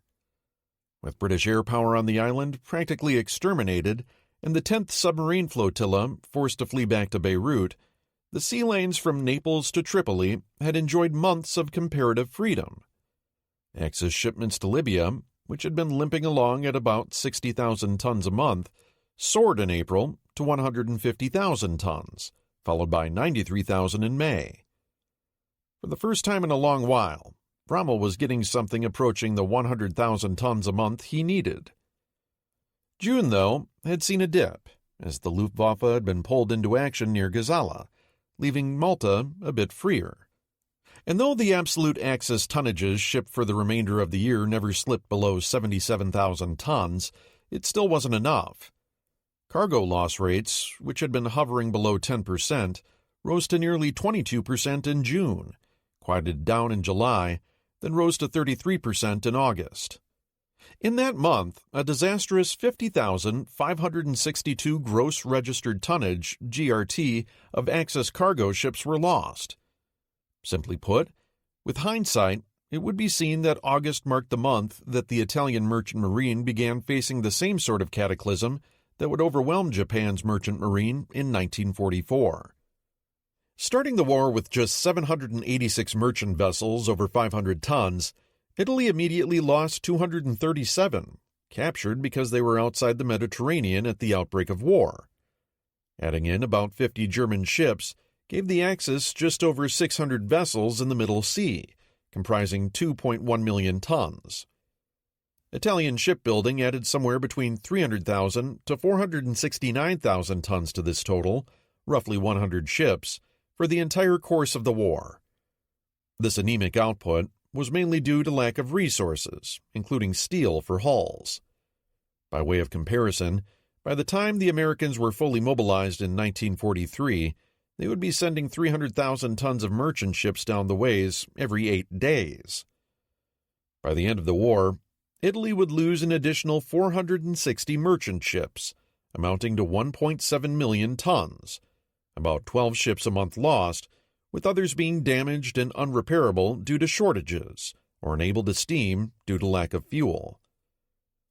Compared to the carnage being inflicted by the Germans on the Atlantic seaways, this wasn't a huge total, but given the small starting size of the Axis shipping pool in the Mediterranean, this loss rate would prove unsustainable over the long run. In the Allied navies, the classic answer to submarine attack had been convoying. However, while the Italians were willing to devote a great many of their smaller warships to escort roles, they never got the same bang for their buck from them, because their convoys consumed a tremendous number of escort cycles to shepherd a comparatively small number of vessels across the Mediterranean. In September 1942, no fewer than 59 Axis convoys were run over to Libya. These contained in total 91 merchant vessels, guarded by no fewer than 120 warships. In other words, a large convoy, in Italian parlance, was 3 ships guarded by 4 escorts. This was the antithesis of efficiency, and it was driven by the limited capacity of most Libyan ports, able to unload only a handful of ships at a time, and the desire to keep as few merchant ships in port as possible to prevent their exposure to frequent British air attacks. Moreover, these convoys were not screened as effectively as they might have been.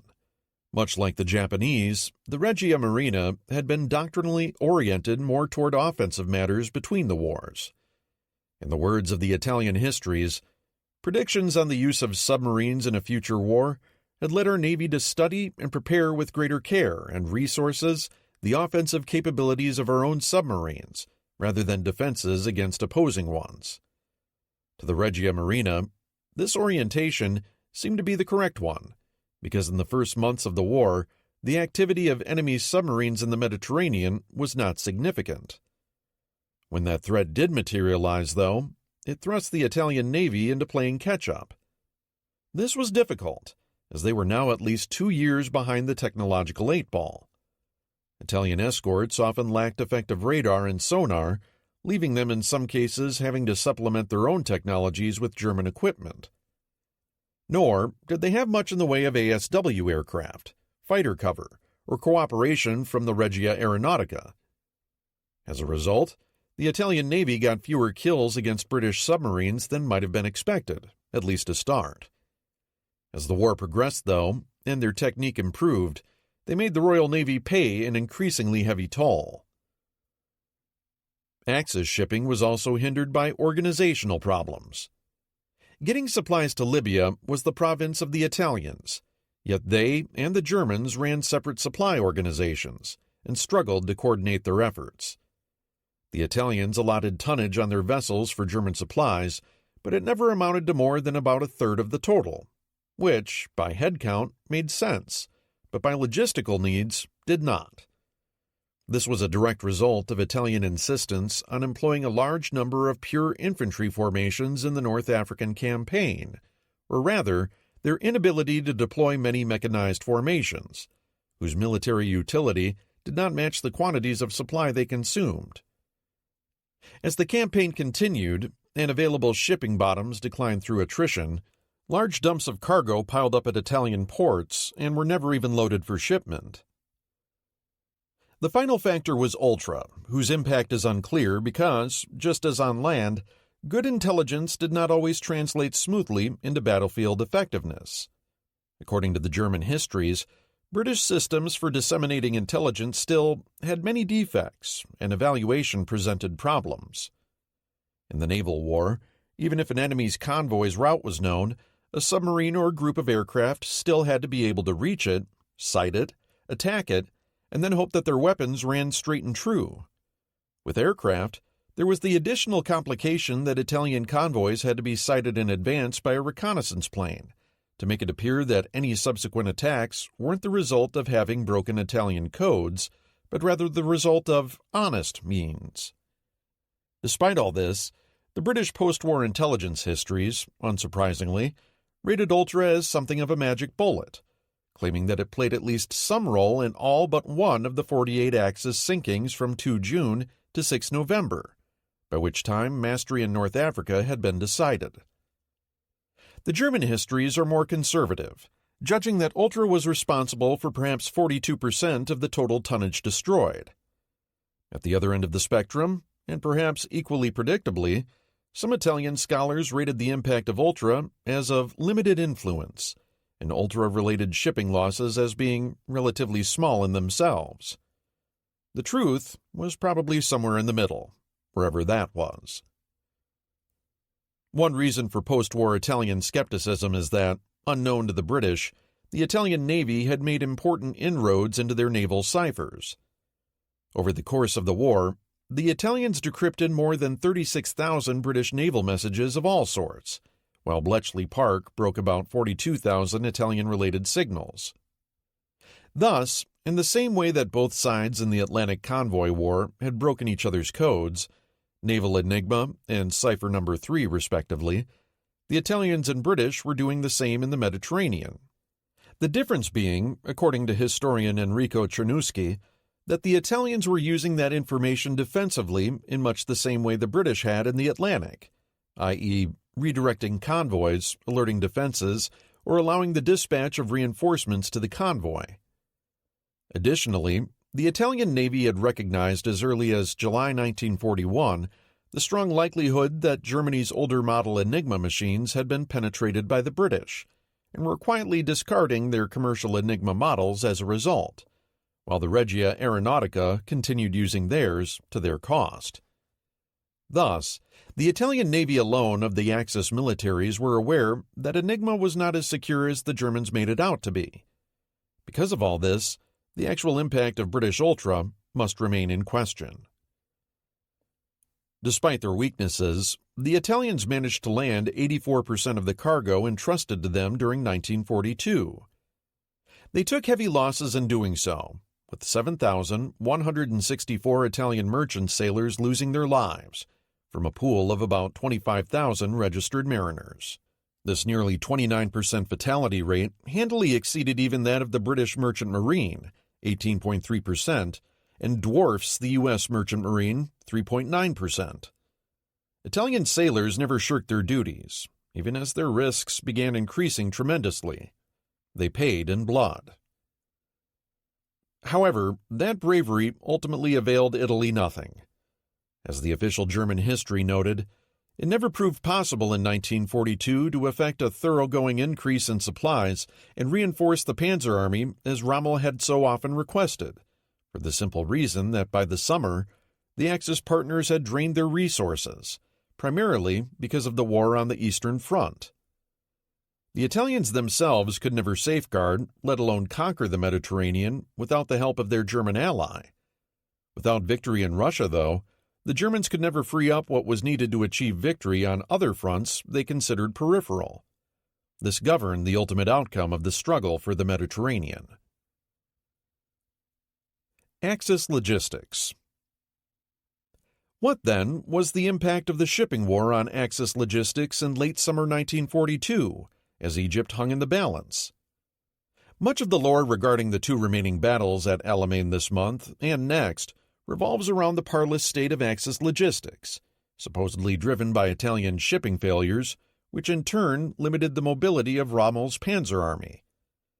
Yet the picture here is not as clear as the conventional wisdom makes it out to be. Roughly speaking, a panzer division consumed 350 tons of supplies and water a day, or about 10,000 tons a month, when it was on the attack. The two-regiment Italian infantry divisions, with fewer men and vehicles, required less. With about 10 Axis divisions now in the field, a minimum of 60,000 tons of cargo a month needed to be landing on Libyan docks. 100,000 tons was what Rommel demanded, in order to be able to build up stocks for a new offensive. However, Rommel was known to exaggerate his needs and had certainly launched offensives on much less. Thus, a figure of 75,000 tons might be viewed as reasonably sufficient for him to launch another attack. This is almost exactly how much was actually landed in both July and August, a bit over 145,000 tons. Libya had three good-sized ports, Tripoli, Benghazi, and Tobruk, but also smaller ones at Derna, Salem, Bardia, and Mersa Matra in Egypt. According to the common wisdom, Tripoli was the only one capable of handling significant surface tonnage, around 80,000 tons monthly, and would have to be the linchpin of the entire Axis logistical system. The Italians turned that logic on its head, concluding that for the purposes of forward supply, Benghazi should serve as the main port, since it was so much closer to the front. Ultimately, during July and August, they landed 60,500 tons there, 47,000 tons in Tobruk, and only 35,700 tons in Tripoli. Of this total, 63,300 tons were general supplies, followed by liquid fuels of one kind or another, 45,800 tons, ammunition, 16,500 tons, vehicles, 15,400 tons, and tanks, 4,000 tons. Most histories of these operations assume that it was Axis trucks that moved all this materiel to the front. But the Italians supplemented these efforts by using smaller coastal craft and barges to ferry cargo west to east. This would suffice to bring roughly a quarter of these stores, 38,775 tons, some as far forward as Mersa Matra, with only 11% being lost along the way. This pattern of supplementing Italian mainline shipping with small craft would continue for the rest of the war because it worked. The other three quarters had to go by truck. There was no railroad. The Axis understandably wanted to keep their driving distances as short as possible. But there was really only so much that could be done. It was a large theater.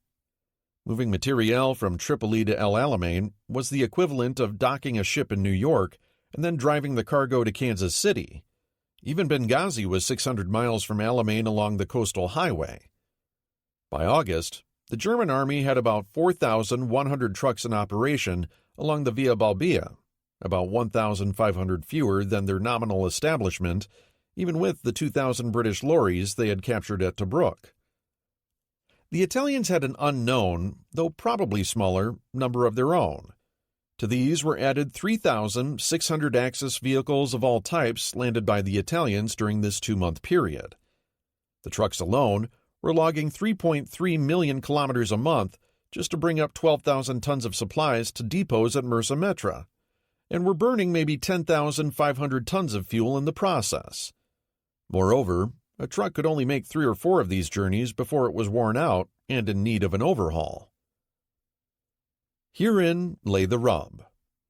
The reason the Germans at the front were constantly complaining about fuel had less to do with the Italian Navy and merchant marines somehow failing in their mission, or Ultra enshrouding the seaways under its increasingly spooky influence, than it did with hordes of trucks being forced to drive endless miles across Libya's god-awful roads. The Regia Marina had delivered 45,800 tons of fuels to Libya in 2 months. Most of the cargo that had been requested had been sent over and landed for that matter, about as close to the front as it could be, without air supremacy. What happened to that cargo after it hit the wharf wasn't really under the Navy's control. With a motor pool burning about half that monthly fuel allotment just moving things around and rapidly wearing itself out in the process, it's no wonder the Panzer Army wasn't swimming in petrol at the front. That said, by any reasonable standard, the amount of fuel that was making it to Rommel's dumps was at least sufficient to conduct operations of a scope that might result in capturing enough of the enemy's petrol stocks to then allow a further advance. It remained to be seen if Rommel could pull that off. The Battle of Alam el Halfa. As luck would have it, almost as soon as Montgomery took command, Eighth Army's new leader was obliged to fight. Rommel was attacking again, determined to take one last run at the Nile before American reinforcements robbed him permanently of the initiative. He had a fresh German infantry division, 164th, and a parachute brigade to stiffen the Italians. And his tank inventory had climbed back to 281 Italian and 234 German machines, the latter including 64 long-barreled Panzer III Osif L Specials and 27 brand-new Panzer IV Osif G Specials with their lethal long-barreled 75mm gun. Rather than the 400-some tanks Rommel imagined to be in the British inventory, Montgomery actually had 713 serviceable AFVs, including 164 Grants, 370 Valentines and Crusaders, and 179 Stuart light tanks. All the British divisions were now re-equipping with the newer, much more effective 6 PDR AT gun. In the skies overhead, the portents were even worse, with 171 serviceable Luftwaffe warbirds facing 902 operational WDAF aircraft. As mentioned, Rommel was concerned about his logistics. Despite the Regia Marina's laudable efforts, their landing 75,000 tons of cargo a month paled in comparison with the 400,000 tons the British were shoveling onto the wharves at Suez during the same span. The clock was ticking. Though Rommel had replenished much of his artillery ammunition, fuel remained the gating factor, at least in his opinion. By the end of the month, the Panzer Army had about 2,400 cubic meters, around 630,000 gallons, of fuel on hand. This was about 4 units of consumption, each representing the amount of petroleum, oil, and lubricants, POL, needed for a 100-kilometer advance. Despite battles in the desert, invariably involving a lot of driving around, that was hardly an insignificant amount of gasoline. It was, in fact, almost exactly equal to the stocks the Wehrmacht had built up before their 1941 invasion of Greece, a campaign comprising an advance of nearly 400 miles. Granted, the Germans had utilized captured fuel stocks in the Balkans to complete that campaign, but the same was true here. The Panzer Army had made it this far into Egypt on gasoline captured at Tobruk, and was certainly counting on the same thing happening again to get it to Cairo. Despite this, Rommel judged his logistical situation even before the battle to be bad enough that he briefly contemplated withdrawing instead of fighting. On 23 July, he sent an appreciation to Ettore Bastico, the Italian superior he barely pretended to work for, stating that unless he received adequate supply, he might be forced to fall back to the Libyan frontier. Bastico, however, insisted that the situation was tense but not critical, and that neither Comando Supremo nor Mussolini supported a retreat. To Bastico's way of thinking, it was Rommel, not the Italians, who was losing his nerve, and that his state of momentary depression needed to be combated. Rommel's threats must be taken with a large grain of salt. For one thing, obtaining Mussolini's, let alone Hitler's, approval to withdraw would have been next to impossible. For another, it ran against every fiber of German military tradition, not to mention Rommel's temperament. Upon further reflection, the Desert Fox and his staff came to the predictable conclusion that attacking was the only way out of the pickle they were in, their last chance to grab Cairo and the canal before American cargo ships buried them under a landslide of materiel. The plan that emerged was essentially a rerun of Gazala. Rommel had no lack of regard for the heavily fortified Alamein box and the British defenses on the northern end of the line. Mines and artillery had wrecked his first battle there. Odds were that they'd do the same again. The south, on the other hand, seemed to offer possibilities.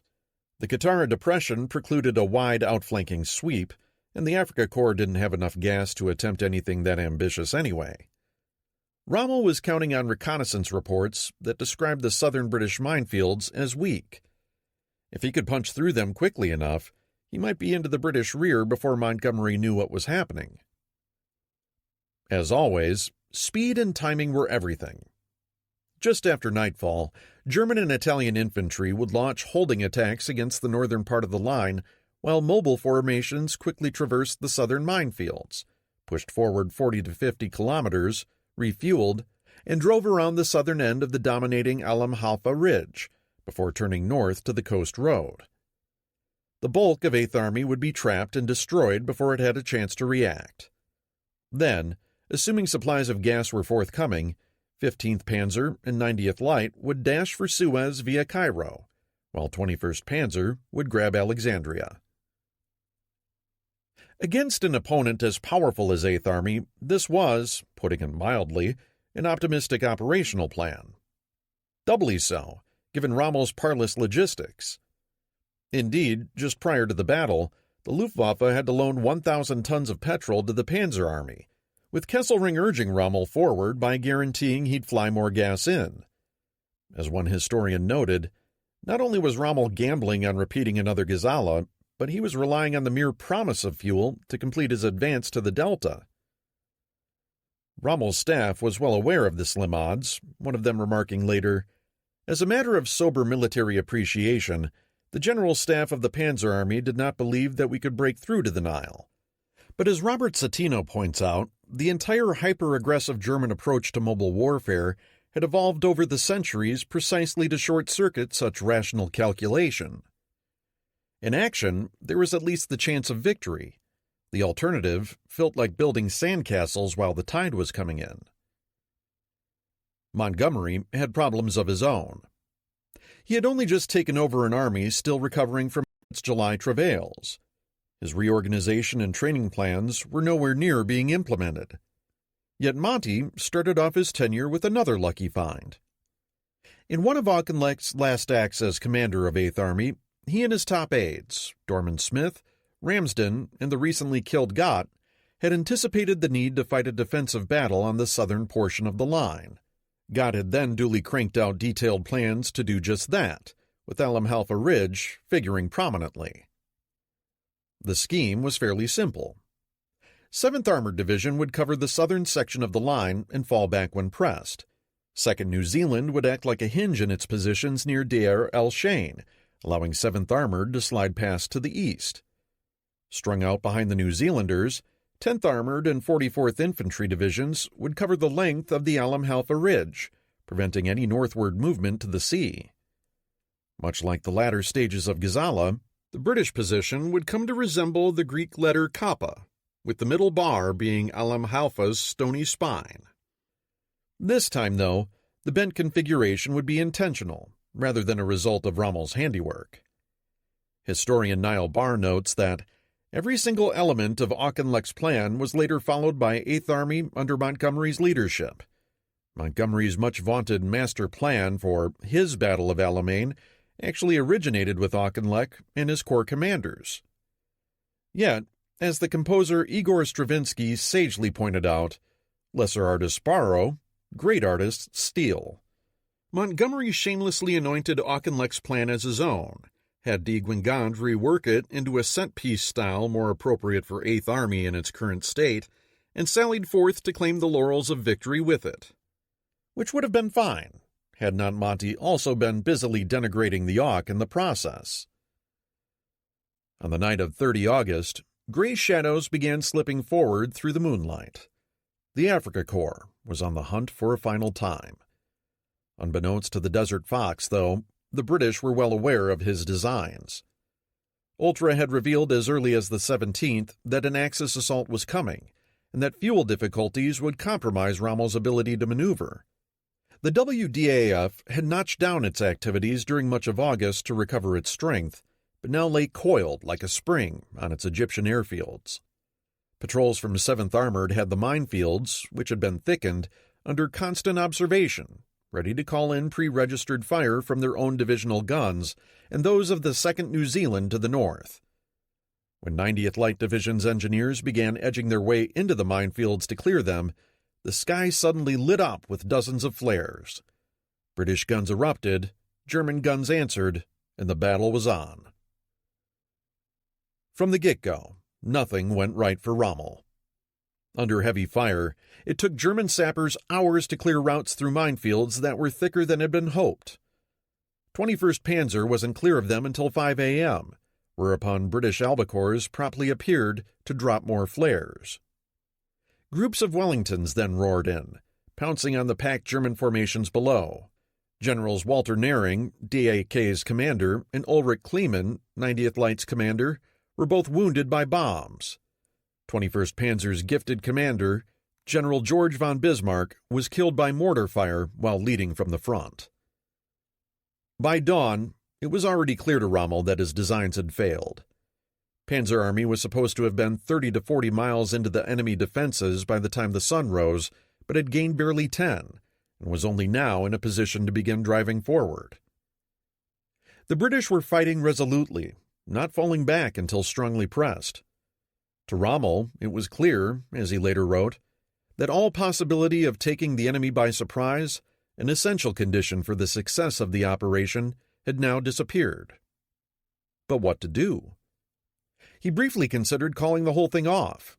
His staff then persuaded him to continue. Fortunately, a sandstorm blew up, which made maneuvering difficult, but at least temporarily shielded DAK from the RAF. Given the lack of fuel, Rommel modified the basic plan. Instead of trying to end-run Alamhalfa Ridge, he would go straight through its middle. DAK duly turned and began heading north through deep sand, burning more fuel along the way. Any respite from the RAF evaporated later that night, and the Panzer Army was again hammered from the air. The following day, despite incessant bombing, Rommel managed to mount a thrust toward the ridge. Late in the afternoon, both German divisions put their panzer regiments in the van and advanced with about 120 machines apiece, a pair of armored fists aimed dead at the ridge. Rommel's trump card was his new PZ-4 Specials, whose long-barreled 75mm gun outranged the Grant's medium-length 75mm. The Germans grouped their heavyweights at the Schwerpunkt, point of maximum effort, and screened them from flank attacks with groups of PZ-3s. Back in the old days, a concentrated blow of this magnitude would have been a real haymaker. Things were different now. For one thing, the Luftwaffe was not overhead, as swarms of WDAF Spitfires and Kitty Hawks prevented Fliegerführer Africa from bringing its weight to bear. Second, Alamhalfa was brimming with dug-in British tanks and 6 PDR anti-tank guns, backed by artillery. As the Germans approached, the ridge erupted in fire and steel. 15th Panzer initially made some progress toward Hill 132, Alamhalfa's highest point, but try as it might, it could not overrun the British position. Further west, 21st Panzer's PZ-4 Specials extracted steep losses from 22nd Armored Brigade's Grants, then fell into a cleverly laid AT gun trap and were halted. Up and down the length of the ridge, the British were blazing away with all the gusto that near limitless ammunition afforded. Rommel noted sourly that the British artillery was very active. About 10 shells were answering every one of ours. Indeed, the whole British artillery system was really humming. During an Axis counterattack later in the battle, one New Zealand brigade commander crowed that his divisional guns could now answer fire support calls in just over 10 minutes, dropping devastating bombardments he likened to the Hammer of Thor. Against firepower of this intensity, capturing the ridge proved impossible. Twilight descended with both German divisions assuming defensive positions at the foot of the ridge. That entire night, the RAF gave the Axis forces no rest. Rommel wrote, "All movement was instantly pinned down by low-flying attacks. Soon many of our vehicles were alight and burning furiously." The war diary of one German reconnaissance unit noted grimly that strong Douglas formations bombed our units as if on a practice run. The Tommy has a prescriptive right to believe that no heavy AA batteries can be brought into action on the German side. The 1st of September dawned with 21st Panzer out of gas, obliging 15th Panzer to forge on alone. Meanwhile, 10th Armored Division had brought its final tank brigade, the 8th, into action alongside 22nd and 23rd. This marked a significant first for the British. They had finally managed to concentrate a complete armored division in the desert. Against 10th Armored and 44th Infantry, both stoutly dug in, 15th Panzer had no chance at all, particularly since it didn't have enough gas to maneuver. By the 2nd, Rommel learned that the petrol he was counting on from Italy had not arrived, with 2 tankers sunk and another severely damaged. At this point, he had little choice but to call off the attack, issuing orders for a phased withdrawal over the next few days. If ever a moment seemed propitious for a truly annihilating counterstroke by 8th Army, this was it. DAK was out of gas and pinned beneath the wings of Coningham's warbirds. Rommel couldn't have maneuvered to save his life. Opposing him, Montgomery had 2 reasonably intact armored divisions and all the gas and ammo anyone could want. Yet, having basically come to the end of the plan that Gott and Auchinleck had conveniently sketched out for him, Montgomery didn't have any real idea how to capitalize on his victory. What he did know was that he wanted no part of any uncontrolled armored advance that might impale itself on Axis AT guns, a la the debacles in the Cauldron back in June. He therefore issued strict orders not to pursue the beaten enemy. Few generals held improvisation in lower regard than Monty. Rommel was essentially let go.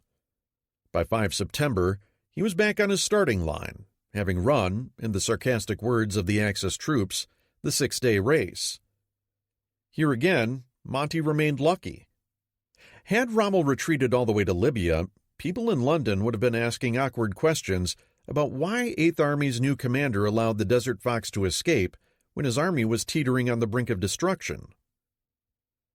In total, the Germans had taken 1,859 casualties, the Italians another 1,050 or so, along with 55 Axis guns, 395 vehicles, and 49 tanks.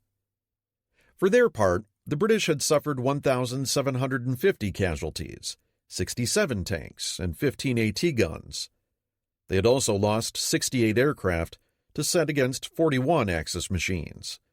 Alamahalfa hadn't been a bloodbath. It was hardly a good morning's work on the Russian front. It had, however, been sufficient to push the DAK back on the defensive, this time for good. Monty would now be given the luxury he craved above all else: time to plan, train, stockpile, and then launch a deliberate set-piece battle.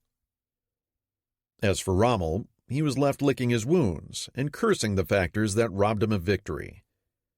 Supply was the first and most obvious to him, and he complained about the Italians endlessly in this respect, which is, as noted, unfair. Rommel never truly internalized the complexities of naval logistics in the Mediterranean and their interdependency with land and air operations. The supply stocks he had at hand, 4 units of consumption, seen in a reasonable light, were probably sufficient to have at least executed an advance sufficient to hopefully capture stocks of likely magnitude to take him the rest of the way to Suez, if he could defeat the British formations dug in on the ridge. He couldn't. The problem there was less about gasoline than firepower. A key component of the latter had to do with the maturation of British air power. The Luftwaffe had been completely unable to intercede on Rommel's behalf. One WDAF raid had nearly killed Rommel, who managed to jump into a slit trench just before a bomb detonated. The RAF had flown more than 2,500 sorties in 6 days, sometimes dropping as many as 80 tons of bombs a night. The result was catastrophic. Rommel noted that the RAF dominated the airspace and literally nailed my army to the ground, making impossible any smooth deployment or timely thrust. Against air superiority of this nature, his troops were like a force of natives from the bush fighting modern European troops, and with the same chance of success. At the same time, RAF fighters had largely negated the Luftwaffe's ability to deliver ground support of their own, one RAF report noting that the dreaded Stukas had been rendered mostly ineffective, many of them jettisoning their ordnance at the first sight of a Spitfire or Hurricane and running for the exits. As one RAF officer put it, when opposed by a determined fighter force, it proved to be a crow masquerading in an eagle's feather. With all these dynamics now operating together, solving any of them became increasingly difficult for the Axis. The end result, as one historian correctly noted, was that it would be wrong to conclude that supply shortages caused Rommel's defeat at Alam Halfa. Enigma intercepts having denied him the advantage of surprise, Rommel was then halted by strong British defenses that he might have overcome only with air superiority. The lack of this made withdrawal unavoidable. On 23 September, Rommel was obliged to depart Africa for a rest. He had been in the desert now for 19 months, and an array of digestive ailments, liver problems, and low blood pressure had so weakened him that at times he could barely get out of his truck. He left the Panzer Army in the hands of General der Panzertruppe George Stuma, who had been cashiered during the Reichel affair on the Eastern Front back in July, but was now being rehabilitated and sent to the desert. Rommel, though, would be back sooner than he anticipated. Planning for Torch. By mid-August, 3 weeks had elapsed since FDR had instructed the Joint Chiefs of Staff to make Torch their highest priority. About all that had occurred was a lot of dithering. Secretary of War Stimson, General Parshall, Admiral King, and their respective staffs had taken a while to get their heads around the fact that they had lost the strategic debate with the British, at least for the time being. Like it or not, FDR, as Supreme Commander, was deadly serious about advancing Torch. Time was wasting, and crucial decisions had to be made. The first was, who was going to command the operation? It went without saying that it would have to be an American general, since a British-led army planning to occupy former French colonies would doom any hope of local French forces coming over to the Allied side. The Royal Navy's attack on the French fleet at Mers el-Kabir back in 1940 had spilled Gallic blood in profusion. Subsequent fighting in Syria and Madagascar had only worsened matters, leading to deep reservoirs of ill feeling among the French military against their former allies. As such, it made sense to brand this an American operation aimed at the liberation of French territory. Churchill was amenable to having Marshall in the command billet, but Roosevelt was loath to let him go. The president trusted Marshall implicitly and needed him in Washington to keep the still-evolving machinery of war running smoothly. Finally, on 26 July, Marshall's protégé in war plans, Dwight D. Eisenhower, was named instead. The British were stunned that so junior an officer would be put in charge of such a monumentally important operation. Eisenhower was 51, had never held a field command, and had been hastily advanced to lieutenant general just 2 weeks earlier. Less than a year ago, he'd been a colonel. Now, he was to be a theater commander, leading the first major multinational expedition of the war. Brooke remarked later that on his first meeting of the American, "He certainly made no great impression on me, and if I had been told then of the future that lay in front of him, I should have refused to believe it."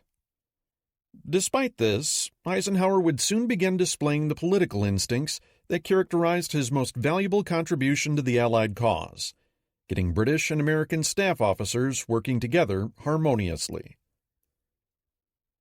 The second question revolved around what his mission actually was, beyond simply going to North Africa and doing something. In these early days, Eisenhower lamented, "The situation was vague, the amount of resources unknown, the final object indeterminate, and the only firm factor in the whole business are instructions to attack." But attack where?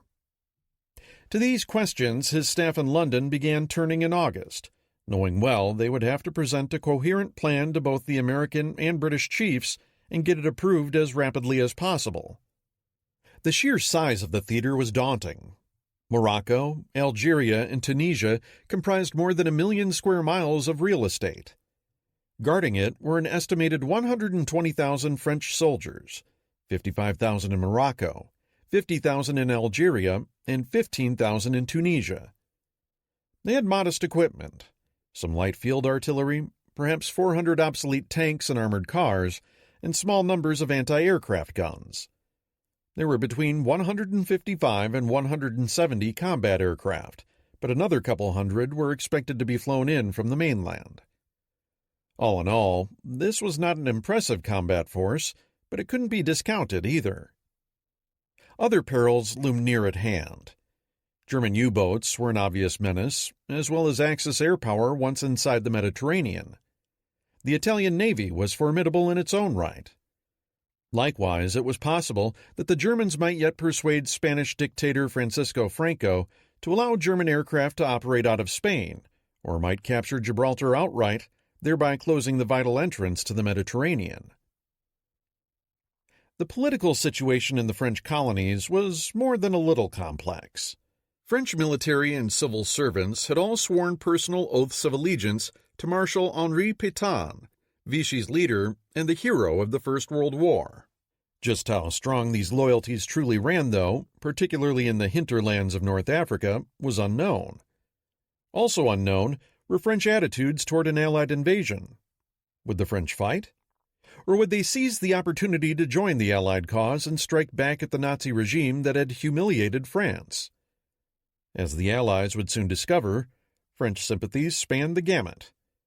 Patriots longing to throw off the Nazi yoke were mixed in with violent Anglophobes, a range of convinced or merely opportunist collaborationists, and a majority who were simply apathetic. In order to better gauge the French temperament, the U.S. State Department assembled a scratch team of covert agents under the auspices of Robert Murphy, the American charge d'affaires to the Vichy government. Murphy's group was charged with diving headlong into the fantastically polyglot political and ethnic stew in the colonies to make contact with French officers, Vichy officials, disaffected European refugees, Arab nationalists, Jews, socialists, royalists, or anybody else of any importance who might be sympathetic to American overtures. The Vichy colonies were already crawling with German agents who were quick to spot America's amateurs. One remarked in a report to Berlin that Murphy's agents seemed primarily centered on their social, sexual, and culinary interests, continuing that, altogether they represent a perfect picture of the mixture of races and characters in that savage conglomeration called the United States of America. We can only congratulate ourselves on the selection of this group of enemy agents who will give us no trouble. As it happened, though, Murphy's efforts would end up paying at least some dividends. The main impression one takes away from Torch at this point is the extemporized nature of the whole thing, coupled with its outsized ambition. The American portion of Torch was going to be launched from the other side of an ocean in support of an operation that, cynically viewed, was being thrown together almost purely for reasons of domestic American politics. It remained to be seen whether the Americans had what it took to pull off their end of the bargain. Eastern Front. Churchill pays a visit. Black-painted Commando, with Winston Churchill on board, flew north from Cairo to Persia, then on into the USSR. With matters in the Mideast put to rights, the Prime Minister had departed Cairo shortly after midnight on the 10th to go visit the Kremlin's master. Perhaps anticipating Stalin's displeasure regarding the Allied inability to open a second front in Europe this year, he took with him what emotional armor he could muster, in the form of a rather outsized entourage, including Brooke, Wavell, who could speak Russian, Tedder, Averell Harriman, Roosevelt's personal envoy to the USSR, and several other senior officers. Churchill's flying circus took 3 B-24s to ferry, and in the end, Brooke and Wavell were delayed a day by engine trouble, leaving Churchill to forge on ahead. The Prime Minister was right to be concerned about the reception he would receive, as both the Soviet people and press at this time were skeptical of their allies and their willingness to make meaningful sacrifices to win the war. This was particularly true of the British, as the Soviets had not forgotten Churchill's vocal anti-communist stance during the 1930s. The USSR was now in extremis, its southern front apparently falling apart, and Stalingrad and the Caucasian oil fields threatened. Given that, the absolute necessity of a second front in the immediate future, in the words of British reporter Alexander Worth, was now to many Russians almost a matter of life and death. It was against this backdrop that the Prime Minister arrived, carrying news no Russian wanted to hear. On 12 August, Commando began gingerly circling Moscow through tightly prescribed flight routes so as not to be shot down, finally setting down around 5 p.m. Churchill and his entourage were driven at once from the airfield to the sumptuous State Villa No. 7, an ornate house, as Churchill would later remark, prepared with totalitarian lavishness, teeming with punctilious servants, its dining room brimming with every delicacy and stimulant that supreme power commands. Before he could barely begin sampling these delights, however, the Prime Minister was whisked back into a car and down to the Kremlin to meet Stalin. The Soviet dictator greeted Churchill in his capacious corner office, with portraits of Marx and Lenin glowering down from the walls. True to expectations, the first meeting did not go well. Churchill was forced to admit that there would be no second front this year in Europe. As the Prime Minister proceeded to talk about logistics and landing craft and fighter ranges, Stalin grew increasingly stubborn and sullen, asking why the British were so afraid of the Germans. However, he began brightening up a little once Churchill promised him a relentless bombing campaign against the Reich, although the dictator asked whether it meant the Allies intended to pay their way with bombing alone. At this point, the Prime Minister finally unveiled Torch, and the Western Allies planned to land in North Africa. Stalin immediately became animated. He was intrigued by the military possibilities, as well as the benefits of clearing the Mediterranean to Allied shipping, which in turn might lead to more direct blows against the Axis and the creation of a true second front in Europe. He also immediately grasped that there might be potential political impacts on Spain, Vichy France, and Turkey. As to the military benefits, Churchill at this point drew a picture of a crocodile, indicating to Stalin that it was as good to attack the soft belly of the beast as the snout. Thus was born the image of the Mediterranean as the soft underbelly of the Axis Entente, an image that would haunt the Prime Minister later as Italy's terrain revealed itself in 1943 to be far from fluffy. The meeting thereupon broke up in rather better spirits. On the second night, though, with Brooke and Wavell finally on hand, things got ugly again. Stalin was surly and insulting about the lack of an actual landing in Europe, and impervious to arguments regarding its infeasibility. This was a standard gambit for him, alternating between gracious and growling in rapid succession to keep opponents off balance. The same general pattern continued over the next few days, culminating in a staff meeting between Brooke, Wavell, and Tedder on one side, and Boris Shaposhnikov and Klement Voroshilov on the other.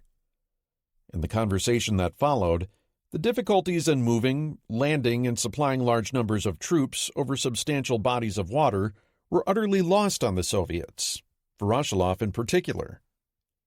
To them, the English Channel was just an overlarge river. Then again, that the Red Army had pulled off their own landings on the Kerch Peninsula in a winter gale might well influenced Soviet views on the matter. The endpoint of these prickly proceedings was an exasperated Brooke finally informing his opposite numbers that the decision was not open for discussion. Voroshilov thereupon petulantly informed Brooke that he was not authorized to talk about the fighting in the Caucasus, to which Brooke replied that he likewise could not discuss Torch.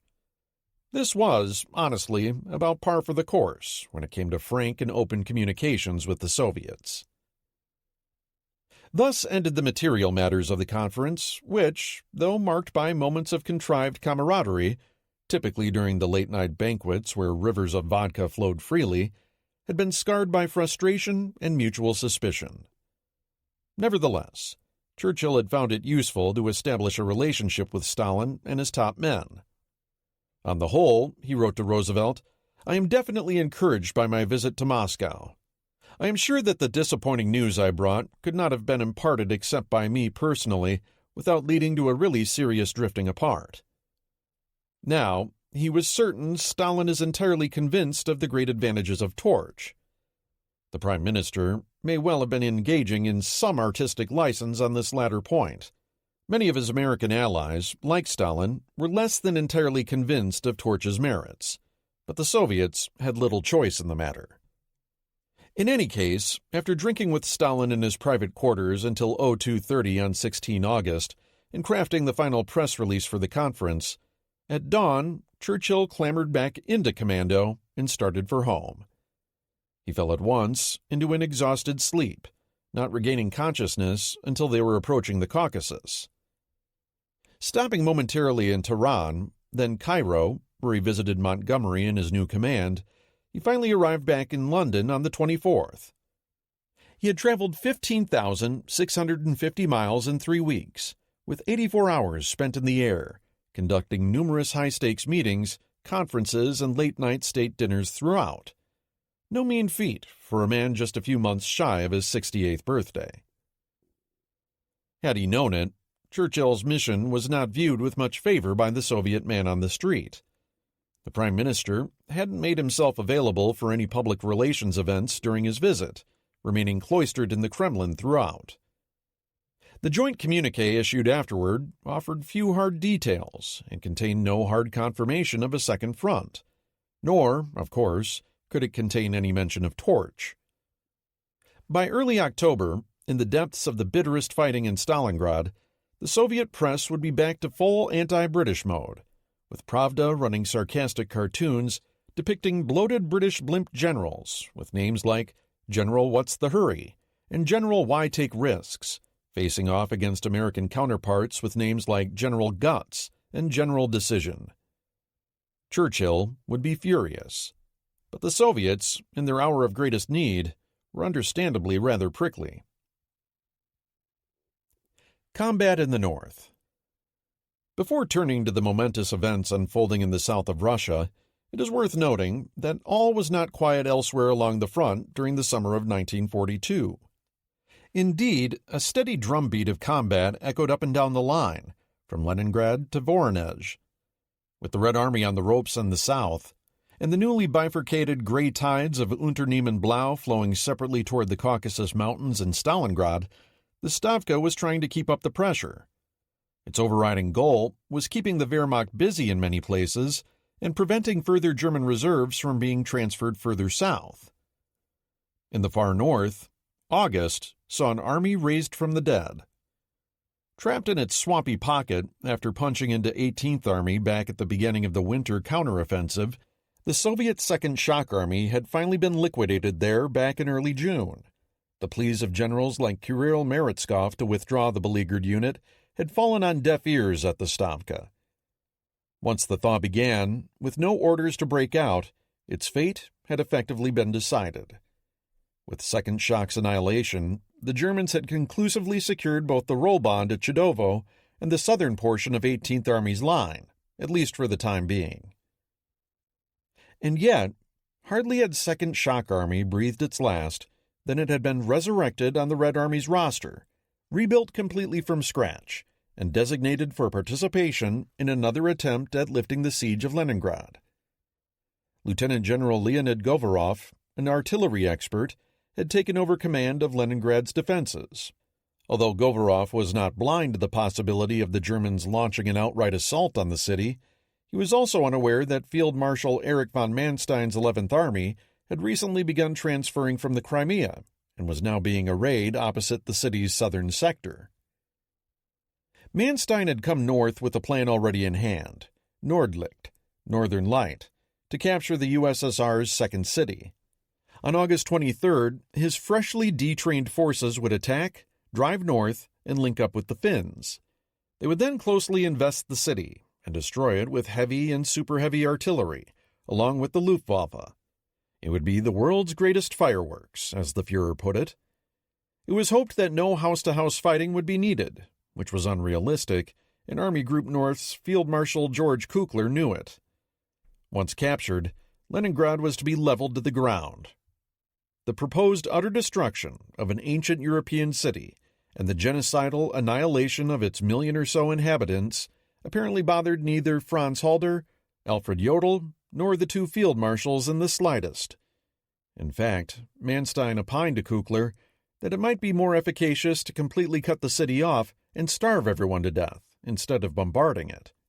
However, Govorov unwittingly preempted both Manstein and Kukler's ruminations regarding the optimal means of genocide by launching a major offensive of his own, one designed to raise the siege. Leningrad's perimeter was tantalizingly close to Soviet lines. All that stood between the besieged city and redemption was a narrow neck of German-held ground no more than 7 miles wide. It was wretched terrain for an attack, though. Swamps punctuated with forests of pine and white-barked aspen, and a smattering of roads. The trackless woods were now honeycombed with deeply echeloned defenses dug into the acidic red earth and dominated by German artillery emplaced on the only real dry ground in the area, the Sinyavino Heights. On the morning of 19th August, the Volkov Front's resurrected Second Shock and Eighth Armies slammed into 18th Army's defenses. Initially, numbers and surprise told in the Red Army's favor. They managed to blast their way through the forward German defenses, penetrating nearly to the village of Maga, halfway across the narrow neck. Yet, the dense terrain precluded any sort of mobile breakthrough. Rather than a massed assault, the Germans were subjected to a steady, stubborn infiltration through the woods and swamps, as the Soviets sought to gain some broader momentum. The Germans, against their will, were obliged to feed in 11th Army's newly arrived divisions, as well as Manstein's artillery, to help contain the break-in. With Volkov Front having pushed to within just 4 miles of the city, forces from inside Leningrad now launched their own thrust across the Neva River to try and link up. They made it across the river, but that was it.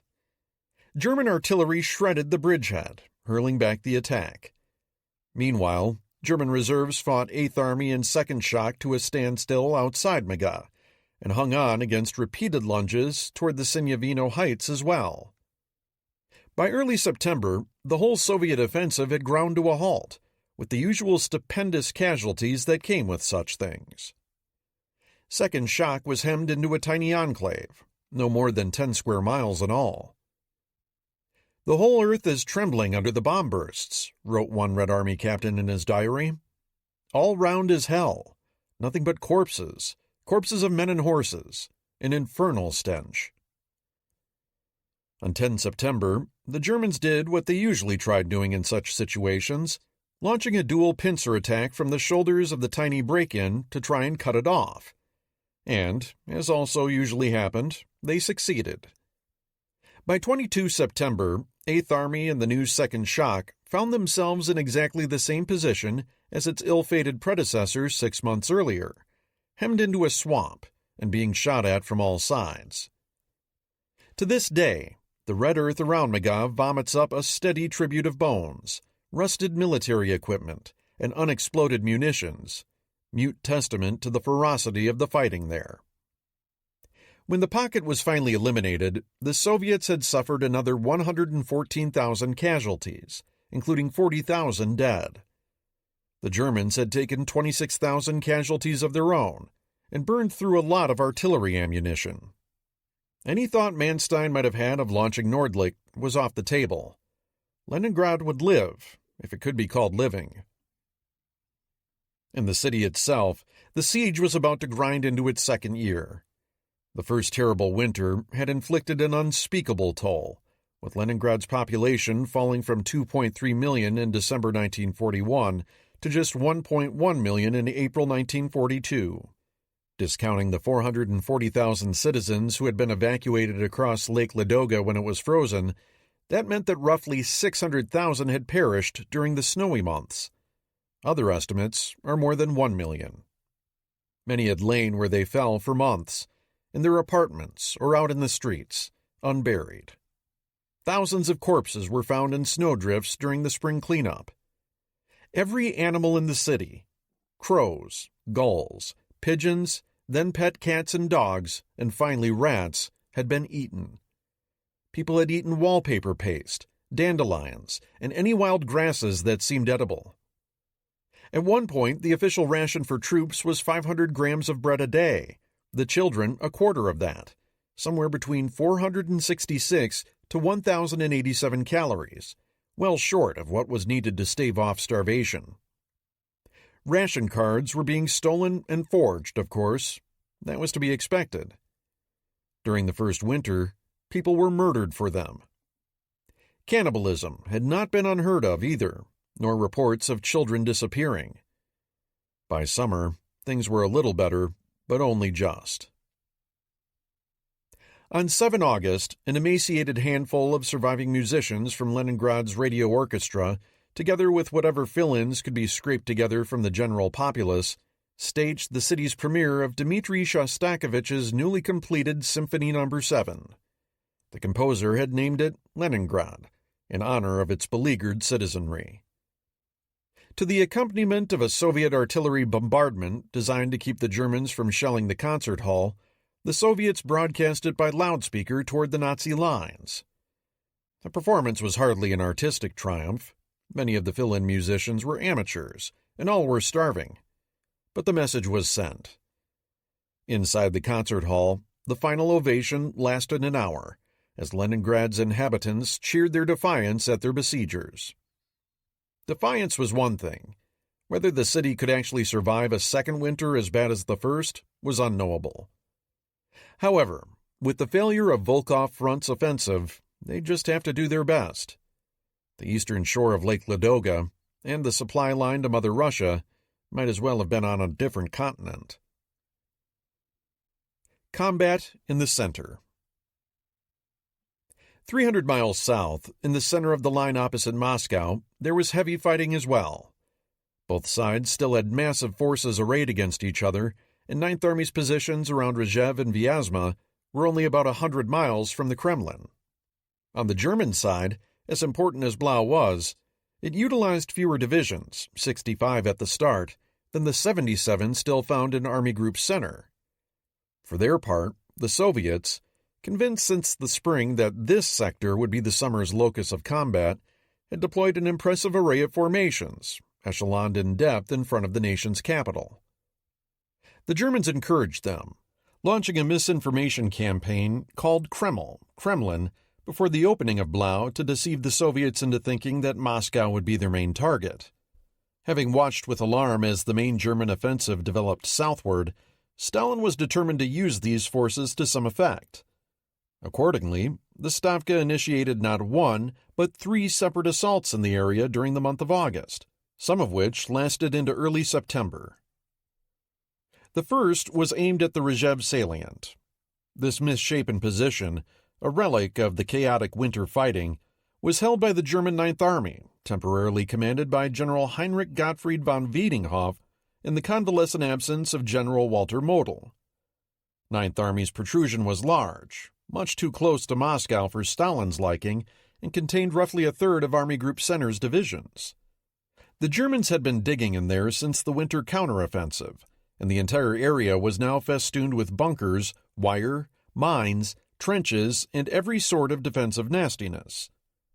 Unlike the wide-open steppes in the south, combat here, in the words of Evan Maudsley, bore a closer relationship to the trench fighting of the First World War. The terrain, too, was suited to the defense.